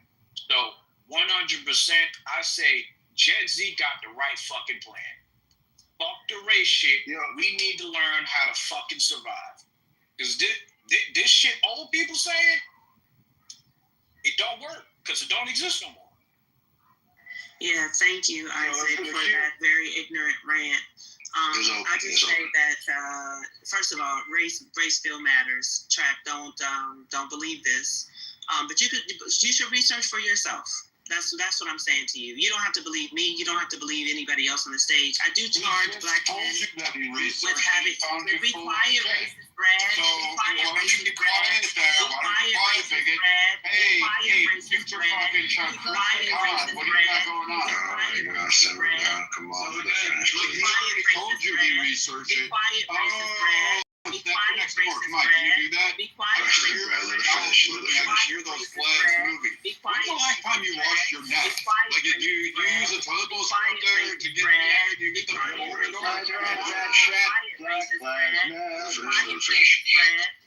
Black Lives Matter. That's what she's saying. Sean, chill out. Yeah, I mean, y'all, I stay on mute free, but I mean, this is what they do. Be quiet, racist Brad. Be quiet, racist Brad. Hey, Shaquisha. Be quiet, racist Brad. Be quiet, racist Brad. Be quiet, racist Brad. Be quiet, racist Brad. Be quiet. All right, guys, I don't know. Do you guys want the violence? Because I'll start using slurs and I'll start doing all kinds of stuff, being very mean. But like, you guys I'm starting to get annoying, and you guys know I do the violence part. But it's been rather. He won't stay on mute. Well, okay, Brad, please stay on mute while she says what she's gonna say. I mean, I obviously disagree with her too. Just let her say it. She talks too much. Yeah, well, Judy, you don't talk enough. How about that? It's kind of disgusting to me, DG, that you're friends with James Andrews, who has over 2 million followers. Guess what? James Andrews is a friend of mine, too. I was looking at your profile. I see your friends. I'm actually shocked that those people are friends of yours, because I know those people actually very well. And I'm shocked at the people you actually have that are friends of yours based on the way you talk. You're a CNN news broadcast. Everything you're saying is nothing new that anyone on this fucking stage hasn't heard before. You're a goddamn talking point. So can you stop talking unless you have something new to actually bring to the stage? Because you're boring. Correct. So listen up, guys. To be fair, and I'm gonna let you finish, guys, too, real quickly. Y'all gotta understand, she's... Judy, I'll let you go. Doctor, and you're not a goddess whatsoever. Why don't you? Okay, guys, stop. Guys, shut the fuck up. The beautiful thing is, like, you can't stop who I am, and I understand that my sheer existence is a threat to people like you and racist. No, you're just one of those Patrice colors from Black Lives Matter. You're one of those. All right, guys. God damn. Okay, just let Dr. Goddess finish what she was going to say. And I see Judy wanted to say something, and we haven't heard from Judy. So go ahead, Dr. Goddess. Please don't make it like super long. Sorry, I'm definitely trying not to, for sure.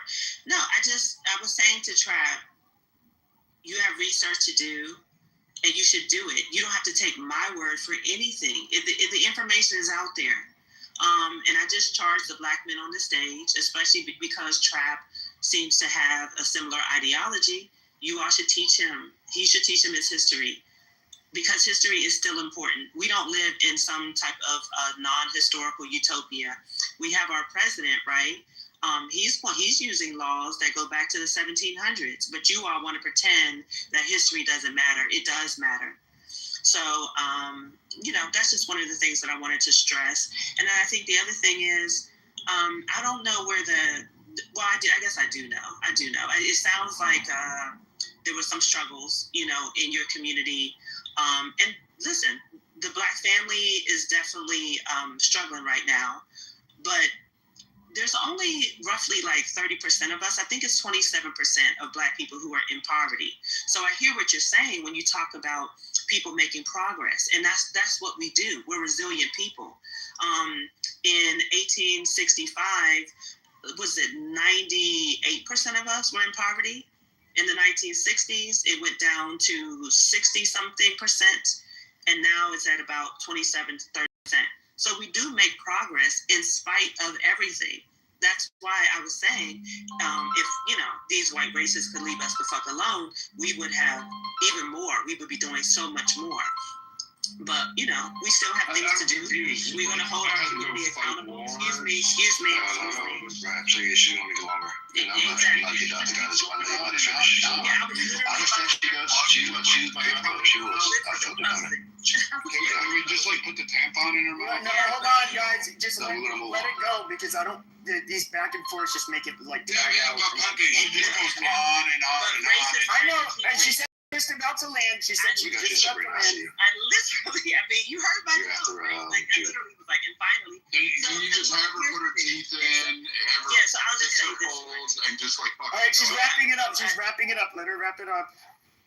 Yeah, so I'm a threat to people like racist Brad because they hate people like me, okay? No, they hate people like who can tell the truth, who have a very strong sense of who they are.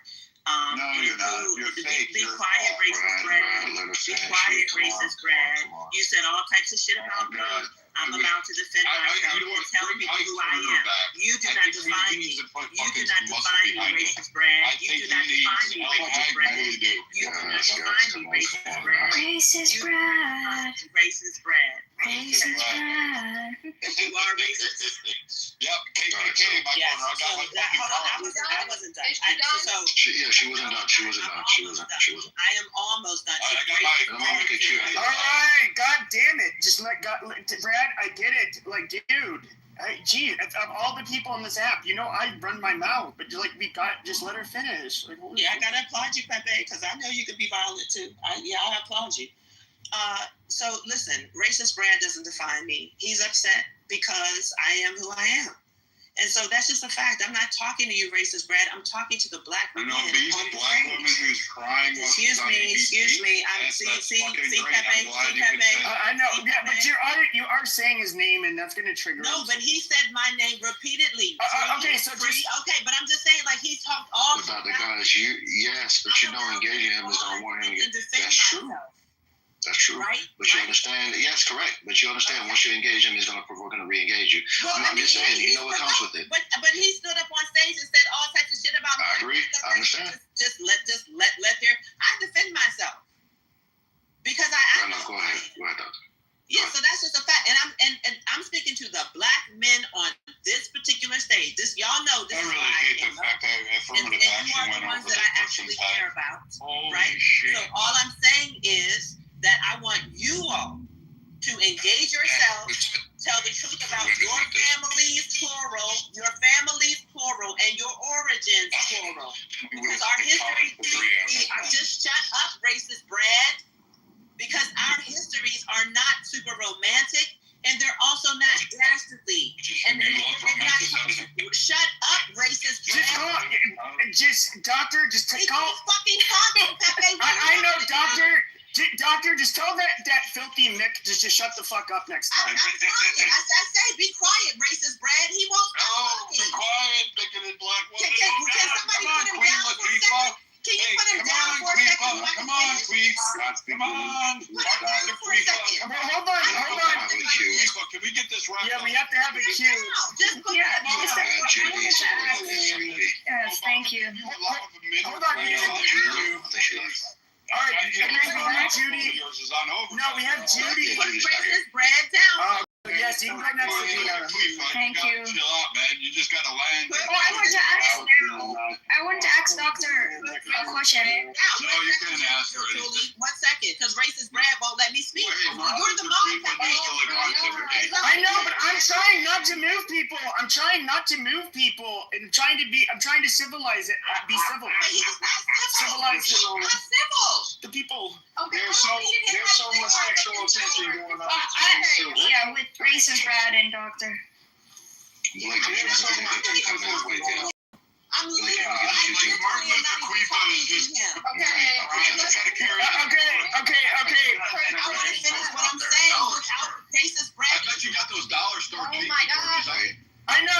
Here's the problem. because you keep on referring to him as racist, Brad, even when he was not fucking interrupting. And then it's like, yes, he's gonna end up saying something, and it's like, holy shit. I'll give you 20 seconds. Black bitch on the stage by racist. Okay. I don't give a fuck about me calling him racist. I don't care. No, hold on. If you want me to Hold on. Maybe my mic's low today. I don't know. You want to be an Asian? Wow. Hold on. God damn. Wow. Right when, like, I'm obviously not a respected moderator, because you guys are like, fuck this moderator. He's muting. Talk right over him. Now, guys, yes, I'll give you 20 seconds to wrap it up, Doctor. And please, Brad, please don't prolong it, because we do have Sabina who wants to talk. She's a Nubian queen that hails from Somalia, and we'd love to hear what she has to say. So, all right, I'll let Martin Luther Quifa go on her fucking tampon. Okay, but if she calls you racist, Brad, now. Racist, Brad. Yep. Okay. Yep. You called her name first, dude. She gets and he did first. That's true. She's right. He did start it. Like black bitch, so I'll call her a white. All right. Let's not call bitch it. Let's not call anybody bitch on the stage. Come on. But we can say. She defends herself well. Yeah, Yeah, so go ahead. 20 seconds, Doctor. Go. Yeah, so I'm just speaking to, especially to the black men on stage. You saw how I came up, even though I was critical of you all. You saw what I've done, what I've shared with you all, and I really understand that people like racist Brad cannot take me. I understand that, but we should be able to still have a conversation and be in community with be quiet, racist Brad. See, you cannot did call him racist Brad. Have no self-control. You wanted to continue to have it. All right, we got it. All right, we get it. I'm gonna move on to Sabina. We get it. People like racist Brad. No, what I want to say, Pepe, hold on. I'm just saying that we should be in community with each other. The black Can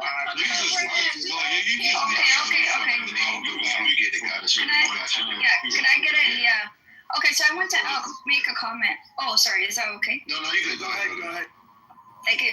Okay, yeah. So hi everyone. Yeah, I wanted to make a comment because someone Beaver put it in the chat too, and it's something I've been noticing, and I spoke about it with. I have white liberal white woman friends that I like very much, and I warned them, and I said there's something going on that's shifting, right? And Beaver actually put it in the chat too, Doctor, and I think you need to understand. I think black men are delineating a way, right? Because you can be from the same race and you can have higher power than the men of less power than the men of that race, right? So the way Beaver is saying is that it's like white men and black men will be at the top, white woman and black woman will be at the bottom, right? So and I've seen Brad attack no offense, Brad, but I've seen you attack white women too. So I think this is shifting, right? And if you look at other cultures, like Middle East cultures, I'm not saying all of them, but some of them, the men don't have the same rights as the woman. Like, society can exist where the men, I think that's what Isaac's saying. It's like, I'm sorry, I'm not born a female. I'm born a black male, and I don't feel oppressed anymore. So it's a you thing type of thing. So I wonder what you think about that, Doctor, because I think that there's a segregation going on now, and I think it's just versus female now. What do you think about that? No, I agree. I mean, the manosphere was created because these white men in particular were very, very angry about the feminist movement and women's rights. You have to remember that women couldn't even get credit cards. Black men too. That's what I'm saying. So hold on. So white men created the manosphere and then black men followed them. Yes, you did. No, we did it. Yes, you did. Yes, no, you did. We did it. So anyway, that's what they're. Wait, because excuse me. I think Arab men did. Arab men did. Yeah. It was All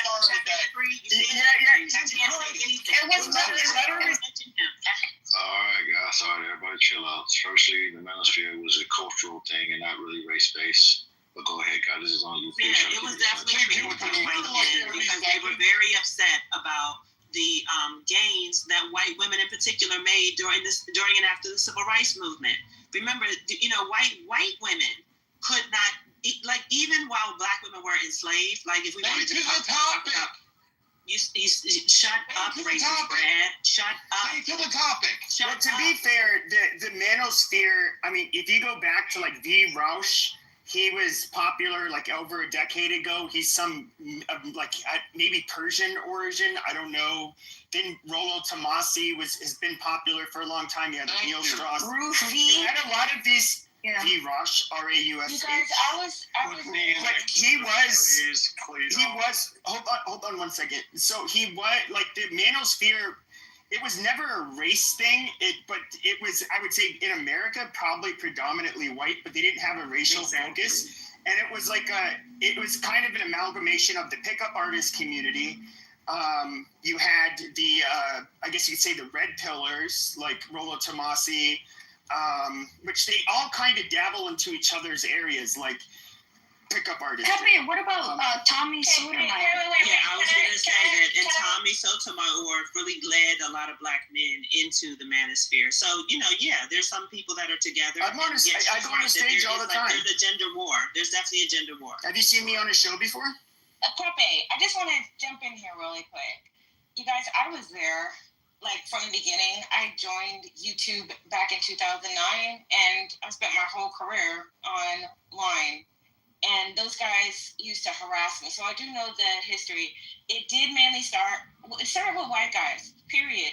It was like what Pepe said. It was like pickup artists, red pill guys, and men's rights advocates. That's how Tommy Sotomayor rose in the ranks. He started there. And then there was a break in the manosphere. It wasn't because they were all white power all the time. But they were racist. Some of them were just like, check your Twitter feed. It'd be like that casual racism you see on X, right? But the black men got tired of that. So they decided to spin off into their own. And that's where you had like the father of it was Tommy Sotomayor. And then Obsidian Ali. I'm sure all of you guys are familiar with him. And then there was O'Shea Duke Jackson. Then there was Angry Man. Then it was Hardcore Tito. Reg, the bad guy. Do you know what I'm talking about? Absolutely. Kevin Samuels. Yeah. Kevin Samuels was the last. He would have been the third rail of the manosphere because he would have been the one that would have gone mainstream. That Kevin Samuels arm of the manosphere is like mediocre tutorials. People like he that. sucks. And Fresh and Fit is new crop of the red pill, but it's yes. gone in 3 phases. So, I wouldn't know these names if I didn't know what I was talking about. Like, that's exactly what happened. Sorry, Brad, it's true. It wasn't because they were like, the white men were just casually racist. I'm not saying it was good. I would have been annoyed too. I would have split from you too, to be honest, if you're just going to be calling me a monkey just randomly. So, yeah. Do you think that pink pill, like, this is kind of how I get it? I can kind of see why, like, with the casual racism and even, like, maybe believing in, like, racial differences and that kind of stuff is, it seems like it would draw the exact same crowd because you have people who take on this evil evolutionary psychology viewpoint when it comes to the differences between men and women, and they also kind of will, like, extend that to races and other stuff. So, like, the red pill community and to be a pickup artist, they also lean very heavily into the evil psych component of it, where it's like, well, women behave and think a certain way. It's in their nature, so you have to, you have to give off these cues and carry yourself a certain way because they're biologically hardwired to be attracted to certain things and behaviors, and it's kind of like, in a way. I mean, I would say that the pickup artists are just a bunch of sociopaths that are just teaching regular men their true nature. They're just teaching them how they are naturally. But are you trying to say that? I'm not sure what you're asking me. Are you trying to say that, like, the spin-off of the Black Manosphere should be the same, or no? I'm just saying, if you notice, like, whether it is. I hate even putting him in that cat. I don't even really want to put him in the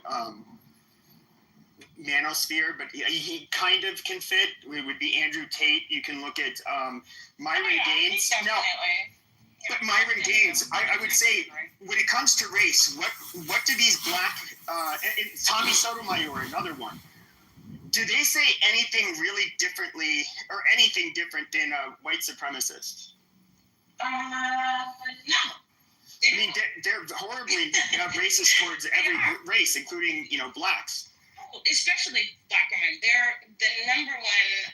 The Black Manosphere is the number one racist group against black women online. Absolutely, for sure.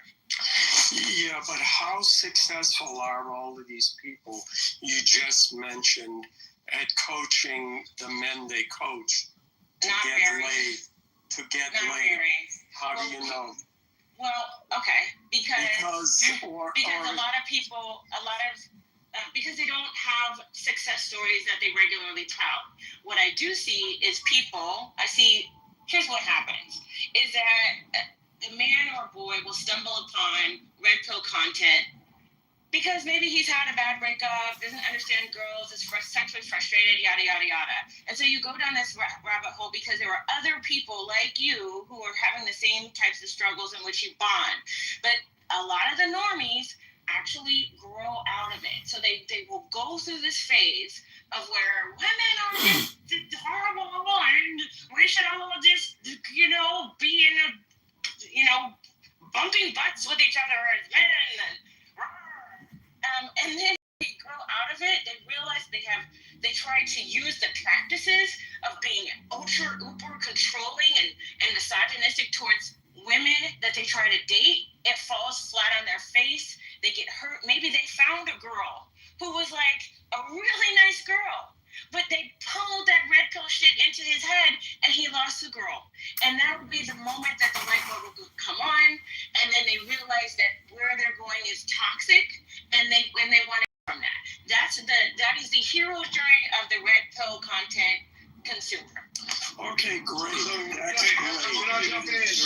To respond, Pepe, to Pete. Yeah, I'm sorry, Brad. I was waiting for you and Goddess to get through your little love affair. Yeah, we was waiting for y'all to talk about please. But I can promise you, Goddess would probably still be in the love. I would vomit if I ever saw Brad, so no. Well, yeah, so you wouldn't do nothing. That guy and your fat ass would probably disgusting. Disgusting person. You two, I waited for you. Guys, let Ellen go. Let's let Ellen go. Thank you very much. Well, Pink Pill and Goddess. Pepe, I want to fun with you and Pink after this. Okay. Yeah, you both have very valid points, but you're missing one important one. That in a male journey, it must happen with men. A woman cannot teach a man how to be a man. Only men can do that. If I can acknowledge, Goddess, and I'll address you directly in a moment. If I can acknowledge that the experience of women and girls growing into womanhood is something that is unique to women, then I hope you can acknowledge the same about men. And Goddess, I'll say to you directly, no, your existence may threaten some people, but your existence does not threaten men. We applaud you for what you've done, for bringing the history that we wouldn't have otherwise known about into the light. And we applaud your perspective, but it is, in the end, only one perspective of many. And its time has passed. It is time for men, and that's what part of the red pill thing was. Men trying to figure out their way in the world. And men have to do that on their own. You cannot do it for them. They must grow into being men, whatever that means. They will define it on their own. Women will not. Men will. And you have to let it happen. Because a man who doesn't make mistakes on his own, learn from them on his own or with other men is not the kind of men, or man that you want. And that's the bottom line with that. So again, thank you for your contributions. We've moved on. We're figuring it out. And guess what? We'll be fine. You'll be fine. Don't worry. Just let it happen. And well, it'll be okay. Yeah, so Alan, hold on. Brad said he wanted to address something, and Blake was going to go. She needs to sit down. Shut up, racist Brad. Shut your fucking. You shut up, racist Brad. You shut up, racist Brad. I think you should be tarred and feathered and paraded through the street. How's that? Yeah, you do whatever you think that you can try it. You can try it, racist Brad. You can have some. You can try it, racist Brad. And you can make up things all you want to. Keep making up things. Keep making up anything that you want about me. Did you fail, But anyway. Promise you, we're never going to talk. Every time we talk, we're just going to Is that not all right, guys? Sorry, Pepe. Jesus. Go ahead, Pepe. Just let Brad. Brad. I know you wanted to address, but I said it. I wanted to address yours and Pink, but the Cuntosaurus couldn't come out. Couldn't keep her fucking trap shut. So okay, let's just focus. Okay. Let's just focus on that. Come on, guys, don't stop doing the back and forth. Just start. This one. So y'all just need to get a room, bro. Like, don't even go there because there is zero. Digital lovemaking. Digital love. But not that myself nor Big Bill said we were trying to make men. That's the point I wanted to make sure. We never said we were all right, God damn, it's Brad's turn. Let Brad fucking go. Jesus. Christ. What the fuck happened to Free? He left. No, I think he. I will say this to your manosphere.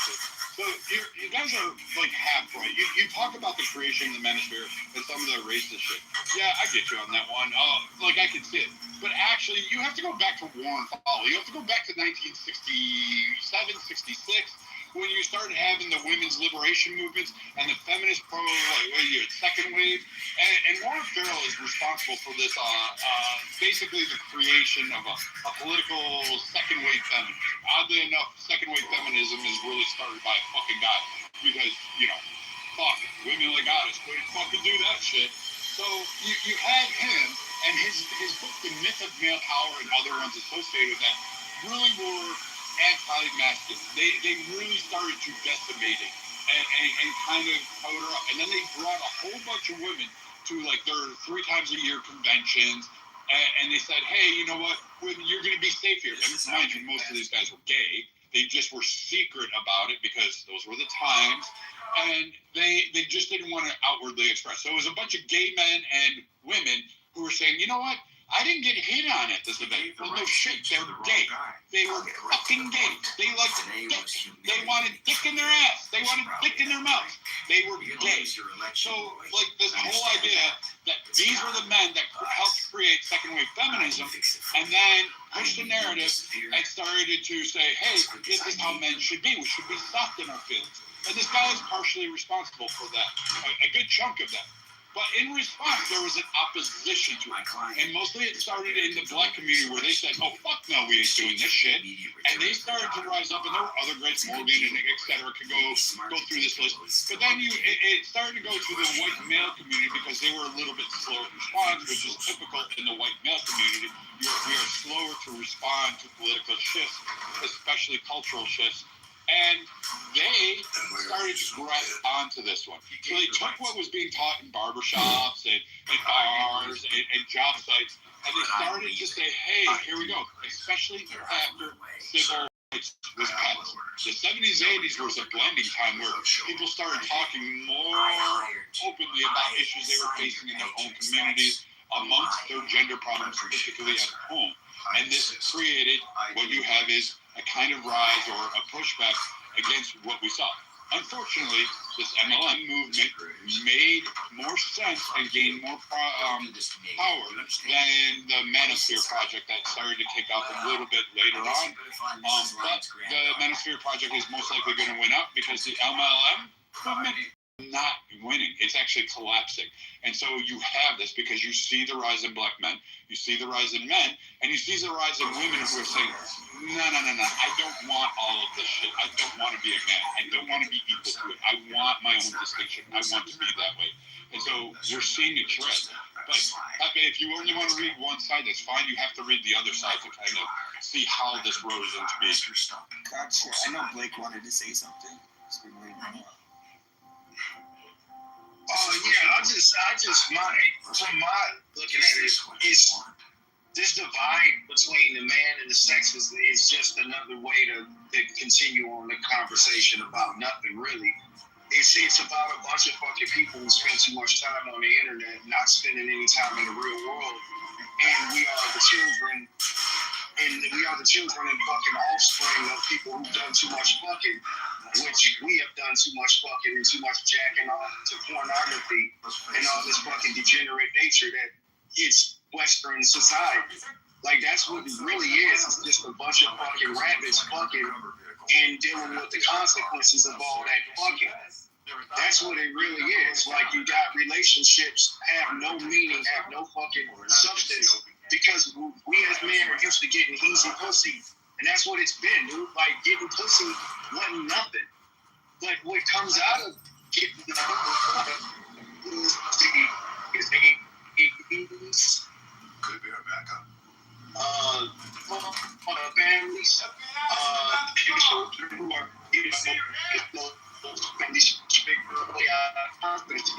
too much fucking. That's what that's man. Like the fucking boomers, the 70s, a whole lot of drugging and a whole lot of fucking. And we're dealing with the consequences.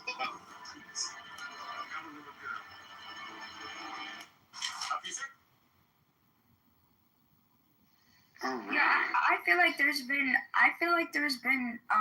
sorry, real quick, I don't know if there's a cue, but I feel like there's been sexism in other societies for a very long time. Like if you look at like Churchill from England, the stuff he would say to women, like if a woman would say, "Oh, you're drunk," you would be like, "Brad," you'll just be like, "Oh, well, you're still gonna be ugly when you wake up." I think that's what he said to a woman in Parliament. Like there was no like what we're seeing today now, and I don't think it's just the Manosphere. I think it's also the Me Too Hollywood type of thing that broke off from that as well. Do you guys notice there's a bit of that as well? And I think it shifted the whole culture where I do think they're creating like a hierarchy, and I do think it's like men, and then it's going to be like a woman, and there's many other places that's already like that, and I think some black men are just saying, hey.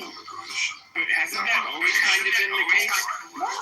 That's how it works everywhere else in the world. It's just catching on to here, and I think the people that I feel got the most were black women who felt like the black race should be united. So I feel like they're hurt by it, and I understand because a lot of them look how hard they work for, black men, right? And they want it to be like a unit. They want it to be together. They're hurt by it, and I feel like white liberal women are losing it because they've never been subjected to the type of sexism that other races like. Yeah, well, fuck them. No, but other places like when people talk about sexism here, I'm like, I don't even register it because in other places it's 10 times worse. You don't even register it here, right? Like, well, this is still not sexist to the level where other places are, And I would include Europe. I don't think Europe is as the way America was. What America was doing was just strange with this navel gazing and this, I just think it wasn't sustainable. Like I was breaking off into different things. But yeah, I think. I'm laughing. I want to ask La Pinto, you there? I told you. Yeah, I'm here. I got brains. Question, the Manosphere that you're familiar with, is there anyone that you recommend that men should listen to? Anybody that you approve of?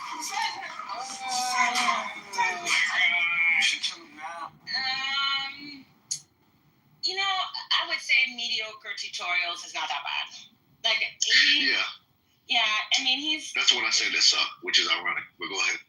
Well, I mean, I feel like he's not calling women derogatory names all day. He's not like trying to, push his muscles and swing his penis all over the place and pose in front of fancy cars, like the whole like performative.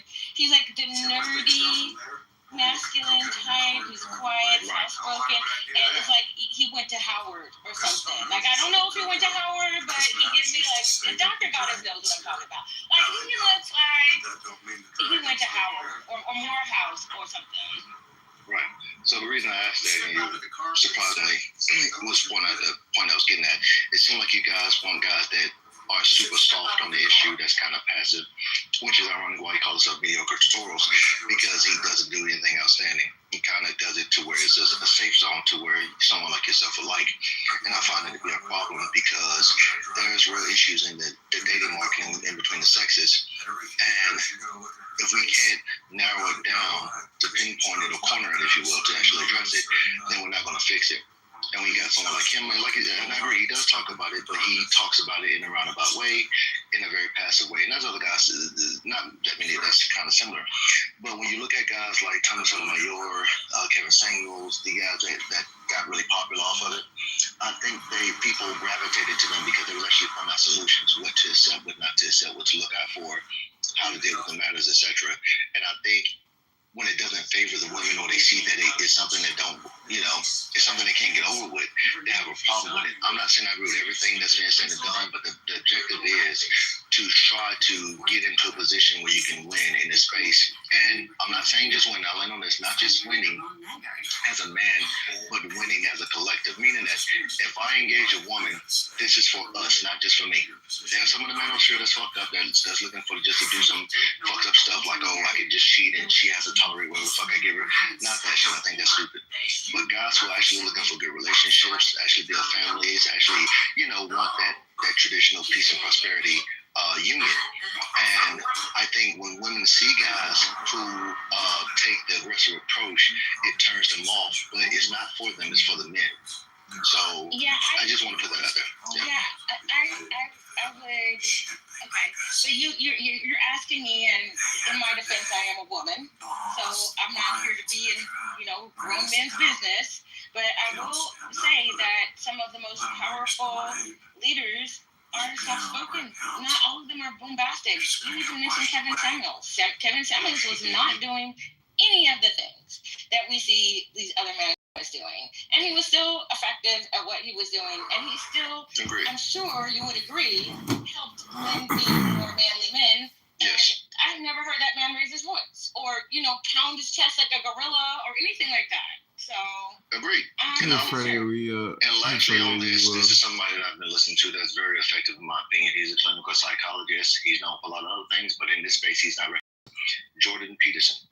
Okay, he took on the plight to address incels because he realized, and you guys may know the viral clip that he cried on, I think it was Piers Morgan, about that group being kind of left behind.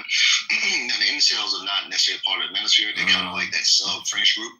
But because the manosphere is mostly guys who kind of already got it together. Like, they can actually talk to girls they've been on dates to have relationships, etc. The incels are guys who just don't have any success in that space. But this applies to both the manosphere and the incels because Jordan Peterson does a great job at breaking out the psychology between men and women in relationships. He has done books on it. The reason I encourage him to be a good option because he's not doing all the bombastic shit. He's not trying to appeal to opinion. He's going at it from a clinical psychologist perspective, but he puts it in layman terms so you can understand it. And I think it's extremely effective, and I wish more people would listen to him because he makes it all make sense. So, for any guys that are listening, check him out. I think he's really good. Yeah, Jordan Peterson is good, but there's also a new guy, and he's black. His name is Ask a Brother Podcast. Yes, that guy, the one. He went viral. I feel he's married. He does tell the truth about women. He is a clinical psychologist, and he sees patients, and his primary patients, I believe, are black men. So I'm going to knock mediocre tutorials from the top and say it's Ask the Brother Podcast because it seems like he's really trying to help while also acknowledging the things that men are frustrated with and, quote unquote, putting women in their place. But he clearly likes women. He's married. He talks about his hero's journey from being a fuck dude to a husband. So, yeah, I think people like that should be put forward.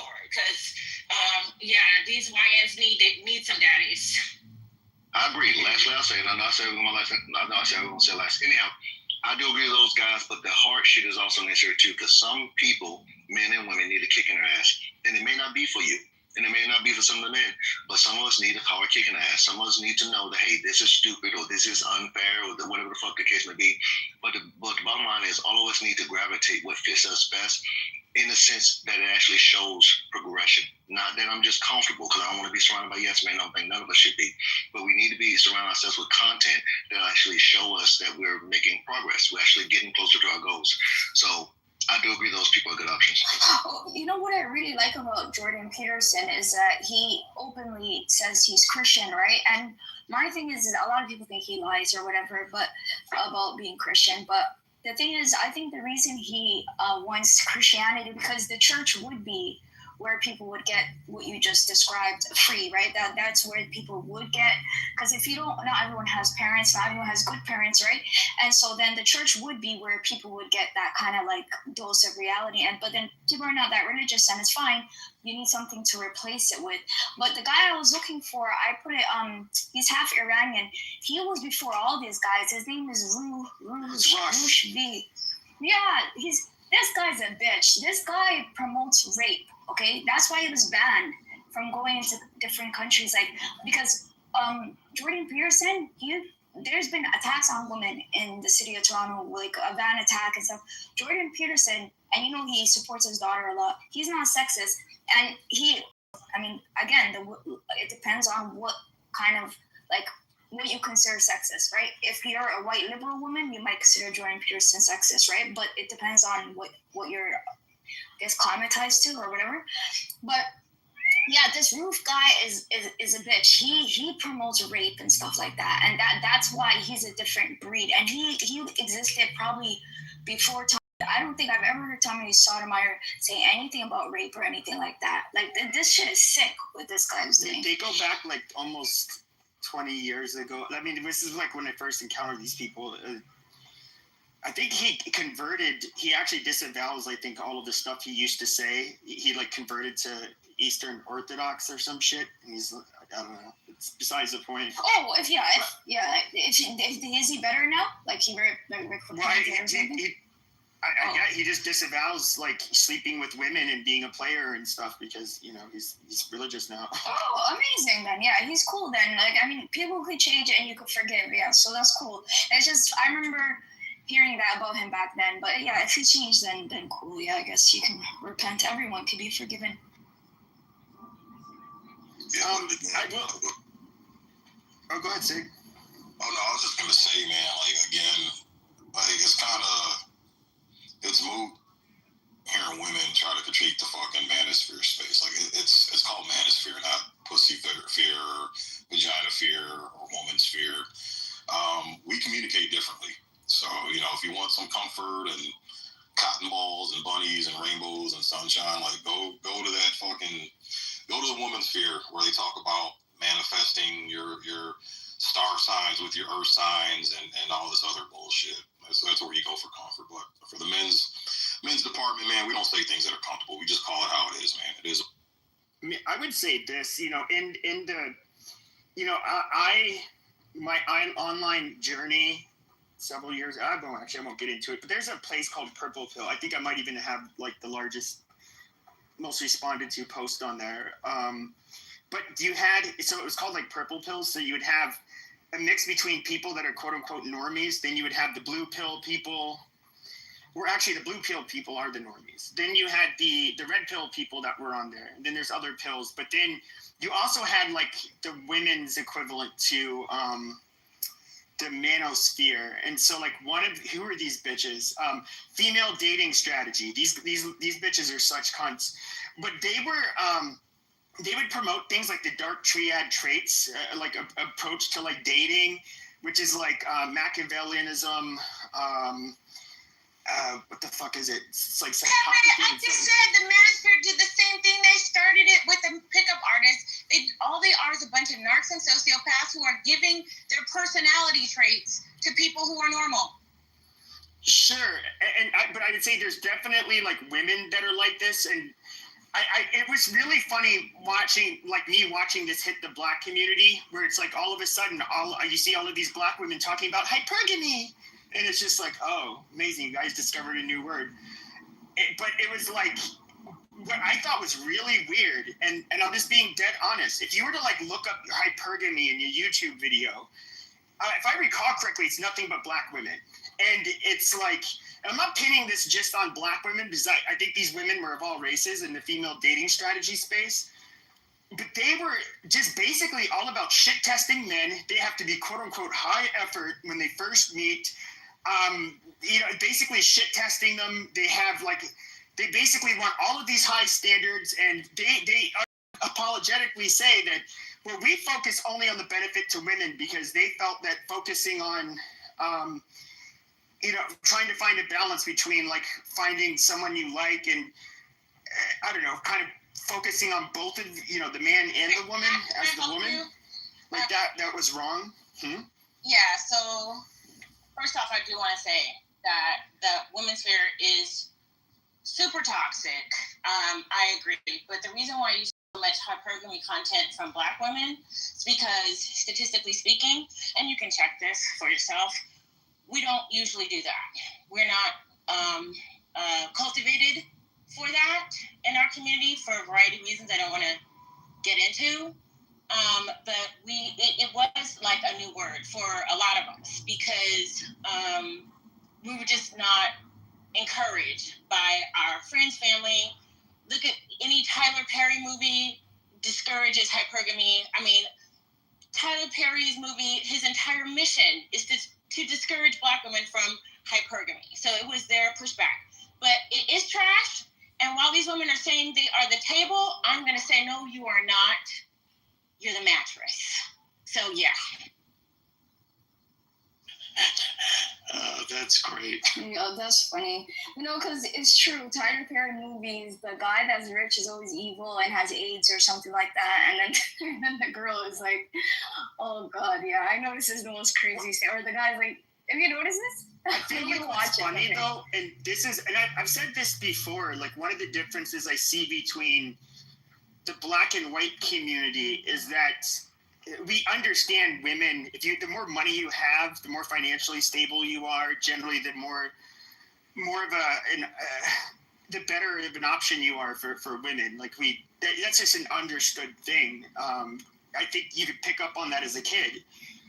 But white women, and trust me, I know these ladies in real life, and so white women are at least taught to at least appear humble and not say anything out loud, to basically, and definitely not make any kinds of demands like, I deserve this, I deserve that.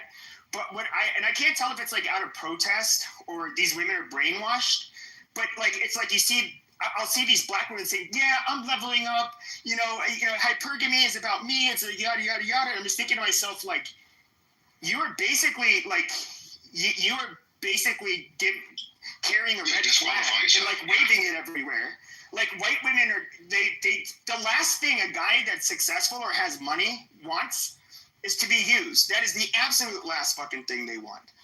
And so they will never go for a woman that demands this. And I see some of these influencers, and they're not all white. Black. I'm going to say a lot of them are ethnic. In general, and they're like, yeah, I will only date a guy that makes this much, and she's like basically bragging, and I'm thinking to myself, like, okay, he's gonna see your video eventually. Yeah, I don't understand. And how's he gonna take you seriously? I do not get it, because they are putting this out there for everyone to hear. But I will say there are some rich men who will take these women up on their offer temporarily. They will have fun with you. They'll take you out on the yacht. Sure. They'll take you out to Eddie V's. They'll take you on a trip. But when they're done with you, they're done with you. So it's like a lot of times the women who are in these spaces are having experiences with men in that they look good enough or sexy enough to be on the yacht for the weekend, but they're not the girlfriend. They're not the wife. They're not interested in them that way. As soon as they know And trust me, I'm not trying to brag or anything, but I've dated a few millionaires in my life. My fiance is one of them. And they are very, very, very sensitive about their money. How do you think they got so much money? They did not. This shit is weird. How are you gonna say millionaires? Well, no, what she's saying. No. She's saying it like millionaires as if they all have this dichotomy of being pretentious with their feelings and some shit about their money. It's not fucking true, right? And I just don't believe nothing you say, Pink. I just think you're just a hateful black woman that comes on these stages. She doesn't say pretentious. Oh my But God. she didn't say pretentious. She said that they're like basically guarded. Hold on. Oh my God, no, I'm getting out because he's about to try to start a fight. Come on. Hold on, Pink Pill. Hold on. Pink Pill, stay. And I'm trying. Oh, she left. Right, but you can't say you want to. You can't. Don't try to silence my voice because I differ and I'm calling out something that I see. Right, I've been listening. But you were talking directly. Come on, dog. Ashley was talking. More about her as opposed to the point. Ashley was talking about the men she dates, though. I know, right? But this is the bullshit that I hear every time. Millionaires have this certain type of attitude about their money. It's not true. It's not true at all. You don't know who's wealthy on this stage that has a certain type. You don't know. You don't know. For you to say, I dated millionaires and they have this thing about them, that's not the whole fucking bowl of soup. It's not. And I just think that shit is unfair for somebody to get away with saying shit like that. That shit ain't true. Doug, I don't think you listened to the whole conversation. I heard the whole thing. Okay, but it sounded like she was agreeing with me. I know people. I was agreeing with him. What is your problem? Man, I'm not talking about. Your problem is that you don't want to hear what people say. You just want to. Okay, Doug, you're sticking to whatever your narratives are. He's unhinged. He does this whenever I go somewhere. And this is what she does in every room. He does this every place I know. She was speaking, so time out. Let her and Pepe was talking. Let her finish her point. You can respond to it. Yeah, so I don't understand why this man, every time I'm on the stage with him, he comes after the minutia, anything that I say. I never said that all rich men were the same. That is not what I said. But what I will say is that rich men will have a tendency, there will be rich men who will pick the woman who says, I'm just out for the money, temporarily, just for fun. This is not, I don't even know why you're arguing this. You're only arguing it to be contrarian because you don't like me. But every man on this stage will say that what I am saying is not only plausible, but true. Now, what I did say was that millionaires, wealthy men, that these women are obsessed with, did not keep their money by giving it to every hoe that encounters them. This is basic knowledge. But because I said it, and you are insane, that is what you have a problem with. I don't even want to talk to you because you are rabid, sir. There was nothing that I said that was wrong. You're insane. Leave me the fuck alone. Okay, go kill yourself. God damn it, Doug. You're in the Matrix, Doug. I was gonna say too. You guys are just gonna let him say I should go kill myself? Really? You want that content that bad? I moved into the audience. It's fine. Yeah, I was gonna say too. She was speaking in general, man. Like this is a dumb shit that people do. It's just it's not every whatever in the bowl, or she's not speaking on every swinging dick, bro. It's a general statement. Yes, people with money. The reason why they have money is because they're very picky and watchful. The ones who aren't picky and watchful and frugal with their fucking money, they end up broke, man. They blow it just as fast as they fuck. You know. Oh, sorry. I would say this. I think a lot of people. I've only known, a couple people that have and I was not even close friends with them. But one of them, one of my best friends, it was his childhood friend from before we met. But we met as teenagers and everything. But you probably heard of PF Chang's or Payway, the little store. Basically, the first PF Chang's, it was his family that opened it. And it went from one restaurant 25 years ago to being all over the country. So as you can imagine, they have a lot of money. This dude was he would go out really out of his way to like not let people know who he is or that he has any kind of money. It's not just because women, but just people in general. When they find out you have money, it's like they want, you know, a lot of people are going to try to leech off of you or ask you to invest in something or, you know, whatever, or they're just going to ask for money. But yeah, I think Pink Pill agrees that these women who say like, oh, you need to get a man with this kind of money and yada yada, that's all I date. I don't see these women ever getting wifed up. Like, who the fuck would approve of them? Because they don't. And I just recently saw a report where a girl got killed by her 50-year-old sugar daddy, and she apparently was a fan of the Sprinkle Lady. So this is not only stupid, it is dangerous. I do not understand how people think that you put that kind of negativity in the world, where I am going to be so mercenary, I am just going to use these people, strategically exploit them, feel nothing, give nothing, and I'm going to get it all. What does that sound like to you? What kind of person does that sound like to you? Does it sound like a good person to you? Sounds like a freaking psychopath. No, but some of these girls, I don't know if you guys remember, there used to be a show called Millionaire Matchmaker, right? But that was like an actual TV show, right? I always wonder, like, some of the girls who do the hypergamy stuff, is it possible that they're trying to be like Myron or like Tate or whatever, like someone who does a podcast, right? And then like, because some of them will write books, and like, is it like, are they really interested in getting a rich man, or are they trying to be rich themselves by selling this content?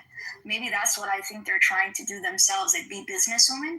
I'm not saying all of them, but I'm saying some of the content creators, because I know one of them, she literally said like, oh, my marriage was terrible and I don't want to get married again.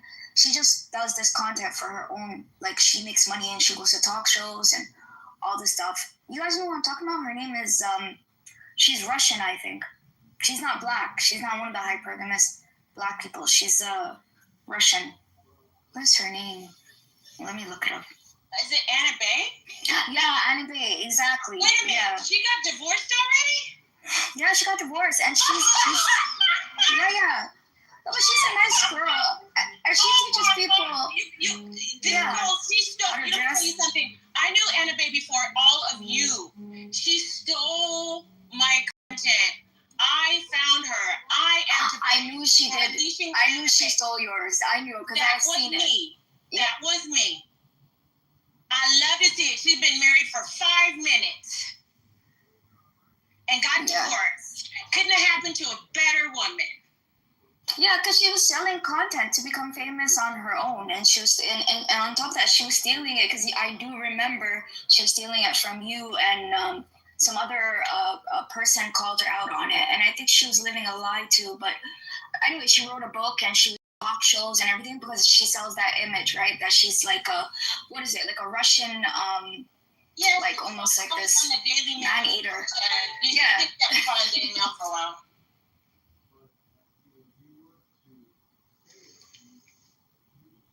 Out of all the content I liked during the pandemic, my favorite was Kevin Samuels, only because he was fucking hilarious. That was Sotomayor was funny too, but yeah, I can't stand Myron and the other whack dude. Oh God, they're just the worst. Yeah, Samuels was good. He was funny. What we're seeing here is a evolution of every movement, as it always happens, where the women start with a good cause and it always evolves to some other shit where the offspring of it is some other monster. So at the beginning, guys, MGTOW guys were basically saying the market is shitty, go your own way, don't pretty much participate in it. Then you had guys kind of respond to what's happening, why is this, that, and other. And now you got this little monster that's coming out of it where these younger podcasters are saying super stupid shit. So Myron Gaines, the Fresh and Fit guys, of course they'll say some good stuff, but then they'll say some super stupid. And I'm glad other guys in the manosphere will call them out on it. Like Andrew was on there. And I guess we can consider Andrew. I don't know if you guys know Andrew. He always smoking a cigarette. He does the Crucible. I think that was his channel. And he would confront them about stuff. The whole idea of a man should be hypergamous and all that. Not hypergamous, promiscuous and all this other shit. And basically just saying it's pretty stupid. You're encouraging men to create more of the problem because it's good to have experience with women, but to constantly go out there and put yourself in a space where you can have, have children and catch STDs and pretty much be irresponsible, that's not a good counter to the culture at all. Like, guys can get those skills without making those dumbass decisions. So it's just stuff like that they're doing now, and it's not what it once was. You're talking about Andrew Wilson? Yeah, Andrew Wilson, that's his name, yeah. Oh, yeah, I used to talk to him and debate him on the Discord. Oh, really? Yeah. I mean, everybody does good stuff, yeah. But that's not who's really waking up men, especially young men. Like, so what really woke up young men was, and Pink, you're not going to like this, was single mothers. And mostly in two communities, which would be the white and the black community. Because how many times, if you look at the divorce rate, you look at who's filing for the divorces, and you look if you look at who is getting the overall children as the primary custodian, as well as the financial gains out of the divorces or whatever, child support, whatever you wanted to, it was overwhelmingly women. And women have been allowed since, I would say, the 80s to pretty much take control of that and have that all the way up until about right now. Now judges are kind of saying, hey, hold on a minute, we're not going this way. And you have a lot of judges saying, hey, slap it back, saying, no, women, you're not going to get child support and have the kid half the week. No, you're not getting any. You're going to have to pay. You're getting it. So you're starting to see judges revisit. But what's happening is a changing of the laws. What you have is young men who are waking up saying, I was raised by my mom. My dad was ostracized, and I'm pushing back on this because this is creating a problem. This is creating a narrative, and I don't want it. So these young guys that are growing up and entering the manosphere, coming from a negative childhood experience in which their fathers were ostracized, villainized, and oppressed, and they at their own detriment, and many times suicided, because let's not forget, those men were often killing themselves. Those are the highest rates of suicide, are divorced fucking men. And they will, these young men are growing up from that and saying, you know what, I'm walking away. I don't know if the Andrew Tates and Jordan Petersons I don't like Jordan Peterson for obvious reasons. Some of the things he says is okay, but overall the man can't put it into practice, so I have a difficulty respecting him for that. But he's Canadian too, so I don't really like the Canadians to begin with. And so what I think you have are getting grifters who are grifting off a movement that's organic in its own nature and coming to the realization of, hey, I don't want to live in a society like this and I want to change it myself. And they're grifting off of that movement, trying to spur it, just like BLM, like Dr. Goddess of BLM, a grifter. And that's why I have that smoke that I have for her, because many of you don't know who she was when she first came out in the app. And people like Pink, who this woman used to vilify, I find it fascinating that now we're all buddy-buddy with them. It's amazing, Chloe. I just wanted to set the record straight. I still, like I said, I'm moving on from it, but yes, I do have a history with her. She did bully me along with a group of other Black women when I tried to call attention to the out-of-wedlock rate in the Black community because I was married to a white man, and they thought she that did. You and Almaz both faced fucking crucifixion against this woman. I was trying to brainwash Black women to have all their baby dads be white men in some weird way. I don't know, but yeah, that is what happened. But she shut down Almaz. She did a whole cancel campaign against Pink. She had rooms about how dangerous Pink and what were some of the, like Almaz and Sarita, another of other women. There was a whole campaign. This is Dr. Goddess promoting Black neighborhood and Black solidarity, was to attack other Black women who were saying, I want men with morals. She didn't, in any of those rooms, it wasn't like diversify just based on skin color. Go from like a fucking Pookie and Ray Ray to a Chad in the fucking next room, and go with another fuckboy that's just gonna live off of you and, put his hands in your pocket while you're paying for his shit at the fucking grocery store. No, it was diversify from your thought process. Diversify and look for guys and men with fucking morals, character, and values that are willing to uphold yours and actually treat you with the respect and honor you deserve. And fuck race, fuck culture. You can mix cultures. You can blend with different races and still have this outcome and achieve the goals. All you have to do is find it on that line. If you can't find it in the Black community, find it in white. If you can't find it in white, go to Hispanic. If If you can't find it there, go to the Asian. And if you can't find it there, then fucking, I don't know, buy yourself a dog and go on a fucking 2-year hiatus hiking around fucking the moon. I don't fucking know. But that's pretty much what you guys went through. And you guys got decimated by her little fucking gangrene following. Her pro-abortion fucking every Tuesday. I didn't even know. I thought I missed it. I thought maybe she might have grown since 2010 and 2011 because we go back that far. Indeed, we do. I just wanted to set the record straight about the red pill, and quite honestly, like, the C word is like the N word for women. So that's why I was like, right, what's up with the using the C word? That's the N word for women. Because I know who she was. You forget it was she came in after Krishanda and Dira and all these other black women. Like, I have my own issues with Krishanda and Dira. Those are personal, but I don't need to bring them to Clubhouse. Krishanda, who is a very religious person, albeit I have my own personal issues with her. I don't think the rest of you can make your own decision. She's a very religious black woman who has an opinion about how culture should be raised. I was very close to Krishanda. Dr. Goddess attacked her, literally jumped on her throat, tried to smear her. And Dira, the same one, did the whole side neck docking. Dr. Goddess went after Jerome, a black man who married a black woman who lives in Atlanta, who was bitching at that time, because I didn't know about it, was Freaknik.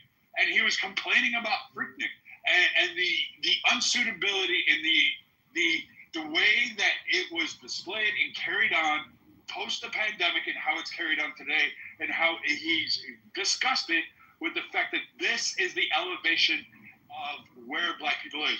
It's not an arts and music festival. It's not a culmination of black accomplishments. It's how can the fat obese girl twerk on a fucking hood of a white Nissan Altima from 1990 and somehow think it's a fucking good characteristic or representation of black achievement and culture throughout Georgia and Atlanta history. And none of that is expelled on it. And Goddess had an issue with that. She wanted to promote the whole degeneracy, and Gerard went back and pushed on her and basically made her leave. Bro was another guy who said black people do not need to be associated with oppression and all these things. We are our own worst oppressors. That was Bro's big fucking point, was that black people are their own worst oppressors. It's not the white man. It's not fucking Hispanics. It's not Pepe. It's not me. Sure as hell ain't me. I ain't got that kind of fucking power. It is black people in your own thoughts and minds of your creation, of allowing a narrative to be spun that cannot achieve beyond a certain limit, and that white men are there. I can promise you, I'm not limiting you. I could give a shit less. I want you to be president. Go be dictator of the fucking moon. I don't care. But as long as you're able to manifest your own destiny, I don't give a shit. I don't that doesn't matter to me. Just keep the same ideas and principles that you're arguing for. Don't fucking shit on it, and don't cry to me and say, oh, well, 3,000 years ago, XYZ happened. So 400 years ago, ABC occurred. Now DEF, you owe me fucking cash. No, that shit's not going to happen. I'm not going to bite on. The biggest slap in the face? This is the biggest slap in the face, and it gets me more and more angry, and I've been thinking about doing a video about this, is that the black people alive today, these millennials mostly, are actually more angry than the people who actually went through the stuff that they are complaining about that they have never experienced. Ask me how I know that they would be so ashamed. They would be so ashamed that we would use our inheritance in this way. Ask me how I know. Because my dad was born in 1922. He fought in World War II down in North Africa. My grandfather fought in World War I. They both enlisted. They love this country. My country has been here since 1792. Love this country, but faced so much oppression. My grandfather was a sharecropper, but they always maintained that their dignity, their integrity, they wanted a better life for their children. They fought for their right to exist amongst other people. They were grateful that they were able to pass that along to us. And all we do is still complain. That is, to me, is the biggest betrayal of them all. Not that legacy and that gift. All we have done is complain. And none of us have gone through what actually happened to get us so mad. But Pink, tell me what a black person cannot do today that a white person, like, where is the difference? What certain laws are preventing black people from achieving X? What is there that's this big inhibited wall? Like, there wasn't a massive response. Listen, there's no laws. Like, there was no massive response to BLM from the white community or the Asian community or the Hispanic community. It wasn't like a whole swath of them said, hey, I get you're burning down cities, you're terrorizing people, you're taking over territory in the U.S. Because we weren't burning down cities. That's why. Yes, you were. No, we weren't. That's No, we a weren't. real fucking big ass lie. So, Yeah, what was the whole point of, like, fucking this whole thing? There wasn't a crucial response to BLM. It wasn't like white people coming out and fucking wrecking entire neighborhoods. White people weren't going down and burning down the suburbs and protest to BLM because BLM was burning down, guess what, black neighborhoods. They were marching with us. With Thank Dr. you. Goddess with their They were marching with were us. Thank you. anti-fucking black people because they burnt down their own fucking communities. That's not true. This is just complete ahistorical bullshit. You tried to get it. You did. We have the facts. You saw it. Billions of dollars worth of damage. How many people died? How many women raped? How many? Because it was all in the spirit of Summers of fucking Love. That's you are retarded. You are a fat. You can't help but to keep lying. You know what? I cannot help but to keep lying.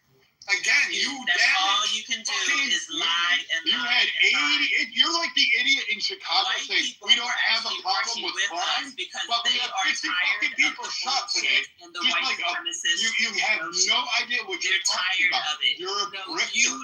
You're nothing more than a grifter. And that you're is a fucking solid of a hemorrhoid. You can say whatever you want to say, racist Brad. You really, I don't give a fuck. I'm not calling black people that. I'm calling you that. But you're a piece of shit. I see and say according you to are point, you have a erectile dysfunction. obese woman with big hair. You're a cunt, and you have nothing more to offer society. That's why your ass is not married. That's why guys don't want to be with you. Why you advocate for women to have abortion.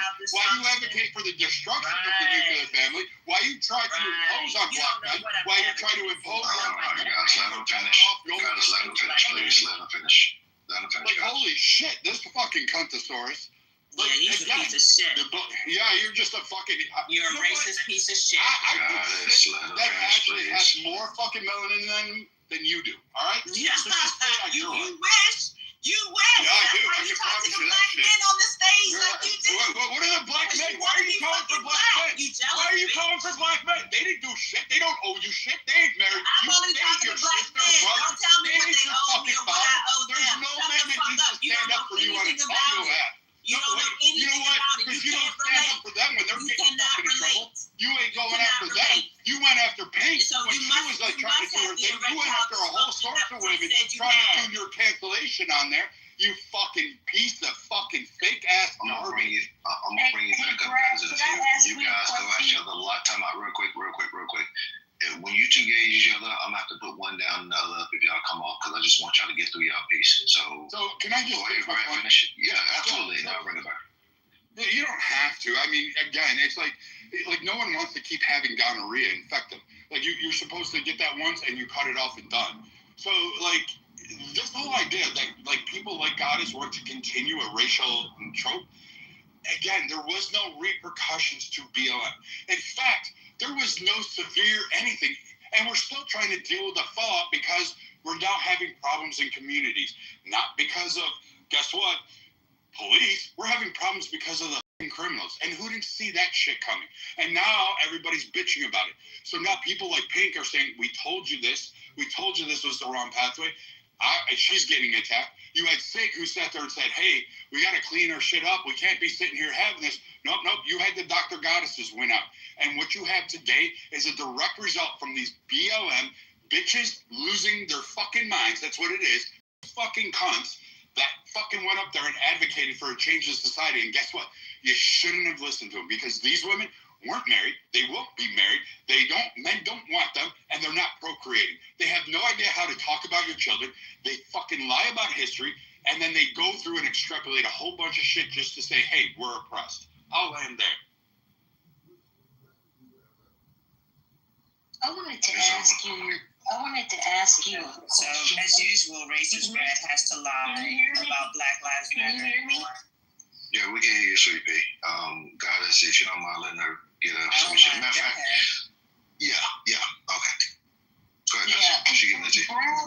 Brad said something that I thought was interesting about what barriers. I'll say it like this. I'll paraphrase it and say, what barriers to wealth do people have now? And you were, I think, alluding to the fact that there are no barriers to obtaining wealth like they were, say, prior to 1950 or whatever. No, it's the laws. What laws are on the books that say that a white man can do something that a black man can't do? Or a black person. That's very specific. Okay, laws.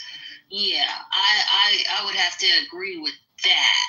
However, when it comes to equity, I think there is some issues that prevent the accumulation of wealth. Equity you're referring to? Equity would be, for example, same house being sold for different amounts of money. I would agree that is an equity division because of bad decisions that black folks make. What did he say? Can you repeat that? The equity is because of the decisions black people make. You buy in shitty ass neighborhoods. You don't take care of your fucking properties. So of course it's going to be a difference because you're not taking care of yourself. You're not buying in these good areas. You're buying in the hood. What do you think you're going to get? I'm crying. That's not what I was referring to, sir. I'm talking about like for like in every way, and getting a significantly lower price. That data is documented, so it's not my data. How are you staging your house for sale? How are you staging your house for sale? Are you talking property value solely across? It doesn't matter where it is, location, states, rural versus urban, quality of areas, materials, new age. You're extrapolating. I'm talking about same identical house. Okay, same quality of care. 2 streets, 3 streets over. Okay, how are you staging your house for sale? How am I staging my house for sale? Or before? No, so I want to get away from me and just say that one of the things that. Okay, so one of the things is that in some cases, it has been noted that the black family will have to take down all the pictures. And to get close to the same price, they have to take the ethnicity out of the home. Speaking of real estate, they tell you to take all photos out. Doesn't matter. Every realtor tells you to take your pictures out. Yeah, that's not real estate. But what I'm saying is, if you read the data for yourself across the board, you'll see that there is an equity issue. Now, if you dig deeper, some of those things that you guys are bringing up probably are. Are you going to interrupt me or let me finish? Yeah, I just want to. Are you drifting to cumulative data, or are you going back to the 2 households that you're using as an example? Because you use 2 properties as your primary example, and then saying cumulatively, this is representative of the issue at large. And I would have to look at what data sets you're referring to, and particularly those two properties, why there's a difference, where they're located, what would be the rationale for it. Also the history of the house. Like, if you had a murder in your house, it's going to sell less. But unless you had a ghost sighting, that actually increases the value. Amityville Horror, anybody. That actually can increase your property value in some locations. So it just depends on why a house is listed the way it is. So you have to look at both of those. I understand that. I'm just saying, all things being equal, it is an issue. if you want to add all these anecdotal reasons, I'm not saying those don't happen. Like things like anecdotally, there are things that happen, but you have to knock that in statistics, those isolated instances, you would have to consider noise in the data and just try to deal with the raw data. And the raw data still suggests that the values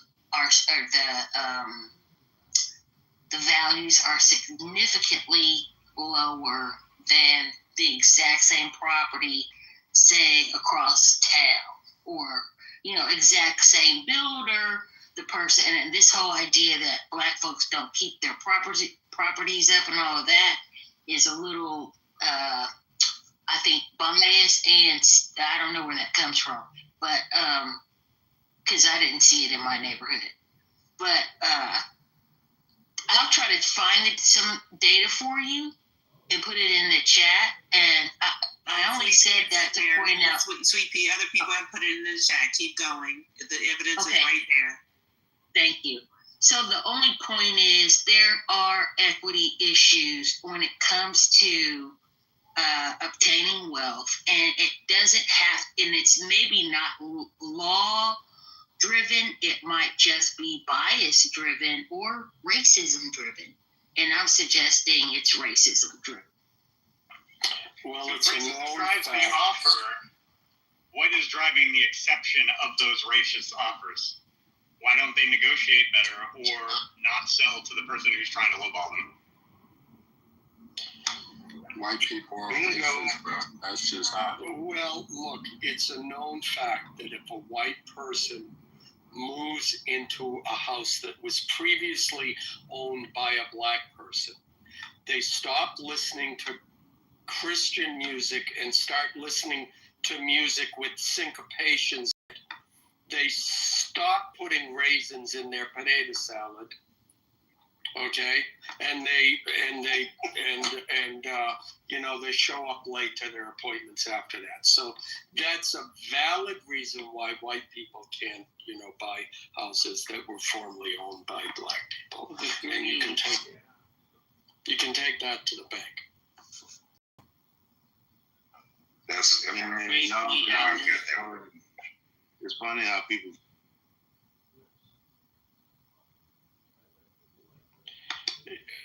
I'm sorry, this just needed to be lightened up a little bit. I will point out that, there are many factors that go into. There may be some validity to those studies.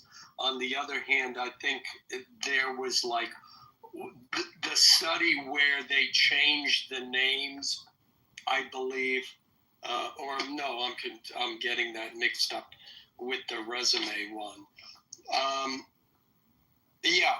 There were so many factors that go into buying a house, and that even when they say, well, it was a similar house just around the corner, no, there's no such thing. The house around the corner may have been very much, a much better property than the one that they used as the test one. So I will discount that, but I won't say it's hard evidence either, especially when, we all, or many people, know Gildis on this app. He was talking a lot, and I had conversations with him directly. He may be willing to reveal it, and he talks about his experience buying a house and what he went through and his attitude in doing that. And attitude when buying a house is extremely important, both buying and selling. So I'll make that submission. I'm not disagreeing with anyone, and I'm not agreeing with anyone either about it. But I will say the process is way too complicated where one can just say overtly, in this day and age, it's racism. And yet it happens. If you could just read the study, Alan. This is not This is very basic. I have. And that, it's, I will go back to that if racism can be proven, there are laws to prosecute people who engage in that. Well, you can't tell someone to buy a house. I'm kind of late with this. What years you talking about? You talking about right now, this present time, right? Yeah. And I don't know, when did this has been going on for a while. See, this is the issue I have, Sweetie, with that argument. And it's going to be anecdotal, probably, because I have the same best property in town. And my equity is more than the first property down. What? So when I talk about equity, when I bought my house, it was the second best property. Now I have more equity than the first. Okay, they that's want good. my house, and when the pandemic, realtors was coming to me and saying, "Hey, you want to sell because your property is worth more than the original first." Do you mind telling us where you live, generally? No, I'm not telling you that shit. No, that's fine. I mean, no state or anything. I'm just curious about the market. You remember this one from the beginning. Shut up, Brad. Shut up, racist Brad. Oh, please don't engage each other. No, I can tell you what, because I live in Canada. How about that? KP, don't give your address out. You know what? All of this. I didn't ask for all of that. Really, I have to stop where Brad is, actually. All of this no, is. Brad, though. No, he's not. Alan, you was going to say the question I asked you about the racism part, to you about racism, you was going to say dated all the way back to slavery, weren't you? Right after slavery ended, correct? I'm pretty sure you was going to say that. No, I wasn't going to say that. I was going to go back to the 60s. Real quickly, guys, when you finish, I know you're trying to hop in there. I'm sorry, what did you say, Free? No, I was trying to make sure you guys were finished. I know she No, I wasn't finished. I mean, the reason why I asked Kay where he lived, I mean, it may or may not be relevant, but it's like, Kay, your individual experience does not belie the data that this is a common experience of Black homeowners. You're not trying to do that, are you? No, I'm just saying that as a Black homeowner, my property value is more than all the white folks around me, if you want to pull that card. No, it's fine. It's not even a card. It just sounds like you're an outlier, and that's okay. Yeah, she's saying anecdotal, yeah, we applaud you. You know, and that's why I say it's an anecdotal experience. That's why I said that to you. And then earlier you also said, like, stop buying in a bad neighborhood, et cetera. Correct. I mean, but you do realize that people buy where they can afford it. I mean, and I get that. So you take care of your property, you build it up, and your wealth goes up. Stop selling your house when grandmama died. You keep that house. Give me a second, guys. Go ahead, Alan, get in there. Yeah, what's this saying when white people get a cold, Black people get the flu? When it comes to home ownership and real estate and property, most people are uninformed, and that's the nice word I'm going to use, uninformed about what it takes to get into real estate, maintain it, and negotiate it. And perhaps Black people are being taken advantage of in a ruthless business that I can even concede that. But the fact is, if you can buy a property buy it. Because once you have shown you have the means by which you can buy a property, even if it is in the shittiest part of town, you have won. You have won. And yeah, again, I'll say it. Yeah, to the outsider, and all of those studies, it may seem what was done was unfair, but you were talking about a business that is brutally ruthless, not just to you as black people, but to white people and to anybody else. There are huge regulations surrounding real estate and home buying because the potential to screw people over when you're talking about large sums of money is so great. So don't think you're special just because one study came out and said, oh my gosh, they were treated unfairly when it comes to getting appraiser. You want the solution to that? Before you go, first of all, go to multiple banks. That's number one. Number two, before you try and get a loan at a bank, you call them up and say, oh, by the way, what's the appraisal company you use? Then you call them up and you independently, it doesn't cost a lot of money, $600, $700. You say, hey, I'd like to get an appraisal on my property, and this is just for me, I'm just curious. And you say, please, and since you're paying for this, they'll do it. Please give me the highest appraisal you can.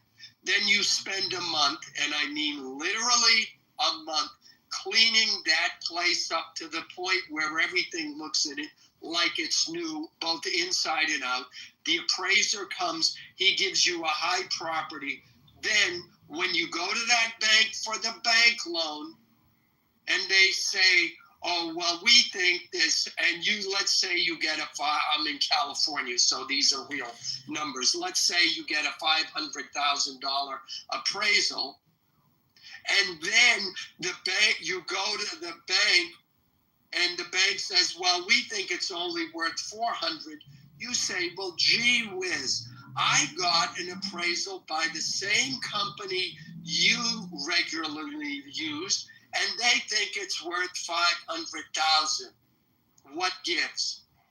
Yeah, thanks for the text. Welcome to the real world. Oh, okay. So this isn't about. And then I can roll that price into the seller. I can roll that into the seller.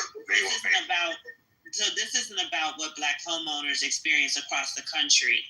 This is about Kay's anecdotal experience, Pink Pill's anecdotal experience, and Alan advice around how to deal with the banks.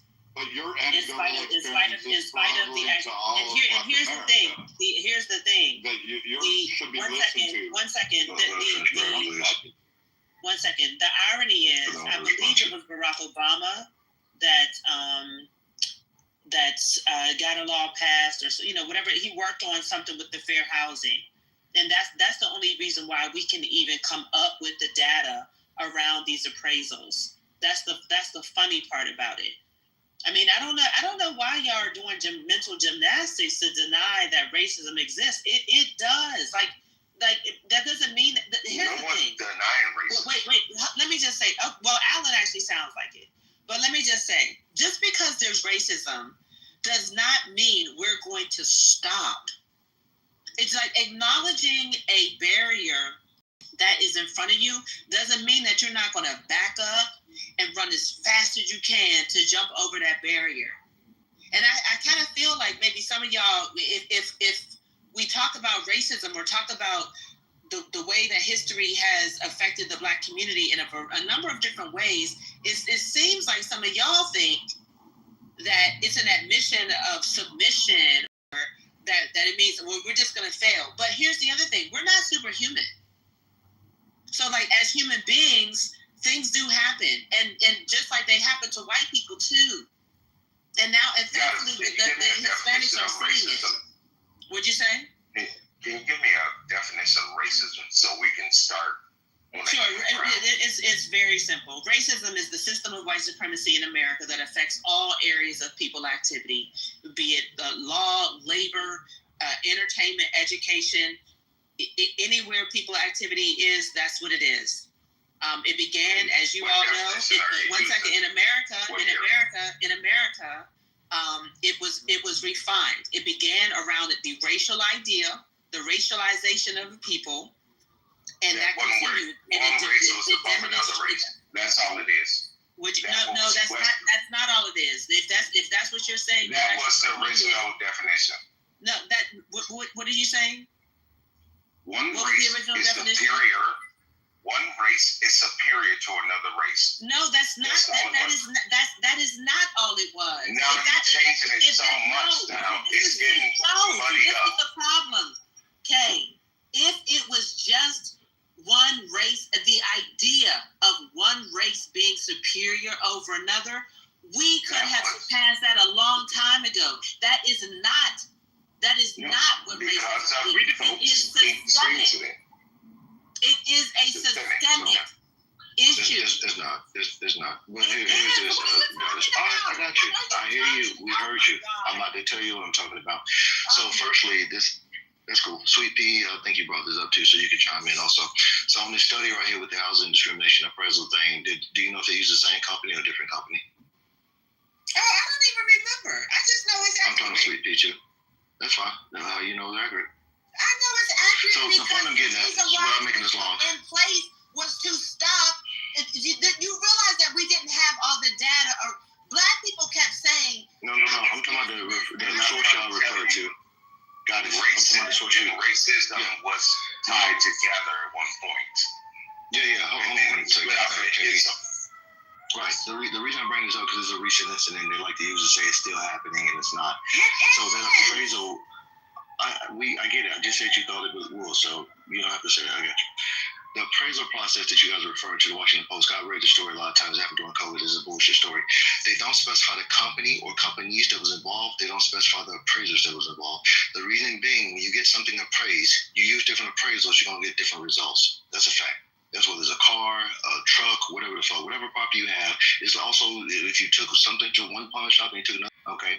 And it may be vastly depending on how much they value what you have. So this is just not a good study. I'm not saying racism doesn't exist or this position is not a racist thing. You can't conclude it based off the evidence provided. They just see it different in the numbers and conclude it's racist. And that's why we have these issues, because you guys' standard for racism is so fucking low that anything like just become racism. Like, do you know what's intended? Thanks for your opinion. That's unfair. I'm actually a statistician. I know these numbers are real. I don't have the methodology on which they were gathered, so you do have a point there. It's important. But the point is that this is not something that's not unknown, and you guys are fighting against it like I just made it up. Well, here's the issue, Sweet Pea. Well, this is why.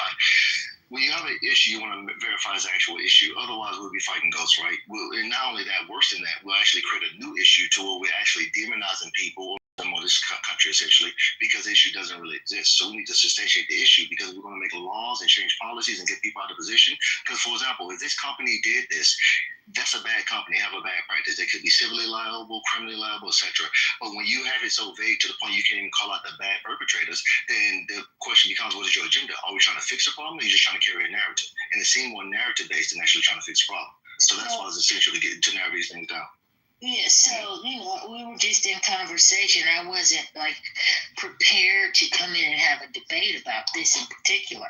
It was brought up because someone had mentioned that there's nothing going on, and maybe he said laws. And so I can't debate the law part, but the practices part is where I take issue. And the same thing occurs with getting loans.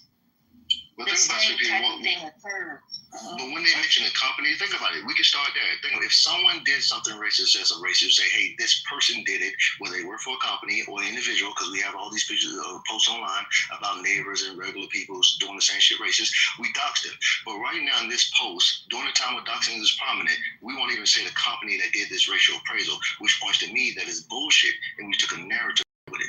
They can't even put that company out there to say they actually did something wrong. They've actually sued several banks for this. I'm sorry, say again. Too many people talking, I can't hear.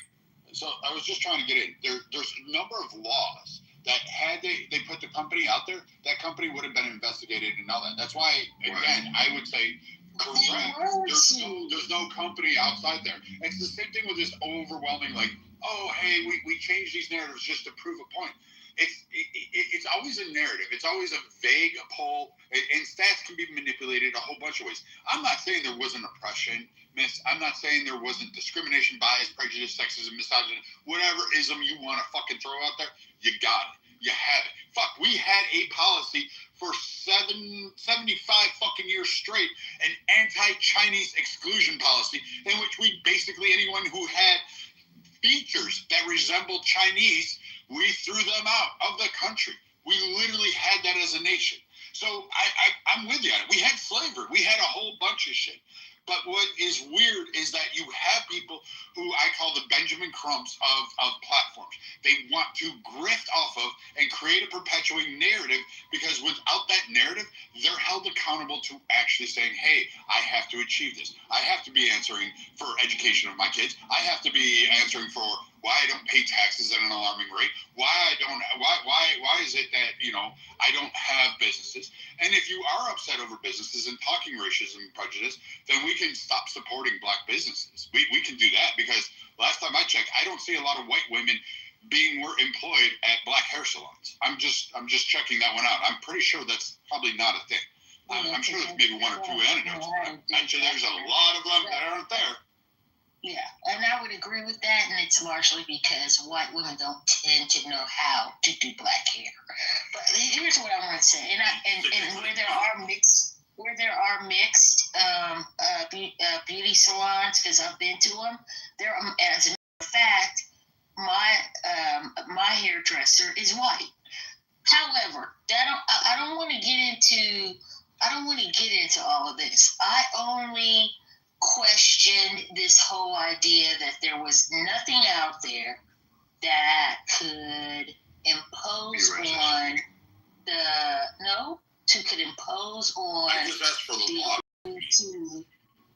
just give me the law. Just give me a second.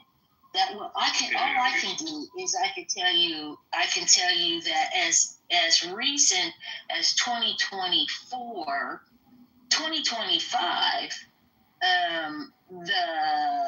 let me see. There was who was it? I missed it. Let's see.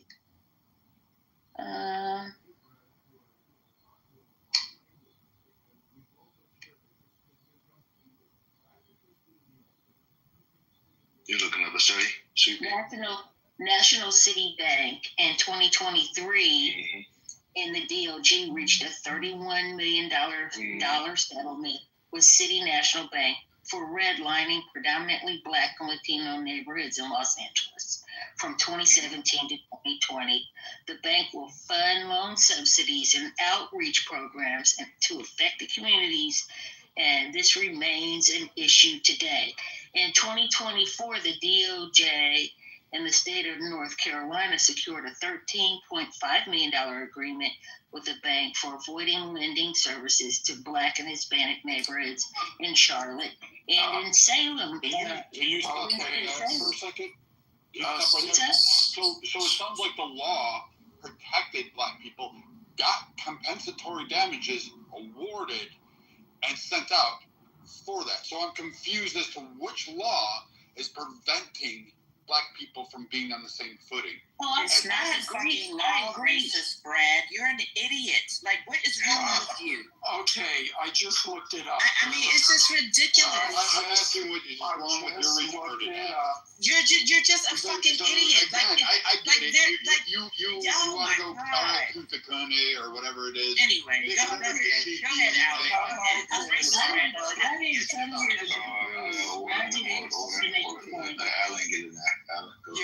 Thank you for that information. I just looked it up. There are 4,462 FDIC insured banks in the United States right now. So let's see, you did 3 studies divided by 4,462.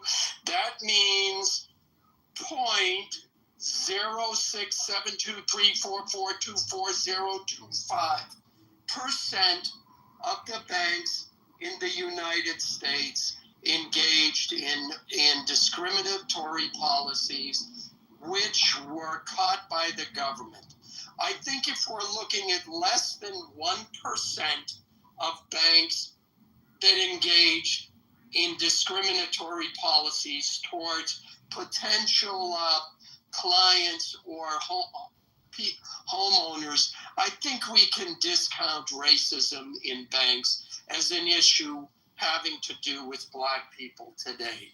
Unless you're looking for an absolute perfect score, which I don't think. You could argue that that's what you want, but I don't think that's reasonable. So let's move past this banks are racist narrative, since we keep hearing from these, even with the examples you give.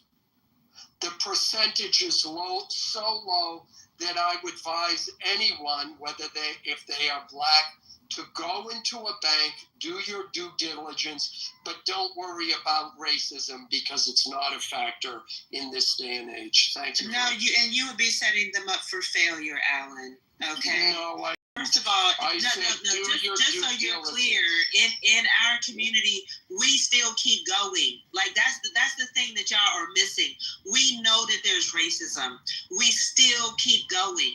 So we will still do our due diligence. But for you to tell us to take on a racially blind attitude and not be on the lookout, like you can still go in and have done your due diligence and still be on the lookout and make sure that everything is on the up and up. Just because you criticize one study, that doesn't mean much at all. You're acting as though you don't know how many of these banks were even created. You're acting as if you don't know that Black people are routinely targeted. Y'all are mind blowing. The denials are amazing. Doctor, I know that you believe that. I don't just believe it. These are actual facts. I know that you know it. I know lots of facts. No, I'm not lying. Okay, I know that. You haven't presented one fact yet. Can I just say something? Thank you. Yeah, you know what I you can go and then God is finish it up. Talking about, yes. Alan, hold on. Let Alan and God is finish it up, peel you up, and then next, I think Kay was trying to get into. Yeah, I do know that that it is a stated fact from critical race theory that one should assume that there is racism in everything every day. I do know that that's what you seem to be echoing. I do also know that if you are your average bank manager and a client comes in with a hostile attitude, you're not going to get a loan. Congratulations. Where's the requirement that you have to be nice? Where's the requirement? It's called common sense. No, but under the law, listen, there's plenty of arrogant people that get loans. Stop the cap. Stop the cap. There are plenty of arrogant people that get loans. And there are plenty of nice people that do not get loans. How about that? Yeah, that's true. But you're not going to get a loan if you're walking in assuming that everybody hates you. And that's not only some advice for getting a loan, it's also advice for life. and everything else you do. But yeah, you know, this is beside the point, Alan. I'm just Alan. Let me give you the final response and try to be concise. All right, let me give you the real information, Alan, because you're just trying to sugarcoat. You can give me information. Racism. Don't qualify it by saying real. Well, it is real because you don't know what you're talking about. You don't know what you're talking about. You're trying to make it seem as though Black people, if they just have a smile and a good attitude, they can surpass racism. Now, on an individual level, I can see that, right? Like it certainly happens. Like if you're polite and absolutely, you may get better service, or you may not. So the irony is, there are people out there. One of my relatives was one of them who partner up with white folks, and they go out. They have the same resume, and they go out and do interviews. They test people. They do this for a living because they know that racism is out there. Now, according to the law, there's no discrimination in employment. That's at the bottom of every application.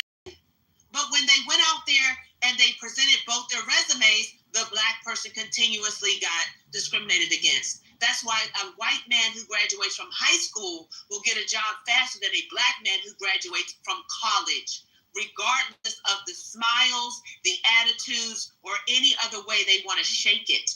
So I'm just not going to let you try to sugarcoat and deny racism. Can we adjust some attitudes and so on and so forth? Sure. He doesn't need your permission one iota. Shut up, Brad. Guys, moving on to Pink Pill. Pink Pill, go ahead. Fuck up. Nobody said no. All right, guys, holy shit. I will not shut up. That's okay. All right. No, please, no. Okay, doctor. Do that plastic bag around it. Jesus.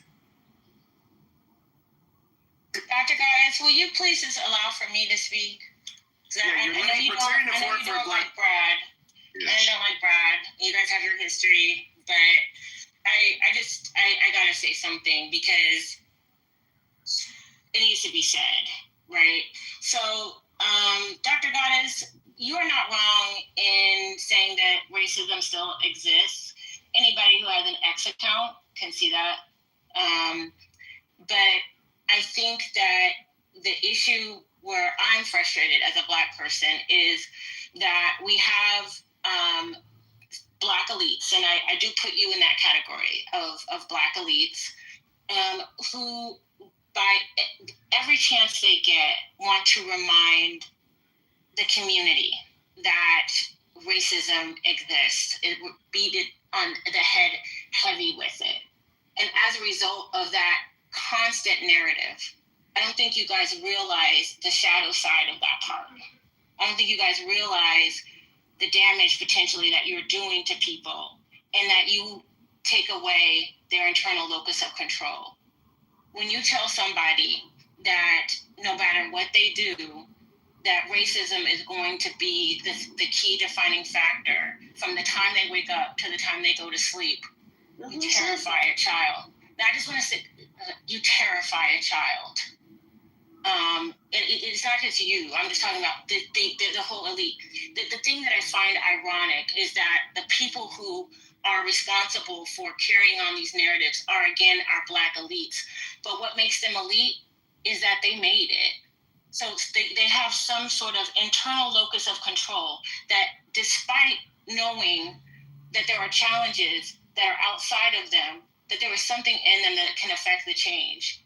What I would like to see more from Black elites is less emphasis on what Black people can't do and trying to emotionally manipulate people, make people annoyed by us, ignore the things that we need to take responsibility for by making excuses for Black people that we know we should not make excuses for and blame it on something else. I think that I would like to see more of Black elites talking about how they made it, because clearly they have. And I'm talking about superstars. I'm talking about politicians. I'm talking about, they all want to remind us, tell us how you made it then. Because I'm looking at you. You're telling me I can't make it, but I'm looking at you and you made it. So what did you do? And instead of, and I'm not saying no celebrity has ever written a book or done anything like that to sort of give the game to Black people, but clearly it's not enough. Most of the narrative is that we can't make it. And I really think that that is damaging. So I'm not trying to. I'm not saying. I'm talking in general, Dr. Goddess. I'm saying that you are part of a group of people who does this, okay? And I know you pretty well. So, I mean, well, I don't know, but I know your politics. I know your politics pretty well. So that's why I'm talking to you. I'm not even speaking. That's sweet talking to. Yeah. Oh, okay. I'm sorry. I'm sorry. So I will say for the both of you. I will say both Dr. Goddess and the person who's speaking. Okay, but I'm listening to you speak. And you did also say that you were a statistician. And that is not somebody that did not get an education. So you are part of the Black elite. Okay? So what I am saying is that the shadow side of that is that you discourage people. You make people afraid. You make people suspicious. You make people hate other people for no reason. You make people not be able to. I'm just saying the whole point of this narrative. The only reason why I said it is because of the question that was put to the floor about wealth attainment and if there were any disparities. That's it. I did hear everything you. You did hear that? Okay. Yeah, I did. And I didn't come over here like that.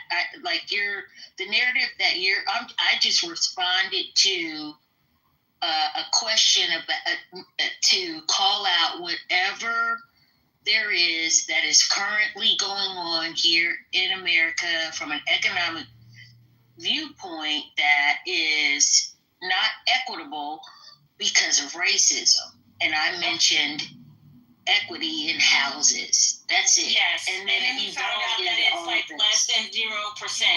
And it's also has to do with, it's like, how much are we terrifying our children about the police when only a small percentage of Black men actually have this experience, a small one.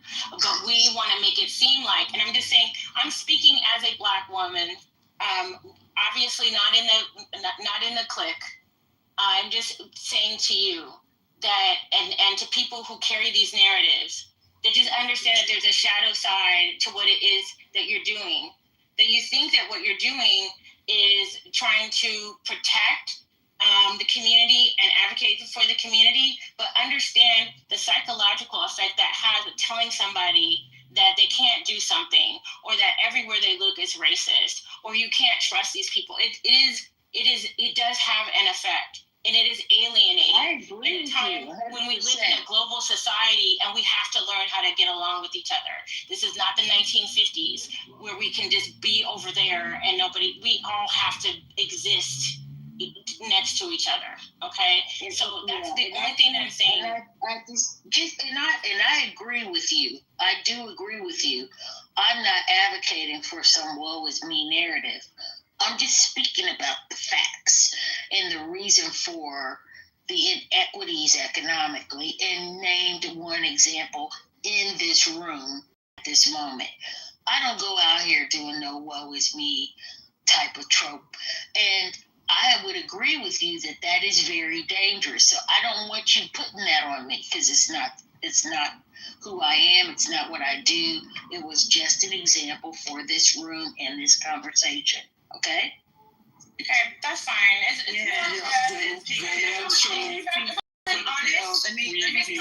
I'm totally honest, I will say it's directed more towards Dr. Goddess. Yeah. I mean, I'm gonna just be honest.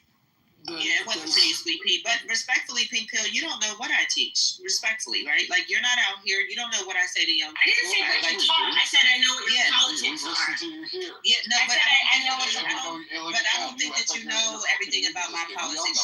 Shut the fuck up, racist Brad. Free, now it's my turn. It's my turn, Free. Yeah, please, Brad. Yeah, I got you. I told y'all moving if you keep cutting off. All right. So, no, I don't think that you really know critical about my politics. And for the record, I believe because we are the global majority. So when I'm actually telling people, I say the world is our oyster. I want us to get beyond the system of white supremacy. But at the same time, it does exist. I'm not going to have my people out here being blind. So I put an article in the chat on racial socialization. And it's actually the people that are not prepared for the world, they are the ones that get blindsided. They're the ones that end up failing because they're not prepared. The people who have racial socialization are the ones that actually succeed. So when you ask me, how did you do it? A part of it was racial socialization. So let's take when it comes to education. My mother, who understood about racism, as well as my father, they said, get your education because you have to be twice as good in this society. Therefore, I valued education. Did they deny racism? No. Did they say, so therefore you can be lazy and chill because racism exists, you ain't got to do nothing? No. They said be twice as good. So they armed me with high expectations, and I went out to the world with high expectations for myself and others. That's what racial socialization is. Being honest with our children and giving them a charge is not holding them back. What's actually holding them back is not preparing them. Yeah, my parents prepared me too, but they also taught me to not harbor hate and anger. Like, these were people who actually experienced the things that you talk about are still so prevalent, which is not true. So the people who actually experienced all of these horrific things were my parents. My father was a sharecropper's son, and my mother picked cotton in the summers when she was out of school. So my family is very familiar with this. And I can tell you, yes, this is an anecdotal thing, but they did not harbor anger or hatred. They wanted us to win, and they wanted to use the inheritance that they sacrificed for, not to complain, but to do better. And I will say that, yes, that is what my parents said to me too, exactly what you said. But here's the deal. We cannot deny that there are people in our community who will make these excuses and say that I don't have to bother. If that was not the case, then we wouldn't have so many of us who are not finishing high school, who are not finishing college. And I'm talking specifically about the men. So if this was the message that was given to the girls, I don't know how it got lost in relation for the boys. The boys are not okay. So, my brother got the same message, and he's fine. Well, my brother got the same message. I mean, my brother got the same message as well, but that does not mean, I'll go back to what you say, that's anecdotal. But it does not mean that the boys are doing. Does he have a chip on his shoulder? Okay. Absolutely. My parents, but hold on a second. That's because my parents didn't raise me to hate white people. And I'm telling you, nobody is.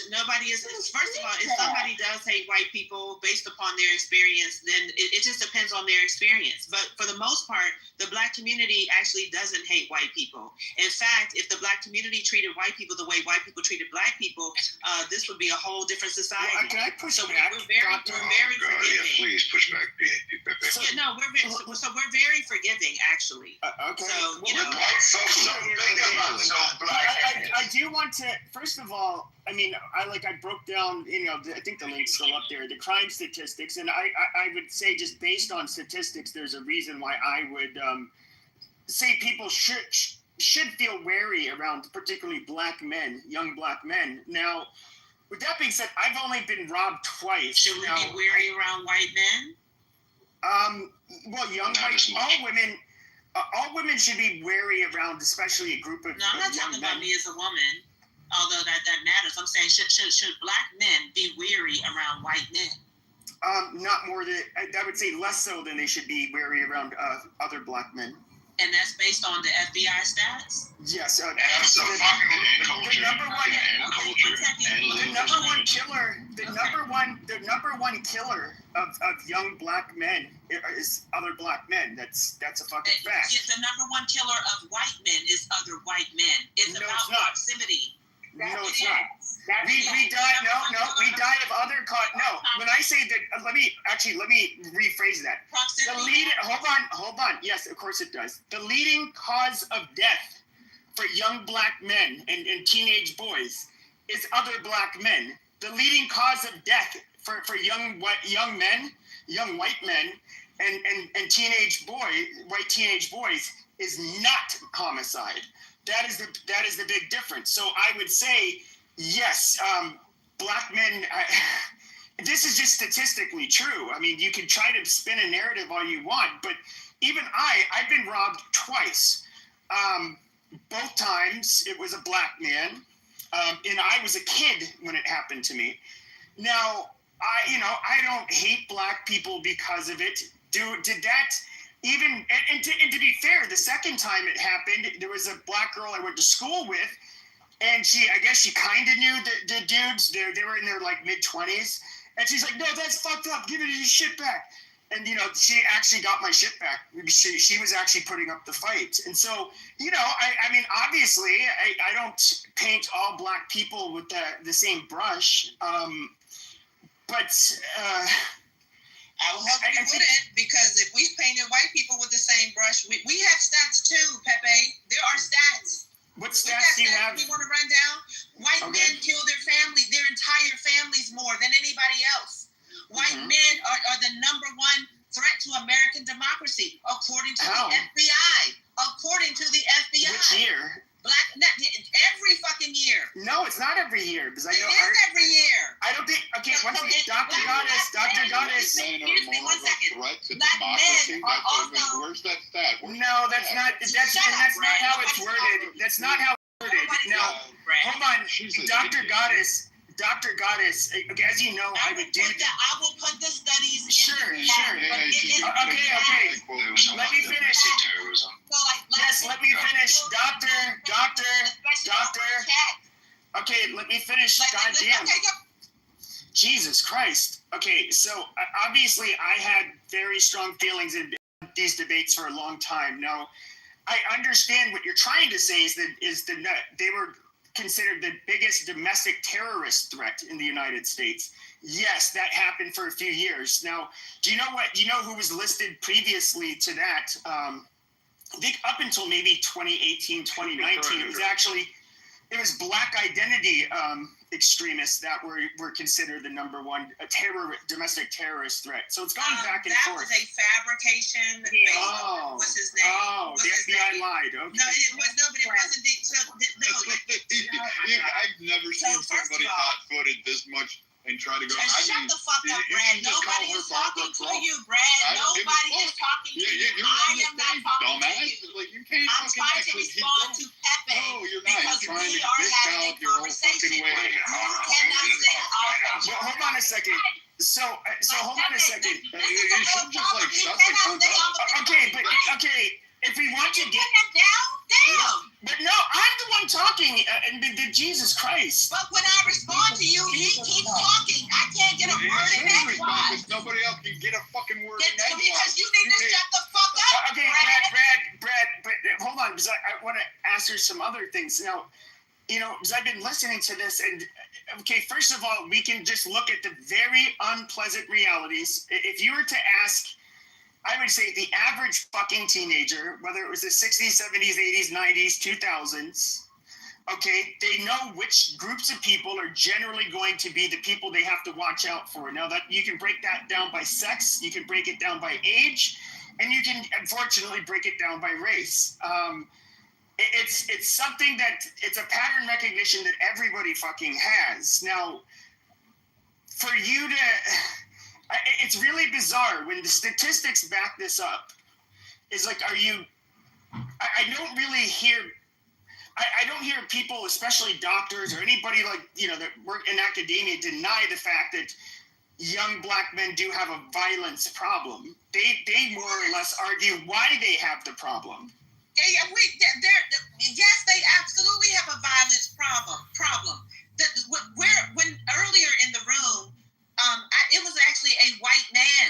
Thank God, he was literally the only person that was pointing everybody to poverty. Yes, it's not just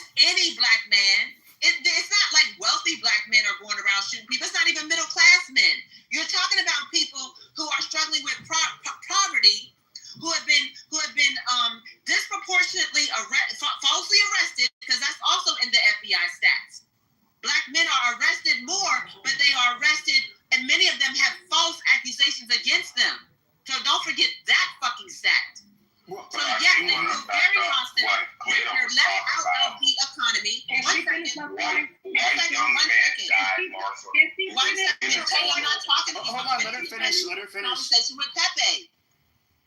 So yes, black men, young black men who are left out of the economy, who definitely feel hostile, who are targeted in school to prison for-profit pipeline, hell yeah, they feel hostile. Yes. So that's a fact. However, okay, to up and shooting up their entire fucking school, they're very angry. Why are white boys shooting up their entire fucking school? Why are white men killing their entire fucking family? So we can talk about stats. Yes, we can talk about them. Just stick on stats about young black men. Sure. So it's interesting because that when it comes to shooting, and I believe if we only looked at school shootings, whites are still per capita. They're not. They might be just about represented. It's nothing that they really do at a higher rate. And there's if you look at some of the more recent ones, yes, some of them were white, but a lot of them are Asian and Hispanic as well. There's at least one black Nazi that literally described himself as a Nazi that did some kind of killing recently. But let me ask you this, because this is another. Real quick. This is another. Because what is it? LL and Pink Pill. Nobody is saying that we're not taking accountability. I'm responding to the stats that Pepe is talking about. And I'm saying that, one, we need to set the record straight for one. Yes. That just because I'm setting the record straight does not mean that I'm saying that there's no accountability. Y'all keep running to that shit, and it's some bullshit. All right. So there's some other misconceptions. Who do you think is more overrepresented for being serial killers, whites or blacks? And who do you think the deadliest serial killer in the United States was? Was he white or black? I mean, the deadliest person. I don't know who the deadliest person is. I do believe that more serial killers are white than black. No, black people are actually overrepresented as serial killers. In other words, spree or thrill killers. In other words, not people who do gang stuff, but people who like to rape and torture and kill and do it for their own sick perversions. I forget his name, but the serial killer with the most bodies in the United States is a black man. I mean, there's a lot of. When it comes to familicide, it could be. And when it comes to familicide, because a lot of people like to say that. A lot of people like to bring up, well, let's talk about the funny stuff you guys like to do, like touching kids or something like that. Once again, blacks are overrepresented. No, we're underrepresented. No, white men are. No. I know. I've looked at the stats. No, we're not actually. There's one sexual offense that whites are overrepresented, and that is child pornography. When it comes to child rape or child molestation, blacks commit it at a much higher rate, about double the rate of white men. So once again, like a lot of these stereotypes that you just said that. What did you say? Child molestation or something like that? No, that's not. Child pornography, yes. Yeah, because I knew about the child pornography. Listen, before To Catch a Predator, and thank God for that, man. Before that, you never saw white men being addressed, and you never saw white men being arrested in those numbers. You always see black men being perpetuated as criminals in every aspect. So it's just like the stats alone the stats, they mean something, but they don't mean everything. And the fact of the matter is, all these white men who are engaged in child pornography, it doesn't just stay there, Pepe, and you know it. Well, I would say this. There's one. First of all, somebody who's lived in majority, mostly majority. I was born in D.C. I lived in Maryland. I guess those are the only two, like, not majority non-white states I've been in, or places. But as an adult, though, it's Alaska, Montana, here in Arizona. I don't know how to put this. Well, let me just say something. When white people commit crimes, okay, we they are made an example out of. In fact, you would way rather get caught doing a crime in Maryland than in, let's say, in Montana.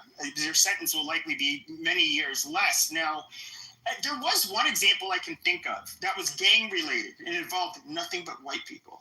And this happened maybe a decade ago in, I believe it was Waco, Texas. You had two outlaw one percenter clubs. In other words, they're a gang. the Banditos and the Cossacks. They were at a Twin Peaks with a big outdoor patio. And Twin Peaks is kind of like, I guess, a knockoff of Hooters. But anyways, one gang rolls up, one motorcycle club rolls up, the other club sees them pull up. What do? They start beating the shit out of each other, start clubbing each other, start stabbing each other, and they start shooting each other. Now, what ended up happening is there was about a couple hundred people involved in that I guess you could say gang violence. Well, Texas, they gave none of them bail. They said, yeah, fuck them, throw them all in jail. You want to do that where people are out with their families, you pieces of shit? Fine, fuck you. You want to do your gang shit out in the middle of public? All right, fine, fuck you. No bail for all of these motherfuckers. Right. White people. Hold on a second. And white people, you did not hear one white person bitch. No, free Roscoe. Yeah, get a boy out of jail. No, there's none of that shit. Now, hold on a second. Okay, go ahead. Now, I think most of them got off because they for whatever reason, they did not snitch. And so they didn't have enough information.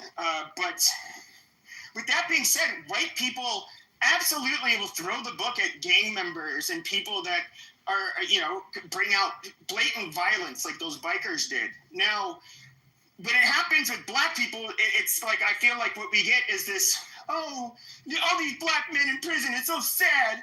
Oh, free Pookie, and it's like, the school to prison pipeline. And it's like, well, how do you expect us to, actually, how do black people in some of these neighborhoods even fucking live in a functioning place when they have to deal with these fucking assholes? White people don't have to live with them because we lock them up. Yeah, so what are we supposed to do with the violent blacks? Let me know when I can respond. Can I speak because I haven't spoken? Wait. Because me and Pepe, let me just respond to Pepe real quick. Well, I know, but I just this is a whole spoken, and you've been speaking, and I've been listening. So I just want to make two comments.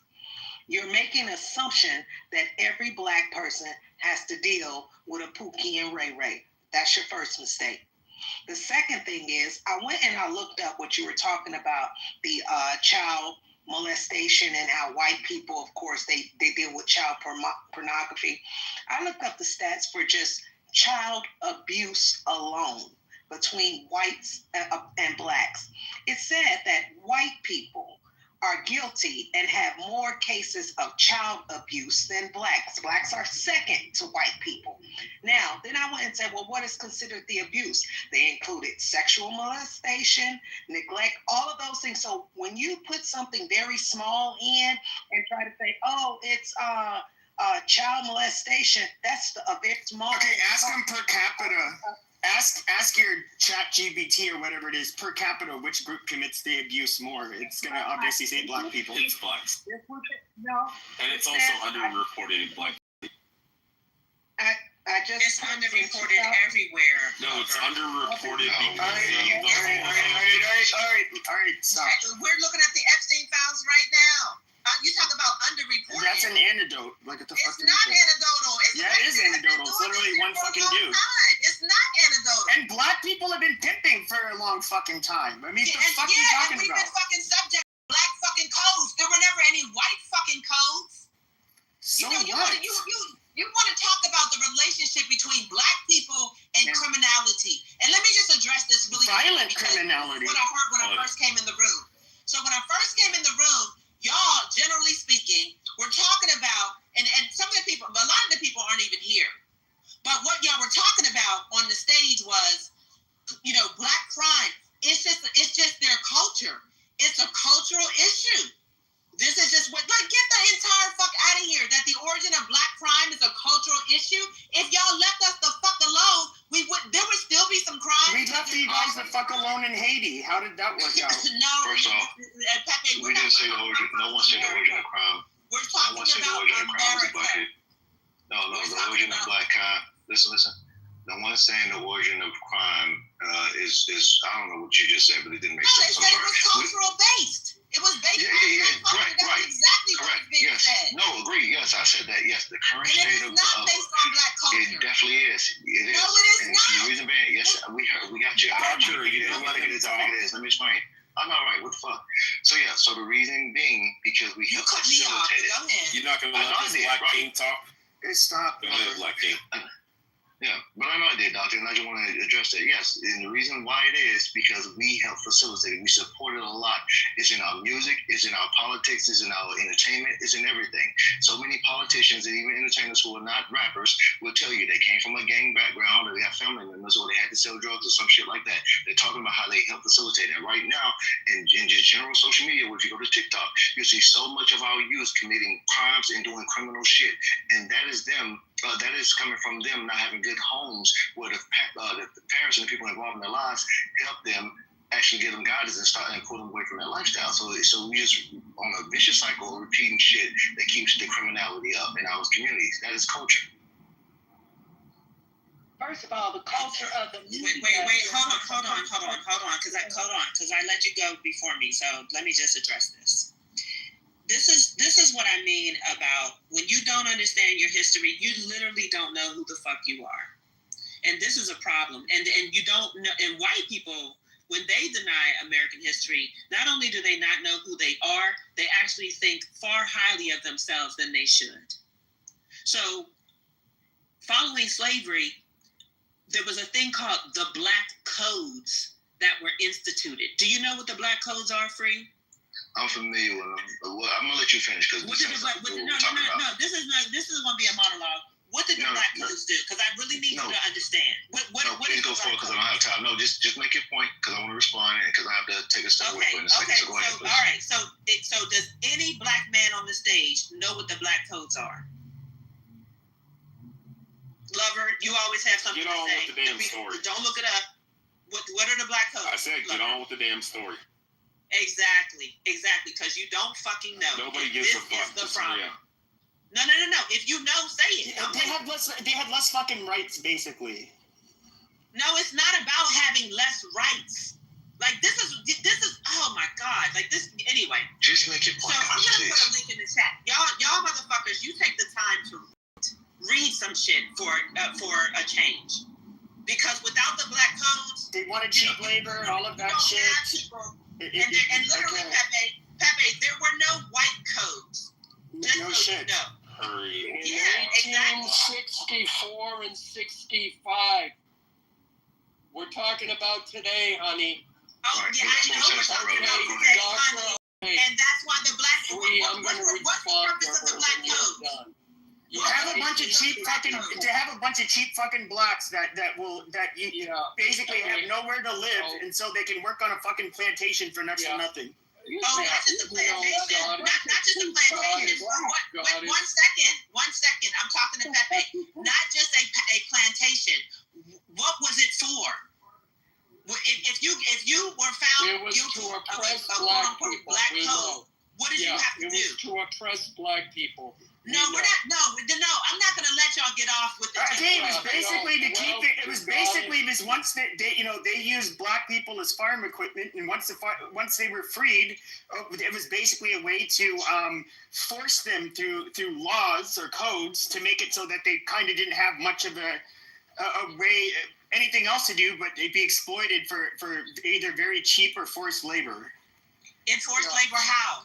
Yeah, so wait, what the fuck does this have to do with 2025 and us having two black presidents?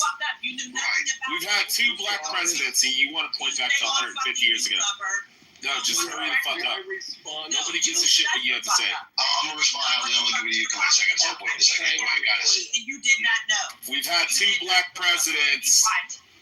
Oh my God! Don't make your point, please, guys. What's your fucking questionnaire, please? I'm trying. I gave Lover the opportunity. He was silent then. I didn't know what the fuck it is. I don't give a fuck. Hurry up. I know you don't give a fuck. Stop! You're making it last long. Stop. History today. So the black. I usually like it the last. Shut up and let it finish. To fill convict labor.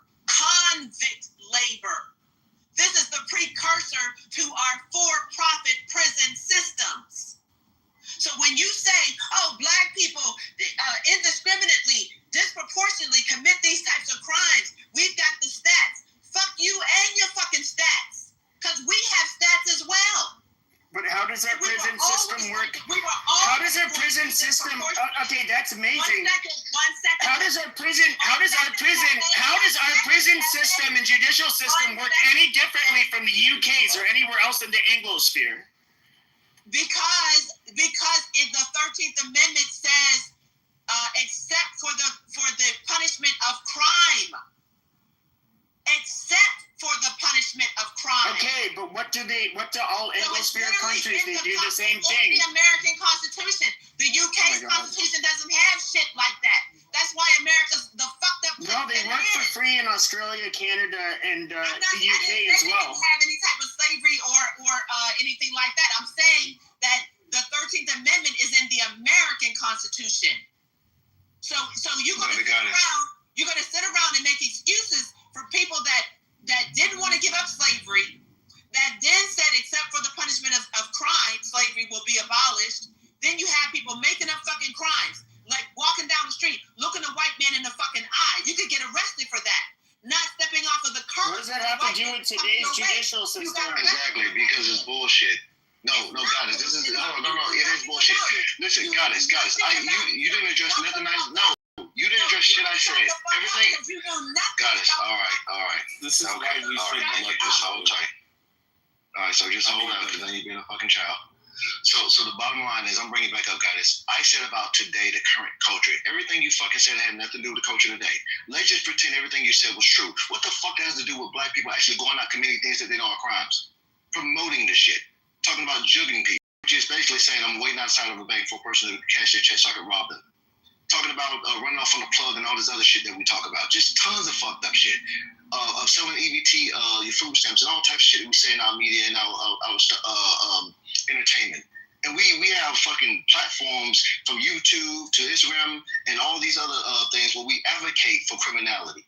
That has nothing to do with the fucking black code laws. It's about a culture that thinks it's okay to do deviant shit. And you won't fucking address it because you want to make excuses for it. I'm not making excuses for what white people did, but that shit is old as done. They're not still doing it now. You keep trying to bring that shit up like it's relevant. They're not fucking with us like that. No, they're not. It's a lie. That's bullshit. Okay. No, bullshit. No, stop. I'm almost finished. Stop. I hear you. Stop. I'm almost finished. If white people are fucking with me, how does that in turn make me commit crime against my own? Make that make sense. I'm waiting. You want to talk, so answer that. Exactly, because it's fucking stupid. Hold on. No one said that makes it okay for another. Well, that's my point, though. No, but that's my point. Address that. Why are we doing shit towards each other and fucking up our communities based on something they did? But Free, that's not our culture. Decent. That is. We advocate it all the time. No, stop. Truth. For the last 40 years, you wasn't a real nigga unless you went to jail. You couldn't be a dude without a criminal record. You're lame. That's been part of our culture for the longest. Man, you ain't never been to jail. What kind of shit is that? Someone act like it's not part of our culture. It's a part of American culture. No, the white community, Asian community don't brag about going to having a criminal fucking record. It's true. They don't. It's true. They don't suffer. We do. The same way we do. That's for sure. You're right about that. We don't brag about going up without a father and having a stable family. We do that stupid shit. About getting high, That's God, but they're not complaining about the outcome. That's the difference. Here's what they are. That's why the medicine. No, they're not. They're not playing victims for being victims of fucking cokeheads. No, they're cokehead. Doctor, first of all, you said they're not facing the same consequences. Now, I think what you don't realize is that generally, when white people commit crimes, like they when they rob somebody, they seriously assault somebody, kill somebody, steal somebody's car, it's almost always there's a white victim attached to it. Now, I don't know if you get this part. White people do not like being victimized. White people are not going to side with the white criminal over the white victim. That does not exist. White people are always going to look at the person that was victim. Hold on. Stop. That was a crime. That wasn't a crime, Frito. That wasn't a crime. They chimp it out. Let me finish. Okay, so when you steal check and stealing this nice old pensioner's $5,000 from his checking account, These white cops that show up, they're going to feel a very funny way about you. They're going to say, wow, you robbed an old man. You slimy piece of fucking shit. How dare you? The judge is going to think the same thing. The white jurors are going to think the same thing. And they'll say, and they're going to say, I really don't want those kinds of things happening to old people. Yeah, go ahead and send them to prison. That is how it works. White people are soft on people who mainly victimize ourselves. That's not a thing. We don't take it easier on white people. Like, this is so fucking stupid. But you take it harsher on black people. No, we don't. Yeah, yes, Listen, you do. but even if they did, why the fuck? It's amazing how many black men are running around with 37 criminal felonies and never get any fucking prison time. Then they have to go out and murder 5 people. Then they finally get sent to prison. That was against black men. Mandatory minimum. I was speaking. It's not your turn. I was speaking. And I was cut off after I was cut off. Yeah, my bad, Alan. You running this? Yeah, it's Alan's turn to talk. Let the good white man, clean white man. No, he told Alan it was her Yeah, go ahead, Alan. Be quiet, lover. Shut up. Whose turn is it? It's your turn. I did say it was Alan. I did say it was Alan. Alan, do you want to let her land for like 30 seconds, or do you want to just go? Sure. Okay, please, guys, keep this us. I was speaking of goddess. Go I thought it was goddess. That was you? My bad. I thought it was Truth. Oh, I'm sorry. My bad. I'm sorry, Truth. Go ahead. That's even better because I think she's really faster. Go ahead. When we talk about the disproportionate sentencing laws that were against black people, and he said white people, they don't play the victim when something happens. They played the victim when there was this epidemic of drug crisis, when it began to affect their households, their children. We have to put a stop on these drugs hitting the street. But when it affected black people, it was a crime. But when it affected the white people, we see now we need to get assistance. This is a epidemic. Come on, y'all acting like y'all don't see the difference. We can see all of this stuff in society. And you talking about slavery doesn't exist. I'm trying to find the term because I can't remember what it was, but I think it's called Pinocchio or Pinocchio. It's a term that where they show that enslavement still exists some places in the South. And what they're doing is through debt. So if you owe a debt, because like she said, in poorer towns, you have to get stuff on credit. You owe a debt. You are now sentenced to a labor to the creditor. So that still exists, and it's called slavery. It's not called you owe a debt. That's what it's called still to this day. I yield. Okay, so thank you. I'm going to make 2 points. The first of all, Free, you were making the issue about culture. I'm going to thank you, my good friend Sig, for bringing this video to my attention from Tashiki69 called Gummo. Now, maybe some of you are aware of it, but the lyrics are along the lines of kill an N-word, silly N-word, N-word, N-word, N-word, N-word. Oh, now, Takashi 69. Okay, whatever. Okay, thank you, lover. Show me, I would like to know the equivalent of kill a peck of wood, dumb cracker, kill a cracker, silly cracker, kill Alan, I want to interrupt you, though. I would like to know where culturally Pepe, I want to hear Alan in white Takashi 6ix9ine is not black. Okay, that's a terrible word. Yeah, but okay, hold on, Alan. He's not black, bro. You can't use that reference. Alan, Takashi 6ix9ine is like half Mexican, half Puerto Rican. He looks like a straight up fucking. He looks like any other Mexican that would cross the border. He's not black at all. Yeah, and who's in the video with him? Watch the video, folks. Sorry, you don't get off just because he's Mexican. All right, and that's just one. And that's his white sim video with black people making. Then that's just one video. So what about the rock and roll and stuff like that? How y'all talk about each other and killing and taking drugs and stuff like that. Are we talking about killing black people? And they call it what it is. Yeah, they call it what it is, and they don't act like it's not what it is. They don't lick his skateboard when when they talk about killing or raping or some shit like that, it is what the fuck it is. That's the difference. So we try to romanticize our legitimacy. So it makes it more authentic. No. It makes it more authentic, meaning that we don't have to lie for them because they're not gonna lie for themselves. But we'll cover our fuck shit, and that's the problem. Do you understand that? Yeah. So well, that's my first point. The second point is, Dr. Goddess. Well, you know your first point didn't land, right? You're aware of that, right? I made. Yes, it did. Puerto Ricans are considered. How many other hundreds of thousands of videos with black men and women using that same word and portraying that same criminal lifestyle are there? Oh, excuse me. You use. I didn't use the right example. So hold on.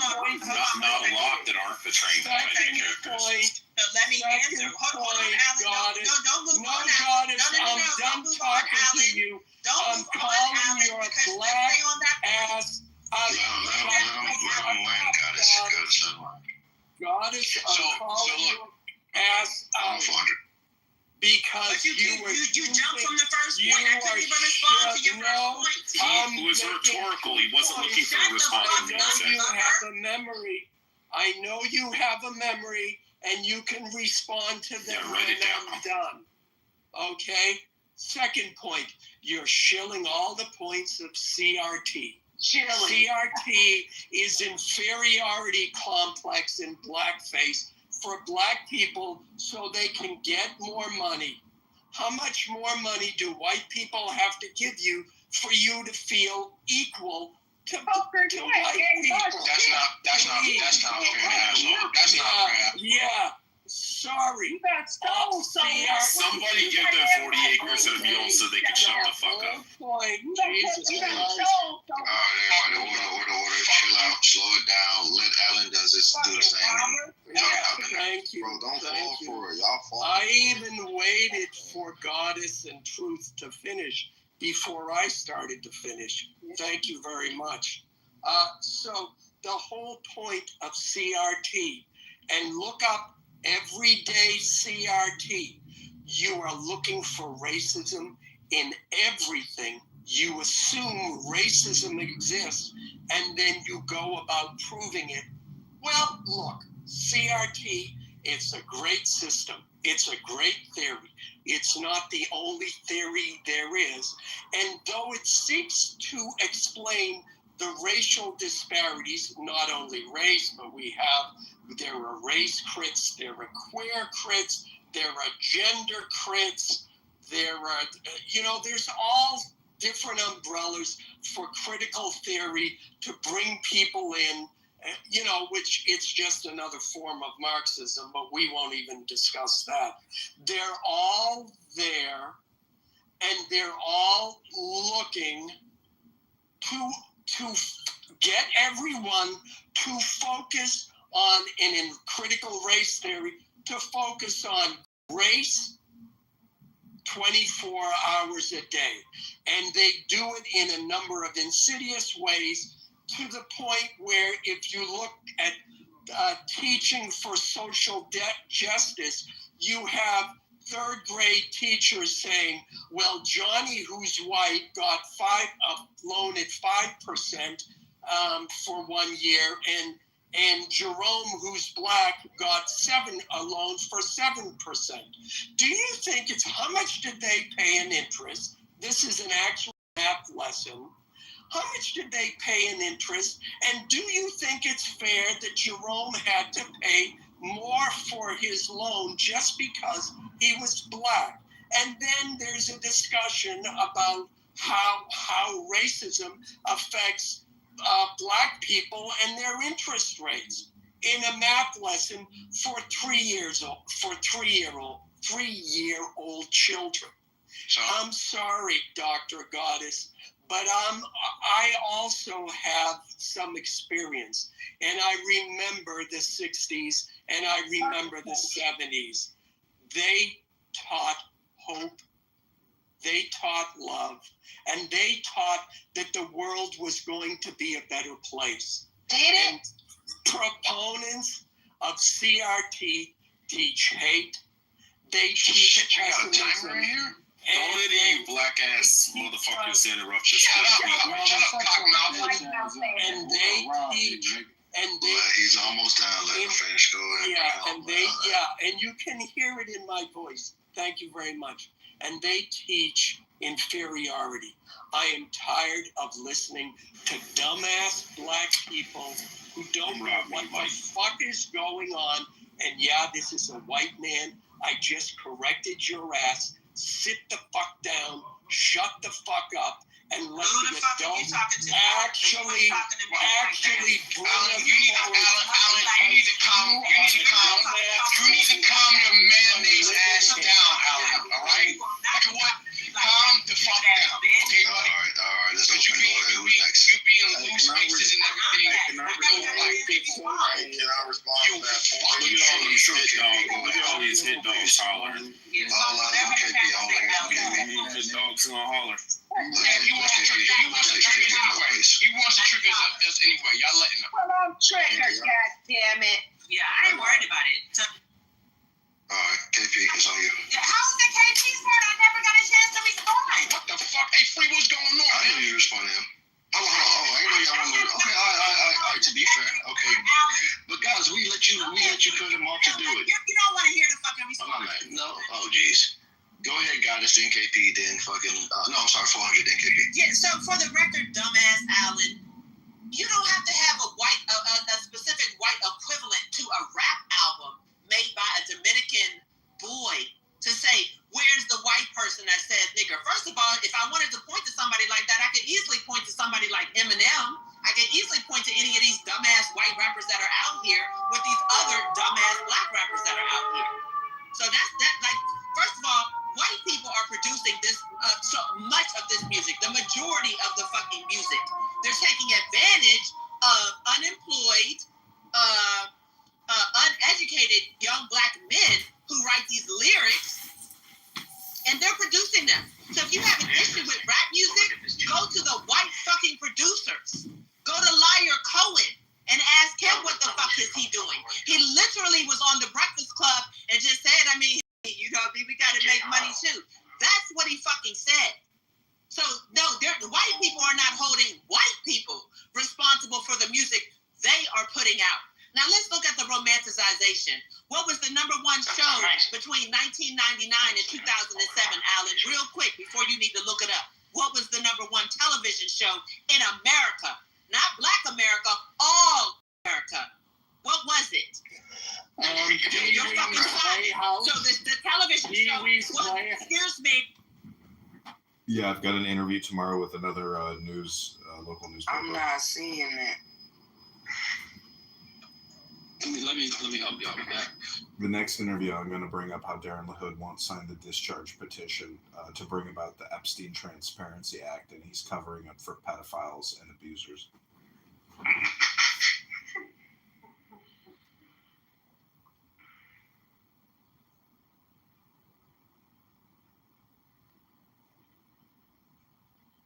You're gonna have to bring up some quote about you taking advice from a rabbi on Clubhouse.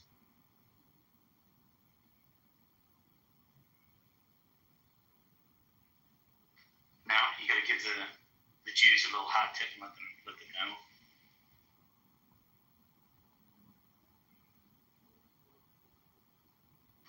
Bro, I would be very tempted on what it would be for you to give you a fucking donation. If you drop a Clubhouse quote of some Clubhouse reference into a quote.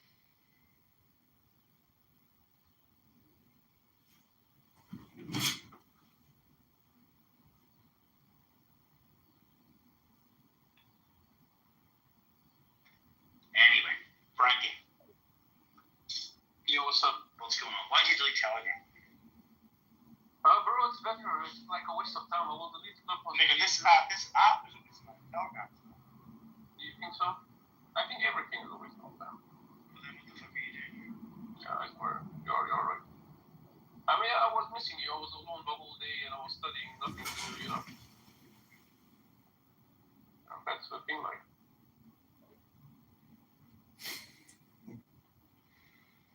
That's right.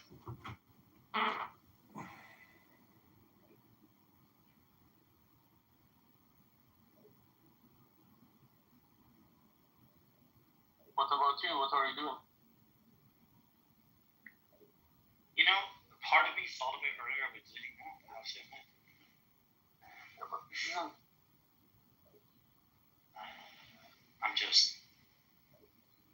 I'm fucking done dealing with I'm done dealing with crazy people. You're done dealing with crazy people? Yeah. I don't think you're. Like, I don't fucking tolerate this shit in I don't deal with this shit in my real life.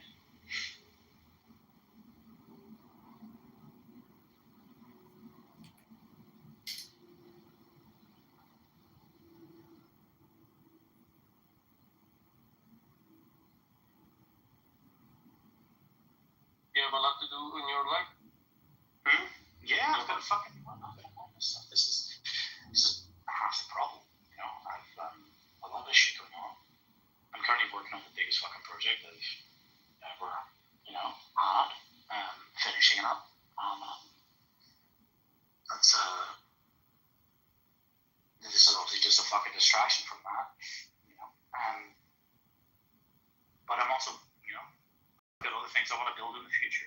Even once this project's over now, which will be hopefully soon enough. So the demands of my time are only increasing. And, the last thing I fucking need is, fucking Nora's running around there. Yeah, I can remember. But man, if you make it, help us. Don't be like this, Don't be like what? Nora? No, don't forget us. Don't forget. Yeah, motherfucker, if you make it, at least. Ask us. I'm gonna be real fucking quiet. I hope so, brother. If you make it, we all make it. This is what I say to all my friends. If one of us make it, everyone make it, I'm gonna be real fucking quiet about what I'm doing. It's a need-to-know basis and no one needs to fucking know. No one needs to know anything. Keep it secret is better for you. There's no benefit of being specific. Yeah, no one needs to know anything about you. The best thing you do.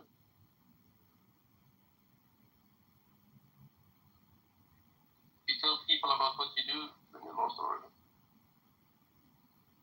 It just be used against you.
That's amazing. So, what are we going to do? That's the question.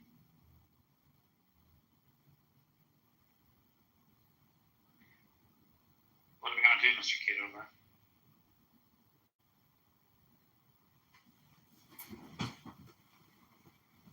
Congressman. I don't know, but I'm reading this article, and this fucking guy wrote up a lot. I thought it was just going to be audio, but that's pretty amazing. Oh, did you not get an audio? He didn't even use my name in the tag. He wasn't very nice. I mean, he was nice, but like the fact that he wouldn't let me live stream it, I was like, dude, I drove all the way down here, to create some content, and we're just doing audio in your write-up. I'm like, but he's like, nobody's ever asked me if they can live stream. Let me go ask. He's like, no, they don't want you to do it because of liability reasons. I was like, what liability? I had no idea what he was referring to, but anyways, I'm going to do a fundraiser here on this app. Scott Kent Jones is going to host it. understand what the fuck would be the problem if you actually just live stream. I'm not sure. Do you think he would have refused the interview if you did?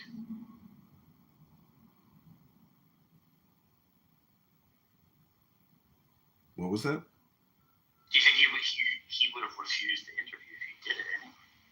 Probably. That's why I didn't. I backed off. I was like, okay, yeah, that's fine.